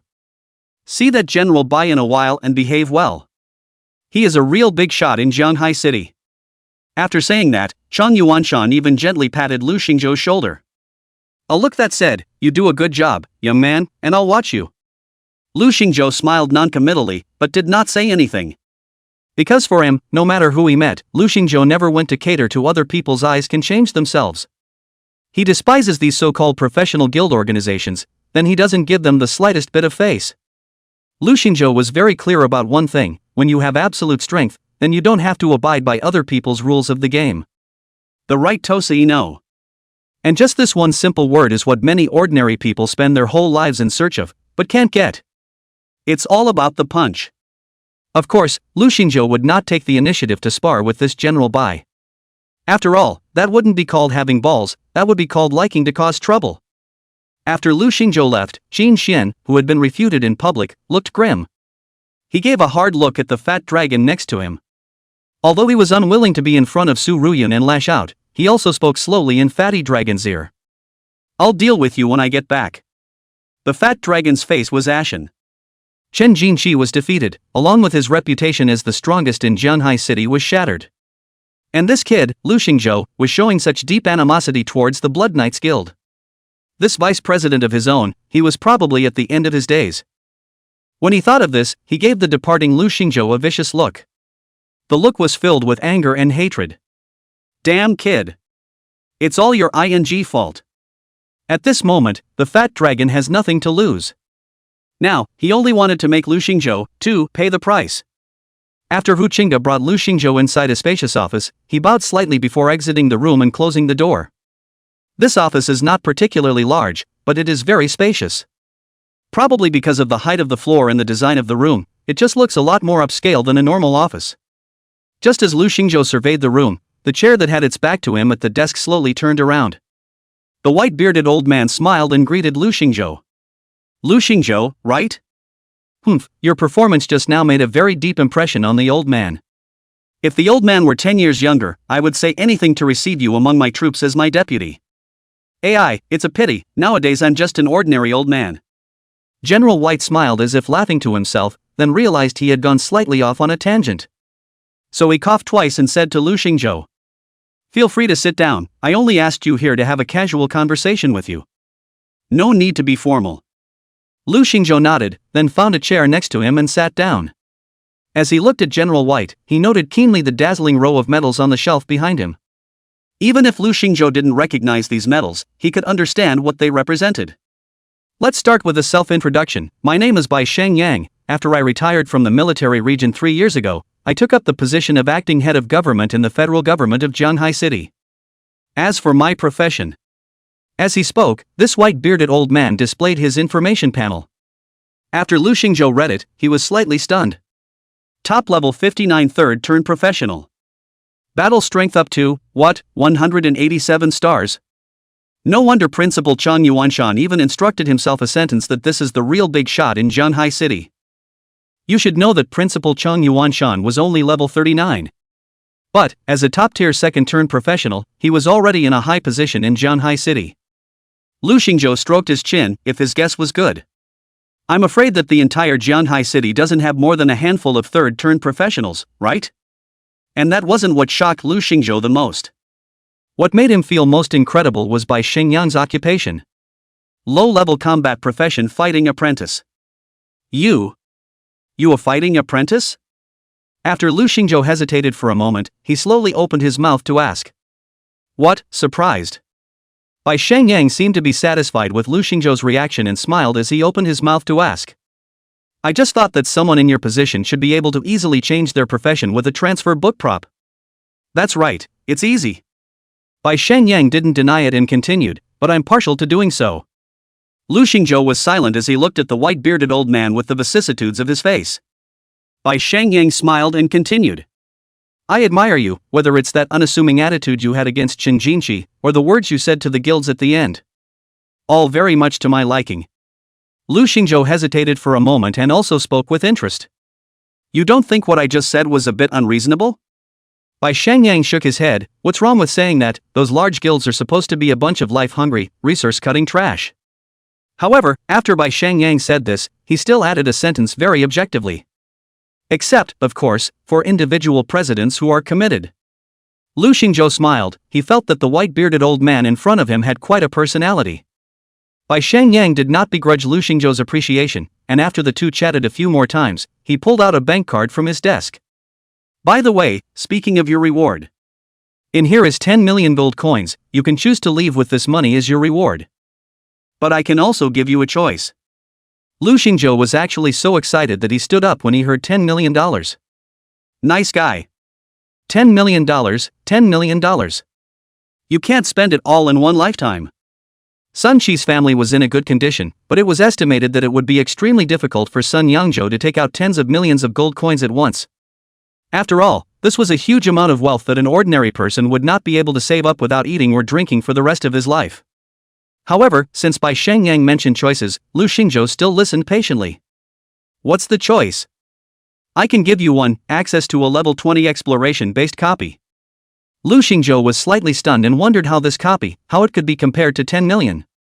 But, at that moment, Bai Shangyang also saw the doubt on his face. So, opening his mouth, he explained.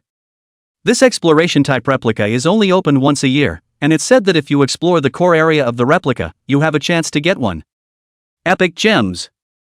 Chapter 86, I didn't tell him. Epic Gems? After Lu Xingzhou pondered over this matter, the first thing that came to mind was his starry eyes. He himself had obtained the Shining Stone Giant's Heart before and had set it on top of his weapon. And if you need to continue building yourself to level up your weapons, well, one does need a high-level gem as well. In contrast, 10 million gold coins are important for yourself though, but not necessary. Lu Xingzhou nodded slightly after thinking for a moment. Okay, I'll take it. After Bai Shangyang heard this, a satisfied smile appeared at the corner of his mouth. He seemed to be waiting for this reply from Lu Xingzhou. Ah, good, it seems that old me didn't misjudge you. This copy opens in a month's time, counting the days, you should have just reported into the university at that time. Before that, you must raise your level to 20 as soon as possible, otherwise don't blame me if you don't have the means to enter the copy. Bai Shangyang smiled and stood up, then handed Lu Xingzhou a business card. If anything happens in the meantime, call me. Lu Xingzhou took the business card. Clean gilt card with just a name and contact details on it. He put the card into his arms, then he bid farewell to Bai Shangyang and left the place. After Lu Xingzhou left, Bai Shangyang looked at his back and nodded slightly. At this time, Hu Qingge slowly walked in from outside the door. Then asked. White General, did he promise? Aha! Does he know that this is a competition on behalf of the Jianhai military region without pressure? Just so quickly, agreed? Hu Qingge was obviously still very curious about this young man. But, Bai Shangyang smiled mysteriously and then said frankly. I didn't tell him. Hu Qingge was silent for a moment, then slowly typed out 3 question marks. What? For some reason, Hu Qingge suddenly began to feel some heartache for Lu Xingzhou, this young man. Yet Bai Shangyang did not think that he had done anything wrong. Speaking very calmly. After Lu Xingzhou left Bai Shangyang's office. Then he couldn't wait to return to his sister-in-law's bakery, ready to share with her the good news that he had won a copy. However, just as he stepped into the bakery with his left foot, to the left and right of the doorway, several men with ribbon salutes in their hands suddenly sprang out. Bang! Shiny glitter and ribbons, falling from the air. Congratulations to Jianhai's first prize winner on his arrival at. Lu Xingzhou smiled and looked at the crowd, then said to the bald guy who leaned closest. Your idea, huh? Sun Qi shook his head and then spoke. It was the pervert's idea. But before the words fell, a slender leg directly in mid-air, a flying kick came over. Splat. That was fast. Sun Qi was careless and didn't flash. It was kicked straight out of the doorway of the bakery and rolled several times on the floor. Su Ruyan clapped her hands, even if her hands weren't actually dusty. It wasn't my idea, I just stopped by to see you. Don't get me wrong. Lu Xingzhou smiled and didn't continue the topic. But he always felt that this iceberg. How to be a bit arrogant. Next to them, Chu Qing and the 2 muscular strong men in lowly skirts were also all smiling as they stood next to Lu Xingzhou and opened their mouths. Welcome back, little Lu. I've watched all your performances and I'm really happy for you. We're all very happy for you, little Lu. Next to him, the big muscular man said. The corner of Lu Xingzhou's mouth twitched. I was pretty happy to hear my sister-in-law say that herself. But what's the deal with you two muscleheads, huh? Is it right that you guys call me Lu too? Next to that, what made Lu Xingzhou still unexpected, there was another person. Yi Wanqiu, manager Yi of the trading house in Jianhai City. Mr. Lu, congratulations on winning the laurel in the special training assessment. On behalf of our trading house in Jianhai City, I would like to present you with a special gift. As she spoke, Yi Wanqiu opened a long, strip-shaped gift box. A specially crafted dark gold staff, just like that, lay quietly in the center of the gift box. Equipment name, red gold flowing fire, dark gold grade. Usage level, level 10 or above. Equipment attributes, spiritual strength plus 40 points, magic value limit plus 120 points. Special effect, when attacking with flames, increase damage by 5% plus 120 points. Gemstone setting hole 0. Dark gold level weapons. And the effect, still, was purposely strengthened by the fire attribute attack. Is it customized for you? Actually, Lu Xingzhou felt that it should be. After all, when he went to the trading house in Jianhai City before, at that time, he had not seen this equipment. Lu Xingzhou accepted the equipment because of the other party's good intentions. Although his heart could not think of any use for the time being, but, after all, it was a piece of people's heart. Thanks. Lu Xingzhou took the staff and loaded it into his props bar. It was quite a pleasant day, and my sister-in-law cooked a great dinner for everyone. Of course, Xu Cheng wasn't just good at making buns. She is also a master of her cooking skills. Yi Wanqiu also stayed behind at Xu Qing's invitation to have dinner together. However, it was clear that manager Yu was also quite decent in dealing with people, and she did not join Lu Xingzhou and the others in the hall waiting for the meal to be served. Instead, he accompanied Xu Cheng, helping out in the kitchen and doing what he could. It's just that Yi Wanqiu was helping out in the kitchen. Always, from time to time, he would look at Xu Qing's side face a few more times. Well, it wasn't that she had any particular preference, although Xu Qing was indeed very pretty, with an intellectual beauty. But Yi Wanqiu is still straight. The reason why she always unconsciously turned her head to look over was simply that the more she looked, the more she felt. Xu Qing is particularly similar to a certain person he once met. Yi Wanqiu had felt this way since the other day, when the two had met at the trading house in Jianhai City. And after this close encounter, it reinforced that feeling in her. Eventually, when the meals were all out of the pot and ready to be served, Yi Wanqiu couldn't hold back her question. Well, Miss Xu Qing, I have something I want to ask you, may I? Xu Qing looked at this girl in professional attire next to her and opened her mouth with a smile. Sure, what is it? Yi Wanqiu revealed an expression of serious contemplation, and then, only then did she open her mouth. I was going to say, do you remember, we met once? After Xu Qing heard this, turning his head, he looked earnestly at Yi Wanqiu's face that was wearing exquisite professional light makeup. Then thoughtfully for a moment. You mean when, why don't I remember? Yi Wanqiu slowly spoke. Shangjing, trading house. After hearing the word Shangjing, Xu Cheng uncharacteristically did not think at all. Very decisively, he spoke directly. You've got the wrong person. Hearing this, at this moment, although Yi Wanqiu still had doubts in her heart, she didn't say anything more. Nodded. Maybe, really, I was wrong? Chapter 87 Divine Skill, 3 Phases of Returning to the Origin. After everyone had dinner, Yi Wanqiu took her leave first. Sun Qi also went home early because he had some things to do in the evening. Su Ruyan, on the other hand, went against the norm and didn't rush to leave this time, instead sitting in the hall and chatting with Xu Qing. Lu Xingzhou greeted the crowd and said that he would go upstairs first before returning to his room. After closing the door to his room, Lu Xingzhou pulled out the prop rewards he had obtained today from his props bar. 3 crystalline and faintly dazzlingly glowing flowers grow from a single stem. They swirl and twine around each other and bloom with exceptional delicacy and beauty. Prop name, 3 lives. Item grade, Starburst grade. Restriction level, unlimited. Effective use, valuable material for refining medicine, can increase the success rate of refining certain specific potions. Item evaluation, 1 life, 2 lives, 3 lives, 3 lives. Lu Xingzhou surveyed the flower. A Starburst level item grade, however, it was surprisingly so ordinary in its use. Increase the success rate of refining specific potions? Thought it would have some pretty dominating effect. Lu Xingzhou stroked his chin, a little puzzled. He was tempted to say that's it? However, Lu Xingzhou was a little curious about the evaluation of this item. 1 life, 2 lives, 3 lives. The reason why one's own skill, 3 phases of return, was able to go from a disabled state to a state where it could be used. Could it have something to do with this prop, too? Thinking of this, Lu Xingzhou decided to try his skills first. So, after unlocking the door to the room, Lu Xingzhou silently chose to use the skill. In an instant, Lu Xingzhou felt his magic power value begin to rapidly deplete. The magic value in his body was flowing wildly, as if it was going to be drained. And at the same time, bursts of dazzling light surged out from the crystalline petals of the 3 lives flower. Holy! Is this going to drain me? Lu Xingzhou couldn't take it anymore, so he took out the root of the 1,000-year spiritual ginseng from the props bar.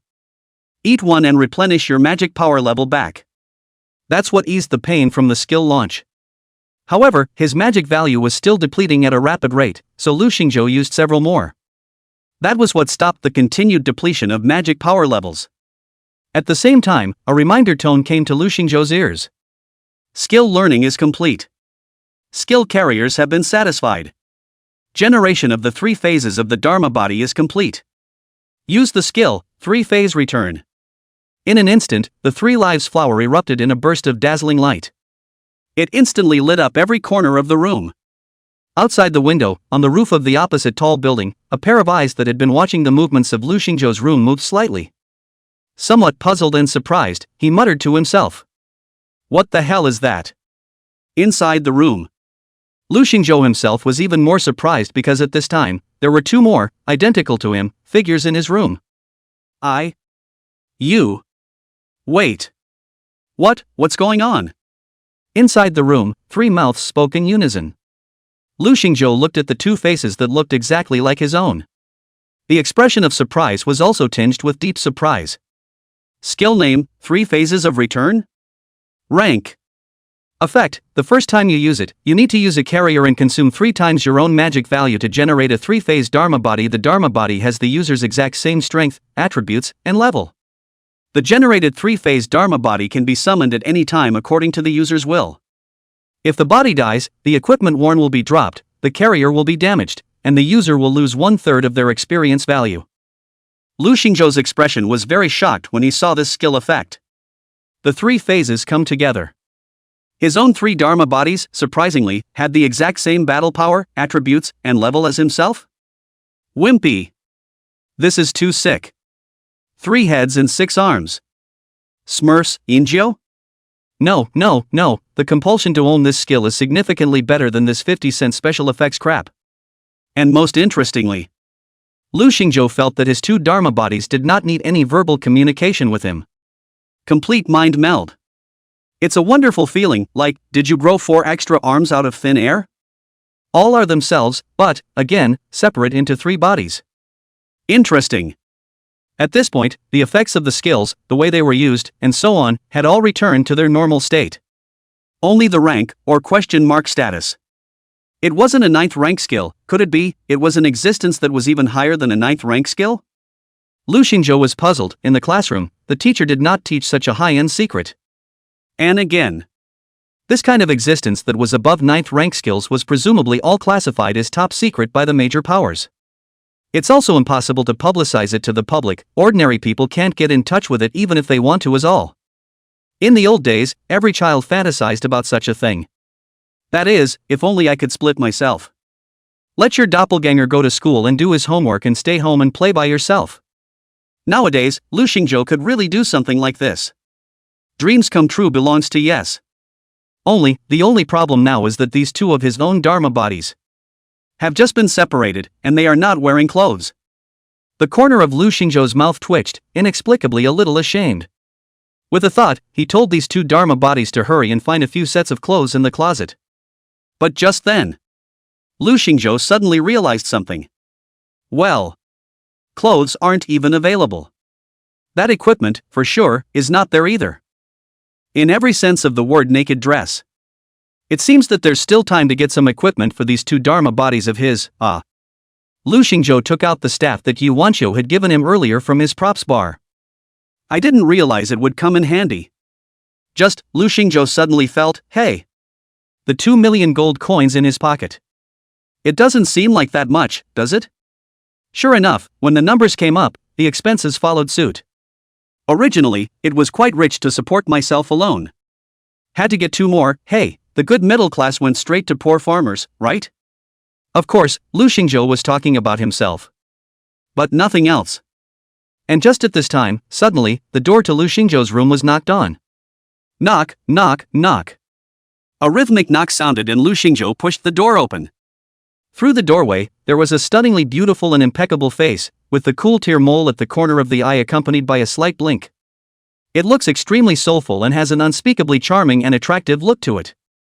Lu Xingzhou, I'm just saying goodbye to you, I'm going back. Su Ruyan's eyes unconsciously looked to the side. For some reason, she would always feel that she would be a little nervous when talking to Lu Xingzhou alone. The heartbeat, too, unconsciously quickened. She originally wanted to say hello to Lu Xingzhou and then leave. As a result, at this time, Lu Xingzhou didn't know what came to his mind and actually beckoned her to come in. Late at night, alone. Chaotic thoughts popped up in Su Ruyan's mind. Flop flop. The heartbeat, deafening. But her right foot, uncontrollably, stepped in. After stepping into the room, Su Ruyan just wanted to raise her head to talk to Lu Xingzhou, but as a result, the next second, she exclaimed. Ah! Chapter 88, why are you blushing? Chapter 89 The pressure to upgrade, it's not small yet. The next day, the sun was shining and the weather was still quite nice. Lu Xingzhou was also in a pretty good mood, so he gave Sun Qi a call and met up to prepare to go brush today's copy. Although he had just finished the special training test, he couldn't take it lightly. Because he had previously promised by Shang Yang that he would have to successfully level up to 20 before entering the university in order to be qualified to participate in that exploration-type replica. So, time is still slightly tight. Be aware that the further you go, the slower the upgrade will be. The more difficult it is to upgrade as well. And the more important thing is that getting to level 20 doesn't just include leveling up. Also included, the upgrade requirement for completing turn 2. Otherwise, Lu Xingzhou's level would only be stuck at level 19. The conditions that General Bai downplayed are actually quite difficult to achieve. That said, Lu Xingzhou was also a bit puzzled. Even to myself, this upgrade speed and time requirement is a bit harsh. The average person would be lucky to make it to level 20 by the time they graduated from college. And General White, he even let himself complete his second turn before enrolling in school? Lu Xingzhou even felt that it was unlikely that anyone else among the students at the same level as himself would be able to do this. That, and the other people involved in that exploratory copy. And how did they do it? Could it be that these people are not students? Or not a freshman? Lu Xingzhou was a little skeptical, but he didn't think much about it. After the end of the special training test, these days, it should be the time for ordinary students to prepare for the college entrance exam. When the high school exams are over, within 3 weeks, the major colleges and universities will be in session. That means, in 20 days, get to level 20. The task is a bit daunting. Lu Xingzhou looked at his attribute panel. Name, Lu Xingzhou. Profession, Forbidden Arcanist Legendary. Level, 15. Battle Strength, 61 stars plus 22 stars. Skills, Flames of Extinction 9th rank, Wanxian Sun Luo 9th rank, 3 Phases of Return. Skills, Flame of Absolute Destruction 9th rank. Equipment, Eye of the Stars Diamond Grade, Zombie King's Chill Bracelet Gold Grade, Zombie King's Chill Necklace Gold Grade, Zombie King's Chill Ring Gold Grade, Magical Apprentice's Magnificent Defense Set Gold Grade. Life Value, 2,180 2,180, plus 1,200. Lifesteal Frost Armor, 4,000. Magic Power, 3,070 3070 plus 1230. Strength Attribute, 15 points, plus 1 point. Spiritual Attributes, 271 points, plus 73 points. Agility Attribute, 19 points, plus 3 points. Defense Attribute, 22 points, plus 13 points. Recently, one's leveling up has been quite fast, and the growth in attributes has been quite noticeable. Spiritual Power, in particular, had seen a small breakthrough. It reached 271 points. That's a pretty scary value already. A level 30 professional shouldn't be able to achieve such a high attribute, right? It's not just the mental power that mages pride themselves on. Even the life value and defense, Lu Xingzhou was a bit higher than meat shield professions of the same level. Of course, this was due to the attribute bonus of the Starry Eyes staff that had fused the Shining Stone Giant's heart.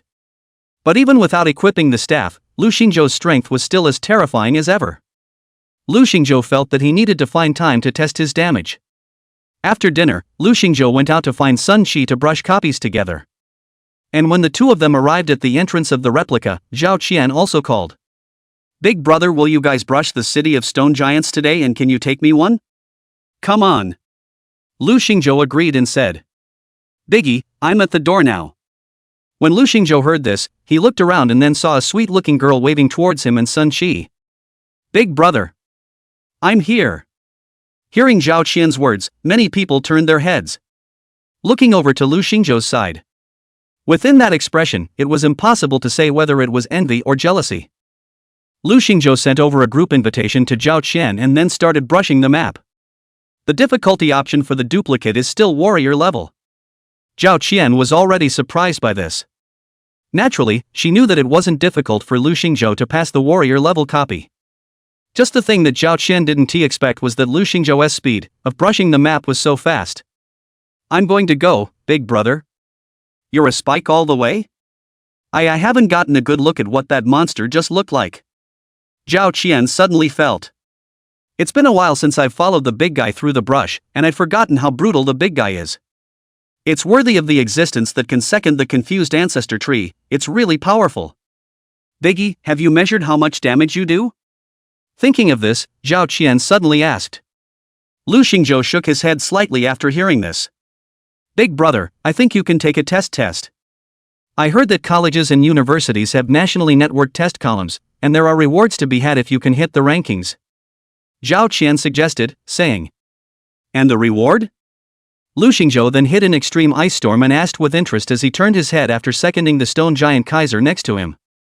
"Yeah, it said that this is a reward proposed by the federal government in order to incentivize young professionals to keep getting stronger, and it also allows everyone to be more aware of the changes in their strength. After all, sometimes the data on a personal information panel doesn't mean everything." Lu Xingzhou nodded. "That's a true statement. Especially when it's a data panel like your own, just for reference." "Okay, I'll keep an eye out." Between the two of them chatting, Lu Xingzhou had already led them to break into the final boss room. Lu Xingzhou still triggered the hidden mechanism of the King of the Stone Giants and waited until the King of the Stone Giants had shown its stage 2 strength. At this moment, Lu Xingzhou directly threw out a flame of extinction. Boom! Originally, Lu Xingzhou had wanted to cooperate with the extreme ice storm to destroy the opponent's attribute resistance before killing them in seconds. However, Lu Xingzhou suddenly realized, after his own recent boost in strength again, it seems, the opponent's damage reduction, it's not too effective anymore. So Lu Xingzhou this time also did not choose to use the combination of techniques, but directly choose Big Fire to collect juice. Boom! The firepower of the Flame of Extinction was once again raised by a notch. The King of the Stone Giants was also gradually unable to block it, and in the end, it was even ignored by Lu Xingzhou's ignoring mechanism. Seconds out. You have defeated the King of the Stone Giants, and gained experience value. You have triggered the hidden mechanism and received a reward. At this moment, Zhao Qian's expression was very surprised. "Big brother, you're just going to tell me the trigger cheat for the hidden mechanism of this copy?" Zhao Qian is also very clear about how hot it is outside for this kind of high-value copy strategy. Not to mention a copy of the guide that triggers the hidden mechanism, that is even more marketable. However, Lu Xingzhou said bashfully, "It's okay, just know it. Big brother." Seeing Lu Xingzhou's indifferent appearance, Zhao Qian was very touched. Lu Xingzhou big brother is trusting himself to tell himself, right? Moving, so moving. Zhao Qian silently swore in her heart that she must not let down big brother Lu Xingzhou's trust. One must keep this secret in one's heart. Even if your own father asks you, you can never tell. However, big brother, this boss is quite resistant to being beaten up, to be able to resist your flames for such a long time. Inside Zhao Qian's feelings, the life force of this King of Stone Giants seemed to be stronger than the confused ancestor tree. Are all high-level copy bosses so perverted? However, at this time, Sun Qi, who was next to her, explained to her. It's not that this boss is resistant to being punched, it's because the hidden form of this King of Stone Giants has a substantial damage reduction for single attribute skills. So after triggering the hidden mechanism, use more than 2 skill ways to attack. Hearing this, Zhao Qian froze. But, Biggie only used the flame skill attack just now? Didn't it still give the opponent seconds? Sun Chi gave her a look, her eyes filled with dislike. No, Lu is a monster, don't you care how he fights, we can't learn. Zhao Qian nodded, not to mention, it seemed to make sense. Lu Xingzhou didn't care what the two of them said, he just silently calculated how long it would take him to upgrade. Inside Lu Xingzhou's judgment, it was estimated that, in about 10 days, how could he rise to level 19? But when he saw how fast his experience value was rising, Lu Xingzhou froze. Question mark. The rate at which one's experience value had risen had, become a third of what it had originally been. Lu Xingzhou was really confused. Can this be right? In an instant, Lu Xingzhou thought of a possibility. Is it possible that one's experience has been divided between one's two Dharma bodies? Aren't you a bit of a puddle? Lu Xingzhou didn't move on the surface, but in reality, he had already started cursing in his heart. He, after looking at the details of the skill, only then saw a sentence mentioned among the skill description. After the summoning of a Dharma body, it has independent experience value, equipment, life value, magic value, etc. After the user disengages the Jed summoning, the extra attribute points gained from the Jed's upgrades will be returned to the user itself. Lu Xingzhou understood the words for a moment. His own Dharma body sucked away some of his experience value though. However, the boosted skill points from the Dharma body upgrade can also be returned to the body. To put it in layman's terms, it means, although every time Lu Xingzhou raised a level, the experience bar was equivalent to 3 times the original. But, the increase in the attributes of the upgrades gained would also be triple the original. Thinking of this, Lu Xingzhou suddenly smiled again in his heart. The total amount of experience is not exaggerated even if you triple the experience value in the first period. And, if the attributes one gained could be tripled with every level, the accumulation would definitely be quite terrifying. And it's the later it gets, the more it will be separated from the other professionals, the more it will be separated from the other professionals, the more it will be separated from the other professionals. 3 phases of return, so that's what it means? The effect of this skill is a double-edged sword, it will make the strong stronger and the weak will have trouble advancing an inch. If Lu Xingzhou was looking for comfort, he could actually completely disarm his Dharma body first and directly upgrade. However, since Lu Xingzhou was pursuing crushing strength, then, he wouldn't let go of every opportunity to become stronger. 2 horizontal and 1 vertical, that's dry. Chapter 90, Nobody, you don't fight if there's a box? After a day of brushing copies, Lu Xingzhou remained at the level of 14 with 21% experience. The upgrade speed is indeed a bit slow. Sun Chi, on the other hand, had risen to level 13 and was displaying his information panel with great excitement. Wow, Lu, look, I've upgraded again. Invincible, I'm definitely the best among the senior students in the entire Jiangbei province now.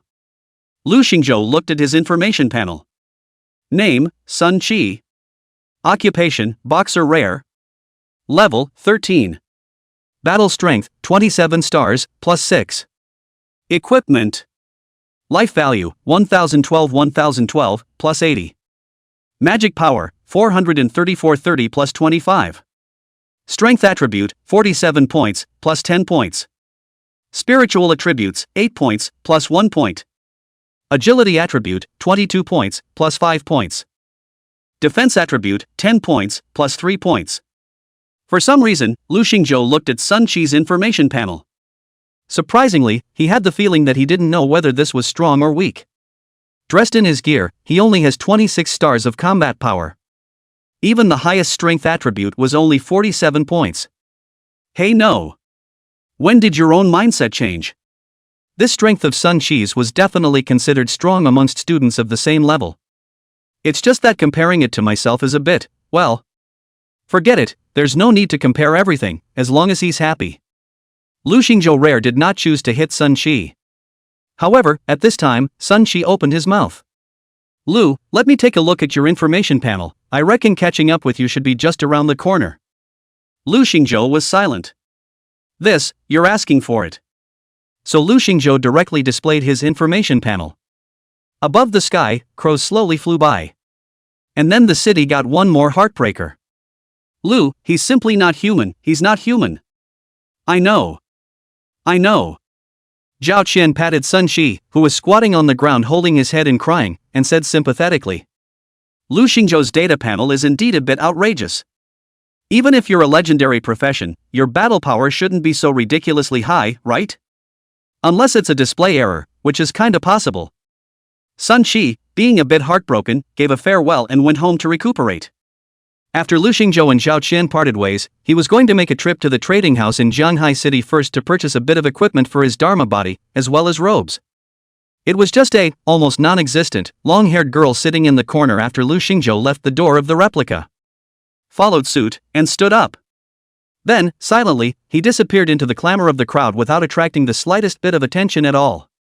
After Lu Xingzhou arrived at the trading house in Jianghai City, he purchased 2 full sets of level 10 gold level equipment. As for weapons, Lu Xingzhou didn't choose to buy them. After all, Yi Wanqiu had previously gifted himself a fire attribute bonus, flowing gold red flame, plus that perplexed abyssal staff that he had popped out of his copy. These 2 dark gold level weapons would be enough for now. Yi Wanqiu didn't understand why Lu Xingzhou had to buy so many similar equipment though. But she didn't ask much. A genius does things, surely he has his own considerations. Then, Lu Xingzhou bought 2 sets of black standardized robes, which belong to the level 0 decorative weapons. Doesn't do much except hide the figure. And the robe was still a relatively common kind, so it wouldn't attract too much attention to buy it. The treatment of Lu Xingzhou with a black card is indeed different. With such ordinary purchases, he didn't even need to pick them out piece by piece himself. Instead, there was a specialized staff member who, after choosing according to his requirements, directly packed and sent it to Lu Xingzhou. All Lu Xingzhou needed to do was just wait in the lounge with an ice broad drop and air conditioning. Of course, this lounge also has some fine wines and entertainment. It was just that Lu Xingzhou wasn't even too interested. Fatty happy water is the one true god, alright. After getting what he wanted, Lu Xingzhou left the Jianghai City trading house. But after he walked out the door of the trading house, behind the green trees on the side of the road, a phrase suddenly popped up. The words are not quite the same this time. Because, it's just one line. Invisible, undetectable. Lu Xingzhou was silent. Invisible in stealth, imperceptible. Then don't tell me, man. No, what do you mean? Is this your way of letting me know, or are you asking me to pretend I didn't see it? Lu Xingzhou was speechless. He had wanted to pretend he didn't see it, after all, it had nothing to do with him. I don't know which peeping Tom, or what special enthusiast. And since he's invisible, he can't go up and tap him on the shoulder and say, "Hey buddy, I see you," can he? But, after Lu Xingzhou walked a few intersections out. Instead, he suddenly realized. This figure, always following himself. Follow me? Lu Xingzhou had wanted to get rid of the other party, but, after thinking for a moment, he was in no hurry instead. Since you're willing to play with me, let's play. Adhering to the famous gaming circles, there is a box you don't hit? Principle. So, Lu Xingzhou turned directly. Not just away from the center of town, and towards the no man's land on the edge of town. But at this time, Lu Xingzhou didn't know what came to his mind, perhaps it was a sixth sense, or perhaps it was something else. He dialed Su Ruyan's phone. Dialing the phone, he opened his mouth and asked directly. By the way, do you have relatives in Jianhai? For example, your sister? Ha? How do you know? Su Ruyan was slightly stunned and said subconsciously. After receiving Lu Xingzhou's call, at this time, Su Ruyan was shy and annoyed. So immediately, I called to question them. Sister, are you following Lu Xingzhou? How many times have I told you, we're not kids anymore, stop playing detective? Why are you still so childish? The first thing that came to her mind after she heard Lu Xingzhou say what had just happened was whether her sister was following him. When she was little, she and her sister used to play detective games. This hobby makes their fathers and mothers miserable. There was even a time when the two sisters rushed out to stop their father while he was holding their mother down and preparing for domestic violence. The scene, very awkward. Since then, Su Ruyan made a pact with her own sister not to play detective games anymore. Across the phone, Su Ruyan hemmed and hawed, then said. Well, you found out? Hey, I still want to ask you, what did you do in Lu Xingzhou's house last night? Hearing this, Su Ruyan was instantly nonplussed. The voice unconsciously increased a few points as he opened his mouth. Sister, you. What's wrong with me, am I wrong? Su Ruyan was not amused. Oof. Su Ruyan snorted coldly, not bothering to pursue the matter. After all, she was not afraid of the shadow, and the two of them had not done anything unseemly. "Okay, sister, I'm too lazy to talk to you. You quickly stop following Lu Xingzhou, he all called me just now. People who don't know think our family has some kind of quirk. Yet hear this." Su Ruyun on the opposite side of the table, however, fell silent for a rare moment. Then, in a cold voice, he said, "I was the one who followed him yesterday, but now I'm in the guild." Hearing these words, Su Ruyun's entire being instantly realized that something bad had happened, so she instantly hung up the phone. Then, immediately dialed Lu Xingzhou's phone number. Chapter 91 Relax. Dizziness is normal. Lu Xingzhou guessed that the woman he had seen sitting next to the Blood Knights Guild at that time, with a tear mole in the corner of her eye, should be Su Ruyun's sister or something like that. So, naturally, he also associated it with the possibility that it would be the Su family that sent her to secretly spy on him. It's better to avoid hurting someone you know before you do it. Especially, Su Ruyun's sister and the like, the closer ones. But when Su Ruyun's call came back, Lu Xingzhou smiled with relief instead. "No? Then I know." At this moment, Su Ruyun on the other end of the phone said in an icy, yet slightly concerned voice, "Where are you now? I'll come to you." "No need." Lu Xingzhou spoke faintly. "If that man dares to follow, he's dead." After saying that, Lu Xingzhou hung up the phone. After Lu Xingzhou hung up the phone, he pretended to turn his head without thinking and also looked behind himself. Invisible, undetectable. Well, the kid sure is still following himself. I am afraid that if a different person could not find him, but Lu Xingzhou, his words are a bit buggy. Since you want to follow me, don't blame me for showing no mercy. It didn't take long for Lu Xingzhou to arrive at the no man's land outside the city. After the game has descended, the major cities are not tightly connected, and large areas of no man's land exist around each separate city. And the reason why these so-called no man's land areas are formed is because of the large number of copies appearing one after another. Some of these special copies will not only open up dimensional passages, but will also affect the real world. It makes the surrounding environment unsuitable for continued human habitation. The ones who have been operating in the no man's land for a long time, besides some outlaws, are those professional hunters. They do things that are on the tip of a knife.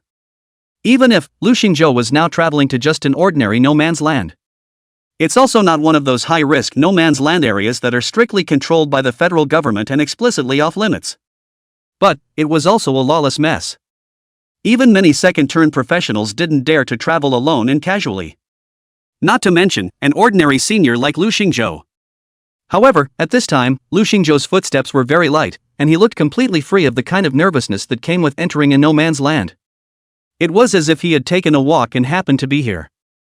After a student like him, who was out of place in his surroundings, appeared here, he instantly attracted a lot of unkind gazes from the surrounding area. Around them, in the gloom of abandoned houses in no man's land, several figures moved stupidly. In their eyes, isn't this fine young kid the best kind of fat? Lu Xingzhou walked idly. But as he walked, he suddenly saw the invisible man behind him, seemingly closer to him. Is it because you finally can't resist when you're in no man's land? He laughed in his heart, but nothing changed on his face. Just silently took out his frost jewelry trio. Not the slightest bit of defense, and covered with breaks. How did a guy just like that get first place in Shanghai? The cloaked man pulled out a silver-grade dagger equipment from his props bar. The moment Lu Xingzhou seemed to be bending down to tie his shoes, the stealthy man's murderous intent surged. The mind seems to have made some kind of determination. Die. In a flash, the speed of his figure instantly increased by more than several times. Then that silver-level dagger directly stabbed down towards Lu Xingzhou's cervical vertebrae between the second bone gap. As an assassin-type profession that specializes in concealing his own form, one strike and you're dead is their professional creed. However, just when the stealthy man thought he was about to score with this slash, ding! Suddenly, an incredibly hard and frosty cold armor instantly blocked his slash. It made a crisp crashing sound. What? That stealthy person's heart instantly burst with surprise, and his entire body wanted to retreat at breakneck speed. But it was at this time that the frost armor's anti-injury effect manifested itself. A sharp pain that came instantly. She couldn't help but subconsciously let out a yell. Ah! Lu Xingzhou also turned to look in the direction of her sneak attack at this time. Female? The cloaked figure's mind raced. She had realized the exposure. But the thing she couldn't figure out at all was, how did Land Rover find himself? Had he deliberately lured himself here in order to, in no man's land, finish himself off? It can't be. With my stealthy state, I shouldn't be that easily detected. Moreover, it was clear that he was attacking Lu Xingzhou. But why? I'm the one who got hurt. She felt the constant hurt coming from her wrist. Realized that he could barely lift his hands anymore. The power of counter-injury, it's so powerful? Her brain raced, but still, it was a bit unbelievable. Damn! Realizing that his sneak attack was not going to work, the stealthy man changed his tactics in an instant. Run! Thus, she instantly distanced herself from Lu Xingzhou. With a leap, he was ready to leave. Lu Xingzhou stretched out his hand and a wisp of fire appeared in his hand. Just as he was about to leave, this person who had sneaked up on him behind, all around, these outlaws active in no man's land had surrounded Lu Xingzhou. Kid, this road is opened by me, this tree is planted by me, if you want to take the road.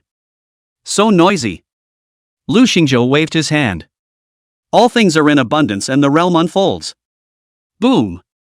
Before the opposite party could finish their cliched lines, the terrifying vines around them instantly broke through the ground. Then it plunged downward, directly blasting the crowd to the ground. Lu Xingzhou's bland gaze swept around. There were a number of other stupid outlaws around, and instantly, the back of his head felt numb. The moment he looked at the young man in front of him, he also became very scornful. What kind of monster is this? This kid. Lu Xingzhou's face was cold and said that he was an outlaw. In fact, in the final analysis, they are nothing more than a group of rabble-rousers who are afraid of the soft and the hard. Only, Lu Xingzhou looked at the stealthy man with the words on his head and had disappeared from his sight. Running pretty fast. Lu Xingzhou looked at the group of outlaws around him, and the more he looked at them, the more angry he became. I've come all this way to teach this guy who's tailing me a lesson. You guys are a ing pain in the ass. Thinking of this, so Lu Xingzhou took out a cloth pocket. Then he came to the one closest to him, who was already dying from the vines, and squatted down next to him. Slowly speaking. Relax, dizziness is normal. Here, while you're still conscious, put everything of value in the bag. Chapter 92, I want that little bastard to die with me. On the way back, Lu Xingzhou pondered about the woman who was in conflict with him. Who else was there? He himself is not the kind of person Sung is. I've never been in two different relationships. Well, if it comes down to it. The girl who had gaming syndrome before, was her name Xiaoyu? If Lu Xingzhou remembered correctly, it seemed to be this name. At the time, her brother had been sent to the station after being countermanded for trying to rob himself. And then this little girl, who seemed to have been a little hostile to herself. Thinking of this, Lu Xingzhou stopped by the hospital where she was before. After arriving at the hospital and making some inquiries, the nurse at the front desk, however, said that Xiaoyu had left the hospital a few days ago at an unknown time. The hospital is also looking for her. After all, the follow-up treatment is not yet completed. On her recovery. Seeing no news from the hospital side. And just as he was walking out of the hospital's front door, he received a call from Captain Chen. That's the one from the sheriff's department, Captain Chen.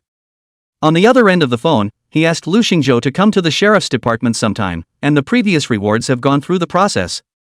With nothing else to do, Lu Xingzhou came to the public security department to find Captain Chen. Hey! You don't know, little brother Lu. Just because of these few things you did, I had to hold several meetings and write several reports to the leaders to get your award. The honor of this year's Outstanding Youth of Jianghai City goes to you. Originally, it seemed like the honor was set to go to someone else, but I don't know what the leader's side was thinking, and suddenly he let go. In a couple of days the city's federal government will be holding an award ceremony for you, so you boys are in for a treat. Hey, this thing is kind of over, you don't know. This period of time I am really exhausted. Captain Chen spat out his bitterness as soon as they met. Of course, he was actually trying to take credit from Lu Xingzhou. This young man who had come out on top in the city's special training test, his future achievements were definitely not low. It's definitely right to make a good relationship first. Lu Xingzhou blinked and asked after thanking him. Well, Captain Chen, where's the reward? An award? Didn't I say it? It's an honor for outstanding youth. There's only one spot in Jianghai City every year. Captain Chen opened his mouth and said, a bit speechless all. No, what I'm saying is, what about material rewards? Captain Chen was blinded. Good guy, you are the outstanding youth of Jianghai City. And material incentives? Are you little juicy? Right for this honor?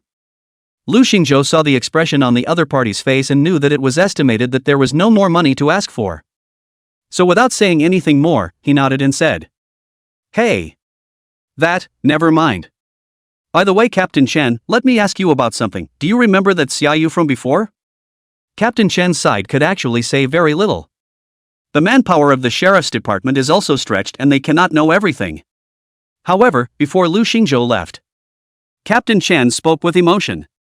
In fact, this little girl is also quite pitiful, had received an invitation from the top 5 top academic institutions in the Federation, and then because of the sudden attack of gaming syndrome.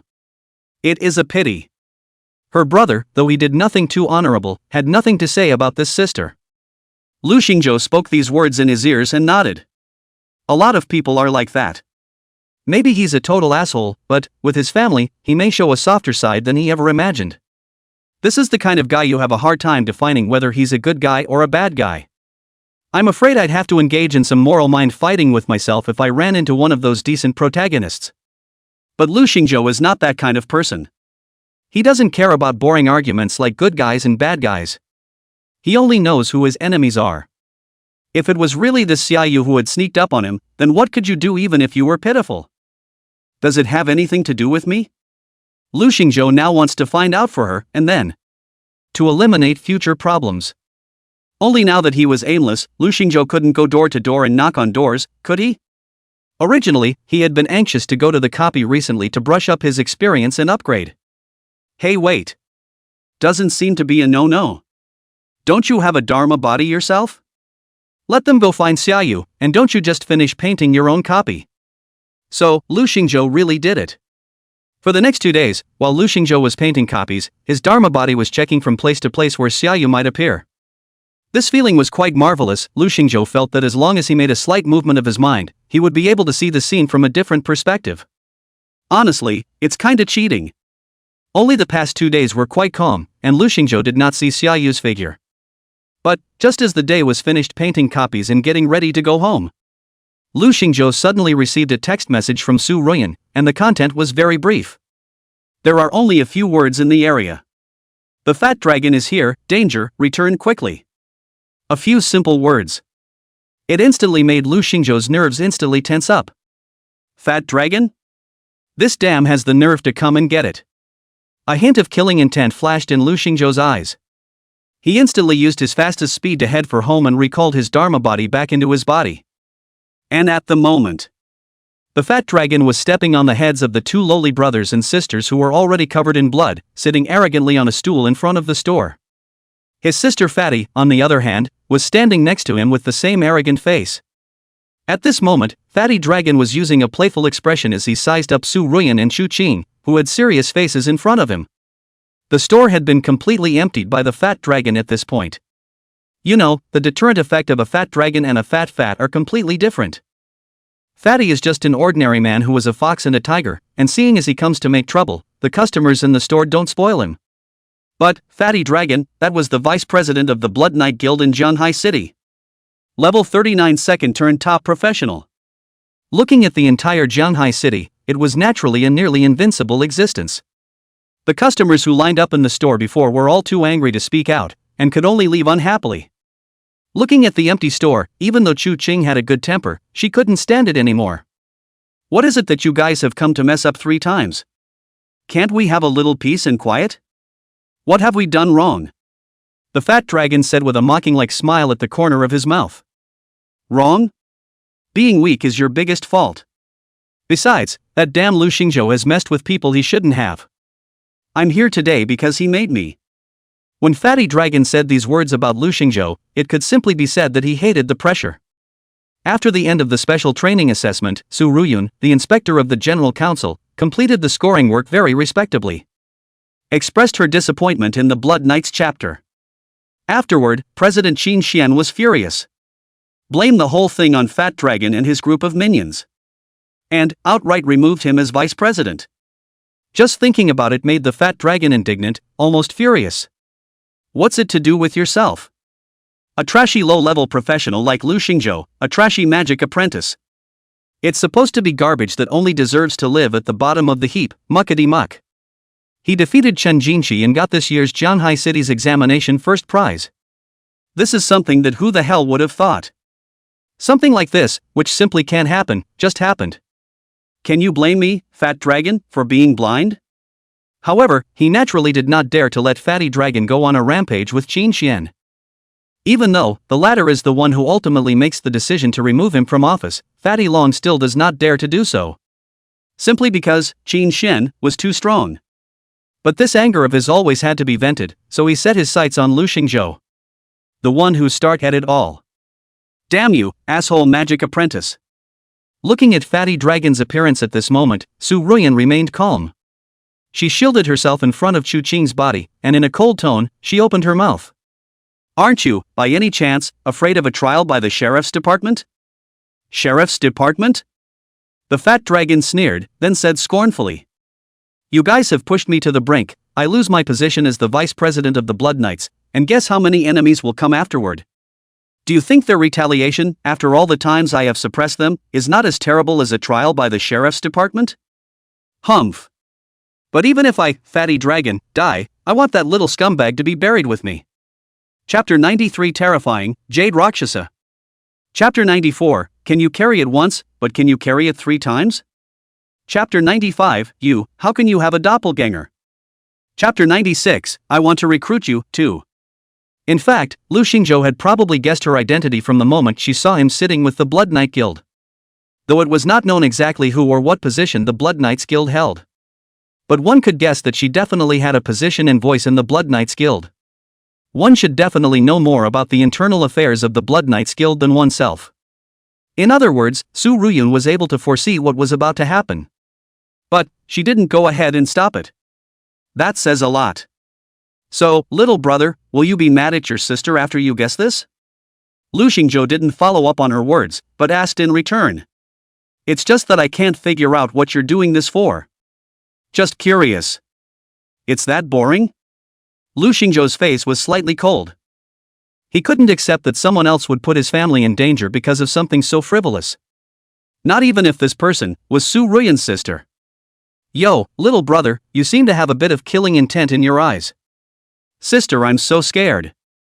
Su Ruyun said this, but the corners of her mouth unconsciously lifted up, which made her already flirtatious appearance even more set off by a few points of out-of-this-world beauty. However, you don't have to be so hostile towards me because, all this time, I've been keeping an eye on Fat Dragon's movements. So your sister-in-law is definitely not in danger, don't worry. After all, I wouldn't bet on my own dearest sister, would I? Hearing this, Lu Xingzhou nodded slightly. He agreed with Su Ruyun. The coldness on his face dissipated for a few moments. The killing intent that was unconsciously emanating from his body was also gradually converging. Seeing that Lu Xingzhou's expression eased at this moment, Su Ruyun slowly approached a little closer. Then whispered into his ear. Sister has a question for you. Are you really just a magic apprentice? Lu Xingzhou was silent, but his heart was unconsciously alert. What was she trying to do by asking that? His afterglow paired with Su Ruyun's slightly smiling eyes. However, he found that under the latter's eyes, a glint seemed to have flashed imperceptibly. In fact, he was still unsure of Su Ruyun's true purpose for coming to find himself. What exactly was it? Was it for the sake of the Su family, or for the Blood Knights Guild, or was it entrusted by Su Ruyun? Therefore, Lu Xingzhou didn't dare to say too much to this intelligent and even somewhat cunning woman. Can't you answer me? Su Ruyun said pitifully. Lu Xingzhou looked at this absolute beauty who was so close to him that he could almost feel the other party's warm breath. The heart was slightly emotional. That's a lot of drama. It was completely different from Su Ruyun's kind of character, which was as cold as a snowy mountain to the outside world. If you're not doing anything, then I'm going to head back first. Lu Xingzhou didn't answer her question. Su Ruyun wasn't surprised by Lu Xingzhou's reaction. Of course I have something for you, after all, my sister's time is valuable too. What is it? Lu Xingzhou said with a matter-of-fact attitude. I want to recruit you. I refuse. Lu Xingzhou was very decisive when he said this, hardly hesitating at all. I haven't even said my terms yet, why the hasty refusal? Su Ruyun said in a slightly scolding tone. It felt as if the kid was making himself out to be the bad guy. If you're speaking for the Blood Knights Guild, that won't be necessary. No matter what you offer, my decision is the same. Lu Xingzhou did not have any favorable feelings towards the Blood Knights Guild at all. It wasn't just the Blood Knights, I should say he didn't have a good feeling about all the guilds. Otherwise, he wouldn't have rejected, so directly and in public, the Heavy Hunter's S-Class cultivation contract. However, Su Ruyun countered with a slight smile when she heard this, and then said in a tone of voice that said so. So that's what you're worried about? Don't worry, I don't have anything to do with them either. I've returned to Jianghai, and I've merely been entrusted to come here for a visit. As for the Blood Knights Guild? Whether it's the General Association, or the chapter, they're not qualified to ask me to join yet. Lu Xingzhou was obviously a bit surprised when Su Ruyun finished saying this. You're not one of the Blood Knights? Sure. Then, why are Qin Xian and Fatty Dragon so in awe of you? Lu Xingzhou asked the doubt in his heart. Su Ruyun pulled out a small square jade tablet from her own bosom. Have you ever heard of the Sword Bearer? Sword Bearer? Lu Xianzhou repeated the name and shook his head. This is an ad hoc authority of the federal government, specifically designed to oversee the development of the major guilds. Anyway, you can understand that this is a means for the federal government to restrict the major guilds, right? After the game descended, the emergence of the Professionals Guild was able to bring together experienced, powerful professionals. It did help a lot of ordinary professionals who had just switched over in the early stages to quickly grow into reliable ready-to-fight forces. It's kind of making some contribution to the survival of the human race. But nowadays, with the gradual development and growth of the major guilds, they have gradually begun to grow into some behemoths that are not subject to government control. They began to constantly monopolize resources in order to solidify their own interests, suppressing ordinary professionals who don't join guilds. Instead, it affects the progress and development of ordinary professionals. In the beginning, the federal government was trying to find a balance with the major guilds in order to keep the big picture in mind. But these guys, like giant worms that can never be fed, they won't stop until they've gnawed through every piece of flesh and blood. So, the sword bearers, that's the first step the federal government has taken to constrain the growth of the major guilds. If we find any guild acting outside the bounds of the federal constitution, we can enforce penalties against them and first things first. When he said this, Lu Xingzhou suddenly remembered what Bai Shang Yang had once told him, I hate those guys too. So it's no secret that there's a conflict between the federal government and the major guilds? Lu Xingzhou still had some questions at this point. If the sword bearer has so much power, then why did you come on behalf of the Blood Knights Guild to conduct the expedition? Of course it's to make money, it's just an ordinary business commission. For high-level professionals, the consumption of various resources is great, and I don't want to rely on my family for everything. Su Ruyun finished unapologetically, then pursed her lips. Of course, my main purpose was to stop by and see my dear sister. Lu Xingzhou pondered for a moment and thought that it all did make sense. So without further thought, he turned to the question. So, when you say you recruited me, are you inviting me to become a sword bearer? Hearing this, Su Ruyun suddenly snorted. Little brother, what are you thinking?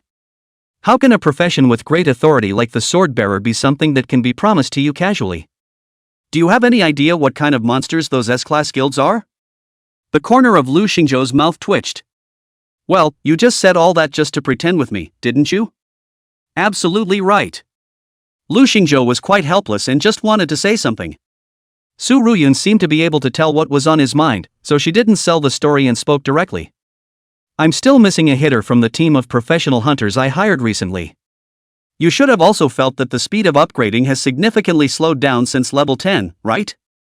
If you want to have the capital and strength to deal with the Su clan as soon as possible, then I suggest that you should level up as soon as possible. This copy I'm recommending you join is the perfect opportunity. This is also considered an opportunity to bring down the Su family. Chapter 97, Did I, get someone else's vice president killed? The corner of Lu Xingzhou's mouth twitched.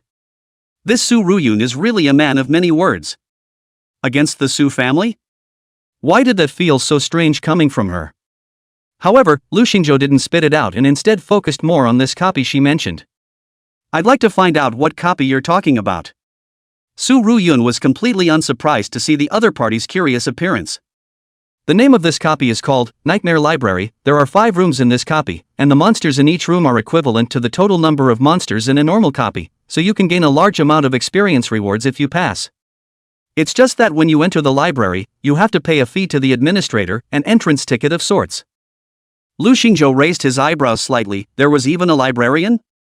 This copy is kinda true. How much do I have to pay? Each time, per person, 100,000 gold coins. But you don't have to worry, I'll get this money for you.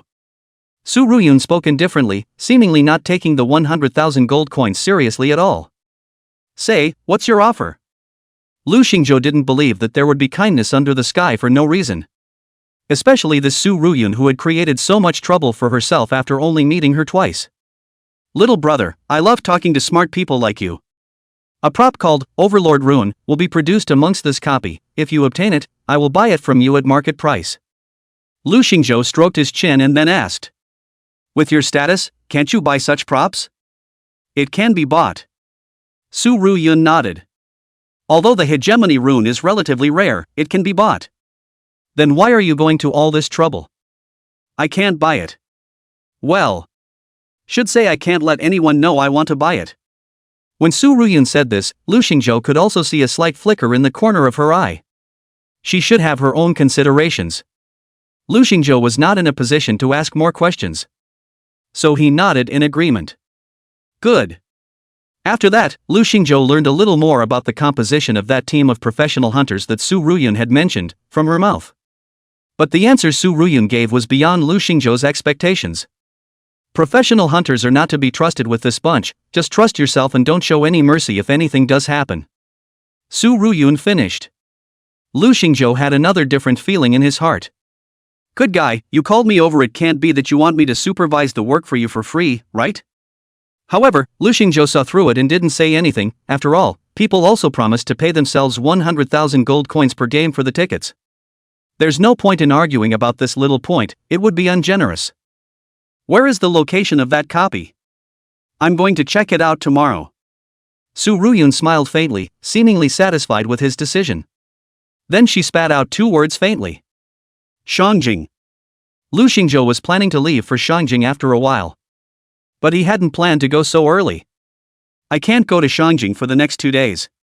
Why, little brother, where's that thunderous look you had just now? Lu Xingzhou didn't answer, but used his eyes to signal her to look at the fat dragon next to her that had been burnt to a crisp. Unsurprisingly, there should be a lot of trouble coming to the door in these next few days. I can't leave my sister-in-law and the others here to deal with this alone. Hearing Lu Xingzhou's reply, Su Ruyun smiled. You're quite responsible. There aren't many men willing to be responsible in this social climate. However, you don't have to worry about these things at all. Because I rather think that no one will find you in trouble. Including Qin Xian. Lu Xingzhou looked at Su Ruyun in front of him with some confusion, then slowly opened his mouth to ask. How do you know? How do I know?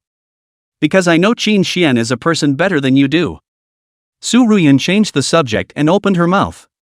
Do you know why this super genius, who has already crossed into the ranks of third-turn professionals at such a young age, would choose to return to such a small place like Zhanghai City? Lu Xingzhou shook his head slightly after a moment of silence. It was actually a question that had been bothering him for a long time. 3 years ago, Qin Xian's performance could be described as astonishingly talented, shocking a group of bigwigs in Zhanghai City. Record after record of copies has been set.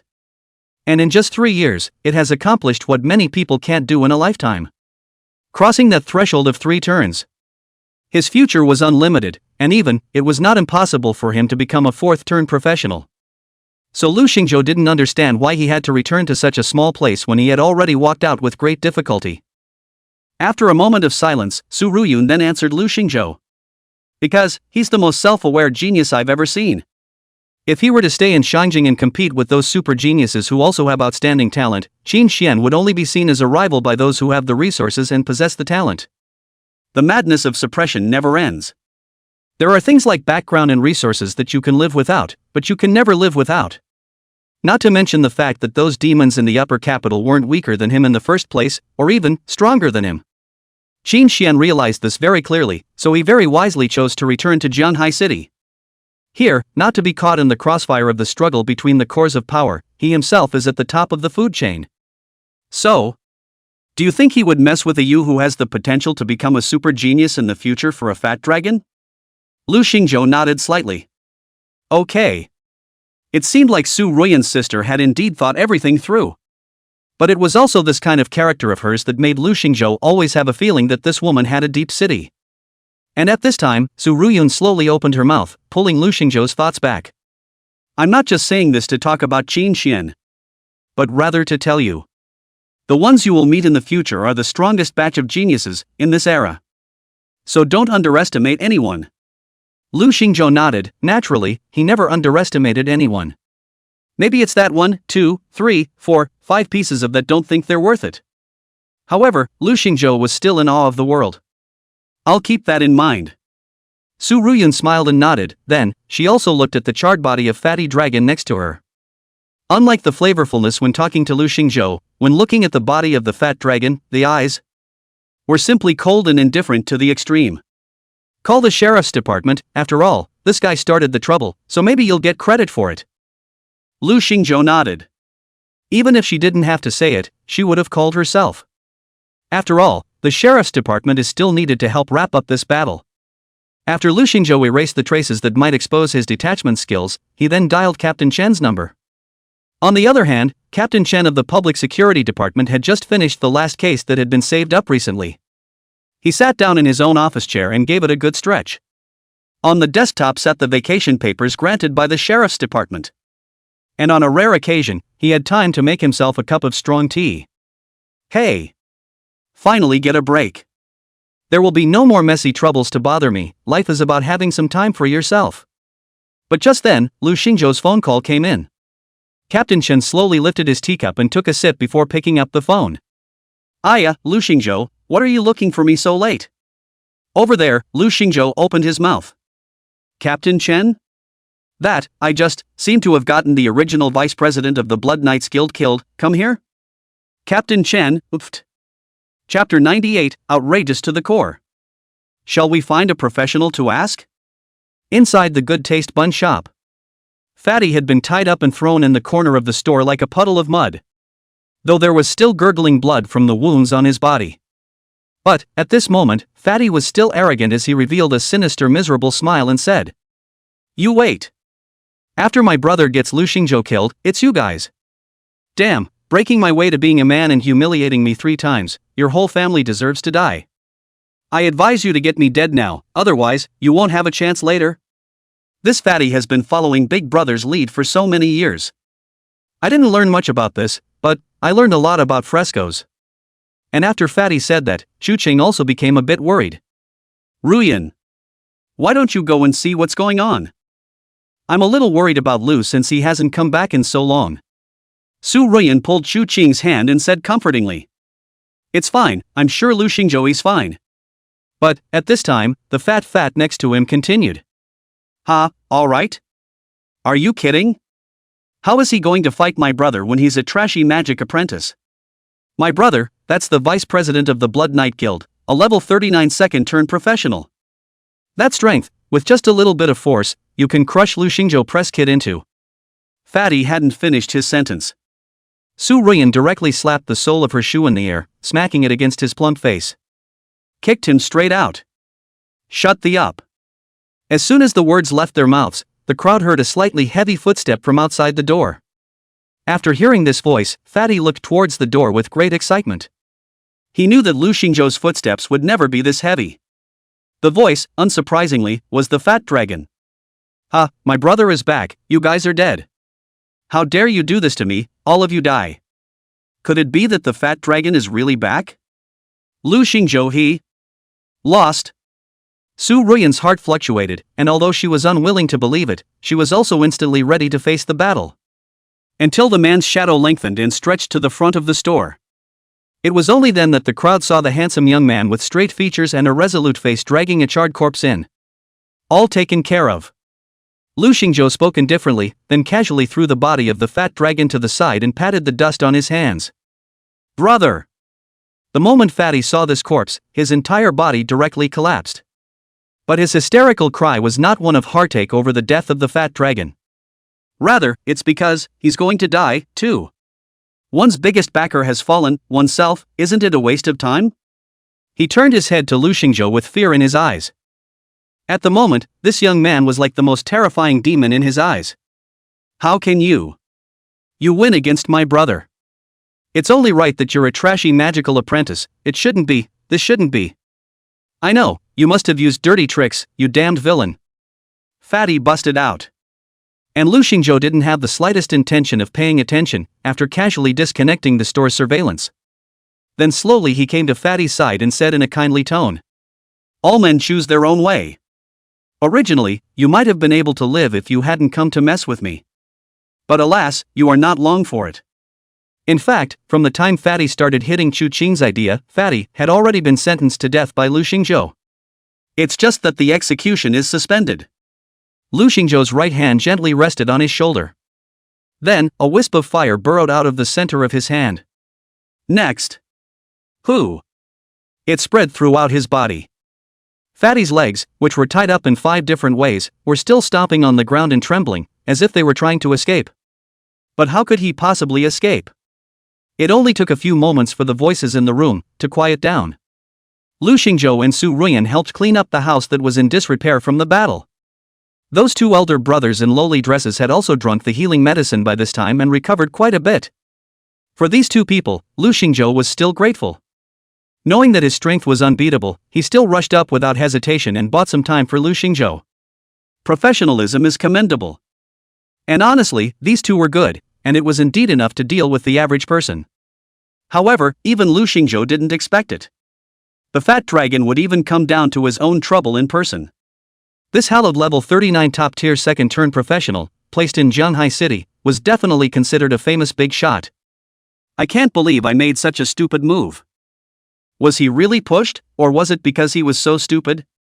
Lu Xingzhou shook his head and didn't bother to pursue the matter. After all, this was practically, not everyone was as smart as Ruyun Su. And it wasn't long before Lu Xingzhou watched the gloomy-faced Captain Chen appear at the store's entrance with 2 other new colleagues. His face was very ugly, as if he had just learned some bad news. It was a bolt from the blue, and his face was bloodless. Lu Xingzhou looked at him and spoke slowly. Captain Chen, what's wrong? Have you been busy lately? Why does your face look so ugly?" The corner of Captain Chen's mouth twitched as he gritted his teeth. "Thanks to you, it would have been less busy." Lu Xingzhou rubbed his chin and said as if he didn't hear it. "I'm going to need your help at the scene, it's kinda complicated." "Okay." Captain Chen had no choice but to resign himself to his fate. When people have bad luck, they can't even drink cold water. He turned his head to the 2 charred corpses next to him and pointed to one of them with a bit of wonder. "Hey, why is this still hot?" "Is it?" Lu Xingzhou scratched his head and said, "An illusion." "An illusion?" Captain Chen didn't bother to think about it, he just followed the rules and procedures and started to record the scene. It was just that he didn't understand that this vice president of the famous Blood Knights Guild. How was it that you were backstabbed by a kid who wasn't even in college yet? Does that make sense? Although, Lu Xingzhou had also crossed over to defeat higher-level opponents a few times before. But, that didn't exceed Lu Xingzhou's rank by too much after all. And this fat dragon, that's a level 39 professional. Captain Chen thought about it while completing the registration of the situation at the scene. This is something that he feels is a bit involved. Not only does it involve the core characters of the only A-class guild in Jianghai City, but it also involves this year's Jianghai City examination top student. At his level, there's no way to make a decision anymore. So, after going back, Captain Chen reported the matter to the head of the public security department. The leader nodded and agreed that it would be best for this matter to be investigated by a professional. And that's when the leader came up with the right person for the job. By the way, didn't that Dean Shin from the Shanjing Academy come to do some business with us recently? I've heard she's very good, and used to help the Scottish Sheriff's Department with a lot of valuable advice. Why don't we ask her? Chapter 99, Big Brother, who takes me for a child without you? Just like what Su Ruyan had said, Xin Xian did not show any anger after learning about this matter of Fatty Dragon's death. Not even the idea of him even pursuing it. It seems that the matter of who killed the fat dragon is inconsequential. Lu Xingzhou was happy to be at ease, otherwise he would have to deal with it. It was just that he didn't expect that Captain Chen on the other side would not continue to pursue this matter further. After just a brief look at the situation, nothing more was said. I think he said something about leaving it in someone else's hands? Anyway, if he didn't look for himself, then it had nothing to do with Lu Xingzhou. Because he's got a lot on his plate right now. Auntie, why don't you come with me to Shangjing? That way we can still look out for each other. My sister-in-law hesitated for a moment after hearing this. A bit of a long-winded comment followed. I've been in Shanghai City for so many years, and I have feelings for the place. I still have some reluctance if I'm asked to reopen my store in a different place in a hurry. Hearing this, Lu Xingzhou felt slightly strange. Because it had always been my sister-in-law and myself who were the closest people in the world. It's not often that she says something like she can't give up on a place. However, Lu Xingzhou chose to respect his sister-in-law's thoughts, so he didn't ask much. Just nodded and said that he would be going to Shangjing for a while recently, but would be back soon. But secretly, Lu Xingzhou still can't rest assured that his sister-in-law's safety is not a problem, and he only relies on outsiders to protect his sister-in-law from being unstable. Moreover, there was still such an unstable factor as Xiaoyu. It was really quite difficult for anyone other than himself to guard against her sneak attack. Lu Xingzhou then arranged for one of his own Dharma bodies to stay in Shanghai City to secretly protect Xuqing. That's kind of a no-brainer. On the other hand, saying goodbye to Sun Qi and the others was much simpler. Lu Xingzhou just left behind a sentence, "Good dear, take care of yourself." Of course, Sun Qi was completely unconvinced by this. And he has stated more than once that he said, "Don't you dare say that to my father's face." Of course, it's all in jest. Lu Xingzhou wasn't worried that Sun Qi's upgrade speed would be left behind. Because even if this kid is no longer a rare professional, he's still a strong one among the rare professionals. If even he has trouble upgrading, how do you expect the others to live? However, the upgrading speed was definitely not as fast as it was when he was laying down with his own copy brushes all. On the other hand, Zhao Qian heard that Lu Xingzhou had to leave Shanghai for a period of time. The mood was even more reluctant. "Big brother, when will you come back, After brushing with you, big brother, I'm no longer comfortable brushing in a group with other commoners." Lu Xingzhou cried and laughed. This Zhao Qian had also deliberately changed into a full plus agility outfit in order to help herself be more efficient when picking up props. "I'm running as fast as I can." If it was a normal brushing squad, she certainly wouldn't be allowed to match her equipment like that. After all, you're nothing but a fast runner. What's the use of being the only fast runner left when all your teammates are gone? What, a marathon with a monster to see who dies first? If Zhao Qian is to rejoin another team, this equipment will have to be repurchased and rebuilt. Of course, Zhao Qian was not someone who was heartbroken about money. Just leave Lu Xingzhou, who else treats her like a child? Zhao Qian thought of the big brother's concern for herself. She only felt concern from strangers in Lu Xingzhou's place, and she often heard Lu Xingzhou instructing her. "Go on, sit at the kids' table. Hey, the big man is actually going to Shangjing. Why don't I sign up for the Upper Kyoto Academy and try it out too?" With Zhao Qian's performance nowadays, it wouldn't be much of a problem to get into the top 3 academies in the Federation. The enrollment criteria for the Upper Beijing Academy was strict, but it was not impossible to try. Say it and do it. At this time, Zhao Qian had already taken this thought of hers and silently memorized it in her heart. On the other hand, inside the Shanghai City Security Bureau, the Director of Public Security personally received the Shen Xining, Dean Shen of Shangjing University, who was dressed in a white professional outfit. Shen Xining looked very competent in a white professional outfit, but the black-framed glasses she wore on her better face revealed a sensible beauty. Although she was the dean of the Shangjing Academy, she had only taken up this position for a short while. Age looks, and Lu Xingzhou's sister-in-law is similar in age, about 27 or 18 years old. "Dean Shen, we're still busy bothering you to help check this case. It's mostly this thing that's really weird. This year, our Shanghai City's this examination first prize. Lu Xingzhou, he actually defeated a level 39 second-turn professional." After Shen Xining heard these words, a trace of doubt also appeared on her face. Shouldn't Shanghai City's top examination student be a senior? Right. The sheriff's chief nodded. Then he's at most a level 10 out. Right. The sheriff nodded again. Shen Xining was silent.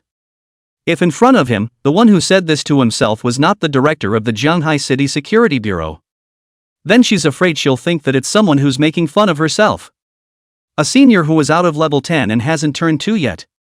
Crossing a level gap of over 20 levels and defeating a top-tier second-turn professional? What a joke. Show me his information. After Shen Xining finished saying this, the staff next to her very nimbly handed over Lu Xingzhou's information. She raised her right hand slightly and held up her black-rimmed glasses. Looked at the report with interest. After reading Lu Xingzhou's basic information, she put down the thick stack of reports. Then spoke slowly. Show me the site. Magistrate's genus, custodial room for display of evidence. The bodies of Fatty Dragon and Fatty Fat were lying there steadily, motionless. Fire magic. Moreover, the skill is of a high grade. Shen Xining muttered silently to herself, recalling in her mind the skills that Lu Xingzhou had mastered as written on the report. Small flame, first order. This is a skill that Lu Xingzhou, obtained from the collection of the second middle school in Zhanghai City, is registered. But Shen Xining was completely unconvinced that Lu Xingzhou had truly mastered this skill. A first-rank skill that simply couldn't cause such terrifying burning damage. It's at least a 7th order skill. Shen Xining secretly made a judgment in her own heart. And then she took a closer look at the body of the fat dragon. After carefully observing for a while, Shen Xining's eyebrows moved slightly. Because she just found out something. The direction of the flames burn, it's coming from 3 angles? Though not too obvious evidence or traces could be found on the outside. However, judging from the traces of magical residue, Shen Xining was quite certain. The fat dragon was definitely attacked by 3 flames of the same power before it died. This puzzled her to no end. How did this young man called Lu Xingzhou do it? After thinking for a few moments, Shen Xining said to the director of public security and a group of staff next to him. Please step outside for a moment and leave me a quiet space. I, for one, have some things to do. The sheriff's commissioner nodded slightly after hearing this and hastily blasted the crowd out. Go go go, all of you. Only when the room was completely empty did Shen Xining come to the side of the fat dragon once again. Then he took off a somewhat oddly shaped ring and slowly leaned down. Presses his right hand to the ground. In my name, at my command. R.I.P. Susan. Chapter 100, What to Expect, I think. Lu Xingzhou departed with Su Ruyun and traveled to Shangjing. This was the first time he had left Zhanghai City since he was a child. Whether it was in his last life or this one, in every sense, this was Lu Xingzhou's first time. Actually, it's not just Lu Xingzhou. For the vast majority of people, no matter how big the world is. How wonderful the world is out there, but the scope of ordinary people's lives is always just a corner of the world. Fate has already circled a life for the common man in the underworld. Many do their best, but can only gently test the edges of this circumscribed range. A shallow taste would have taken all the strength of the vast majority of people. Lu Xingzhou was slightly emotional. In fact, the so-called destiny is nothing more than a way for those with vested interests to secure their positions. It's just a shackle forced on the average person. Such is the story of the 33 pieces of silver. For the vast majority of people in life, it's all they can do to stay alive. Lu Xingzhou knew that he would definitely encounter more guys who looked at him with displeasure in the future. They certainly didn't want to see a low-level professional. A magical apprentice who couldn't make it to the top went from the bottom, up the ladder. Even, climb on their heads. But, Lu Xingzhou liked to see their expression of looking at themselves but not being able to do anything about it. What's on your mind, kid? Su Ruyun saw that Lu Xingzhou seemed to be a little lost in thought, so she took the initiative to open her mouth and asked with a smile. At this moment, the two were sitting in the back seat of that black business car. The car has a lot of room in the back and the leather seats wrap the two comfortably. A small wine table by the chairs was set up with a wide array of expensive wines. At this moment, Su Ruyun was shaking the second goblet in her hand, rotating some of the crystal and amber-colored liquid within the glass. Su Ruyun had a pair of long and slender legs that were almost as heaven-defying as Su Ruyun's, only compared to her sister, Su Ruyun's legs were more plump and fleshy. The edges of those black stockings gently strangled in, making it impossible to take your eyes off them. Especially when he was close to Lu Xingzhou's ear when he spoke, the two long legs squeezed hard, and it was even more unique. Even Lu Xingzhou couldn't help but look at it a few more times. Ahem, who turned my self-targeting on? Lu Xingzhou secretly thought in his heart. But on the surface, he still shrugged his shoulders as if nothing had happened and said, "It's okay, I'm not a big drinker anyway, I'm just geeking out." Well, come and have a chat then. Lu Xingzhou is actually not interested in chatting, is the leg not good? But, since Su Ruyun had already spoken, Lu Xingzhou still asked cooperatively. Talk about something? Su Ruyun came a few points closer, then narrowed her eyes slightly and said with a flirtatious demeanor. You and my sister, have you finalized your relationship yet? The corner of Lu Xingzhou's mouth twitched, then he shook his head slightly and said. No. Su Ruyun lengthened her voice and let out an A. She then took another sip of the wine in her glass, and that's when she spoke. Then, are you interested in my sister, or not? I can hear her say that you're also planning to enroll in the Shangjing Academy, right? Lu Xingzhou felt that Su Ruyun's sister was really a bit of a gossipy soul in her body. Is it possible that gossip is her true nature? SJS is the best school in the federal government, so naturally, if you want to challenge yourself, you would apply here. Lu Xingzhou answered frankly. And at this time, Su Ruyun's eyes suddenly became a few points sharper, as if she wanted to see through Lu Xingzhou. You didn't answer my question. Do you mean anything to my sister, or not? Lu Xingzhou pondered for a moment, wondering why.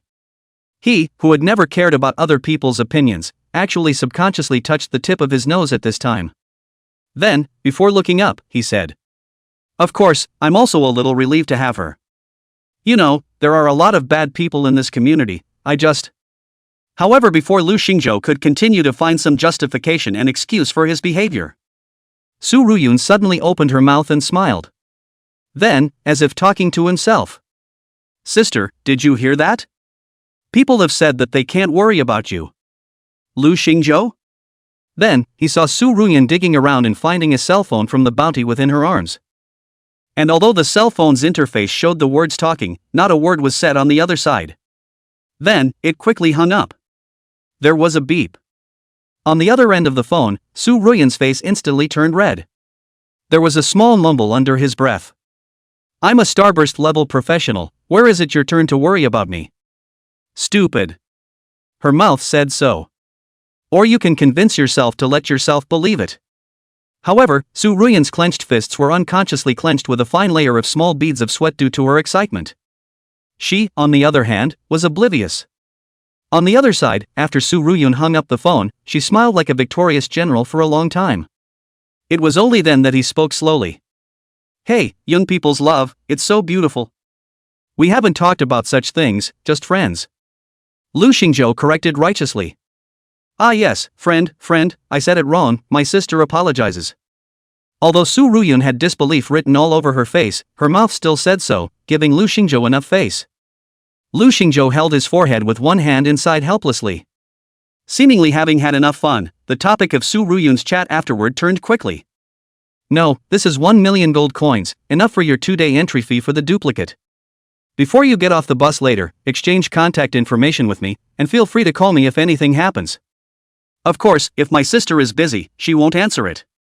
Lu Xingzhou took the bag containing 1 million gold coins. It was then stowed away in his props bar. Now Lu Xingzhou's total assets had come to 3 million gold coins.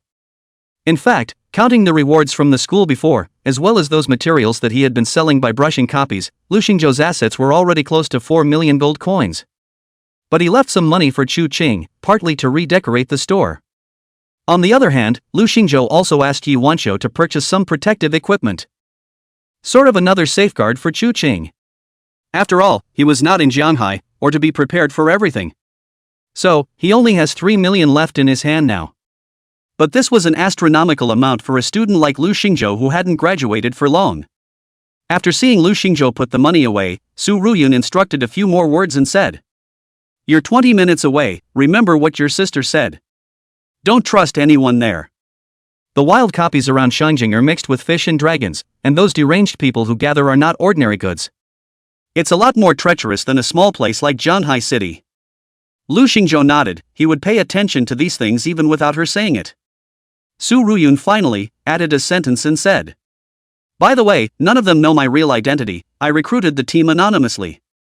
So don't reveal my identity, oh brother. Lu Xingzhou glanced at her, then, suddenly raised a question. Are you hiding your identity so much to avoid someone? Combine that with what you said at the time about bringing down the Su family. Lu Xingzhou's voice lowered a few points, his eyes looking at the driver in the front row. But at this time, Su Ruyun smiled and said, Don't worry, he can be trusted. And you, little brother, there are a lot of things that I can't tell you right now, and you shouldn't ask. But, if you reach the 4th turn in the future, maybe you can help a little. Lu Xingzhou's eyes moved slightly. 4 turns? A professional of level 60 or higher is known as a Turn 4. That was the top group of professionals who were qualified to access 9th rank skills. Lu Xingzhou guessed that this matter should be quite involved. So there were no more questions. Good. He responded and didn't say anything else until he got out of the car. After he left, however, the driver spoke slowly. Ms. Su, do you think that he will be able to join us in the future? Su Ruyun stroked her chin, then slowly opened her mouth. Who knows, but I think he has the potential. And don't look at him, even though he's not very old, but he sees more than the average person. Besides, I think he wants to overthrow the Su family more than any of us. The driver nodded. He's really smart and sharp. But he's just a magic apprentice. His ceiling may not be high. Su Ruyun didn't comment, but just said very calmly. Then let's wait and see. After the car had driven some more distance, the driver suddenly asked again. Miss Su, are you able to answer one of my subordinate's doubts? I'm in a good mood today, so go ahead. Su Ruyun shook her wine glass and spoke slowly. I would like to ask you why he was allowed to participate in this copy. That driver's eyes unconsciously glanced in the rearview mirror as he drove. If I remember correctly, this Nightmare Library copy should be among the mandatory courses of the Upper Capital Academy, right? And it's not even a copy that the average freshman student would have access to. Hearing this, the corners of Su Ruyun's mouth lifted slightly. Because I talked to Bai Shengyang 2 days ago, he's going to let Lu Xingzhou participate in the military district competition, and before that Lu Xingzhou has to rise to level 20. There's a lot of pressure to upgrade if you're on track. Besides, with him in the copy, maybe I'll be able to get the hegemony rune I want as well. The driver nodded with a look of understanding, then focused back on driving. But in reality, the driver secretly slandered in his heart the market price of the Overlord rune, that is over 10 million gold coins of super rare props. You have been secretly arranging this for so long without getting it. Isn't it a bit too optimistic to expect Lu Xingzhou to get it for you? However, at this moment, Su Ruyun only smiled faintly. I think it's something to look forward to. Chapter 101 What the, you're a magical apprentice? Edge of Shanjing, Replica Wild Area. There are many copies of the area within this range. Both the quantity and quality were much higher than the regional copies in Jianhai City. This is a strange thing, this part of Shanjing is just more developed than the rest of the city. Even the replica resources are more. Lu Xingzhou followed the contact information given by Su Ruyun and made a rendezvous with that team of professionals. They agreed to meet at a tavern in a campground in no man's land. It was still more than 200 kilometers away from the edge of the city in Shanjing, but it was close to the major field replicas. So this place should also be considered one of the few supply places for the professionals. There are simple supply depots, small inns, taverns, and even a black market street dedicated to letting people trade. After Lu Xingzhou walked into the tavern, he then smelled an overwhelming burst of alcohol, sweat, mixed with the smell of some people's vomit. It instantly made him frown, revealing a mask of bitterness. But fortunately, Lu Xingzhou's patience was still very strong. After he briefly acclimated himself, he headed straight for the innermost table. There were 4 people sitting at that table. A muscular man in a turban was drinking with a boozy girl next to him. Next to him sat a wiry, sickly-looking scholar with glasses. The remaining one was a 50-year-old man sitting in the corner of the table, sipping lemonade. A slightly odd choice of drink for this 50-year-old man. In Lu Xingzhou's stereotypical impression, they would be more likely to like the kind of spirits that were drunk neat without ice. Lemonade? Well, very creative. The boss asked me to take the last position in the Nightmare Library copy. Lu Xingzhou came to the table and directly interrupted the crowd and said. The 4 people at the table all turned their gazes to Lu Xingzhou next to them. The muscular man in the bandana then said. You're the one who made the appointment with us. The boss told you to come, are you sure? The muscular man looked Lu Xingzhou up and down. Obviously not all that pleased with this green-faced brat. He clinked his glass again with the boozy-looking girl and proceeded to drink it all in one go, muttering to himself. Gee, I wonder what this boss thinks. Got an old man, and weak glasses, and now even the hairless brats are here. This. The muscular man wearing a turban looked at Lu Xingzhou and then said. Check your identity, tell me, what's the name of that boss? He's on an anonymous recruiting team, are you kidding me? Lu Xingzhou didn't fall for it at all and said directly. Hearing this, the light flickered in the muscular man's drunken eyes. He then rubbed the back of his head and spoke with a big grin. Ah. Right, I forgot. Okay, then since you're joining our team, how about telling us your basic attributes and skills first? We don't want to get to the start of the fight and not know what skills you know. Lu Xingzhou looked at the muscular man in front of him and knew that, just now, the other party was intentionally testing himself. But sadly, the means are too low. Lu Xingzhou didn't hide it and directly revealed his information panel. However, just the moment Lu Xingzhou displayed his attribute panel, the few people who had been drinking a moment ago instantly froze. Are you a magical apprentice? Looking at the crowd's surprised gazes, Lu Xingzhou shrugged lightly. What's wrong? Everyone's expressions didn't know what to say anymore because they really didn't expect that Lu Xingzhou was just a magic apprentice. This is no joke? Although the four of them were not considered to be the top strongest among their class.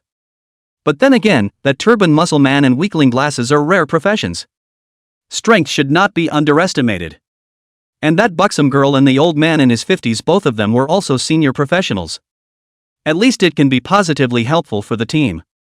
And Lu Xingzhou, low-level professional? There's no mistaking it. The muscular man's face had clouded over, and he crushed the wineglass with a slightly heavier hand grip. Ka Ching. He stood up and came to Lu Xingzhou and said, Kid, I don't care who let you join this team, but I can't allow a loser like you who only adds to the chaos to be with us. Lu Xingzhou said with a still calm demeanor. It's all at the boss's request, and if you're ever dissatisfied, you can go to him. You kid. Don't use the boss on me. Since you're not afraid, go talk to him, what's the point of fighting me? Lu Xingzhou laughed and then waved his hand, not willing to bother with him anymore. Although that muscular man looked at Lu Xingzhou with some displeasure, everyone was paid to do things. After thinking for a moment, he finally swallowed his words and didn't say anything more. Lu Xingzhou sat himself down and then ordered himself a cup of Coke with ice. He's not a big drinker, and it's not like he can't handle that stuff for more than a day or two. When the iced Coke was served, he took a straw and drank it while addressing the few remaining people. Everyone will be teammates for a few days after this, introduce yourself to each other. The somewhat buxom woman looked at Lu Xingzhou and thought that this young man was very interesting. Although it didn't look old, like a recent high school graduate. But his demeanor, and the way he handled himself in the face of such a scene. However, it made everyone feel that Lu Xingzhou had a maturity and calmness beyond his age.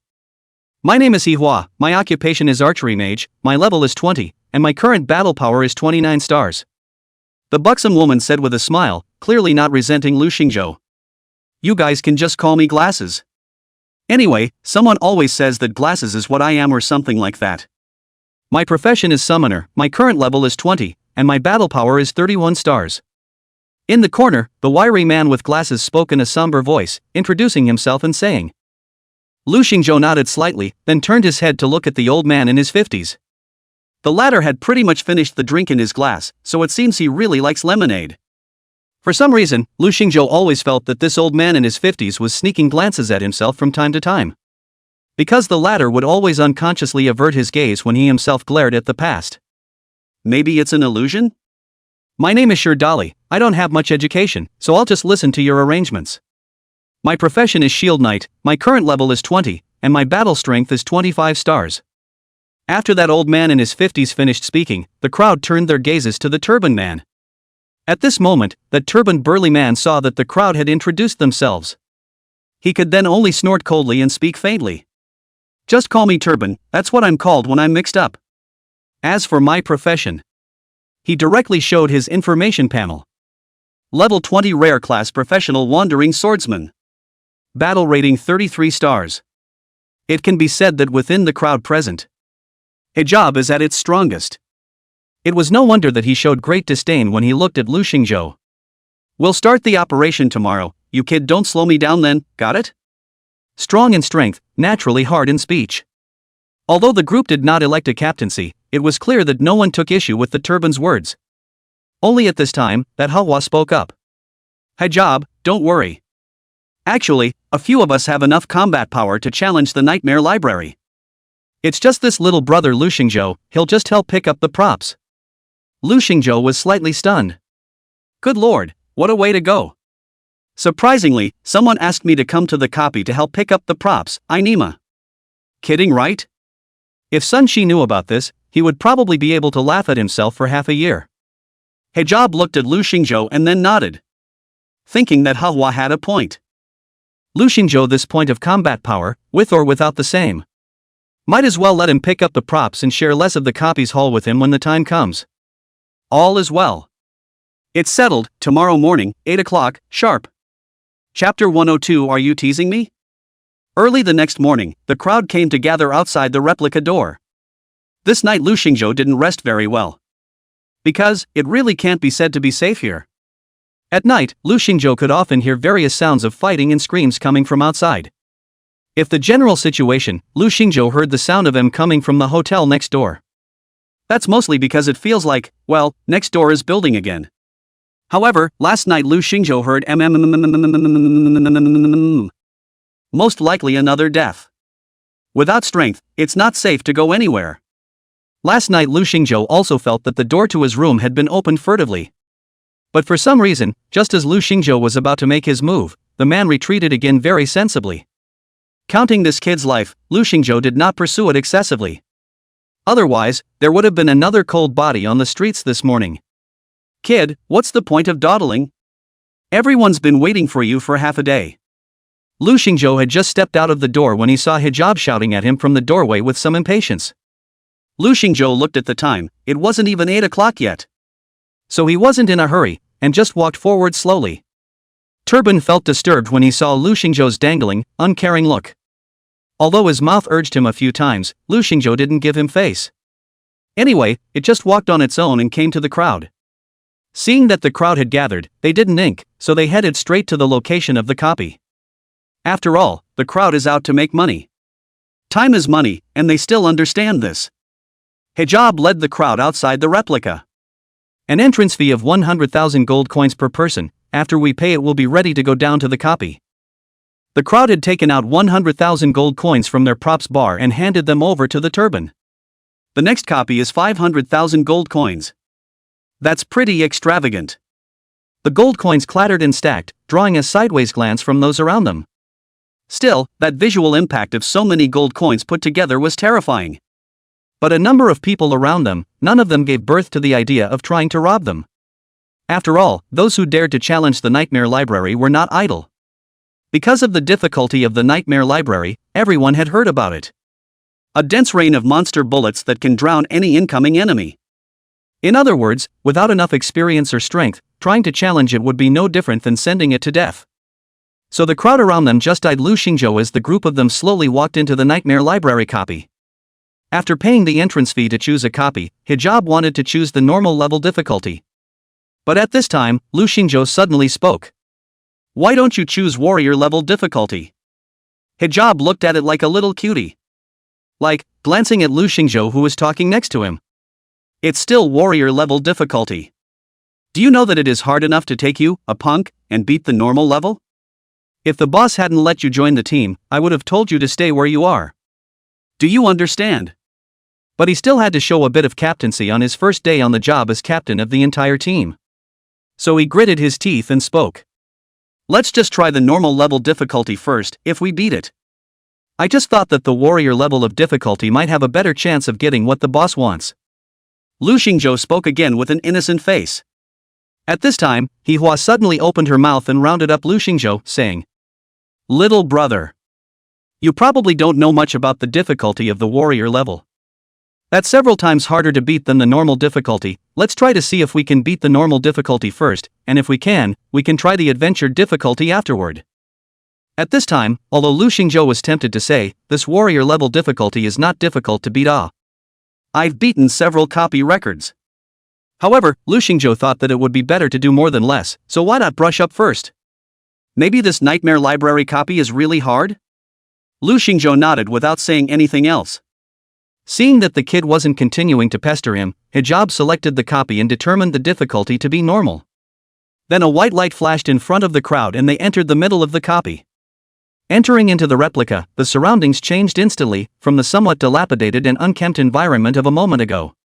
It instantly became a high-class library that was elegant and noble, and if you smelled it carefully, it smelled of perfume. At this point, the crowd at the scene felt something unreal. Are you the employees who cleaned the library today? Suddenly a low voice echoed throughout the middle of the library, reaching the ears of the crowd. Everyone snapped their heads around. It was then that they saw that a middle-aged man wearing purple robes and an odd mask had unexpectedly arrived behind them at an unknown time. Hood was taken aback and immediately assumed a fighting stance. But his move was quickly stopped by Manhwa at his side. "Don't, this is their curator. He won't attack us, it's just a normal NPC." Only after hearing this did Hijab react. He naturally knew that this copy had a curator's identity present, and just now he was just subconsciously a little excited. Almost did it. At this time, the curator spoke again once more. "There are 6 rooms in the library in total, and you can choose which one to enter first as you see fit. After completing all the tasks, you can come back to me to collect your rewards." After saying that, the librarian, who was wearing a purple robe, left. Lu Xingzhou looked at the back of this librarian and silently spoke. "It's, like, really unbeatable?" Hijab took a deep breath to keep his inner peace. Then spoke slowly. "Beat your ass, don't say those unrealistic words, go." Next to him, the underdog glasses guy held his glasses with his right hand and said grimly. "I've heard of people choosing to attack the curator before, but in the end, it didn't end well. They were directly exterminated, and only 2 professionals forced their way out of the copy at the last minute. Or it's all over." Next to him, the 50-year-old man, Sherdali, also nodded his head. He'd heard the rumor, too. "All in all, this curator is a dangerous person, we'd better be careful." Hihua spoke up. Lu Xingzhou didn't dwell on it, "Let's go. Red, orange, yellow, green, cyan and blue. 6 rooms, each corresponding to 6 colors." Hijab led the crowd, heading to the first room first. The naked room. As the crowd slowly walked in, the style of the room followed suit. The surrounding walls were decorated with some stark colors in a very uniform style and color. The moment they entered the room, several people stood at attention. Glasses activate the skill, Twin Elves. Immediately after that, 2 elemental elves, one black and one white, were summoned at his side. Sherdali also took out a huge shield from within the prop space and blocked it in front of him. Hahua and Turban, they also took out their weapons from the props bar. Seeing that Lu Xingzhou did nothing, the Turban at this point urged. "What are you doing, kid? Get out your gear." "Oh." Lu Xingzhou answered. Then, under the gaze of the crowd, Lu Xingzhou slowly took out one from his props bar. Broken wooden sticks. "Hijab? Are you kidding me?" Chapter 103 Quenching Fire? It's a big profit. Chapter 104 No, he's alone. Single brush? Chapter 105 Absorb enemy bullets to your heart's content. Chapter 106 I, exploiting myself. It was because Lu Xingzhou had been absorbing the enemy's attacks. There's no pushing all the way across. So, this time the copy passes not too fast. But anyway, Lu Xingzhou didn't care about any so-called copy records. After all, it was the best if it could give him a boost. Another thing also suddenly occurred to Lu Xingzhou after he exited the copy. Hey! So will my Jed be able to swipe my own copy? Thinking of this, Lu Xingzhou secretly summoned his Dharma body and told him to wait a little by the side. Try to see if your Jed is also able to enter the copy after you enter it. Wouldn't that be double the pleasure if it actually worked? This time Lu Xingzhou chose the warrior level difficulty copy and then directly entered. As his figure disappeared into the middle of the replica's interface. Outside the copy, another teleportation glow lit up. The blonde-haired teenager who had just entered the copy, as well as his teammates, were all teleported out at this moment. After this battle just now, they could be said to have used all their cards. The adventure class is far more difficult than they could have imagined. The crowd had planned to just exit the copy in the first room. But their self-respect as top geniuses kept them going. By the time they hit the third room, the crowd was really not in good shape before they finally had no choice but to leave the copy. The good news, though, was that they only lost some experience points and dropped some common consumable materials. The rare equipment on his body, and some rare props didn't drop. The difficulty of this copy is indeed quite large, and rashly challenging the difficulty of the adventure level. Is not something we can currently dabble in. The blonde teenager wearing a cross spoke slowly. This was because none of their levels were high either, only levels 17 and 18. At this point, none of them have completed their second turn yet. Everyone is well aware that there is a rule by default. Challenge copies are often played stuck at the level cap of the copy. Let's say the level of this copy is 1521. Most people will then challenge the Nightmare Library at level 20 plus. And they themselves, at this point, were in the category of transgressing the level to brush up on their copies. Not to mention this kind of copy, which spanned both the first and second turn stages. If they were allowed to challenge the Nightmare Library after completing their second turn, then this adventure level difficulty wouldn't be much of a challenge for them. However, it was important to realize that they were only a group of first-turn professionals at this point.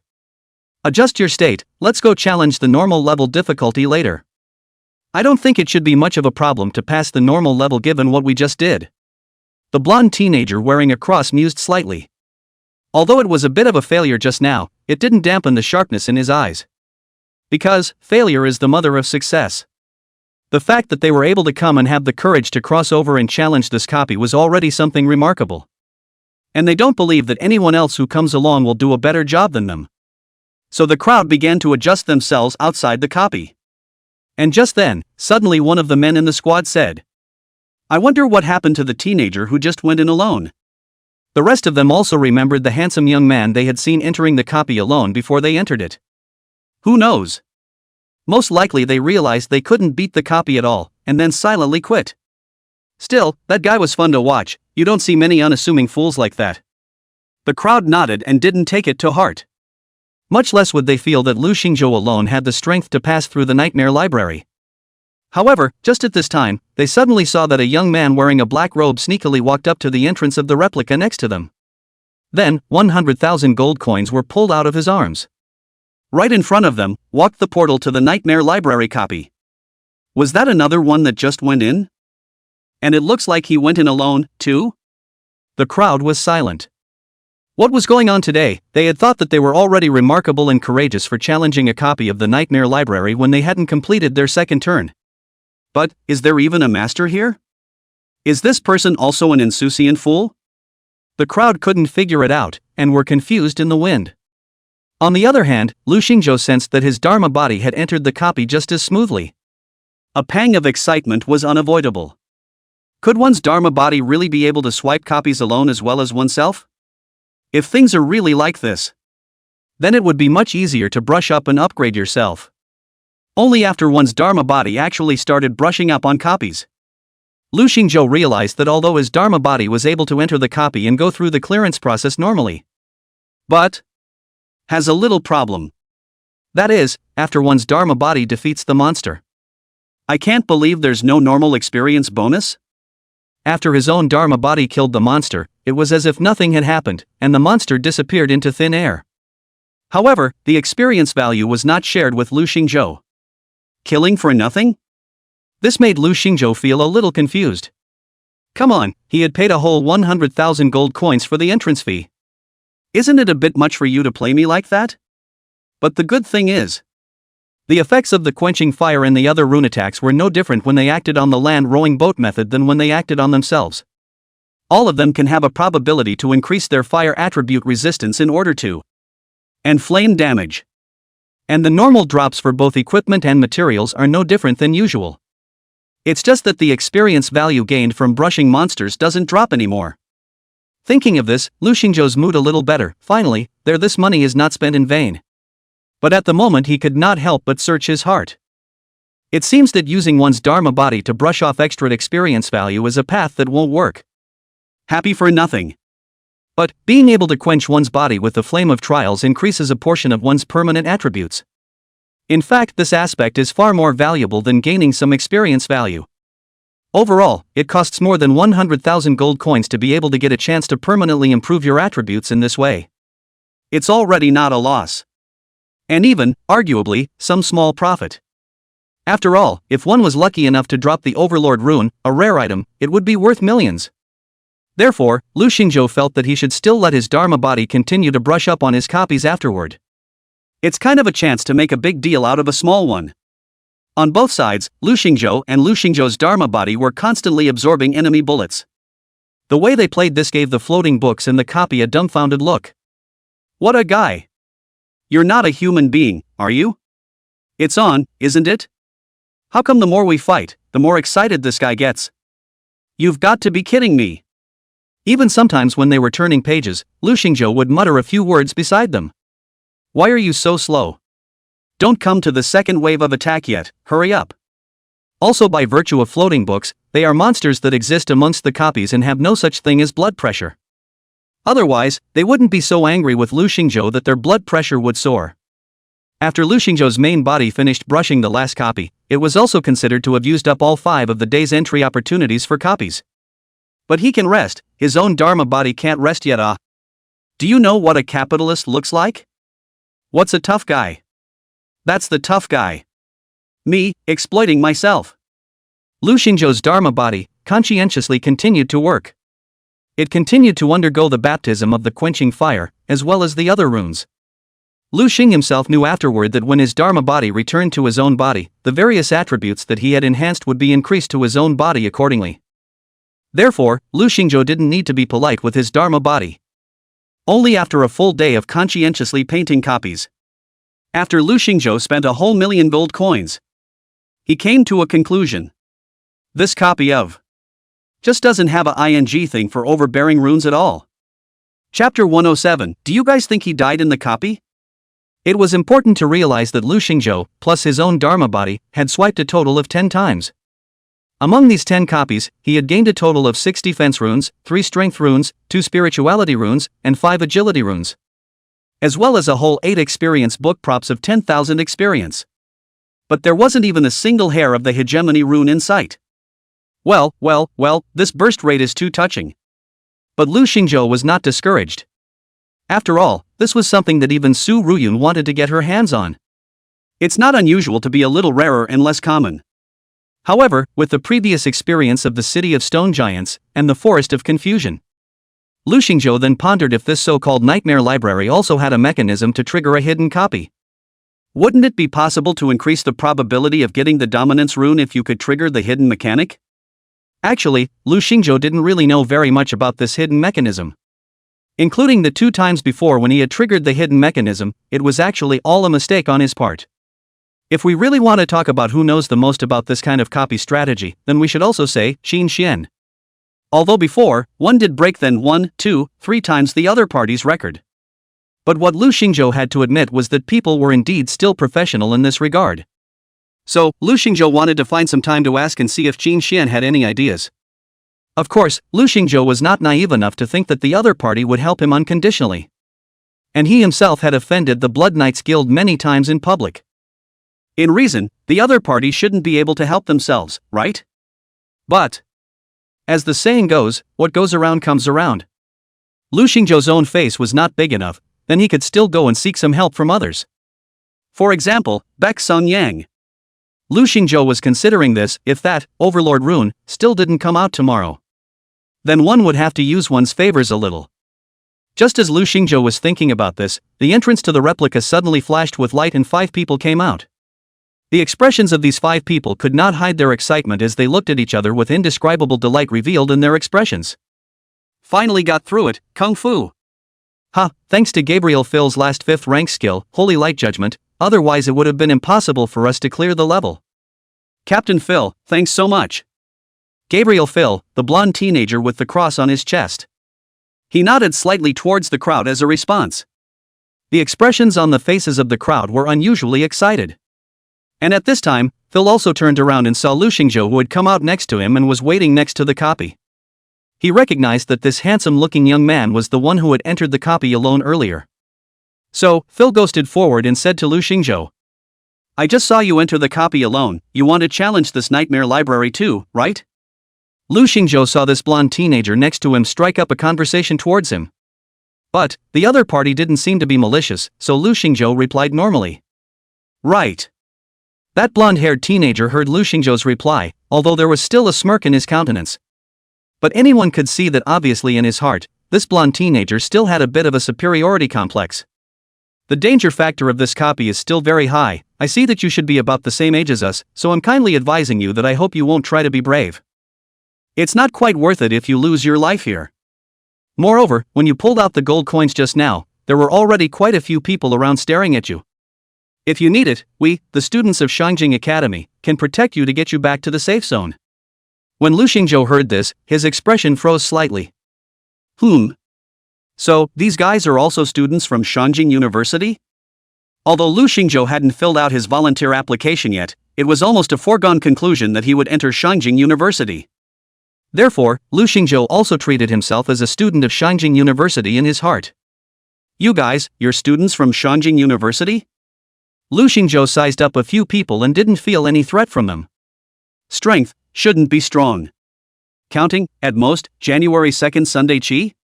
Lu Xingzhou stroked his chin and pondered, this student of Shangjing University seems to be nothing more than that. However, that Gabriel Phil shook his head slightly and said, Prospective freshmen, a few of us are trying to challenge the difficulty of this nightmare library, which is known as a must-have replica of Shangjing University, before we enroll. Lu Xingzhou nodded slightly. A prospective freshman would make sense. If it was a sophomore, or even a junior veteran who only had this combat power, then Lu Xingzhou would more or less feel a little disappointed in this so-called top federal academy. Thank you for your kindness, but I don't think there's much danger here, so I won't bother you. Lu Xingzhou didn't really want to get involved with these people, so he slowly excused himself. Gabriel Fell didn't say much. After all, from Lu Xingzhou's move to challenge this nightmare library alone, one could guess that his character should be rather withdrawn and arrogant. One has expressed one's goodwill, and it is not one's business if the other party does not accept it. So Phil just nodded slightly and touched the cross on his chest and said, May the holy light bless you. After watching Lu Xingzhou leave, the other teammates around him then gathered around and asked, Phil, what did you just say to him?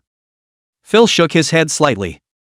Didn't say anything, just thought it was interesting that a magical apprentice would dare to come to a place like this. The crowd was shocked. What? He's, like, a magic apprentice? I'll be damned, a low-level profession challenging the nightmare library alone, what a lunatic. Silly people have silly luck, it's amazing this hasn't died in the copy. The crowd lamented as you spoke. But after a few moments everyone suddenly had some questions. Hey! But, this guy shouldn't have just quit his copy, or else why is he later than when we got out of our copy? So what was he doing in the copy just now? The crowd was silent, staring at each other, but could not get any answers. By the next day, Hijab and their small group gathered again. After a night's rest, the crowd was in much better shape. What do you guys think, that magic apprentice kid, could he have just died in his copy last night? Not so much, Weakling Glasses spoke slowly. Hijab bristled, yeah? Hihua also spoke up at this time. Can't you expect anything good from anyone else? I'm just saying a guess I have, and besides, who's to say it's not the truth again? Turban thought, it's not like this kid is strong or anything. It was also basically touch and go the entire time on the first day of brushing. At that level, stay in a copy in the wild. So you're dead? How about it, do you guys want to make a bet?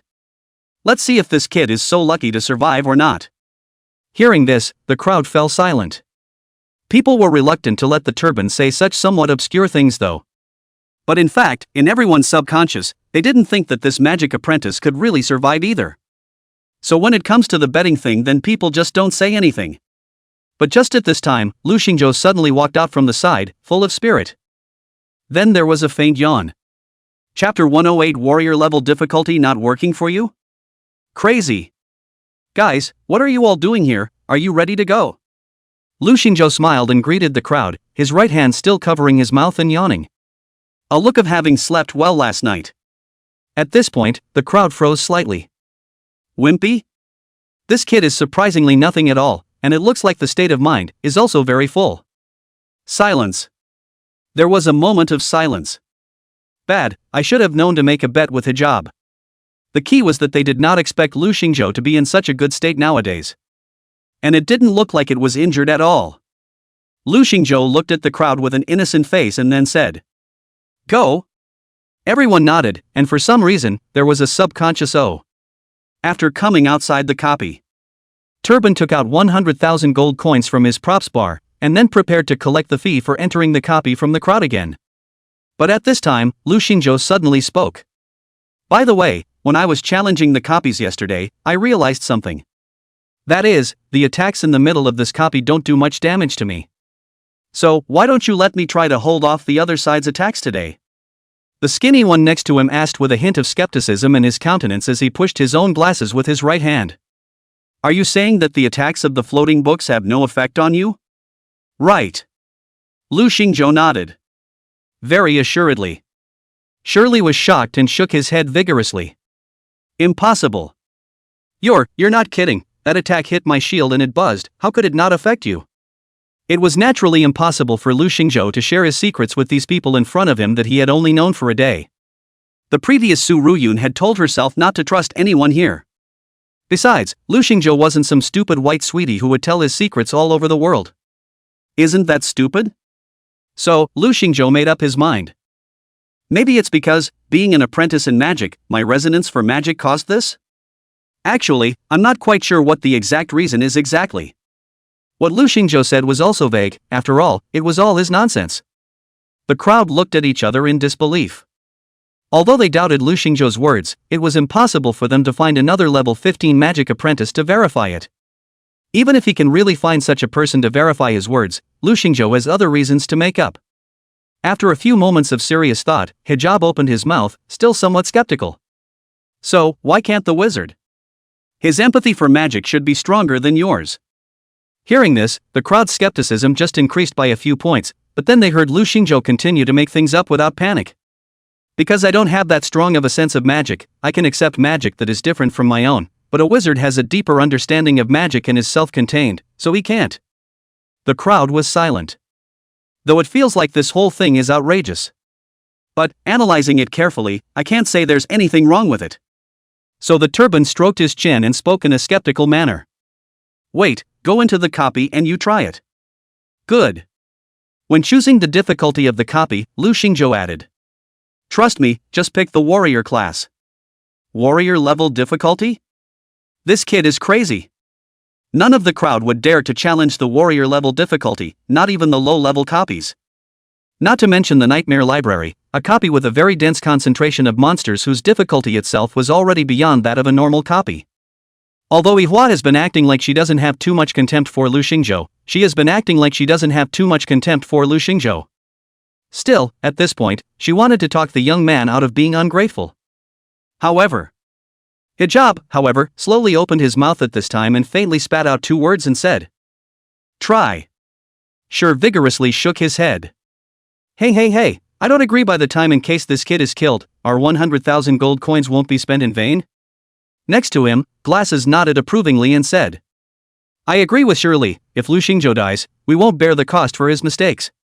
At this time, the turban didn't retort. Instead, he turned his head to look at Lu Xingzhou and said, I'm also worried, so, Lu Xingzhou, you'll have to bear this part of the gold in advance. All the gold for everyone entering the copy.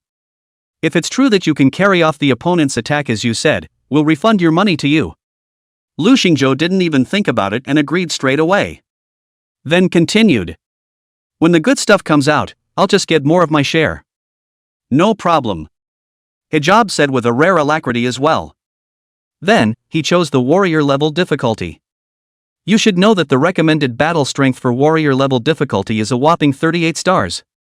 The crowd was still in the dark even as they entered the replica, already planning to exit the copy at any time. However, Lu Xingzhou was not the least bit flustered. Walked straight into the first red-colored room. Sure vigorously stood by, pulling his shield out from among the props bar and placing it in front of him. Bang! Then, he unleashed his skill, Absolute Guardian. This is the Shield Knight's 4th rank skill, capable of boosting defense by 2x for a short period of time and generating an armor in front of it that has 5x its life value. This is one of the Shield Knight's core skills, capable of absorbing a lot of damage. Apparently he was panicking about the warrior level copy difficulty. And to be honest, he didn't really think that Lu Xingzhou was really able to withstand the attacks of these floating books with his mortal flesh. Because even when he himself was fending off their attacks, it was quite a struggle. This kid just takes it on the chin? This is no ing joke. However, just when the crowd wanted to see if Lu Xingzhou was really able to carry the opponent's attack, suddenly, he made an even more shocking move. Lu Xingzhou even directly pushed all the bookcases in front of him all the way down. In an instant, the floating flame books that covered the sky arrived in mid-air. Everyone present, their faces instantly turned cold, immediately revealing a look of incomparable horror. This kid is crazy. Is he trying to die with us? Is it because we said a few bad words about him the other day that he's going to die with us now? Isn't this guy a little too fragile inside? Bad, by the looks of him I think he's really planning to break. What follows is an unavoidable battle. Yet just as they were thinking so pessimistically, Lu Xingzhou, however, stood directly in front of the crowd and then opened his arms. Facing the attacks that came like a raging storm, there was no fear at all. Boom boom boom. Lu Xingzhou directly blocked all the attacks for his teammate. Just when everyone thought that Lu Xingzhou was about to go up in smoke and be crushed into dregs, Lu Xingzhou is not only fine. Instead, there was a hint of relief. Chapter 109, Talk to Me? Back in Shanghai. The expressions of the others inside the squad were all very shocked.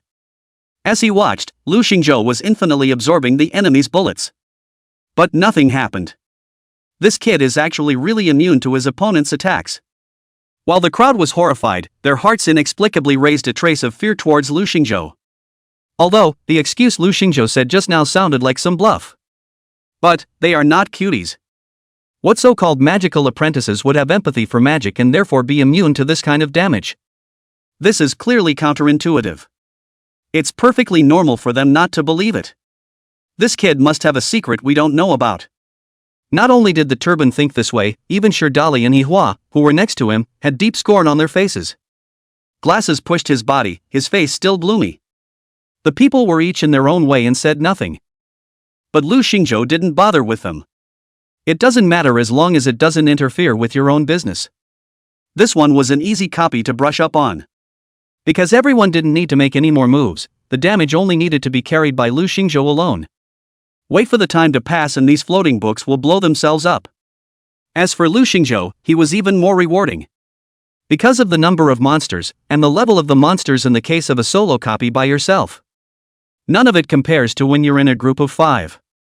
And more monsters, more intensive attacks meant that he had more opportunities to improve his strength.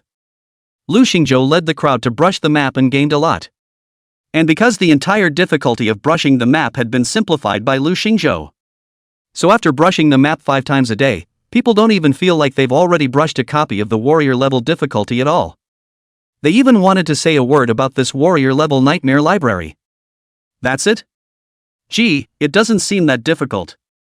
After Lu Xingzhou finished swiping these 5 copies, the reminder tone of the copy alert also came to his ears. You have cleared the Nightmare Library Warrior level copy, and you have been rewarded with 2,800 experience points. Congratulations to Land Rowboat for leveling up to level 16 and raising its basic attributes. Name, Lu Xingzhou. Lu Xingzhou was still satisfied with his upgrade progress. After all, one's own upgrade speed was 1/3 of that of other professionals because of the influence of the 3 phases return skill. So for Lu Xingzhou, the abundance of experience value from brushing this copy was indeed very satisfying. This copy recommended by Su Ruyun was still very reliable. Moreover, while Lu Xingzhou's main body was brushing the map, his Dharma body was also acting in synchronization. Those professionals outside the copy could often see a figure in black robes appearing outside the copy. There was a flash of light outside the door, and then it was back into the copy. After Lu Xingzhou's main body side had finished its 5 copies, the Dharma body side had also finished its copies. In these 2 days, Lu Xingzhou had consumed a whole 2 million gold coins in entrance tickets. That's an absolutely outrageous amount of money. 2 days, spent 2 million. TSK. Lu Xingzhou felt that if he couldn't brush up on the hegemony rune again, it would indeed be a bit of a loss. But, as was once the case with the lighthouse state, Lu Xingzhou directly chose to make a wave and exploit my allies in the face of economic hardship. Because it was mainly Lu Xingzhou who was contributing today, the others basically didn't contribute much to painting the copies. Therefore, Lu Xingzhou was also unshirkable to directly take the vast majority of the copies' harvest. The corners of Hijab and the others' mouths twitched, their expressions not very nice. But, they couldn't refute it. Lu Xingzhou was really the only one to take credit for challenging the warrior class, the others didn't help at all. Even Yihua was a bit embarrassed, thinking that her actions of saving Lu Xingzhou on the first day was actually a bit self-centered. After Lu Xingzhou took away most of the rewards he had received, he was still a bit unfulfilled. This copy shouldn't have gotten just this little reward. Thus, Lu Xingzhou was still prepared to talk to Qin Xian. Find this Shanghai city 3 years ago, the most dazzling genius, and talk. But just at this time, a call came in from Captain Chen of the Public Security Department. Lu Xingzhou, little brother, are you in Shanghai now? We're going to give you an award tomorrow. Remember what I told you, outstanding youth of Shanghai City. Then, our leader also heard about you and wanted to meet you. Although Lu Xingzhou was in Shangjing, his own Dharma body was still in Jianghai. So, he didn't say anything more and directly agreed in a single breath. Yeah, no problem. After the two of them briefly chatted a few more sentences about tomorrow's arrangements, Lu Xingzhou hung up the phone. Lu Xingzhou called to inform his sister-in-law about this. And made up a story that he was returning to Jianghai tonight. Although, it was just a matter of letting his Dharma body go back and show its face this very night, Chu Qing was very happy. Because for her, being able to see Lu Xingzhou return home peacefully was the most celebratory thing. After Chu Qing received the news, she started to make good preparations and waited for Lu Xingzhou to come home. She cleaned the house twice, inside and out, and then, specially went to buy some of Lu Xingzhou's favorite dishes. Prepare to make him a nice family dinner tonight. In the dark, Lu Xingzhou's Dharma body took it all in. While his heart was moved, he also felt slightly puzzled. Why did he still not see Xiaoyu even though he was not in Jianghai these days? You know, that little ninny tried to kill herself earlier. Could it be because he was badly hurt from his previous unsuccessful sneak attack? Lu Xingzhou wasn't sure, just that he was still vigilant about this matter in his heart. Later that night, Lu Xingzhou's Dharma body returned home in a dignified manner before meeting Chu Qing, who had a joyful face. Lu, you're back. How is it? Are you tired lately? Come sit down, Auntie made you your favorite dish. Lu Xingzhou smiled and sat down at the table. Family is like that. When you get home, they won't be like everyone else. Ask how much money you've earned. Ask how much progress you've made. Or, ask how much you've accomplished again. They only care if you're tired. Lu Xingzhou said to Chu Qing with a smile. It's fine, I'm not tired, especially when I get home. The word home, for Lu Xingzhou and Chu Qing, the definition had long been different from ordinary people. That traditional family formed between parents and children is too far away for them. It's something that exists only in memory, vague and distant. But, this room today. But it's even warmer than the home other people call home. That night, Chu Qing had a lot of things she wanted to talk to Lu Xingzhou, but she considered that Lu Xingzhou, who had traveled a long distance, should already be tired. So he didn't pester him too much and sent him to bed early. However, before returning to his room, Lu Xingzhou also invited Chu Qing to visit the site of the commendation meeting with him the next day. How could a sister-in-law refuse such a thing, and immediately agreed. The next day, Lu Xingzhou brought Chu Qing to the Jianghai City Security Department and found Captain Chen. The other party briefly told Lu Xingzhou all about the current situation. Then, it spoke slowly. The recognition ceremony is this afternoon, and we'll be broadcasting it live throughout the city, but before that, our leaders would like to meet you. Lu Xingzhou nodded. And that's when he saw a silhouette in a white research suit walk out from behind Captain Chen.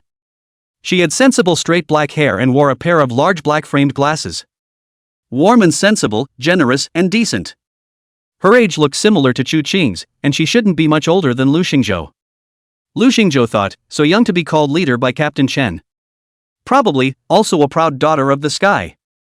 You must be Lu Xingzhou, I've heard a lot of rumors about you lately. You've got a name for yourself, still. Lu Xingzhou didn't feel much pleasure at the other party's compliments. Instead, he went straight to the point. I've heard that you have something you'd like to see me about, I wonder what exactly. At that moment, the woman in the white research suit smiled slightly before shaking her head and saying, It's not that I'm looking for you for something, it's, well, him. After saying that, Lu Xingzhou saw a familiar figure appear behind her. That's Fat Dragon. Chapter 110, I Can Be Your Mentor. Chapter 111, Conditions, Trouble. Chapter 112, Red, Orange, Yellow, Green, Blue. Purple. At this time, Gabriel Phil and the others outside the copy, after receiving the notification from the Shangjing Academy. The expressions were very serious, and they were also cooperating with the local sheriff's department in the evacuation of people. What's going on? All of a sudden it says it's a spatial anomaly. Not sure. Anyway, let's evacuate the students and the rest of the crowd in this neighborhood first. In fact, the area of this kind of field copy is not under the jurisdiction of the sheriff's department. However, it is still very dangerous because of this spatial anomaly. There is a possibility that it could spill over into urban areas. So they were still ordered to come here to evacuate. Just as the crowd was fully focused on their mission, next to them, a figure wearing a white research suit appeared outside the copy. What's the scene like? Shin Shining spoke faintly, and invariably attracted the gazes of the surrounding crowd. Likewise, it caught the attention of Gabriel and the others. Dean Shen? You are Dean Shen of the Shangjing Academy, right? Shin Shining turned her head, looked at these slightly tender faces in front of her, and spoke faintly. Are you students of the upper academy? Prospective freshmen. Gabriel Phil replied. Shin Shining nodded, then said to him. It's dangerous here, so you guys should leave as soon as possible too. Within the replica, are there any students from our academy now? Gabriel shook his head slightly. He knew very well that the only people in his party these days were from the Shangjing Academy. Everyone else, basically, is a professional hunter. But at that moment, he suddenly thought of the appearance of a handsome young man, and then, after a moment's hesitation, he opened his mouth. Although there are no more students from our school, there should be another student from another school in the copy. A student from another academy? Shin Shining mused slightly. But, for the greater good, there was no way she could take care of everyone. Ensuring the safety of the students at the Upper King's Academy is the primary goal first. You guys go ahead and leave, you did a great job with the evacuation mission, I remember you. Hear that? Gabriel and his party had very uplifted expressions, then nodded vigorously. Please take care of Dean Shen, we'll leave first. With that said, Gabriel Phil and the others moved to the confines of the surrounding safe zone. Leave the area of the field copy. Shin Si Ning looked around. The crowds around us have largely cleared out. It was only then that she had the presence of mind to pay full attention to the movements of the copy space in front of her. The spatial fluctuation energy is even higher, almost reaching a level with the energy of the replica channel that appeared in Zhanghai City at that time. Is a new copy about to appear? If that's true, it's still good news. I'm only afraid it's worse. Shin Shining pondered in her mind, then she removed a moon-shaped ring that she wore on her right thumb.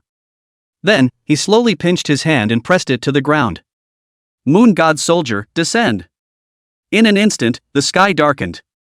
A huge black rune formation centered on her body and spread out in all directions, forming a hexagram formation. At the same time, dark clouds in the sky instantly covered that sun. Dimmed.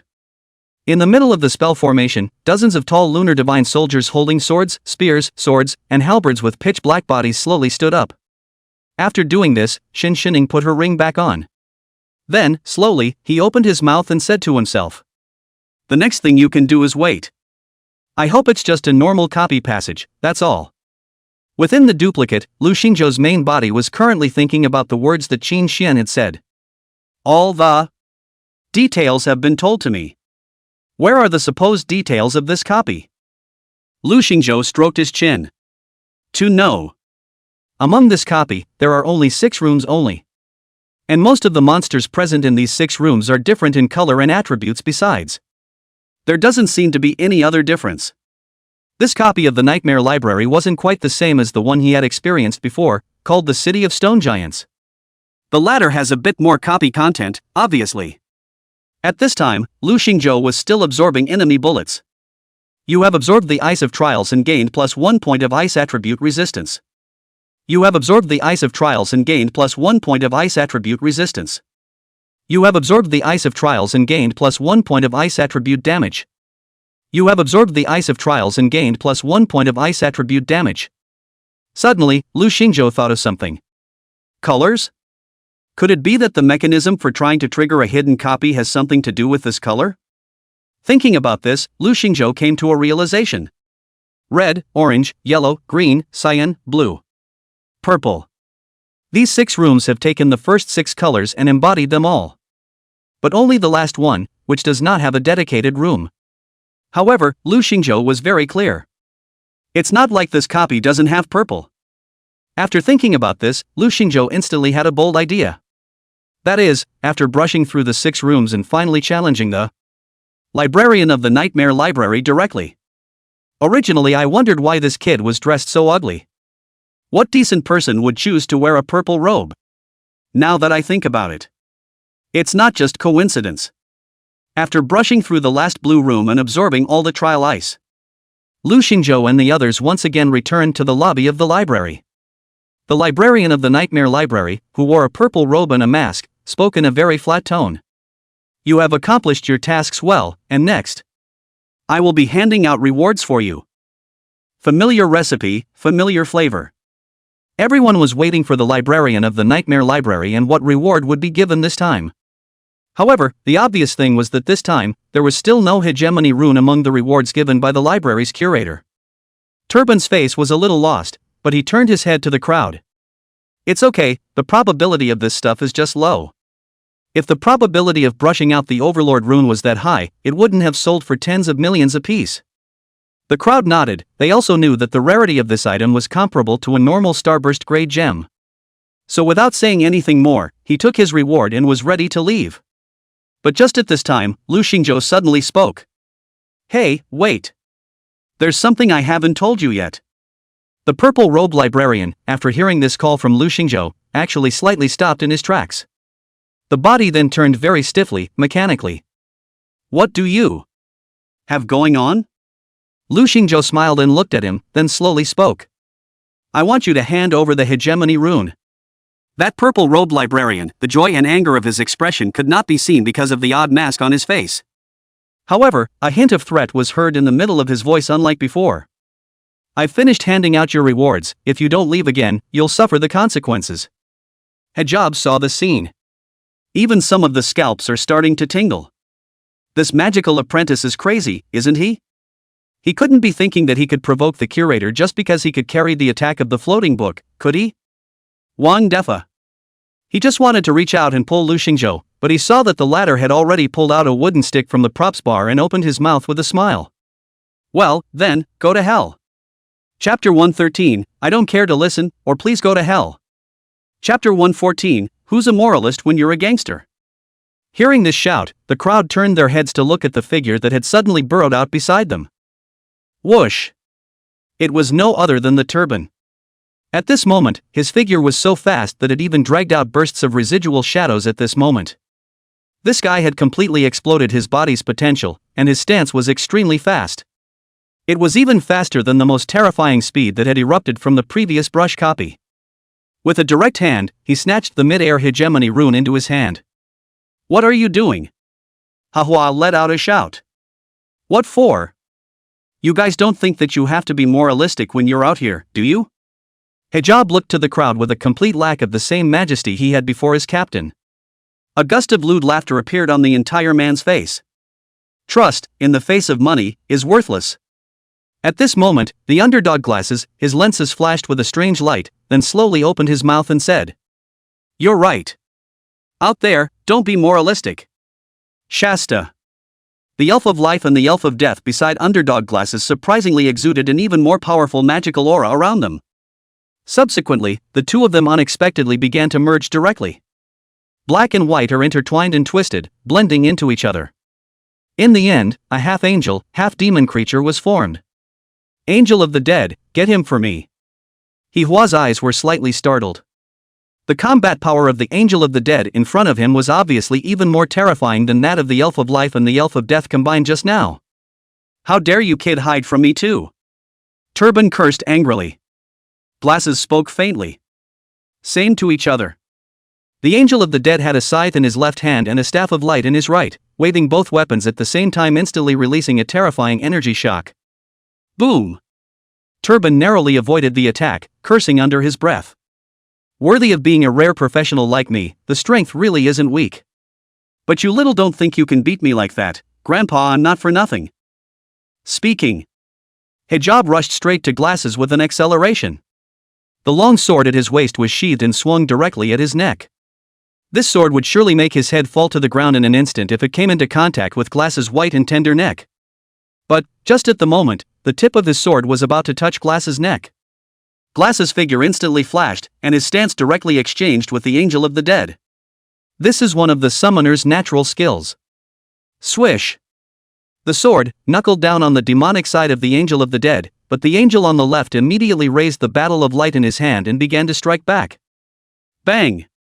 After forcing back the turban, the battle of light in the Angel of the Dead's hand lit up again with healing light, healing all the wounds sustained by the demonic faces around him. Turban's eyes glazed over slightly, and then he saw the angry demon charging towards him. The scythe in his hand slashed with black flames. Bang, bang, bang. Turban fought off successive blocks and battled back. As long as he was able to pull away from the space and give himself time to opt out of the copy, then. And everything worked out. But, the glasses are well aware of this. How could they let him go so easily? Angel of the dead, wrap him up for me. Then, Glasses said to Yihua as well as Sure Dali next to him. Help me pull him back, or else this guy will leave later. We'll all be playing for nothing by then. When he spoke, Glasses didn't look at Lu Xingzhou. Because in his mind, Lu Xingzhou's skill that defeated the curator just now should have consumed all of his magic power. He didn't think that Lu Xingzhou could still use that kind of perverted skill.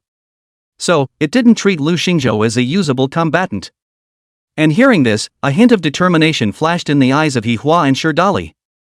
What's the use of jungle righteousness when you come out? Making money, that's the way to go. Turban, since you betrayed us, go to hell. As Yihua said that, he also drew his bow and arrow from his back, and then used the skill, breaking wine continuous shot. Whoosh! A rain of 3 arrows cut through the sky and came directly towards the turban's face. That's when the turban felt this terrifying wind-breaking arrow, stabbing straight at him. He realized instantly that it was not good. So he hastily swung his sword to block. However, at this time, the Angel of the Dead was still wrapped around him in death. Though to be honest, there was still a gap in strength between the strength of the Angels of the Dead and the fiery turban over here. But the Angels of the Dead play with no regard for injuries at all. Fighting for your life in this type of fight is a great advantage for summoned beasts. I could have fumbled 1,000,000 times. What about you? Coupled with the fact that Yihua next to him continuously released arrows in secret, often hitting that kind of offense with tricky angles. It didn't take long for the turban to work, and his body was already covered in a trail of blood that was deep to the bone. He tried to replenish his life force with a life recovery potion several times, but he didn't find a chance to do so. Because, Glasses and the others simply wouldn't give him this opening to catch his breath. You guys are all hiding yourselves. Hijab realized something was wrong. His strength alone was not weak against any of these people. But it's hard to beat 4 hands with 2 fists, let alone 6. Soon the bandana was getting a little too much to handle. Wait. Wait. Can't we have a conversation? However, the words were not finished. At that moment, Hawa then shot an arrow. This arrow was fast and accurate, directly breaking the wind. The sharp blade of the arrow pierced his throat and cut a deep blood scar to it. Seeing blood in the throat. That is the case. In that instant, Hijab's eyes lost their light. Filled with disbelief, he fell to the ground, blood gurgling from the bloody hole between his throat. Yihua instantly covered her mouth when she saw this scene as she said in panic. I didn't try to kill him, I just wanted to keep him from escaping. I didn't mean to. Shirley looked to Yihua and comforted him. Would thing, I know you didn't mean it. Besides, he was the one who started it in the first place, and he deserved it. Looking at the turban lying motionless on the ground, Glasses slowly walked in front of his body. Then, reaching down, he picked up the bastard rune on the ground. Item name, Rune of Bastardism. Item grade, Rare. Restricted level, 10 or above. Effective use, within 10 seconds, one's actions are not affected by external forces, and one's defense is increased by 100%. Item comment, come on. Let's duel to the death. This rune was an octagonal, rocky block rune with arcane patterns outlined on it and a faint crimson glow flowing through it. No wonder it can be sold at such a high price, this thing is really worth the price. He pushed up his glasses. He then turned his head to look at the crowd with a faint smile. Only this smile was incomparably oozing to look at. Thank you for stopping him for me, in return. I will, and give you all a hard time. Chapter 115. Even a dead man can't keep a secret. The moment I heard that, Sure Dali was the first to react, instantly erecting a shield in front of him. Guardian Shield. Shasta. The huge shockwave slammed directly into the shield in front of him. Boom! A huge shockwave spread out, causing both Yihua as well as Sure Dali to feel an incomparable sense of oppression. And that's when Glasses smiled evilly, revealing a grim smile that was completely at odds with his appearance. Just as he was about to maneuver the Angel of the Dead and deliver another blow to Shirley's shield, suddenly, he felt a terrifying killing intent. At that moment, he turned his head instantly, seeing an overwhelming ice storm that suddenly appeared next to him. Toward himself, blasted. Grass. Glasses cursed darkly and instantly maneuvered his own Angel of the Dead, flashing between the two to switch positions. There was a flash of light. The Angel of the Dead, on the other hand, appeared where the glasses had originally been, carrying the blow hard. Originally, the glasses felt Lu Xingzhou's move, he could definitely carry it off himself as no problem. Because of his knowledge of his summoned beasts, it was able to carry down Lu Xingzhou's 3 ice storm attacks. However, proved to be, he was still overthinking it. The moment the Angel of the Dead came into contact with the ice storm in front of him, his body was instantly frozen by the icy crystals. Click, click, click. Ice, just like that, crawled up the arms, body, and then heart of the Angel of the Dead. In an instant, the Angel of the Dead, who was originally still raging, it was directly frozen into a large ice cube by Lu Xingzhou. The moment he saw this scene, Glass's original confident sneer was instantly as if it had been frozen as well. Frozen in time. How is this possible? How is it possible that you can't even carry it for a second? The glasses are blinded. His expression, too, was momentarily frozen. He tried to recall his summoned beasts, but it was completely ineffective. It was as if the Angel of the Dead was completely cut off from him in this moment. It was out of his control. How is this possible? No, I don't believe. You guy. How did I fall into the hands of a guy like you? The glasses looked at Lu Xingzhou, never expecting it. Himself, today, he would actually be undermined by this magic apprentice. However, Lu Xingzhou did not respond and spoke directly. Do it, I can't anymore. Between words, Lu Xingzhou also pretended to look weak, and then slowly sat on the ground, with one hand propped up. He Hua was next to him and was the first to react. Straightforward, 0 frame start, skill streak. Instantly the arrows fell like rain and shot directly towards the glasses not far away. At this time, Glasses clutched the hegemony rune in his hand with a death grip, clenched his teeth, and chose to forcefully exit the copy. But it was at this time the rain of arrows had fallen. Whoosh! In the sky, arrows rained down. The glasses on the ground were pierced straight through the hedgehog. A summoner without the protection of a summoned beast was like a toothless tiger. Unbeatable. Fragile as hell. Lu Xingzhou also spoke slowly at this time. Well, was decisive. We're a perfect match. He braced himself with his own staff and stood up. It does seem to have been hollowed out by the freezing skill. Surely put the shield away, then wiped the beads of sweat on his forehead. It was a long relief to take a break from the panic that had just set in. Scared the out of me. Hua didn't listen to what he said and walked to the side of the glasses by herself. Then, with a firm wrench of his fingers, from his hand, he snapped out the hegemony rune. I didn't realize that the copy didn't kill them, but it died at the hands of one of their own. Hey! Hua slightly lamented, then turned his head and said to the two men with great bravado. Let's split this room between the three of us, and when the time comes to hand it over to the boss, the gold coins earned will be split into 3, 1 for each of us. After she said that, she felt that she was wrong to suggest this, and so rejoined. However, Lu Xingzhou really did us a great favor by being able to get this rune today. Why don't we split the money for this hegemony rune into 4? Lu Xingzhou will take half each, and we'll each take 1. Hearing this, Shirley forcefully nodded slightly in recognition. I think it's okay. Hua laughed and threw the hegemony rune towards Shirley, with absolutely no intention of taking possession of it. Nah, take it. Hey! Hey, throw it high. The Overlord rune flew over Shirley's head and fell to the ground behind him with a snap. Hua scratched his head apologetically and said, Sorry, didn't get the force right. Shirley didn't blame her. Waving his hand, he turned around and went to pick up that hegemony rune. Would thing, just pay attention next time. However, the moment Shirley turned around, Hua's eyes narrowed slightly. Scratching his head, his hand went behind himself in a smooth motion. Then, gently, an arrow was drawn. After she drew that arrow straight out, with great speed, she put her hand on the bow. Because her proficiency in mastering this skill was so high, it was nothing more than a blink of an eye to finish setting up her bow and shooting arrows. Arrow! Whoosh! In an instant this arrow with a cracking sound flew directly towards Shirley. Next. There was a pft sound, and it went straight through his heart from behind him. Sherdali directly fell to the ground, and his body was also prostrated on the ground as a whole due to gravity and inertia. Not even a muffled grunt came out. After doing this, Hihua's eyes gradually turned cold. The previous kind of bravado had all but disappeared, replaced by a kind of indifference and viciousness. I really didn't expect it, but I actually got this hegemony rune, humph. Interesting. As Hihua spoke, he walked over to Sherdali, who had already been pierced through the heart by one of his arrows, and then picked up the hegemony rune that had fallen on the ground.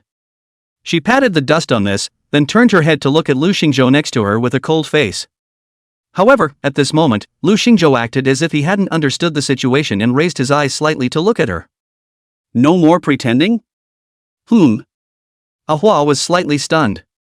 You saw it coming? It's your acting that's so clumsy. Lu Xingzhou shrugged and said very calmly. From the time you pretended to accidentally kill Hijab to the very decisive execution of glasses later on, all of these actions were done to remove the strongest competitor for yourself. You think you're doing it perfectly, but my game ID is called, always question. Ahua sneered.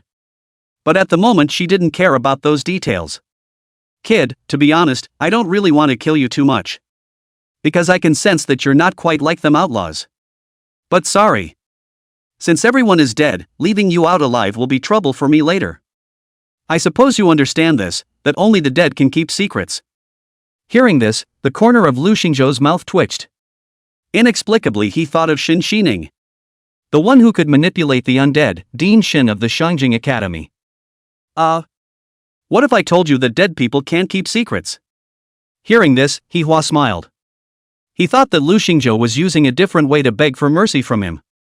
You think you can get me to leave you alone with that? Oh, you're so naive, boy. Lu Xingzhou shook his head slightly and then said with a very innocent expression. Is there some misunderstanding between us?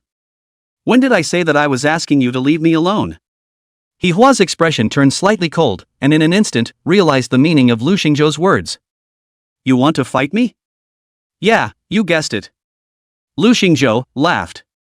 Chapter 116 The Gap in Strength. After Hihua heard Lu Xingzhou's remarks, a wild smile instantly appeared at the corner of her mouth. Ha ha ha ha ha ha.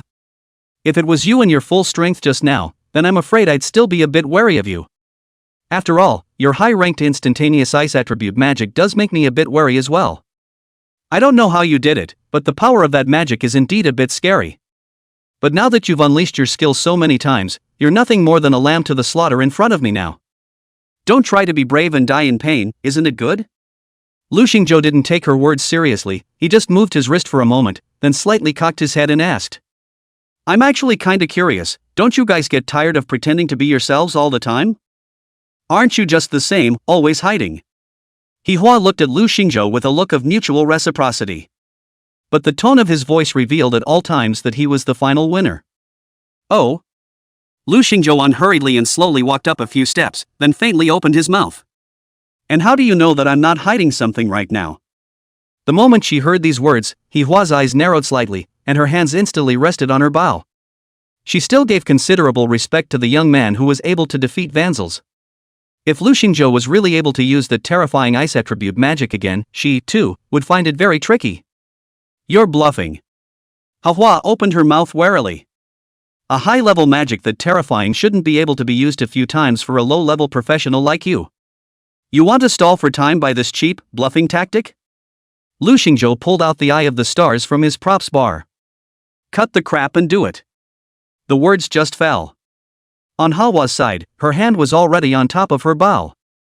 And it was accompanied by a strong energy fluctuation. Two other illusory energy bows instantly appeared behind her. Fifth order skill, split shadow breaking arrow.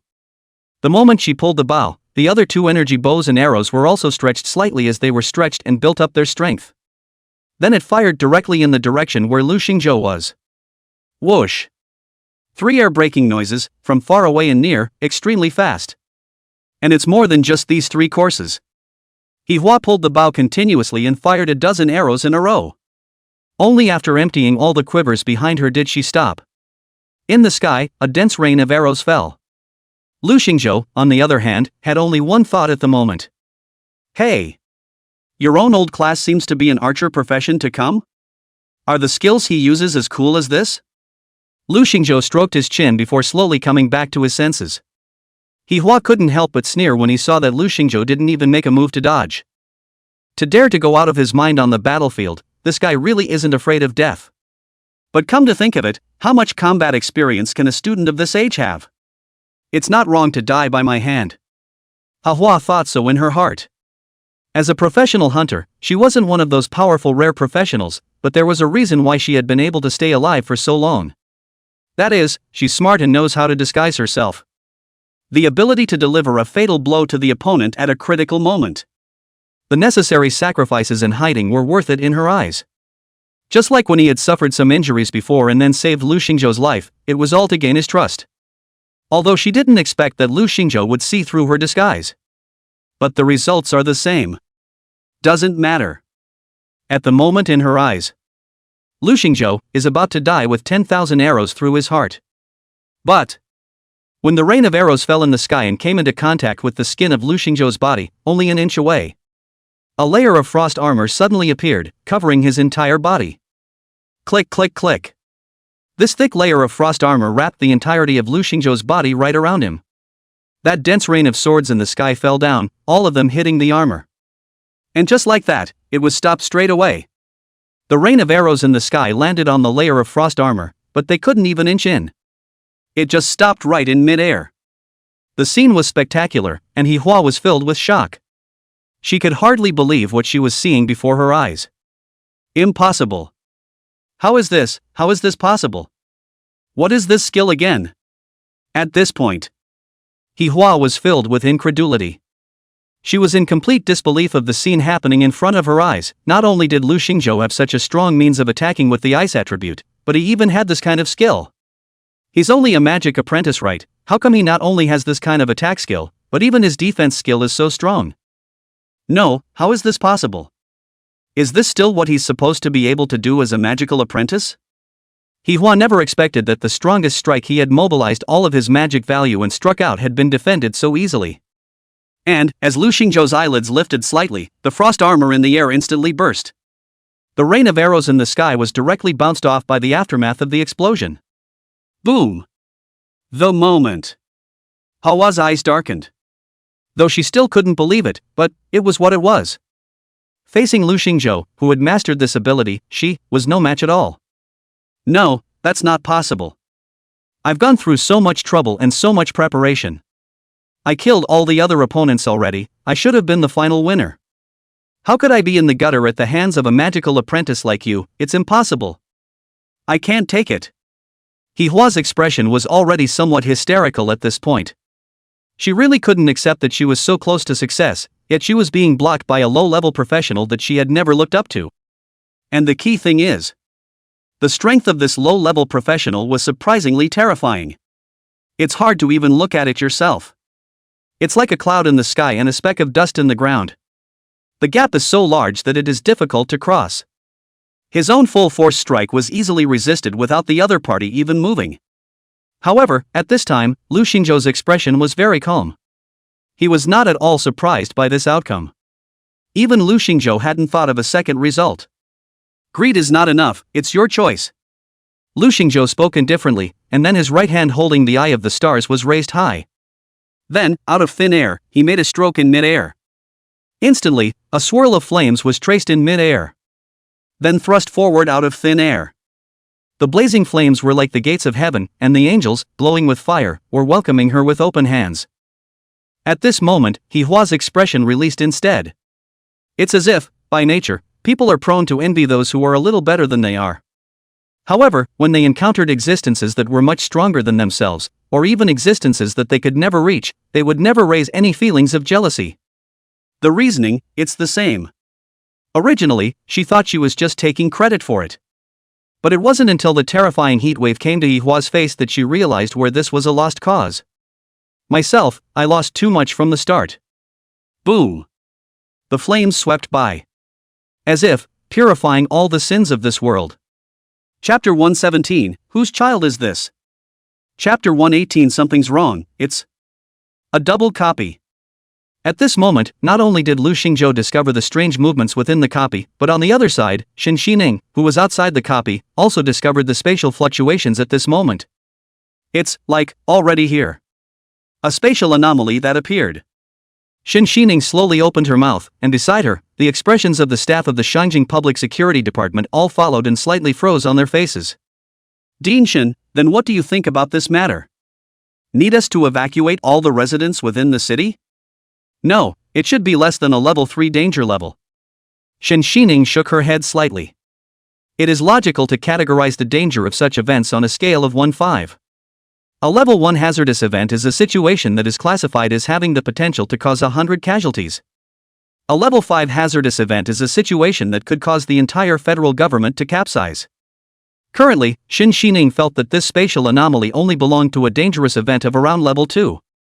The spatial fluctuation at this time, judging from its intensity, is not a situation that would cause a widespread spatial collapse or the simultaneous generation of multiple copies. Therefore, the degree of harm is limited. As of now, it should just be a spatial passageway about to be generated. Hear that? The expression of the staff of that Shangjing Sheriff's Department sort of relaxed a few points. A level 2 dangerous event was nothing more than a trivial matter to Dean Shen in front of him.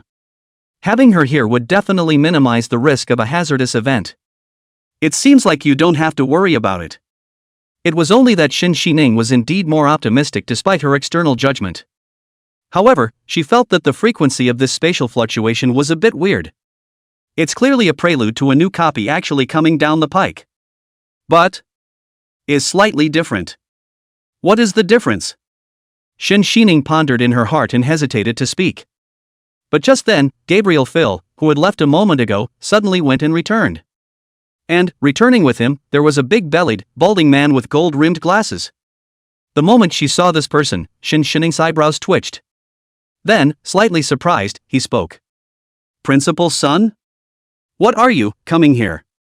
That big-bellied middle-aged man was named Sunwei, a mediocre name. But, he is the vice principal of this Shangjing Academy. It's this Shangjing Academy, and even among the Shangjing. One of those who stand at the very top of the power hierarchy. Moreover, the principal of the Shangjing Academy is a god and a dragon, and large and small matters within the academy are in fact basically represented by Principal Sunwei. Principal Sunwei, therefore, is very busy. There was even less time to practice on your own. Strength had been stuck in a bottleneck for many years without the slightest refinement. Time, for such big shots, is precious. Sunwei ran over a few steps in a row, obviously exhausted. He braced his hands on his knees, breathing heavily. After a few moments, he used his other hand to hold up the few hairs on his head and reshaped his hair in its two sides for the center fashion. Then this spoke up. Dean Shun. It's great that you're here. Something's wrong, something's wrong. Seeing Sunwei's panicked appearance, Xin Xining's face became a few points more grave. Lowering his voice, then this opened his mouth to ask. What happened, you say? I'm telling you, the principal's precious daughter she. Sunwei blah blah blah, emphasizing the key points many times. A lot is at stake at this point, a lot is at stake. It has to be taken care of before the principal, his old man, understands the situation. Must. Sunwei was very excited as he spoke. Even Gabriel Fell, who was watching from the side, frowned slightly when he saw this scene. Good lord, this is no joke. Our future vice-chancellor, too, is too unstable. In his mind, he slurred, it can't be, it's a straw man, right? Gabriel sized up Sunwei's attire. Although he was wearing a suit jacket on the outside, the buttons of the suit had been left open in the midst of running just now. It leaked out the inside of a white translucent senior limited sleeveless tank top. Just by the way he was dressed, Gabriel felt a little disappointed. In comparison, it was Dean Shen who looked a little more reliable. After Xin Xining understood the situation, she turned her head and looked at the copy of the Nightmare Library in front of her. She then scoped out the teams that still existed among the copies. Inside, there are two other squads. One is a team of 4 people challenging for a normal level copy. The other is a team challenging for a warrior level copy with only 2 people. After Xin Xining relayed the results of his exploration. Next to him, Vice Principal Sunwei analyzed. But she shouldn't be challenging for a warrior class copy, right? If it's a normal difficulty copy, she should be out soon. Not a big problem. When the time comes, I'll pick her up and take her back. I'll leave the rest of the things here to you, Dean Shin. Shin Si-ning nodded. While the two were talking, suddenly, a teleportation glow came from outside the replica. Sun Wei turned his gaze directly away. Somewhat excitedly, he looked over at the four figures coming out over there. Then, with a flash of his body, he arrived in front of the crowd. Look east, look west. In front of each one, it was scrutinized for a long time. Close enough to almost feel his body temperature, which had risen due to sweating after a strenuous workout. Sun Wei carefully observed each person's facial features, then tentatively asked. Missy? Little ancestor? Is that you? Or, are you? Ouch, my little ancestor, don't toss me. Is that you know? However, the crowd looked at Sun Wei's expression. It's like looking at a perverted uncle with alarm. Even one of the teenagers, who had a strong sense of justice, drew his longsword on the strange uncle. Hey, strange uncle, if you come any closer, I'm going to cut you. Even if at this time, how Sun Wei explains that he is really not a strange uncle or something like that. But, the other side saw this look of Sun Wei's sweaty body wearing a translucent sexy sweatshirt without a few hairs on his head. Truly, nothing convincing. Luckily, Dean Shin appeared in time and rounded him off. That's what explained the misunderstanding. But, at this time Sun Wei also completely recognized the reality. Bad, Missy, still in there. That. Nightmare Library on Warrior Level Difficulty. Sun Wei, as the vice principal, naturally knows the difficulty of the Nightmare Library, which is one of the mandatory courses of the university in Beijing. Many students, in their freshman year, simply don't have the ability to challenge this copy. He was, of course, still talking about normal level copies. If it's warrior level difficulty, that even a lot of sophomores have trouble getting through. But, Missy actually went into this copy? It's broken. Sun Wei was so anxious that he clapped his hands together, he even opened his mouth at this time. Wait for me. I'll go back to school and get the skybreaker. I'm going to blast this copy right through the passageway. Next to him, Gabriel Phil was listening in awe. And so on. Ruler? Said that the treasure of that Shinjing Academy's town school, the supreme level artifact, the heaven-breaking ruler? What grass, this principal's son is crazy, isn't he? Shin Shining's mouth also twitched slightly when she heard this. Apparently it was also felt that Sun Wei had gone a little too far. But just at this time, Shin Shining suddenly remembered something. Then he turned his head to look at Gabriel Phil, the blonde teenager with the cross next to him. Asked. I thought you said earlier that there was another teenager in the duplicate that didn't come out? Yes. He, it seems, is a magical apprentice. Gabriel Phil thought back to Lu Xingzhou's appearance, then spoke faintly. Speaking of magic apprentices, Shin Shining suddenly remembered someone. If, that is, it's him. Maybe, there is a chance. Even a warrior level difficulty copy shouldn't be a problem. She was inexplicably relieved at the thought. Then he said to Sun Wei next to him. Vice Chancellor, don't worry about it, if my guess is good. Missy should not be in danger now. Sun Wei looked at the number of people left in the middle of that copy, which was only 2. Then, somewhat skeptically, he asked. Are you saying that the magical apprentice who was with him can keep Missy safe? Aha! Since you've said that, I'll just wait and see, okay? But just then, a violent shaking sound suddenly came from mid-air. Boom! Hearing the sound of vibration, both Sun Wei and Shin Si-ning subconsciously raised their heads. This is the anomaly of a new copy being born. However, 3 seconds later, the two subconsciously glanced at each other. 4. The copy did not descend. No new spatial passages are born, and there are no entry portals for replicas. However, that energy fluctuation just now was definite proof that a new copy had been generated. The two hesitated for a moment, and then, instantly, their eyes widened simultaneously. Realized what was going on. Double copy. Shin Shining's expression at this time, too, was finally not calm. She shouted directly to Sun Wei. Quickly go, bring the heaven-breaking ruler. Okay, wait for me. Make sure you wait for me. Sun Wei directly turned and accelerated, almost running off his shoes. Gabriel heard the slightly unfamiliar word and obviously had no idea what was going on. And at this time, Shin Xining added to the staff of the Shangjing Public Security Department next to him, saying sternly, "Put out a notification, there could be a level 4 hazardous event here. Evacuate, all masses, immediately." Inside the copy, Lu Xingzhou and that white-haired girl were trapped. The two sat on the floorboard and staring at each other. "It's just that you've killed too many people and angered the god of replicas, so they won't let us go. You are solely responsible for this." That white-haired loli was already shirking her responsibilities. Lu Xingzhou lazily ignored her. "Elementary school students this is. Say what you like, it's none of my business." Lu Xingzhou paced inside the copy, still searching for a possible way out. But, with a sudden vibration coming from the middle of the sky. With his powerful spiritual power, Lu Xingzhou suddenly sensed an inexplicable fluctuation. "What's going on?" Lu Xingzhou subconsciously looked up at the sky. As a result, it was seen that the space in the sky was being like a mirror. Breaking. Chapter 119, Can he still perform miracles? Chapter 120, Giant Flame Slime. Chapter 121, Because men are idiots. After Lu Xingzhou easily killed the flame slime in front of him, he once again shouldered the second self-detonation. But at this time, Lu Xingzhou's frost armor, even for the first time, a trace of cracks appeared. It does seem that the higher level copies are different.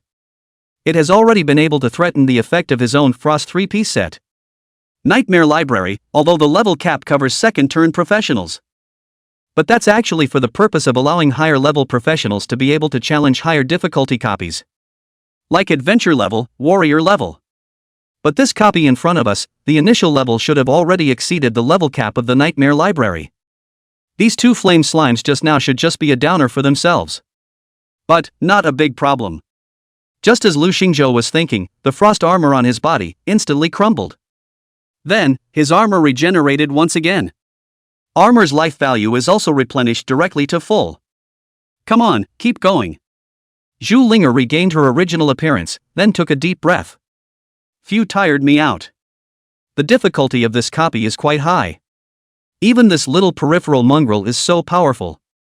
Lu Xingzhou looked at Zhu Linger, who had changed back to her original appearance next to him, and asked with some curiosity. "I was just going to ask, why are you a man every time you transform? Doesn't that seem a little strange?" Zhu Linger's round little mouth turned up, and she grunted in a very natural tone. "Because men, they're idiots." Lu Xingzhou couldn't help but spit in his heart. "Yo, still a scumbag?" Seeing Lu Xingzhou's smiling but silent look, at this moment, Zhu Linger suddenly ran to Lu Xingzhou in 2 steps. "Except they're all too weak to be of much use." In a cute tone unique to lowly girls, she opened her mouth with a smile. "Why don't you let me cheat a little too?" "Me?" Lu Xingzhou stretched out a finger and pointed at himself rhetorically. "Right." The white-haired girl nodded and said with a serious little expression. Lu Xingzhou shook his head slightly before revealing a faint smile and said, "Sorry, I'm not stupid."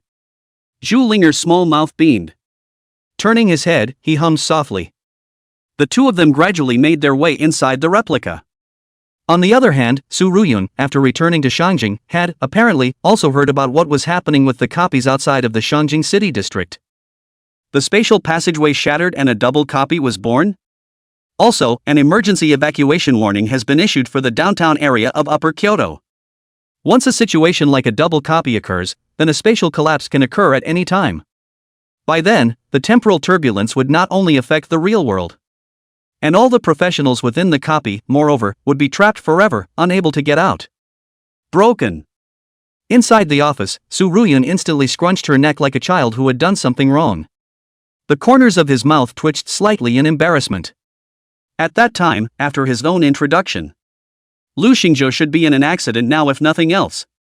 Wasn't he inside the Nightmare Library that gave birth to the double copy?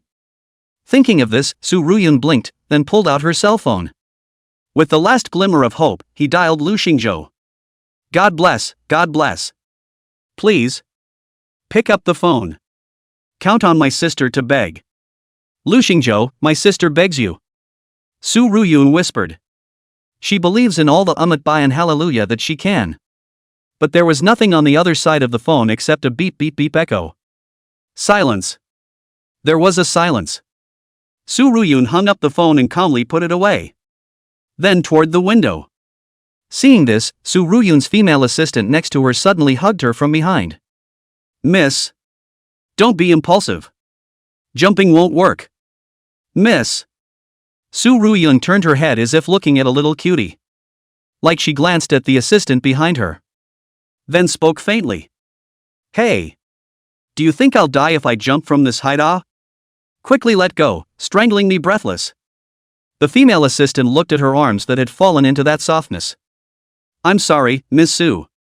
She coughed lightly twice before realizing she was a bit out of line. She let go, then took a few steps back. Well. But it feels pretty good in the hand. At this time Su Ruyun looked out the window, then said to herself with some entanglement. How about calling that guy? No, in that case, wouldn't that expose the fact that I'm looking for someone to collect the hegemony rune? But if I don't save Lu Xingzhou, then my sister will definitely be angry with me after she knows about this matter. What if she won't let me have a kiss later? Su Ruyun was in a deep tangle. After a moment, she turned her head to the assistant beside her. Hey wait, how about you go find someone to rescue Lu Xingzhou? Me? The assistant froze. Since when do I have that in me? Miss Su, what's the difference between you and letting Penumbra get rid of the longevity monk and his disciples? The assistant was silent. Su Ruyun was also sick and clearly she knew it. It's an approach that mostly doesn't work. Thinking for a moment, she let out a long sigh. Hey. I'll take a walk myself. Su Ruyun made up her mind, no matter what it was better to save Lu Xingzhou first. Whether it is out of the point of view of being responsible for Lu Xingzhou's consideration, or from the attitude of his own sister after knowing this matter. It's worth taking a risk yourself. Let's just say that it's a good idea to settle the matter as a sword-bearer. Though it might be slightly suspect. But there's not much of a problem. After thinking it through, Su Ruyun directly took a flying leap and jumped out directly from in front of the floor-to-ceiling window. Whoosh! At this moment, Sunwei, who was outside the copy, had also fetched the heaven-breaking ruler. The surface of this heaven-breaking ruler was covered with gnarled dragon scale patterns, with dark red starry flames surging between the seams of each dragon scale, as if the soul of an ancient war dragon was sealed. The 3'7" dark golden blade extended in an irregular broken shape, as if there was a might capable of tearing through the endless void hidden within it. Just by looking at it from afar, it was as if the heart had been pinched by a large, invisible hand. You can't help but want to submit. Is it a supreme-level weapon? In the distance, Gabriel did not leave, but continued to wait here. When he saw the true appearance of this heaven-breaking ruler, in his heart, he was incomparably shocked. Scary as hell. This gap in strength even made Gabriel feel suffocated. When the heaven-breaking ruler was fetched, Shen Xining walked straight over. Principal Sun, get ready. It's getting late. Sunwei naturally knew that, so he directly nodded to Shen Xining beside him, then pushed his glasses and said, Good. Dean Shen, I'll trouble you to protect me. No problem. Shen Xining agreed in one bite. Sunwei sat down in front of the spatial portal of the replica, and as he slowly injected magic power into the heaven-breaking ruler, it was as if the space became thicker at this moment.